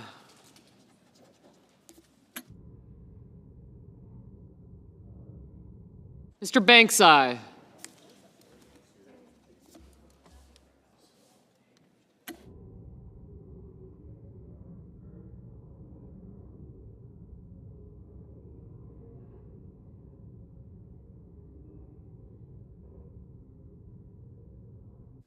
Mr. Cruz, aye.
Mrs. Blackburn, aye. Mr. Peters, no.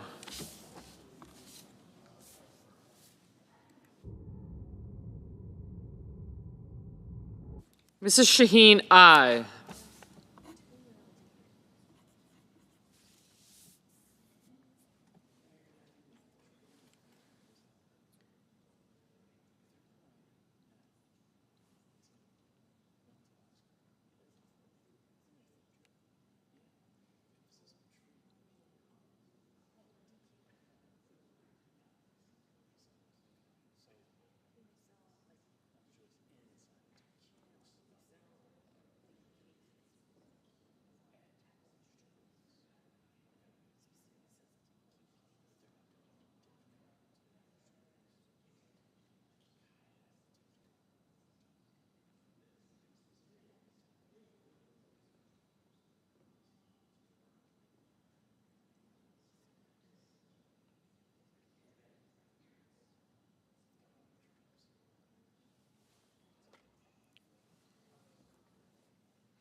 Mr. Murphy, no.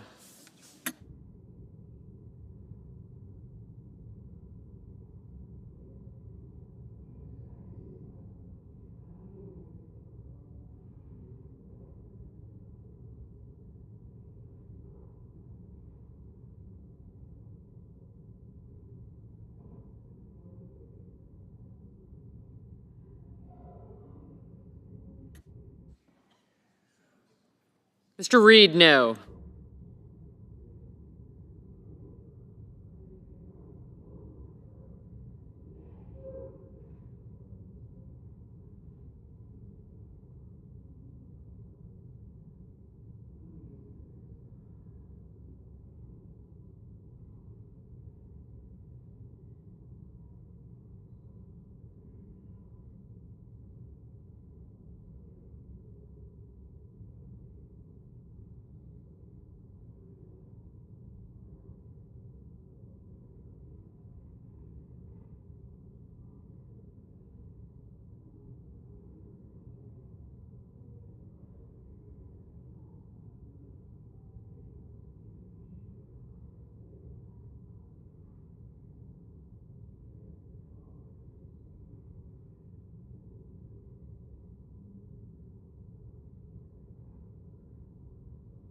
Mr. Tuberville, aye.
Mr. Young, aye.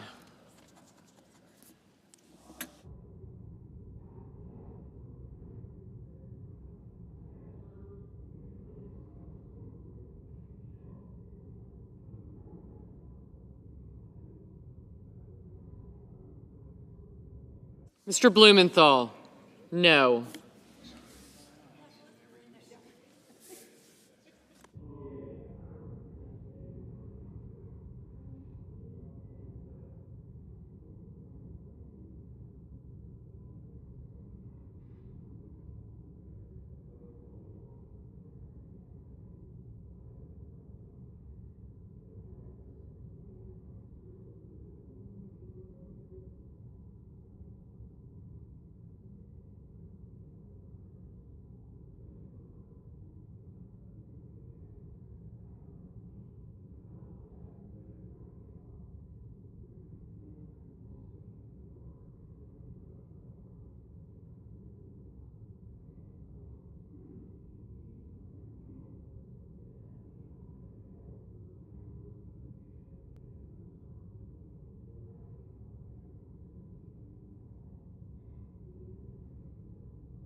Mr. Cassidy, aye.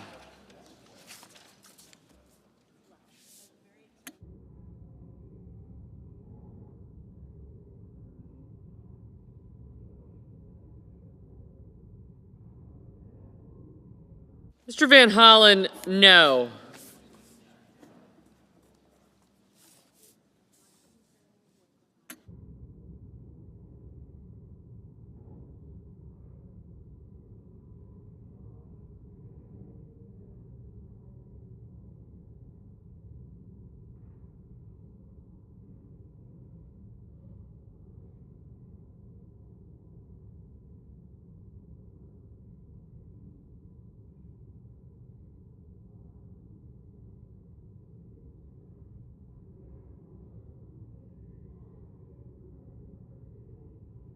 Mr. Hickenlooper, no. Mr. Padilla, no.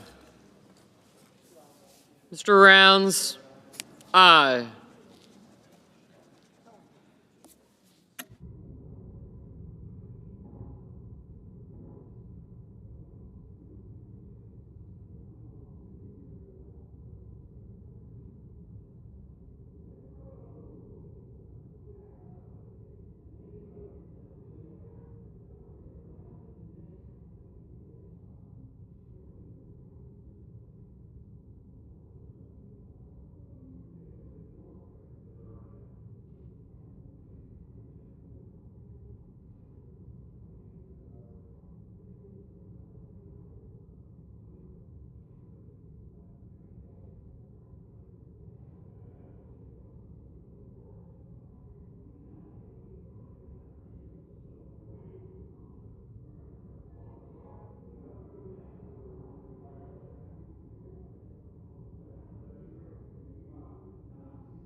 Mr. Lujan, no.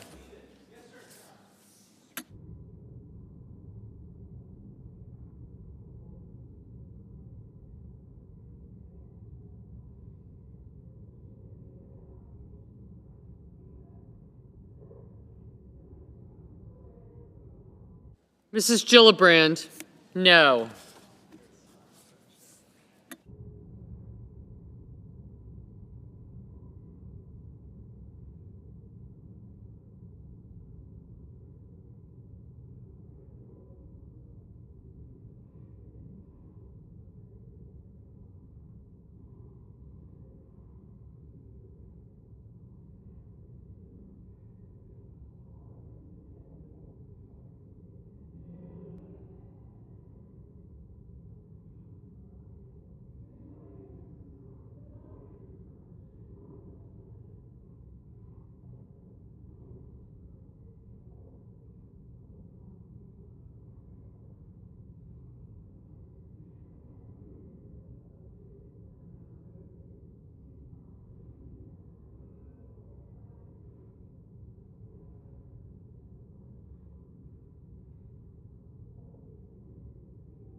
Mr. Wicker, aye.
Mr. Ricketts, aye.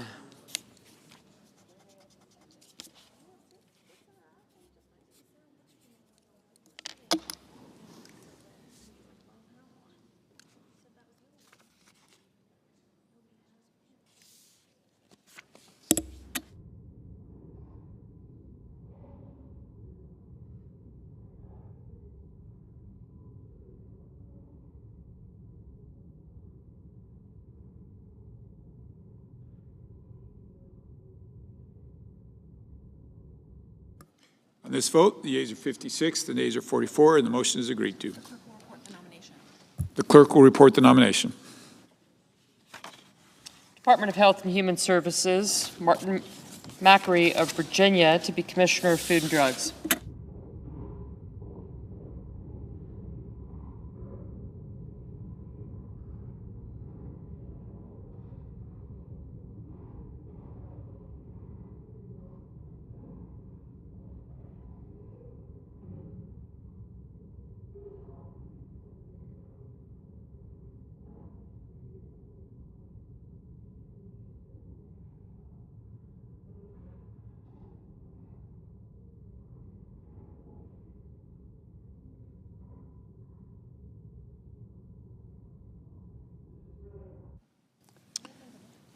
The senator from Vermont. Thank you. Mr. President, as you know, in 1791, our nation's founders had the boldness to ratify the First Amendment to the Constitution. At the time, it was an extremely radical concept, protecting our fundamental individual freedoms to religion, to speech, to assembly, to the right to petition the government, and to have a free press that would operate without fear or government censorship. The First Amendment deeply reflects our new nation's view that we can have a society where individuals can freely voice their views, participate in civic life, and hold our political leaders accountable. And these 5 guaranteed liberties are part of what makes us a free and democratic society. Mr. President, I believe that all of the members of the U.S. Senate share their commitment to the First Amendment, but there's extreme divisions among us about what that means. Let me explain where I do believe right now there is a significant assault on the First Amendment. President Trump has sought to silence or to punish journalists who report negatively on him. This is not about a president, because Democratic and Republican presidents have been critical of journalists, but he's taking it to an entirely unprecedented level, banning the Associated Press from parts of the White House press pool because they don't use his own personal preferred name for the Gulf of Mexico. He's controlling the viewpoint of the Associated Press, and they're not relenting. He's called the department, in his speeches at the Department of Justice, President Trump said that the press that reports on him negatively should be, and this was his word, illegal. At the FCC, the chairman has opened investigations into press organizations that it doesn't like, PBS and NPR. That's not an investigation that was opened on the basis of a determination by the full commission. In fact, 2 members have been fired, but on the political preferences of the Trump administration. And of course, we've had lawsuits against the press when the president did not like a report of a poll that was printed in a newspaper in Iowa. I'm very concerned about attacks on the freedom of speech. We've had executive orders that target law firms because the president did not like some members of that law firm and who they represented. And the president has issued executive orders punishing firms that represent his political opponents and who are, in his opinion, were involved in litigation against him when he was a private citizen. This is not an investigation based upon, this is not actually an assault based upon an investigation. It's an attack that's based upon the personal annoyance of the president himself. We're seeing in the Trump administration arresting students who are in the country legally. They're here legally, and they're arrested not because they committed a crime, but because they took a viewpoint that the president disagreed with. And we've even seen the censoring of words that the administration doesn't like. And there's a whole list of words that cannot be used. And of course, one of the incredibly petty examples that shows how extreme this is and how wanton it is was removing references to the Enola Gay from the Department of Defense websites because it included the word gay. You know, this is a very important inflection point in our democracy. The First Amendment is being challenged by the executive, who's unraveling the protections that have been absolute through thick and thin. We all in this chamber have to stand up for the First Amendment, and we can have disagreements on the speech that we agree with and we disagree with vehemently. But our obligation as a separate branch of government, as members of the U.S. Senate, is to defend the rights of people to have free speech, whether they agree with our political position or they don't. So all of us, Mr. President, must defend to our core the constitutional rights so essential to the well-being of our democracy: the freedom of speech, freedom of religion, freedom of assembly, freedom to petition government, and of course, the freedom of the press. Mr. President, I yield back.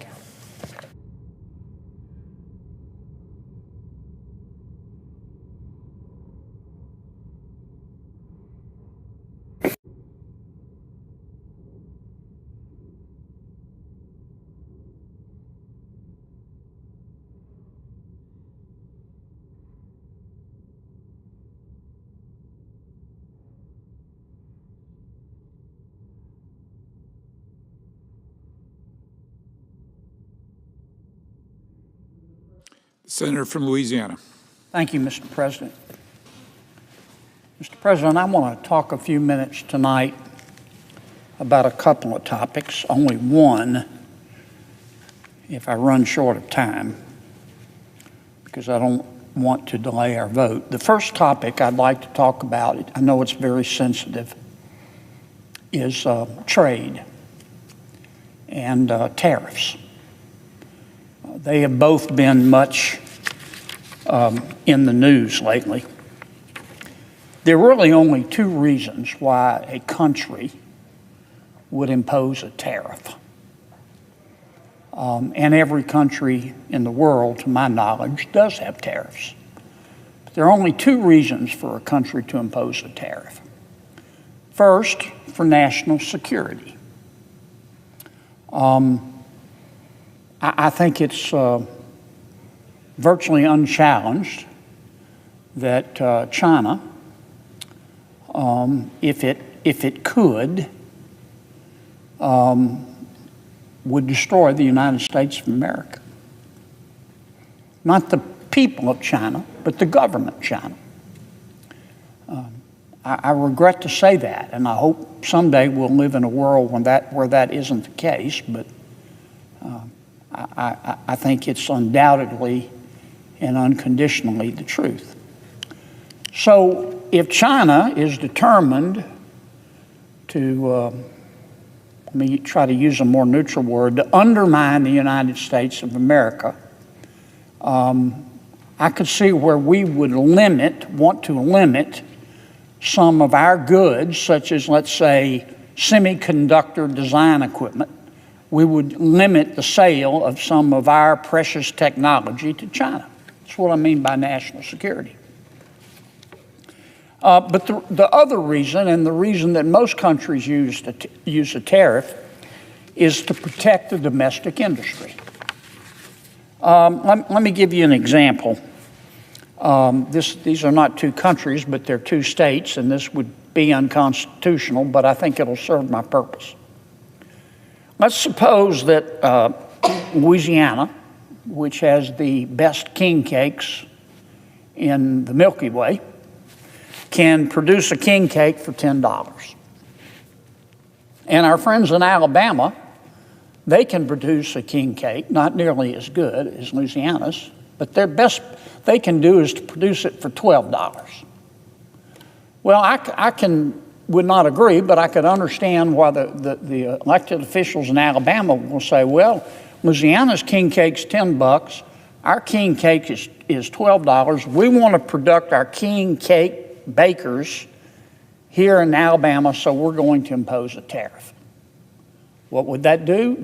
Let's suppose they impose a $4 tariff. So now the king cake, better king cake made in Louisiana, sold in Alabama would cost $14, and that would force people to buy the $12 Alabama king cake.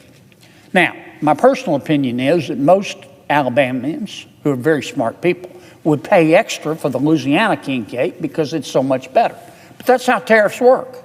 If you have a domestic industry, like a king cake bakery, and you want to protect it from competition to allow it to grow and employ the people in that particular country, then you impose a tax, a tariff, on folks on the outside of your country who want to sell into your country. I want to say this unequivocally. Canada is one of my favorite countries in the world. And the American people and the people of Canada are friends. And I would like our economies to be friends. And I mean that. But lately we've been having a gentle disagreement. Some would say not so gentle, in terms of tariffs and trade and our economy. Canada and the United States of America do a lot of business with each other. In 2024, the United States sold to the people of Canada about $350 billion in goods. It's a lot of goods, $350 billion. Canada sold Canadian goods to the United States in the amount of $412 billion. So there's what we call a trade deficit of $63 billion.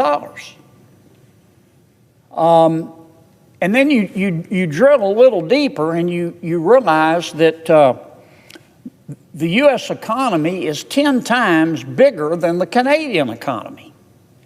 And the population of the United States of America is 8 times bigger than the population of Canada. Canada has 41 million people. America has 340 million. So you step back for a second and you go, huh. Now, the United States is 8 times bigger, and our economy is 10 times larger than Canada's. But yet Canada is selling more of its goods into the United States than the United States is selling into Canada. Any fair-minded person would have to conclude, Mr. President, that it's because of tariffs. It's because the Canadian tariffs on American goods are higher than the American tariffs on Canadian goods. And that's what the dispute is all about. President Trump, who believes passionately in the virtue of tariffs, thinks that the tariffs ought to be equal, that there shouldn't be a trade deficit. Now, trade is very complicated, and I don't think that all trade deficits are bad. I'm also not saying that all trade deficits are good. Trade in the complex global economy today is very complex. But I see the president's point. I'm not suggesting that I agree with the president on everything about tariffs, but when you've got your neighboring country and good friend is 8 times smaller than you are, and in terms of population, it's 10 times smaller than you are, and your neighbor is selling $63 billion more in goods to you than you're selling to them, that seems kind of unfair. And the president, as we all know, has made that point very vociferously. In response, the Canadian government, the new Prime Minister Carney, he's pretty much bowed up. When President Trump said, well, the tariffs are uneven, so I'm going to raise American tariffs, President Carney has bowed up and said, well, President Trump, you don't believe in free trade. You're not a free trader. If you raise your tariffs, then I'm going to raise mine even more. And that's how you get into a trade war. And I don't want a trade war. And I don't think Prime Minister Carney wants a trade war.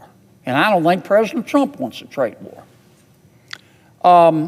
But I think Prime Minister Carney is wrong when he says that President Trump is not a free trader. President Trump is a free trader, but like most of us, he also believes in fair trading as well. So here's my respectful, gentle challenge to Prime Minister Carney tonight. Prime Minister Carney, you have criticized President Trump, and I see your point of view. You said because he's raising tariffs on Canada, that President Trump doesn't believe in free trade. You have said that he believes in tariffs. And you have said Mr. Carney, you're going to change your tariffs. I hope Prime Minister Carney does change his tariffs. But I hope he does so in a way that we have a race to the top and not to the bottom. Rather than the Prime Minister of Canada raising tariffs on the United States of America after the United States of America raises tariffs on Canada, which will cause us friends to have a trade war, I would respectfully suggest to the Prime Minister of Carney of Canada that he should reduce tariffs to zero. He should reduce all Canadian tariffs on United States goods to zero. And then turn to President Trump and say, I'm asking you to remove all tariffs on Canada as well.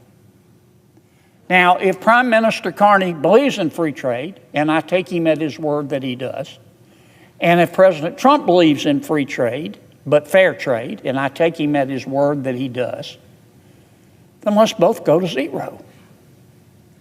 How much freer can trade be? How much fairer can trade be? Let's avoid a trade war. Let's let those good Canadian companies compete with good American companies in selling goods into the United States. And let's let those good American companies compete with those good Canadian companies in terms of selling goods into Canada. And may the best, cheapest product win. That's my respectful challenge to Prime Minister Carney tonight. If you think President Trump's being unfair and is not a free trader, then reduce your tariffs to zero and ask President Trump to reduce our tariffs to zero on Canada. And let's go back to being friends again. I want to talk briefly on another topic. Martin King famously said that the arc of the moral universe The arc of the moral universe is long, but it bends toward justice. Smart man, he was right. And if you believe in the fundamental goodness of humans, I'm not saying there's not some evil in all of us, but the fundamental goodness of humans, and you know he was right. The arc of the moral universe is long, but it bends toward justice. This month, we finally got justice with respect to one of the individuals and one of the companies that, in my opinion, helped cause the coronavirus. Now, let me explain what I mean. I'm talking about a gentleman by the name of Dr. Peter Daszak. We've all heard that name. The name of his company is EcoHealth. COVID, as we know, killed 20 million people across the world. It caused $25 trillion of damage across the planet Earth. Where did COVID come from? COVID, of course, coronavirus is a virus. That's why we call it the coronavirus. It had to come from one or two places. First, it could have occurred naturally. It started in a bat, we know. Our scientists tell us that. And then viruses, which are very aggressive and very interested in self-survival, the virus jumped from another animal into another animal, which was consumed by a human being, and that's how the coronavirus became a human virus. Occurs naturally, jumps from one animal to another. But there's another way that the coronavirus could have happened. It could have been engineered. We know that the FBI, and we know that the Department of Energy, and we know that the CIA, and we know that the Germany's top intelligence service all think that the coronavirus was engineered. What do I mean by engineering a virus? That means they think that someone took that virus that came from a bat and genetically altered it so that it would expose humans to the disease that the bats would get. That's a coronavirus, and that's what happened. And many of our intelligence agencies think that that's how the coronavirus started. And they think it started in the Wuhan Institute of Virology in Wuhan, Canada, where the first folks who got ill first appeared. What does this have to do with Mr. Daszak, Dr. Daszak? The Wuhan Institute of Virology, the Chinese company, or the Chinese lab that was conducting this research on engineering the virus, was funded in part with American taxpayer dollars. It was funded in part by Dr. Peter Daszak and his company, EcoHealth. Dr. Daszak was good friends and professional colleagues with Dr. Tony Fauci and with Dr. Francis Collins. Dr. Collins ran the National Institutes of Health. Under him was Dr. Anthony Fauci, which ran the NIAID, dealing with infectious diseases. Dr. Collins and Dr. Fauci gave Dr. Peter Daszak, who ran EcoHealth and is a British zoologist, millions of dollars in grants, taxpayer money. And Dr. Daszak took some of that money and he gave it to the Wuhan lab. And when he gave it to the Wuhan lab, the instructions to the Wuhan lab were to use the money to, quote, understand the risk of bat coronavirus emergence. What does that mean? The purpose of this project at the Wuhan lab, funded in part by American taxpayer dollars, was to take the bat virus, the virus in the bat, modify it, and make it 10,000 times more infectious for lab mice. And that's what they did. And many commentators and many news accounts say that what Dr. Daszak, with the money from American taxpayers that he got from Dr. Fauci and Dr. Collins, what they were doing was conducting gain-of-function research. You've heard that term. Gain-of-function research just means taking, in this context, an animal virus, a bat virus, altering it genetically so it'll jump into a human. Pretty dangerous stuff. Now, Dr. Fauci has said that didn't happen. Dr. Collins says that didn't happen, and Dr. Daszak says that didn't happen. But everybody else says it did. The FBI says it did. The CIA says it did. The top spy agency in Germany says it did. The Department of Energy says it did. So what happened? What happened? Well, we do know that the first two people that we know of in the world who got the coronavirus, the first two humans, were not people in the city of Wuhan. They were workers in the Wuhan lab.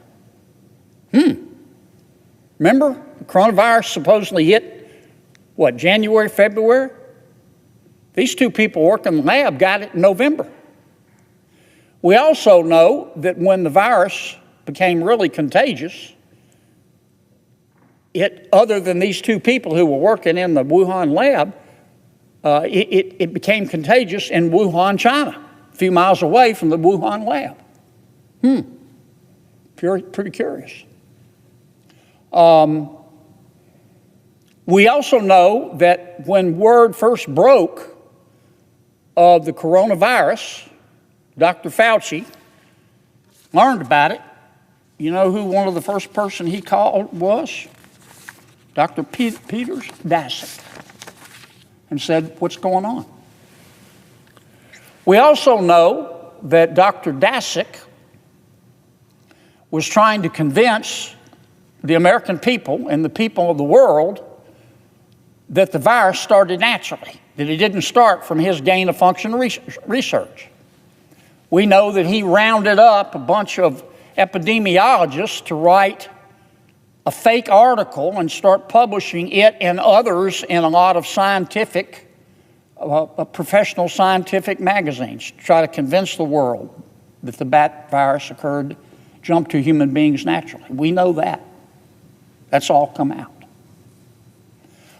We also know that after the coronavirus happened, that Dr. Fauci and Dr. Collins, instead of taking money away from Dr. Daszak, gave him extra money.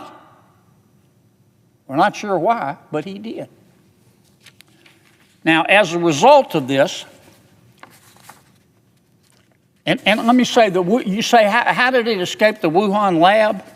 I just want to make this point. A molecular biologist at Rutgers University, Dr. Richard Ebright, he studied the Wuhan lab. He said that its safety standards were about the same level of a typical dentist's office. I mean, you would think if you're going to do this gain-of-function research, you'd do it in an environment so that once you take the bat virus and make it a human virus 10,000 times more contagious, you would try to keep it within the lab. Wuhan didn't do a very good job with that, we know now. Well, there were denials back and forth, so we meaning the Congress, asked the Department of Health and Human Services to study this, and they did, and they announced their decision this month.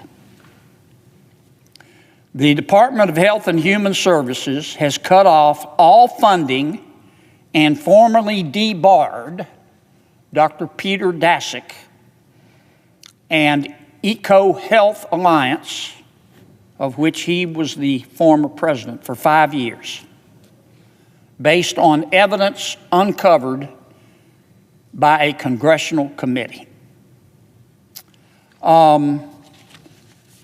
This is what the Department of Health and Human Services found. According to Professor Ebright, who's read the report. He says that, quote, Eco Health Alliance provably defrauded the United States government, provably breached contractual terms of U.S. government grants, and through the reckless gain-of-function research it conducted in Wuhan, probably caused the COVID-19 pandemic, killing 20 million people and costing $25 trillion. Wow. That's what the professor said. The Department of Health and Human Services, in its official debarment letter of Dr. Daszak and Eco Health Alliance, said that Eco Health and Dr. Daszak routinely ignored government oversight requests, failed to report dangerous gain-of-function experiments conducted at the Wuhan Institute of Virology, and produced a required research report 2 years late. It took a while, and some will call this only partial justice. But we now have justice. And at least for 5 years, and I hope forever, Dr. Peter Daszak and any company with which he is affiliated will no longer receive taxpayer dollars from the National Institutes of Health.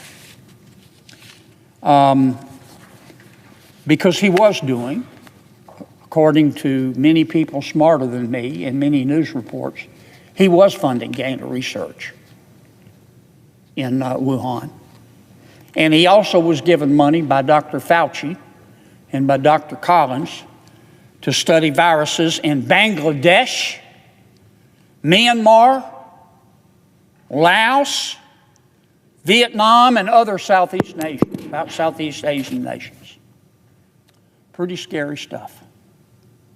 And we know how it all turned out. The arc of the moral universe is long, but it bends toward justice. Dr. Daszak and Eco Health Alliance received at least partial justice this month, thanks to President Trump's Department of Health and Human Services. And as one taxpayer, I am grateful. I suggest the absence of a quorum. Will the senator withhold his request? I will, and I will yield to my colleague. Thank you so much, Mr. President. The senator from Maryland. Thank you, Mr. President. At 1:28 a.m. on March 26, 2024, a year ago tonight, a tragedy struck Maryland. A container ship crashed into the Francis Scott Key Bridge. While many were asleep, the Key Bridge collapsed into the icy waters. Although struck with fear and shock, Team Maryland didn't hesitate. We jumped into action right away and got to work. We have this phrase, Team Maryland, that we've been saying for years, but it's true. We work as a team, one of the strongest teams in the country. A coordinated effort between our federal delegation, our governor, our county executives and mayors on the local level. It's true in good times, it's true when we face adversity, and it was never truer than we saw 1 year ago today. Governor Moore and Mayor Scott raced to the bridge. Our federal delegation immediately started asking questions, pushing for funding to rebuild. And county executives across the state, like me at the time, sent our resources and our first responders to help with rescue efforts. And we are so grateful we had a president and an administration willing to help. Team Maryland is just that, a team. We've always been, We always will be. That's how you get through moments of crisis, together. And we've stayed as a team every day since the collapse of the bridge, working together in coordination to ensure we can rebuild. Our teamwork in the face of a crisis is proof of how your government should work for you.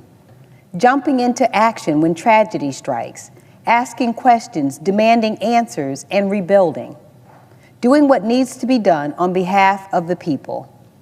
Team Maryland responded quickly and capably, but we lost a lot that morning, none more priceless than the 6 lives that perished. Maynor Yasir Suazo Sandoval, Miguel Angel Luna Gonzalez, Jose Minor Lopez, Alejandro Hernandez Fuentes, Dorlian Roniel Castillo Cabrera, Carlos Daniel Hernandez. They are irreplaceable. Their names are forever remembered. 6 hardworking men, devoted to their community, beloved by their families, and forever Marylanders in our hearts. Maynor was a father of a 5-year-old daughter and an 18-year-old son. He moved from Honduras to America in search of a better life for his family, a life that included working through the nights to repair our infrastructure, all in the name of building a better life for his wife and 2 children. Maynor had dreams of one day owning a small business. He would say you had to triple your efforts to get ahead. He said it didn't matter what time or where the job was. You had to be where the work was. Maynor's outlook reminds me of my own father, who worked as a newspaper delivery man and a car salesman. I once went to work with my dad on a very early morning delivering newspapers, and he said to me, "You know, I hop up and down on this dirty truck every morning so you don't have to." Just like my own father, Maynor worked day in and day out, hard and long hours, to build a better life for his family. Miguel was a Marylander for more than 19 years. He made such an impact on his state and community. A husband to Maria and father of 3, Miguel was known for his kind and hardworking spirit. Miguel and Maria had a food truck in Glen Burnie. Just days before Miguel's tragic death, he brought his wife Maria to a storefront they soon planned to rent to continue to build their business. His co-workers remember him fondly, as always wanting to share his food with them. Jose moved to the United States from Guatemala over 2 decades ago.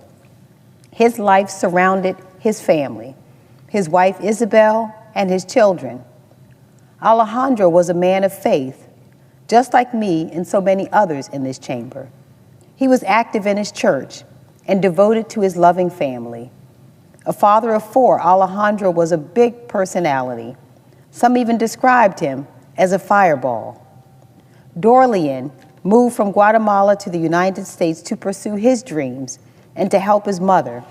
He was only 26 years old. Carlos came from Mexico seeking a better life and willing to work hard for it. He was only 24 years old, taken from us far too soon. 6 individual lives connected to their co-workers through service, connected to their families through love, connected to our community through their work to make our infrastructure stronger.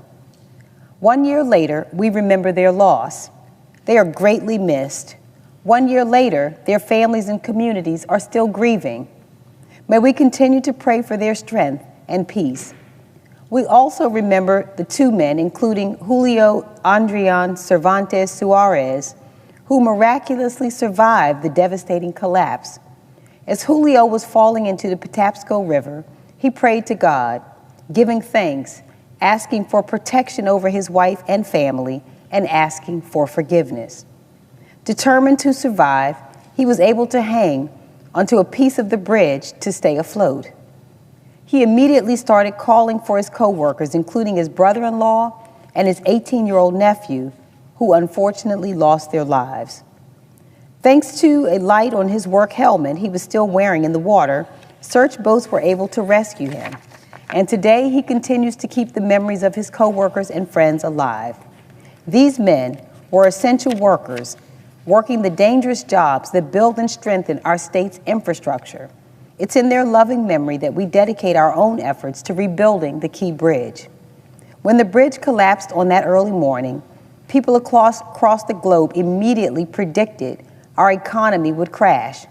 One of the world's biggest ports was instantly shut out to traffic, and we would be challenged to recover. But Team Maryland proved them wrong. We were quickly and efficiently able to perform a controlled demolition in May. By June, we reopened the Fort McHenry Federal Channel in the Port of Baltimore, and last month, we revealed the design for the new Key Bridge, the state's first cable-stayed bridge, which will stand 40 feet taller than the original bridge and is set to open as soon as fall 2028. Some may doubt our ability to rebuild. Team Maryland will prove them wrong again. Now, we still have a lot of work to do to get to fall 2028, but we're in this together on every level. Here in the Senate, I will use my position as ranking member of the Environment and Public Works, Transportation and Infrastructure Subcommittee to ensure that the funding is implemented as intended. Thanks to the leadership of Senator Cardin, Senator Van Hollen, and our entire Maryland delegation, the Baltimore Bridge Relief Act was included in last year's continuing resolution and ensured Congress is now committed to covering the full cost of replacing the bridge. The Baltimore Bridge Relief Act promises that federal taxpayers will be reimbursed through proceeds from insurance payments and litigation taken on by the Department of Justice, the Maryland Attorney General, and others. It also includes critical funding for the Federal Highway Administration Emergency Relief Fund to provide this project and others around the country with the resources they need. This is the federal government working effectively for our state in a time of disaster, as it should. Team Maryland won't stop fighting for our state, and I'm proud of what we've accomplished and proud of what we will continue to do. We will rebuild, and we won't rest until it's done. We won't rest because we are doing it all for Maryland. The 6 Marylanders that lost their lives that day, the brave Marylanders that dove into the frigid water during the rescue operation, the strong Marylanders whose businesses and livelihoods were impacted by the collapse, the Marylanders who depend on our port for resources, the Marylanders who count on our infrastructure to stand tall. And when it's completed, we will serve as an example to the nation and the world of what teamwork and togetherness can achieve. Thank you, Mr. President. I yield the floor.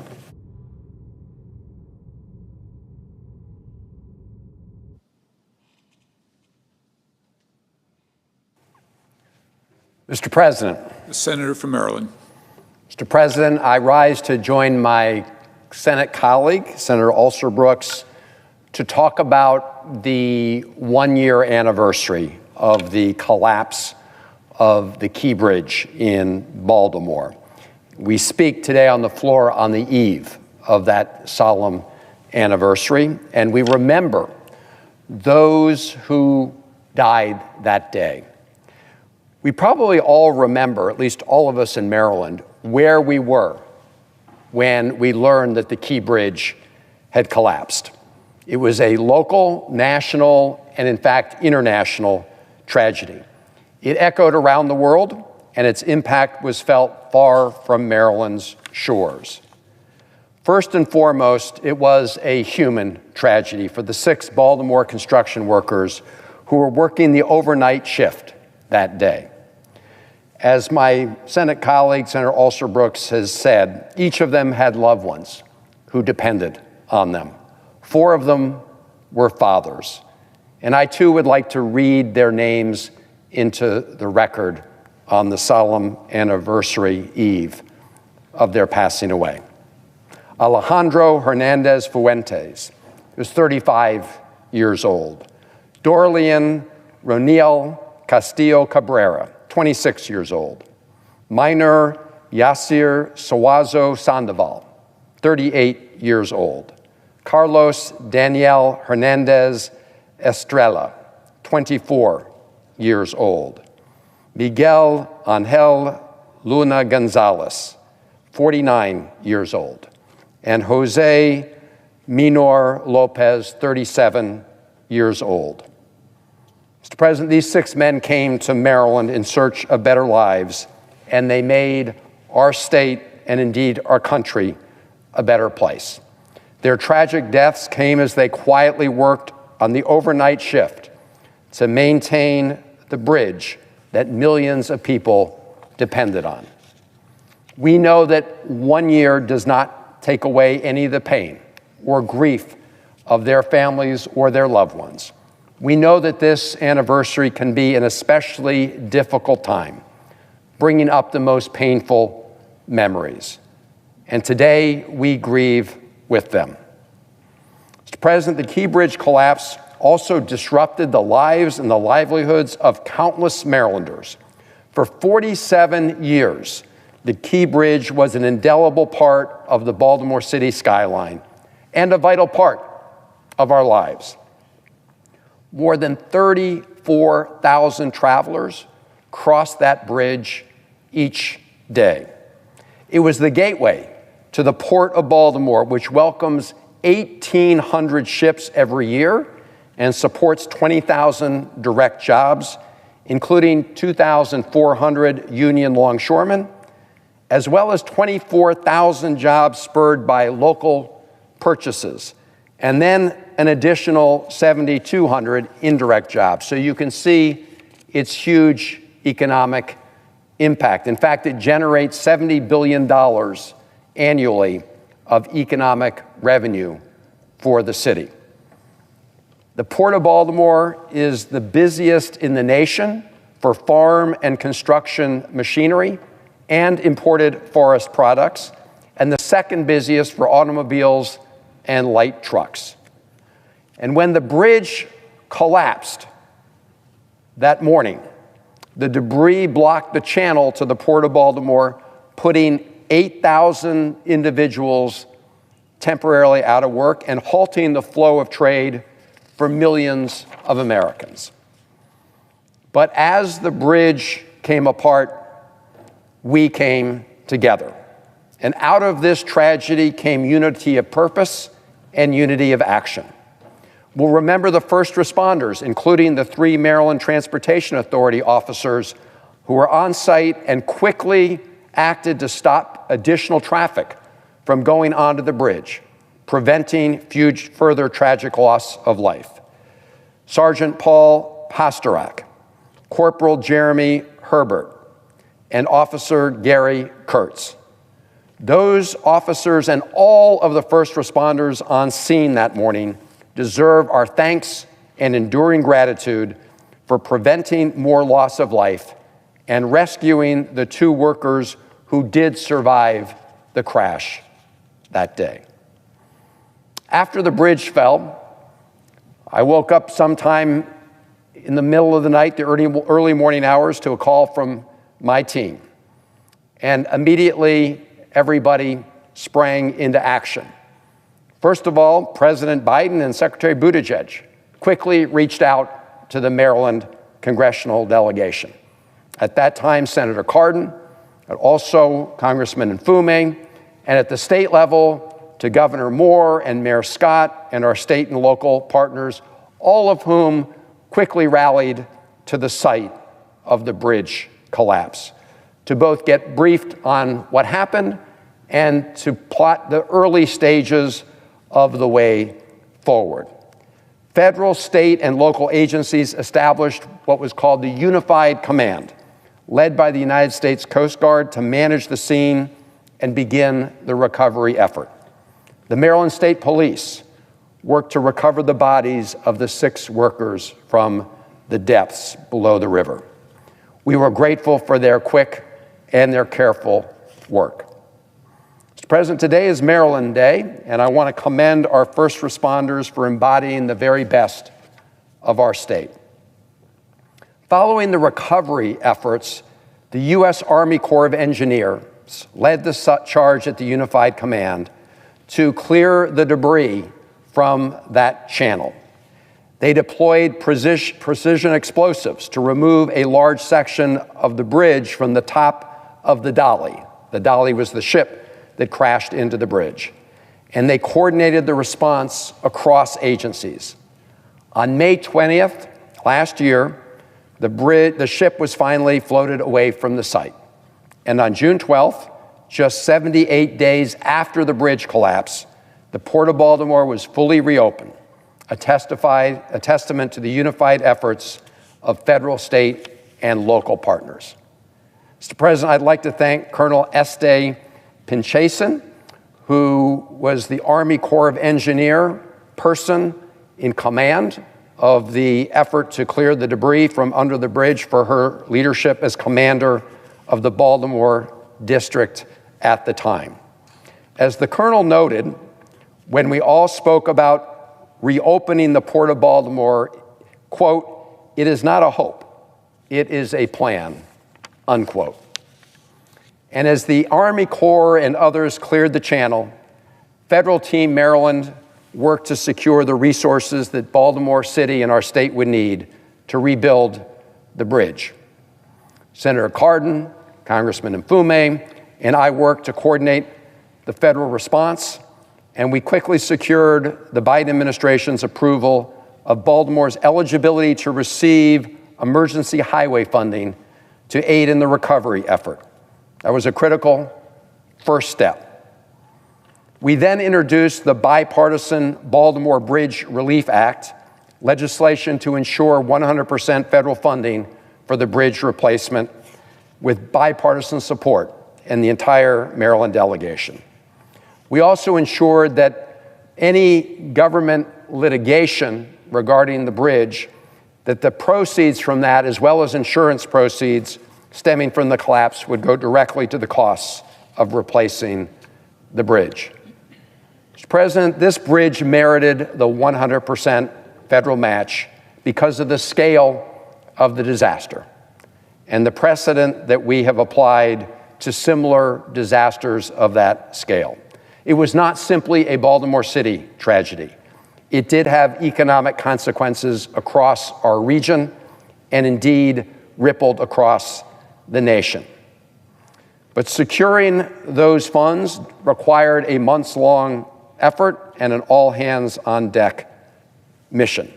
And we worked with colleagues on both sides of the aisle, and that bill finally passed in December of last year.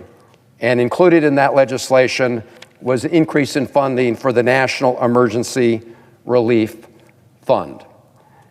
Mr. President, I want to thank a number of our colleagues who worked with us hand in hand to secure those funds at this moment of tragedy for Baltimore and the country. I want to thank Senators Capito and former Senator Carper of the Environment and Public Works Committee. And I want to thank Senators Collins and Murray of the Appropriations Committee, as well as their staffs and our other colleagues. I appreciate all of those who came to visit the site of the bridge collapse and learn of our needs and what would be required to rebuild. At the end of the day, passing this bill was not just about the funding. It was about keeping the promise that our government made to Baltimore and upholding a deeper national tradition that lies at the foundation of our union. That when one huge disaster strikes any one state, the rest of us assist and come to their help. No one has to go it alone. I also want to thank my former partner in the United States Senate, Ben Cardin, for all his work in this endeavor, and our governor, who worked so hard here on Capitol Hill to help make the case. And I also want to thank my new partner in the Senate, Senator Alsor-Brooks, as she takes up the baton and makes sure that we move full speed ahead. Because of the federal funds, we've gotten the necessary permits to proceed. And we must continue the work to rebuild, not just the bridge itself, but to rebuild all that was lost that day. And the way we did it was by being united. And that is the message that I just want to close on, which is out of this terrible tragedy that happened in Baltimore City, first of all, people came together to comfort the families who lost loved ones. People came to support our first responders. People worked together to clear the channel of debris so the Port of Baltimore could reopen. And colleagues here in the United States Senate and those in the House of Representatives rallied to help Maryland in its time of need. So I thank my colleagues for their efforts, and I thank everybody across America who helped Baltimore City and the state of Maryland at that moment of tragedy. As I say, out of that horrible moment came a ray of hope and unity that has helped us get to this point. Thank you, Madam President, and I yield the floor.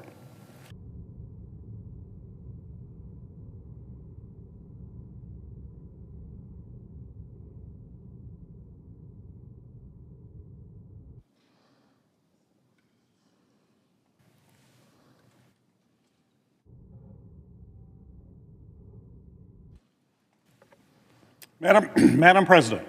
Senator Peters. Madam President, I rise today in opposition to Congressman Bishop's nomination to be the Deputy Director of the Office of Management and Budget. The Office of Management and Budget, or OMB, is responsible for a range of critical functions, from developing and executing the federal budget to improving agency performance and reviewing regulations. Given his record and views, I have serious concerns about how Congressman Bishop will help lead this important office. First of all, I'm concerned by his willingness to break the law, especially when it comes to Congress's power of the purse. He supports the administration's efforts to illegally withhold funding that Congress has passed into law. Like all of my colleagues in Congress, I swore an oath to uphold and follow the laws set forth in our Constitution, which affirms that Congress, and Congress alone, is responsible for deciding how federal funds are spent, not the President or members of his administration. The administration's actions so far to freeze congressionally approved funds have already rocked communities all across my home state of Michigan, as well as across the entire nation.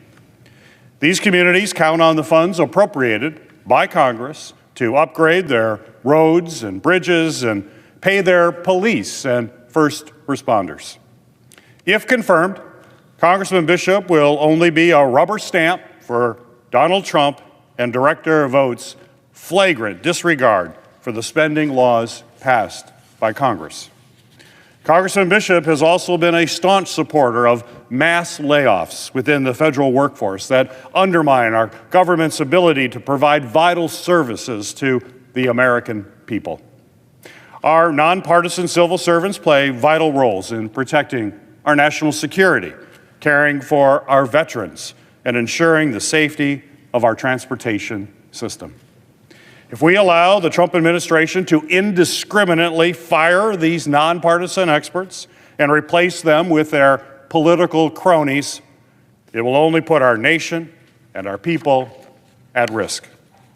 And finally, I'm alarmed by his complete disregard for the law when it comes to whistleblower protections. As a member of Congress, he revealed the name of a whistleblower in direct violation of the law and jeopardized the safety of that individual and their family. We simply cannot trust anyone who is willing to break the law to retaliate against a whistleblower exposing wrongdoing to help such a critical agency within the federal government.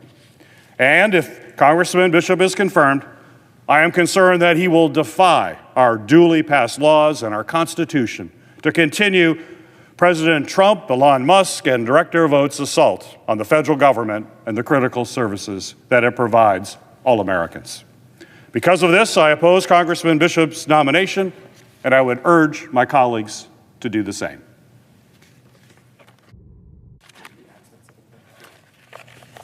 Madam President, I note the absence of a quorum. The clerk will call the roll. Ms. Alsobrooks.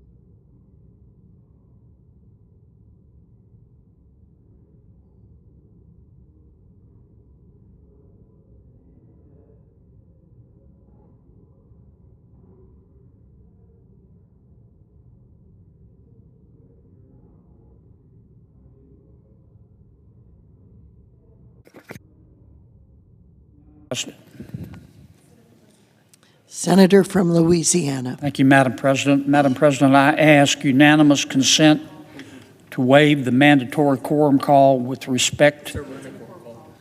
Madam President, I ask that the quorum call be suspended. Without objection. Madam President,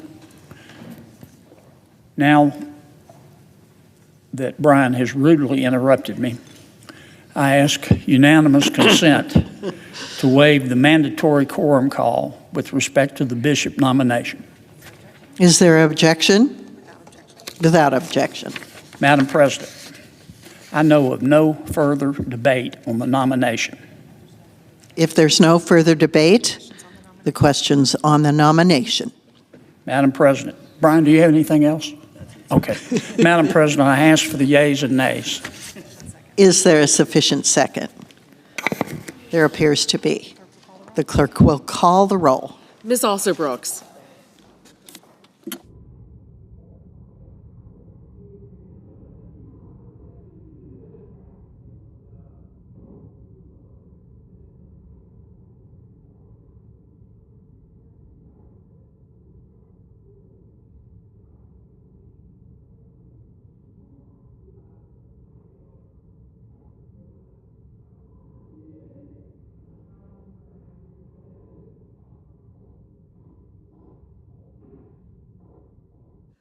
Ms. Baldwin.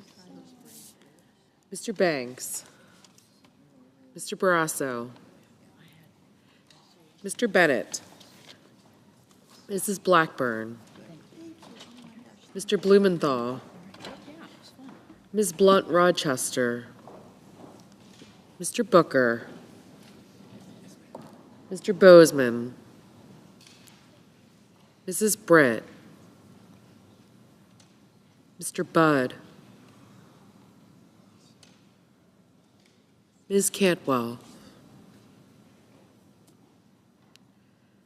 Mrs. Capito. Mr. Cassidy. Ms. Collins.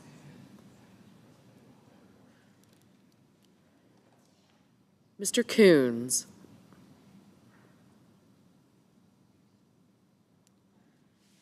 Mr. Cornyn. Ms. Cortez Masto. Mr. Cotton.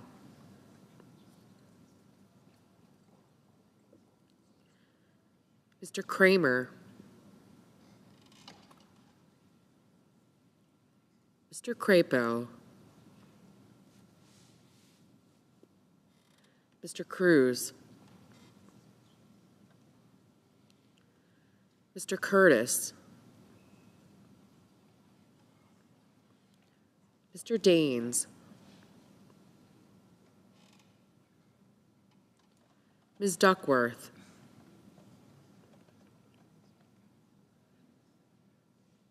Mr. Durbin. Ms. Ernst. Mr. Fetterman. Mrs. Fisher. Mr. Gallego. Mrs. Gillibrand. Mr. Graham. Mr. Grassley. Mr. Haggerty. Ms. Hassan. Mr. Hawley.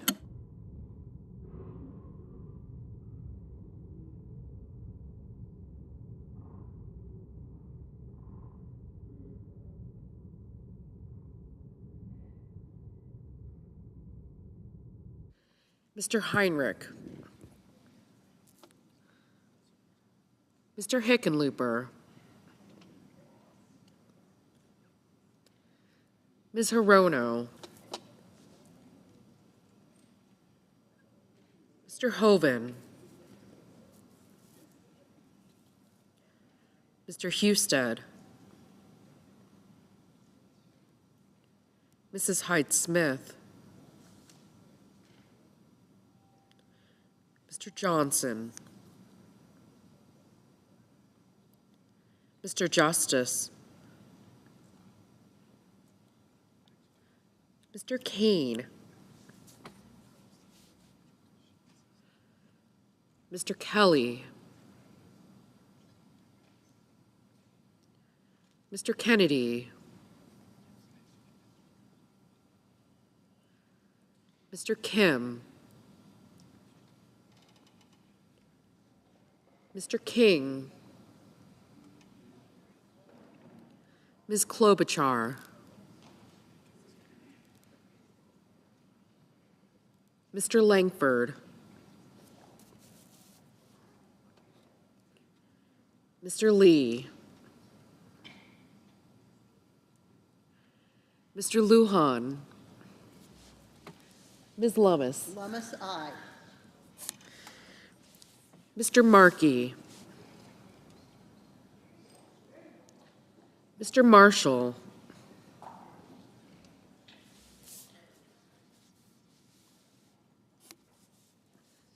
Mr. McConnell, Mr. McCormick, Mr. Merkley, Mrs. Moody, Mr. Moran, Mr. Moreno,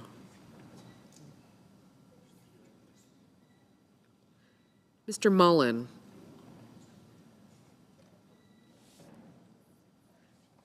Ms. Murkowski,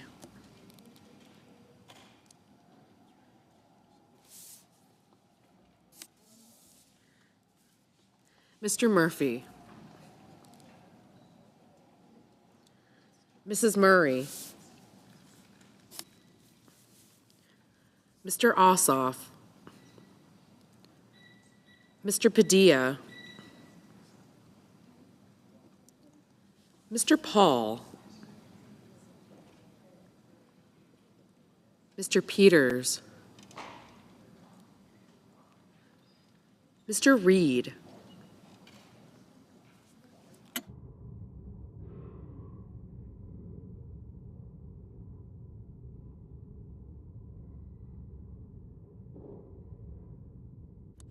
Mr. Ricketts, Mr. Resch, Ms. Rosen, Mr. Rounds, Mr. Sanders, Mr. Schatz, Mr. Schiff, Mr. Schmidt, Mr. Schumer, Mr. Scott of Florida, Mr. Scott of South Carolina,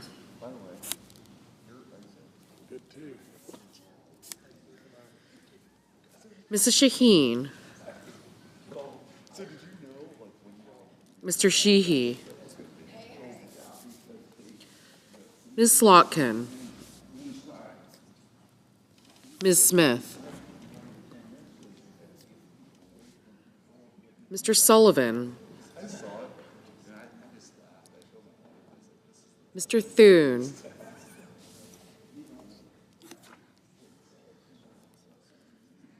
Mr. Tillis, Mr. Tuberville, Mr. Van Hollen,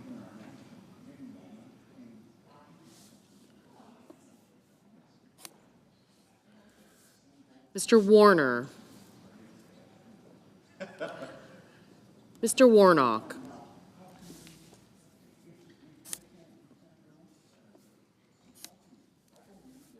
Ms. Warren, Mr. Welch, Mr. Whitehouse,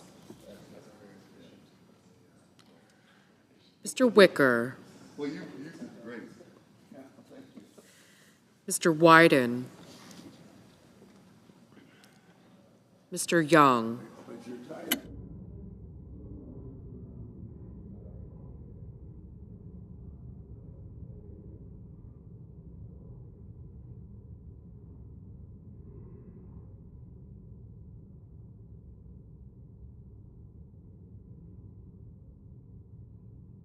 Senators voting in the affirmative: Bozeman, Britt, Capito, Curtis, Grassley, Hassan, Justice, Kennedy, Lummis, Moreno, and Schmidt.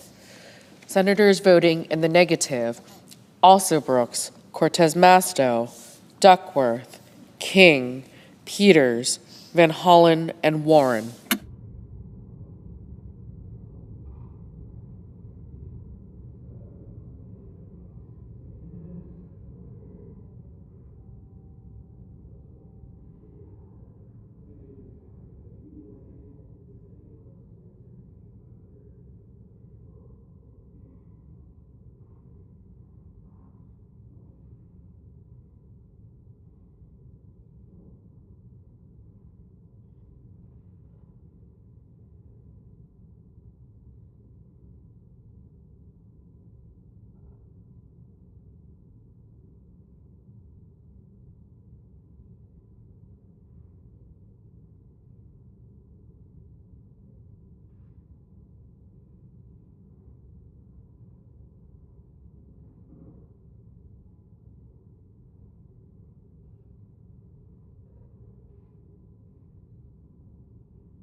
Mr. Langford, aye. Mr. Hawley, aye. Mr. Reed, no.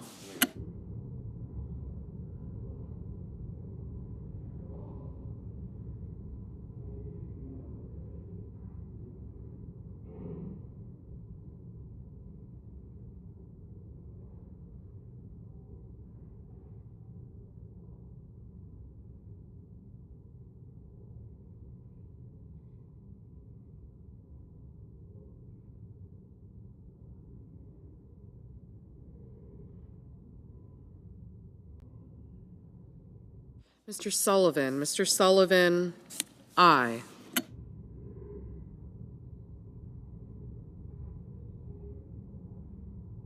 Mr. Johnson, aye.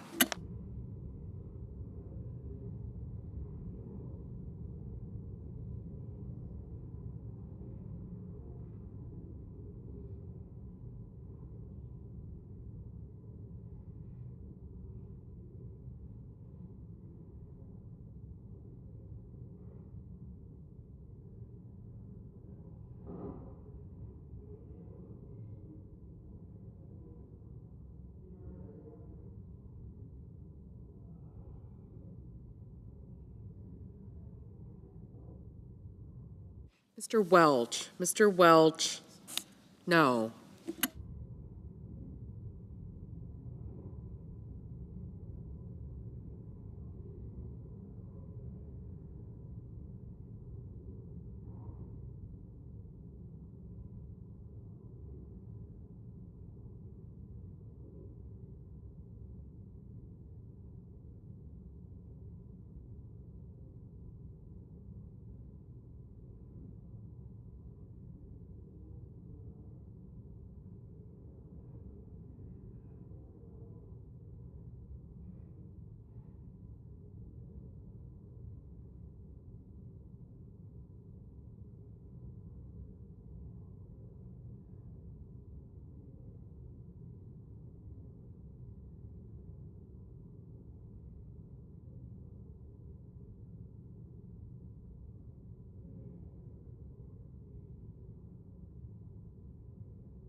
Mr. Heinrich. Mr. Heinrich, no.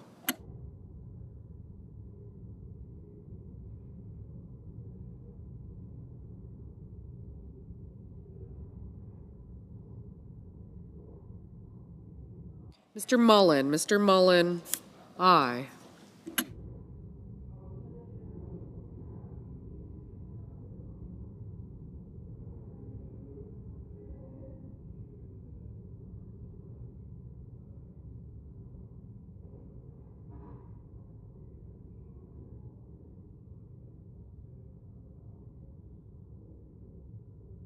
Mr. Schatz. Mr. Schatz, no. Ms. Klobuchar. Ms. Klobuchar, no. Ms. Slotkin. Ms. Slotkin, no. Mrs. Blackburn. Mrs. Blackburn, aye. Mr. Thune. Mr. Thune, aye.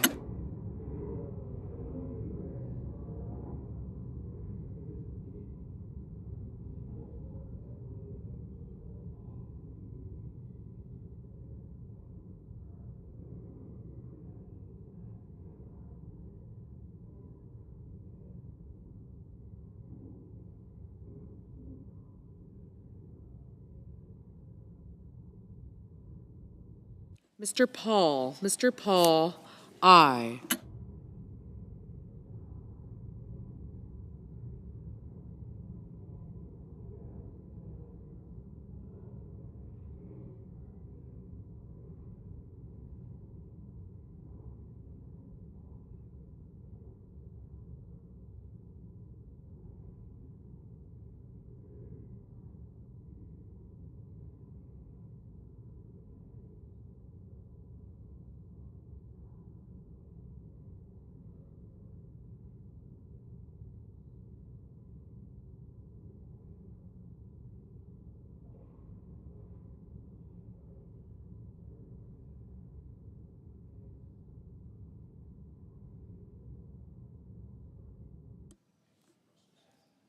Mr. Merkley. Mr. Merkley, no.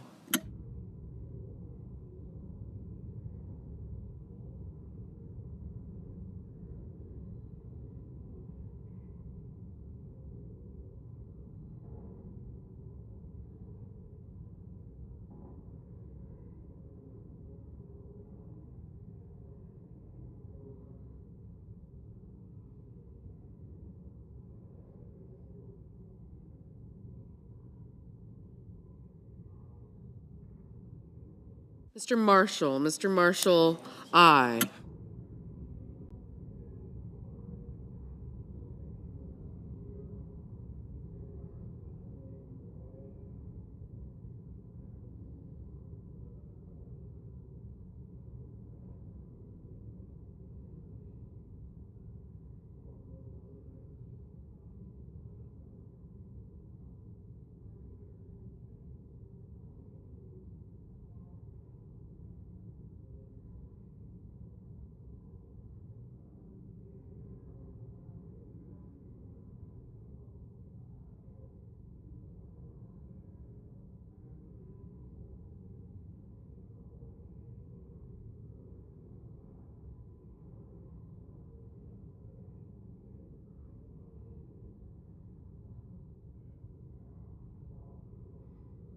Ms. Cantwell. Ms. Cantwell, no.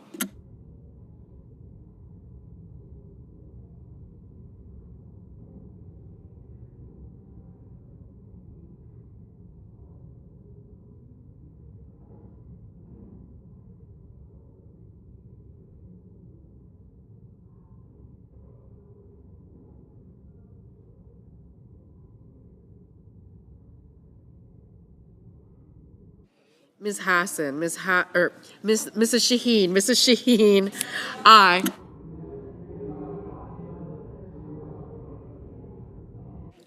Ms. Ernst. Ms. Ernst, aye. Mr. Schumer. Mr. Schumer, no.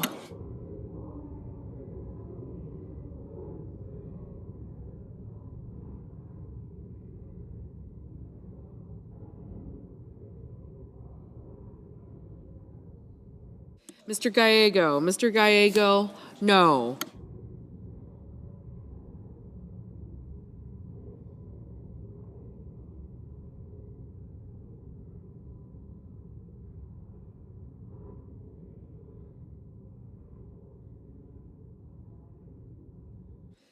Ms. Baldwin, no. Ms. Smith, no.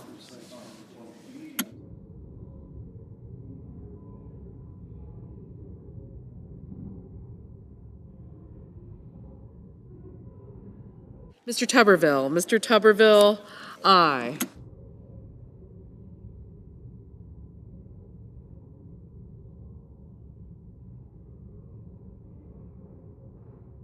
Mr. Warnock, no.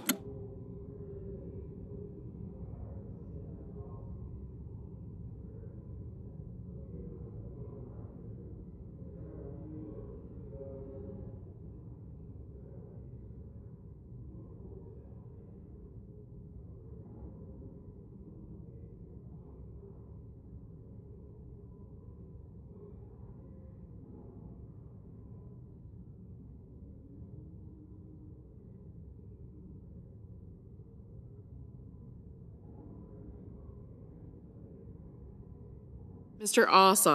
Ossoff, no.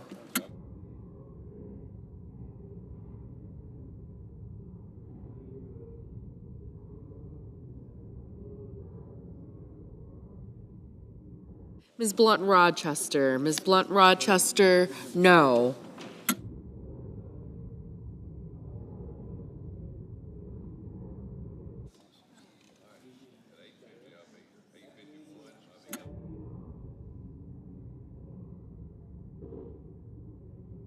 Mr. McCormick, aye.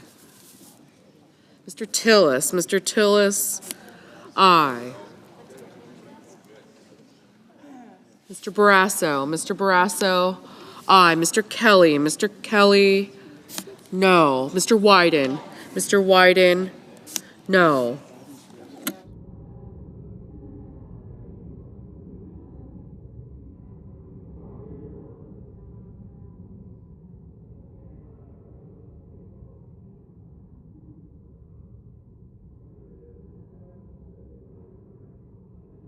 Mr. Husted, aye.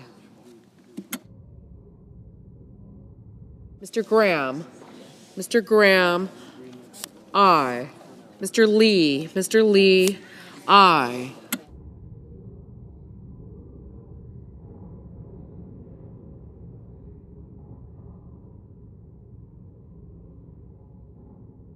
Mr. Kane, no.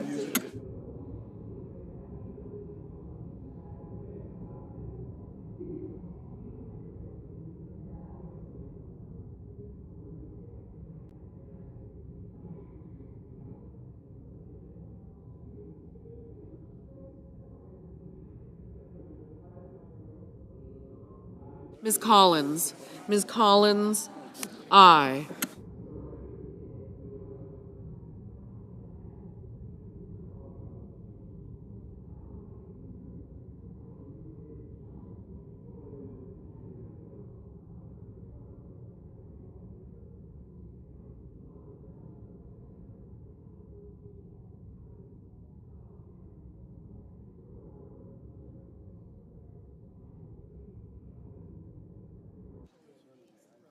Mr. Rounds, aye.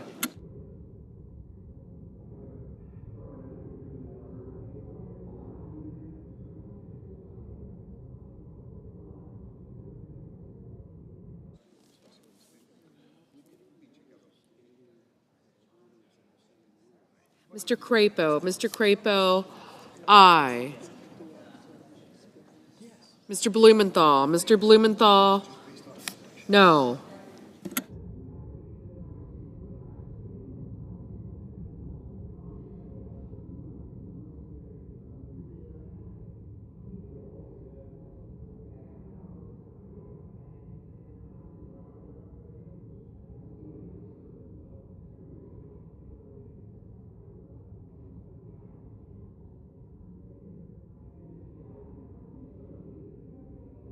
Mr. Daines, Mr. Daines, aye.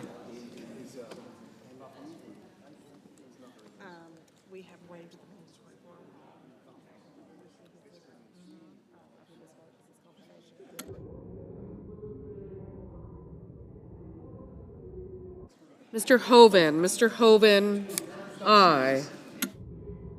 Mr. Kim, no.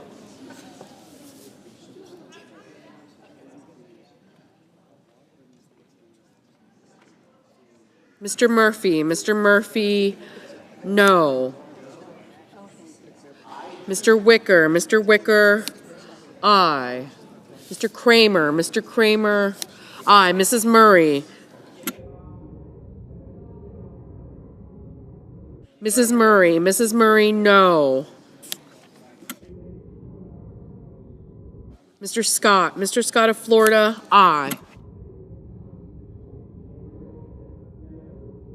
Mr. Fetterman, no.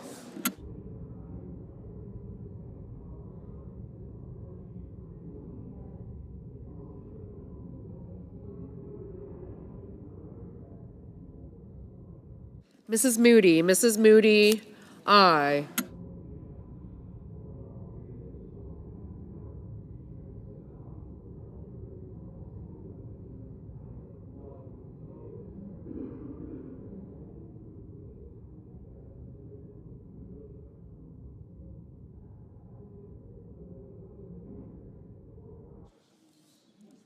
Mr. Ricketts, aye.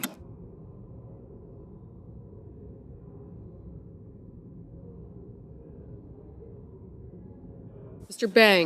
Banks, aye. Mr. Cassidy, aye. Mr. Young, aye.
Mr. Haggerty, aye. Mr. Bennett, no. Mr. Risch, aye.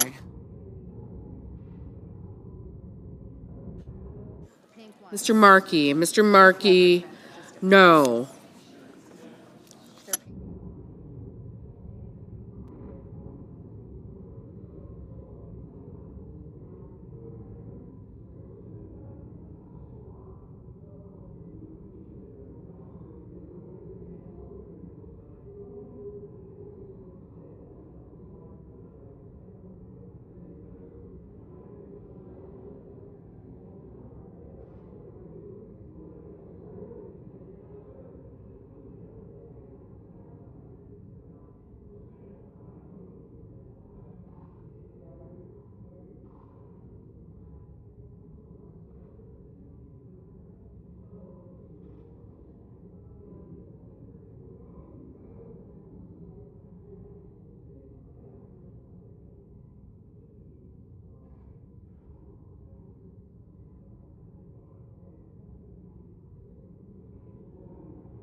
Mr. Whitehouse. Mr. Whitehouse, no.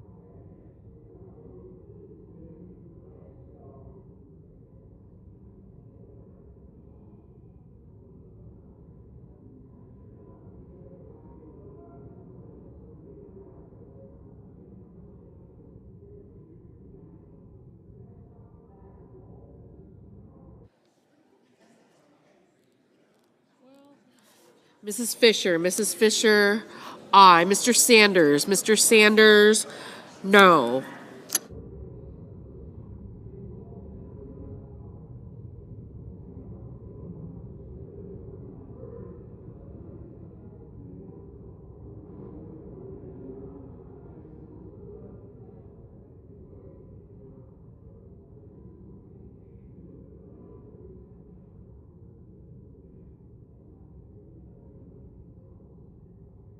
Ms. Murkowski, aye.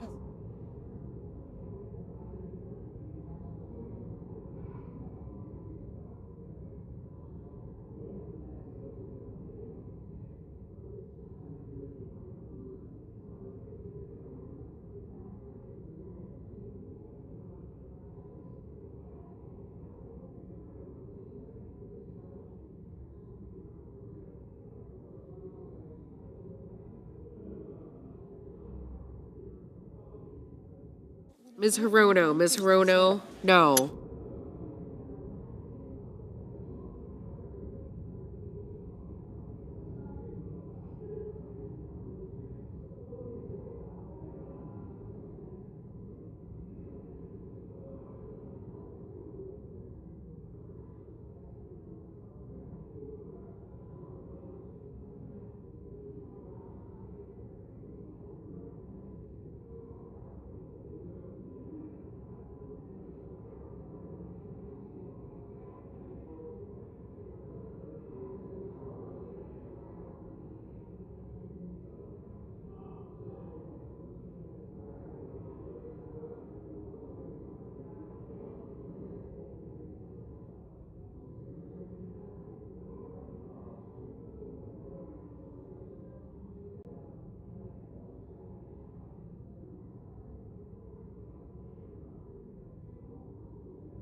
Mr. Scott of South Carolina, aye.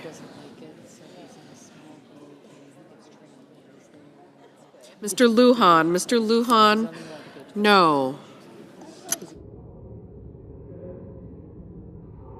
Mr. Moran, aye.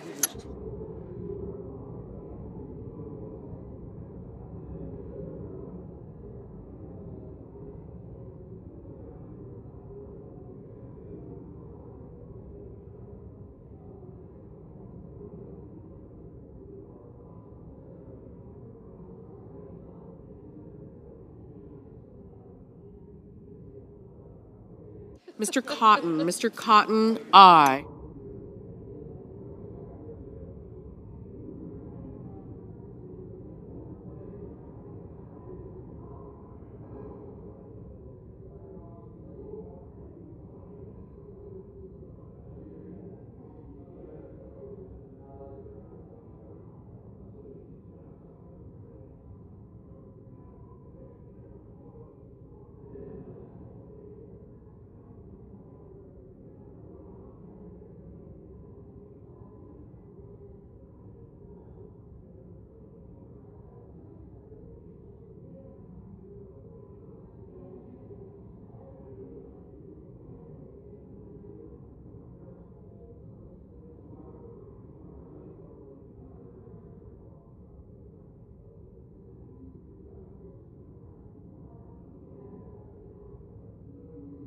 Ms. Rosen, no. Mrs. Height-Smith, aye. Mr. Sheehy, aye. Mr. McConnell, aye. Mr. Booker, no. Mr. Schiff, no.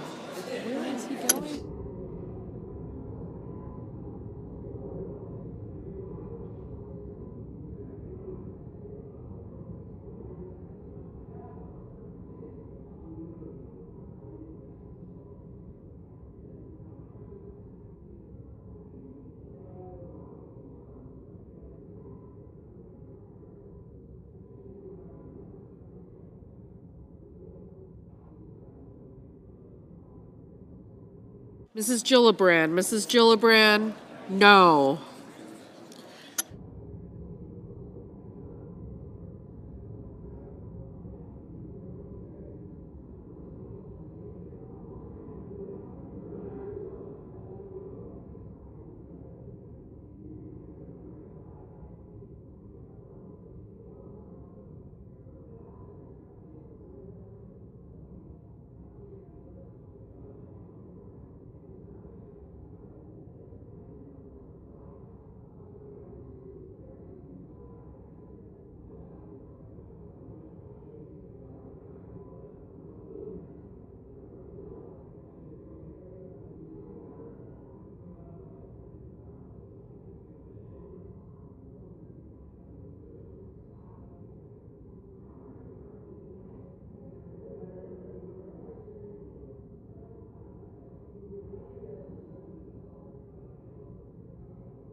Mr. Budd, aye.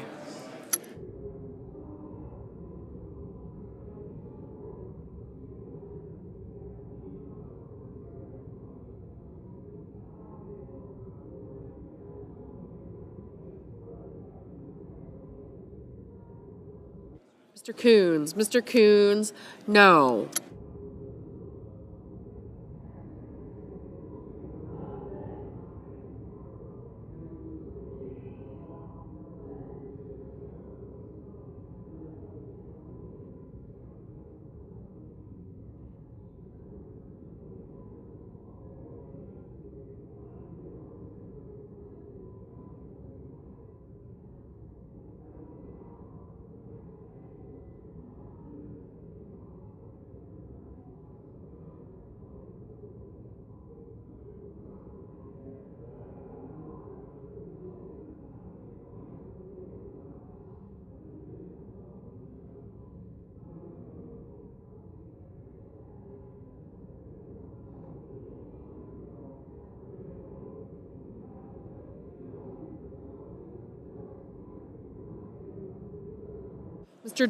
Mr. Durbin, aye.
Mr. Padilla, no. Mr. Warner, no. The last few minutes.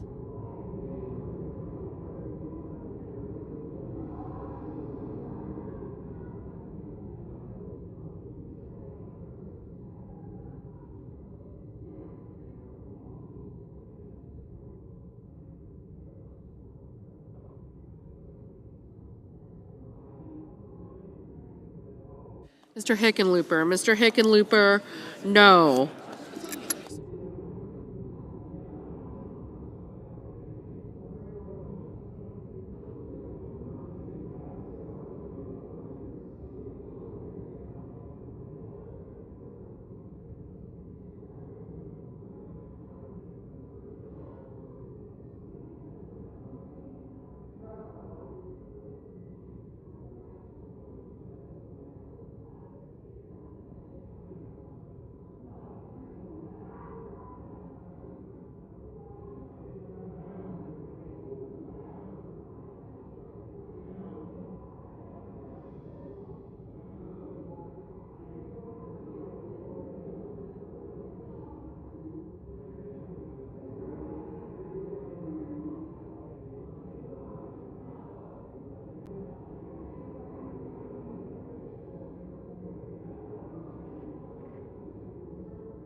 Mr. Cornyn, aye.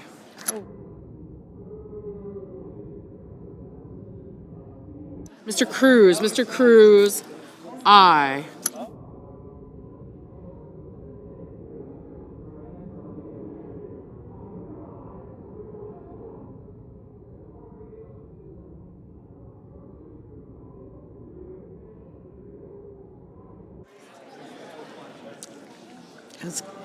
Has Collins voted? 56, the nays are 44. The nomination is confirmed. On this vote, the ayes are 56, the noes are 44. The nomination is confirmed. Under the previous order, the motion to reconsider is considered made and laid on the table, and the President will be immediately notified of the Senate's action. The clerk will report the motion to invoke cloture. Cloture motion, we, the undersigned senators, in accordance with the provisions of Rule 22 of the Standing Rules of the Senate, do hereby move to bring to a close debate on the nomination of James Bishop of North Carolina to be Deputy Director of the Office of Management and Budget, signed by 16 senators.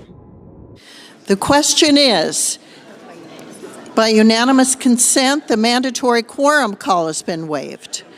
The question is it the sense of the Senate that debate on the nomination of James Bishop of North Carolina to be Deputy Director of the Office of Management and Budget shall be brought to a close? The yeas and nays are mandatory under the rule. The clerk will call the roll. Ms. Alsobrooks. Okay, you're good. Cornyn, Marino. Yes. White House, no. Thank you. Thank you. Cruz. Yeah. Gotcha, Senator Cruz. Grassley, aye. Have a good night. You got it, right? I did get you. Can't well. Mr. Warnock. Kim. I did get you. I did get you. Thank you. Thank you. Thank you. Thank you. Have a good night, Mr. Brasso. Thank you. Berkeley. Mr. Bennett. No, and also could you get Yep, thank you. Thank you. Thank you.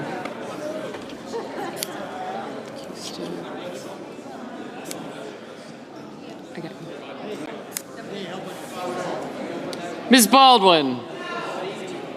Mr. Banks. Thank you. Thank you. Gotcha.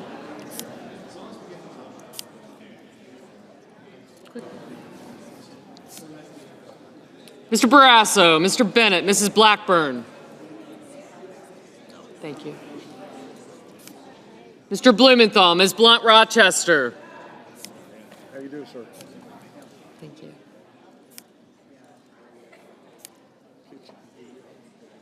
Good. Thank you. Thank you all. Thank you, man. Mr. Booker. You look awful good up there. Mr. Bozeman. Mrs. Britt. Mr. Budd. Ms. Cantwell. Oh, that's right, you're coming. Mr. Cassidy. I almost forgot, my God.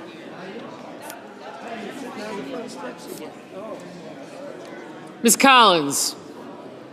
Mr. Coons, Mr. Cornyn, Ms. Cortez Masto. Mr. Cotton, Mr. Kramer, Mr. Crapo, Mr. Cruz. Mr. Curtis, Mr. Daines.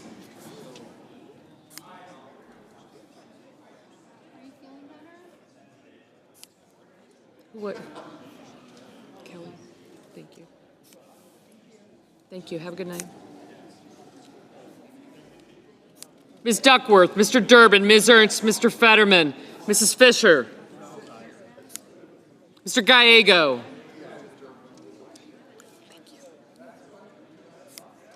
Mrs. Gillibrand, Mr. Graham, Mr. Grassley, Mr. Haggerty.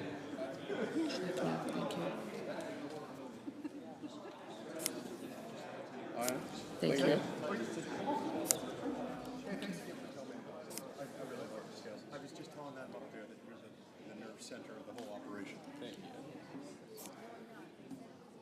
Thank you. Ms. Hassan, Mr. Hawley, Mr. Heinrich, Mr. Hickenlooper, Ms. Verona, Mr. Hoven,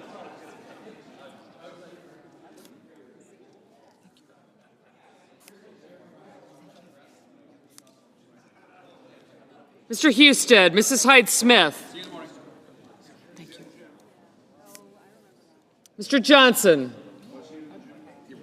Mr. Justice, Mr. Kane, Mr. Kelly, Mr. Kennedy, Mr. Kim, Mr. King, Ms. Klobuchar, Mr. Lankford, Mr. Lee, Mr. Lujan, Ms. Lummis, Mr. Markey, Mr. Marshall, Mr. McConnell, Mr. McCormick, Mr. Merkley, Mrs. Moody, Mr. Moran, Mr. Marino, Mr. Mullen. Thank you. Ms. Murkowski, Mr. Murphy, Mrs. Murray, Mr. Ossoff, Mr. Padilla, Mr. Paul, Mr. Peters, Mr. Reed, Mr. Ricketts. Thank you. Thank you. I got you. Mr. Risch, Ms. Rosen, Mr. Rounds, Mr. Sanders, Mr. Schatz, Mr. Schiff, Mr. Schmidt, Mr. Schumer, Mr. Scott of Florida, Mr. Scott of South Carolina. Thank you. Mrs. Shaheen, Mr. Sheehy, Ms. Slotkin, Ms. Smith, Mr. Sullivan, Mr. Thune, Mr. Tillis, Mr. Tuberville, Mr. Van Hollen, Mr. Warner. Young, thank you.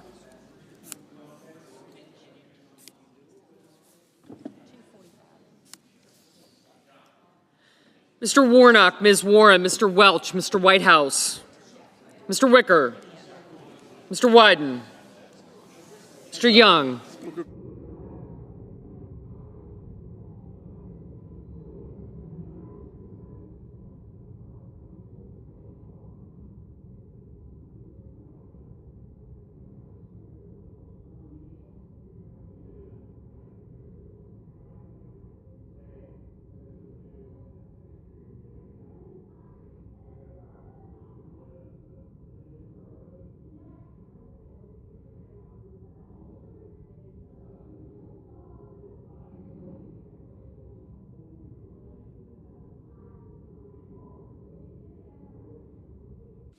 Senators voting in the affirmative: Barrasso, Blackburn, Bozeman, Budd, Capito, Cassidy, Cornyn, Cotton, Kramer, Crapo, Cruz, Curtis, Daines, Ernst, Fisher, Graham, Grassley, Haggerty, Husted, Hyde-Smith, Johnson, Justice, Kennedy, Lee, Lummis, McConnell, McCormick, Moran, Marino, Paul, Ricketts, Risch, Rounds, Scott of South Carolina, Sheehy, Thune, Tillis, Tuberville, and Young. Senators voting in the negative: Ms. Murkowski, aye. Senators voting in the negative: also Brooks, Baldwin, Bennett, Blumenthal, Blunt-Rochester, Cantwell, Coons, Cortez Masto, Duckworth, Durbin, Fetterman, Gillibrand, Hassan, Heinrich, Hickenlooper, Hirono, Kane, Kelly, Kim, King, Klobuchar, Lujan, Markey, Merkley, Murray, Ossoff, Padilla, Peters, Reed, Rosen, Sanders, Schatz, Schiff, Schumer, Shaheen, Slotkin, Smith, Warner, Warnock, Warren, Welch, Whitehouse, and Wyden. Mr. Murphy, no. Ms. Collins, aye.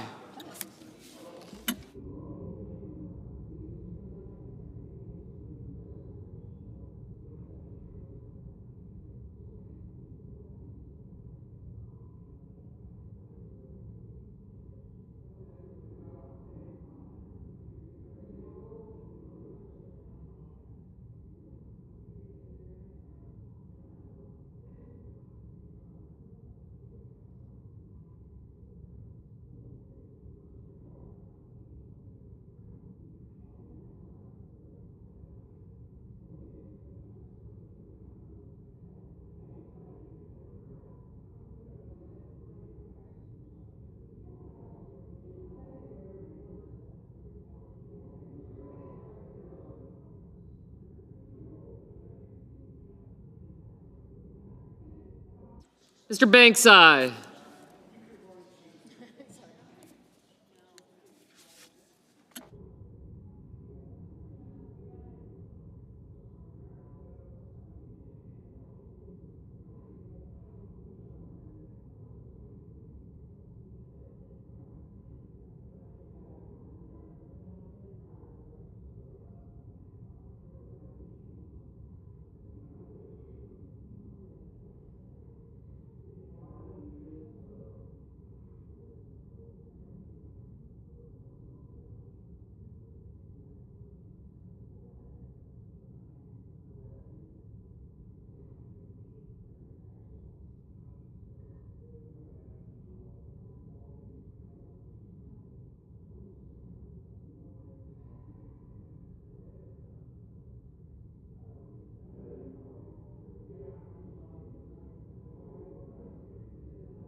Mr. Hoven, aye.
Mr. Booker, no.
Mr. Marshall, aye.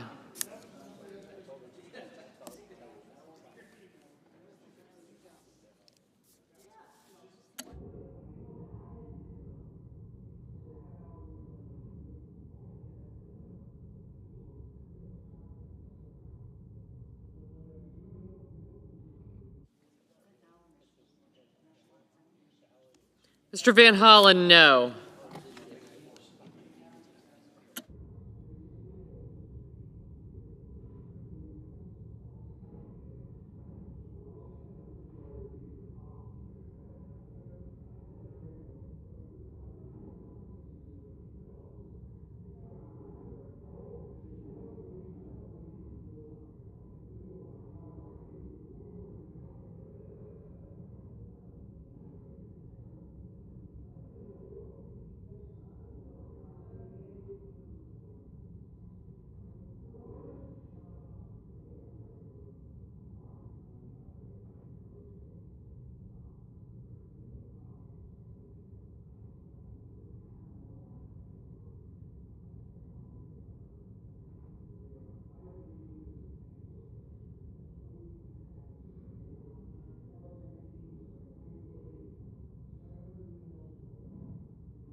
Mr. Scott of Florida, aye. Mrs. Moody, aye.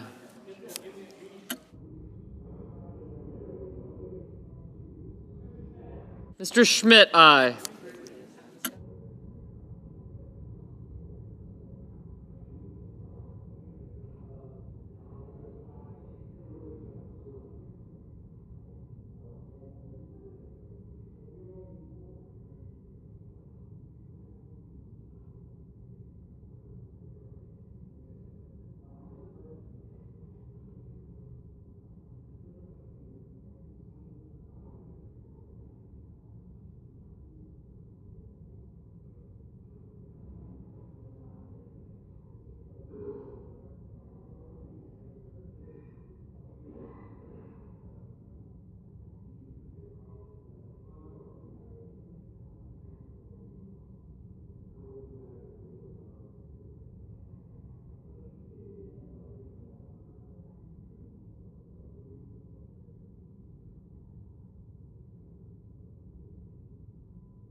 Mr. Gallego, no.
Mr. Wicker, aye.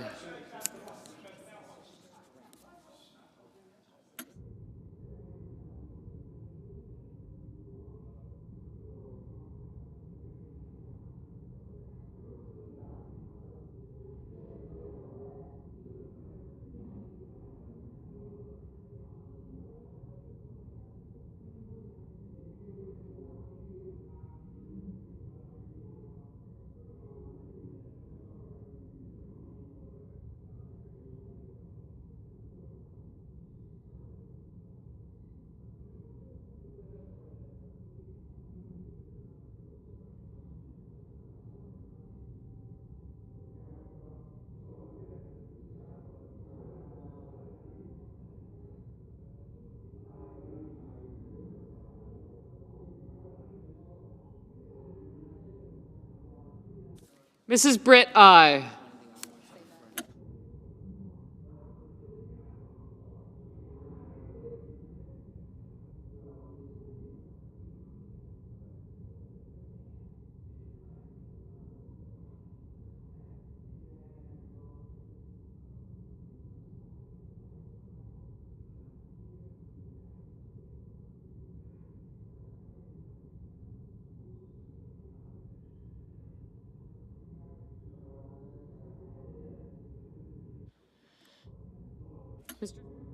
Mr. Sullivan, aye.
Mr. Langford, aye.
Mr. Mullen, aye.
On this vote, the ayes are 52, the nays are 47. The motion is agreed to. The clerk will report the nomination. Nomination, Executive Office of the President, James Bishop of North Carolina to be Deputy Director of the Office of Management and Budget. Madam President, I ask unanimous consent that the Senate resume legislative session and be in a period of morning business with senators permitted to speak therein for up to 10 minutes each. Without objection. And I ask unanimous consent the Senate proceed to the consideration of S-Res 138, which was submitted earlier today. Clerk will report. S-Res 138, supporting the goals and ideals of Deep Vein Thrombosis and Pulmonary Embolism Awareness Month. Is there objection to proceeding to the matter? Without objection, the Senate will proceed. Madam President, I ask unanimous consent that the resolution be agreed to, the preamble be agreed to, and that the motion to reconsider be considered made and laid upon the table with no intervening action or debate. Without objection. Madam President, I ask unanimous consent that when the Senate completes its business today, it stand adjourned until 10 a.m. on Wednesday, March 26th, that following the prayer and the pledge, the morning hour be deemed expired, the journal proceedings be approved today, at the time for the two leaders be reserved for their use later in the day, morning business be closed, and the Senate proceed to executive session and resume consideration of calendar number 39, James Bishop, post-closure, and that at 11 a.m. the Senate vote on confirmation of the Bishop nomination. Finally, if any nominations are confirmed during Wednesday's session, the motions to reconsider be considered made and laid upon the table, and the President be immediately notified of the Senate's action. Without objection, so ordered. Madam President, if there's no further business to come before the Senate, I ask that it stand adjourned under the previous order. The Senate stands adjourned until 10 o'clock tomorrow morning.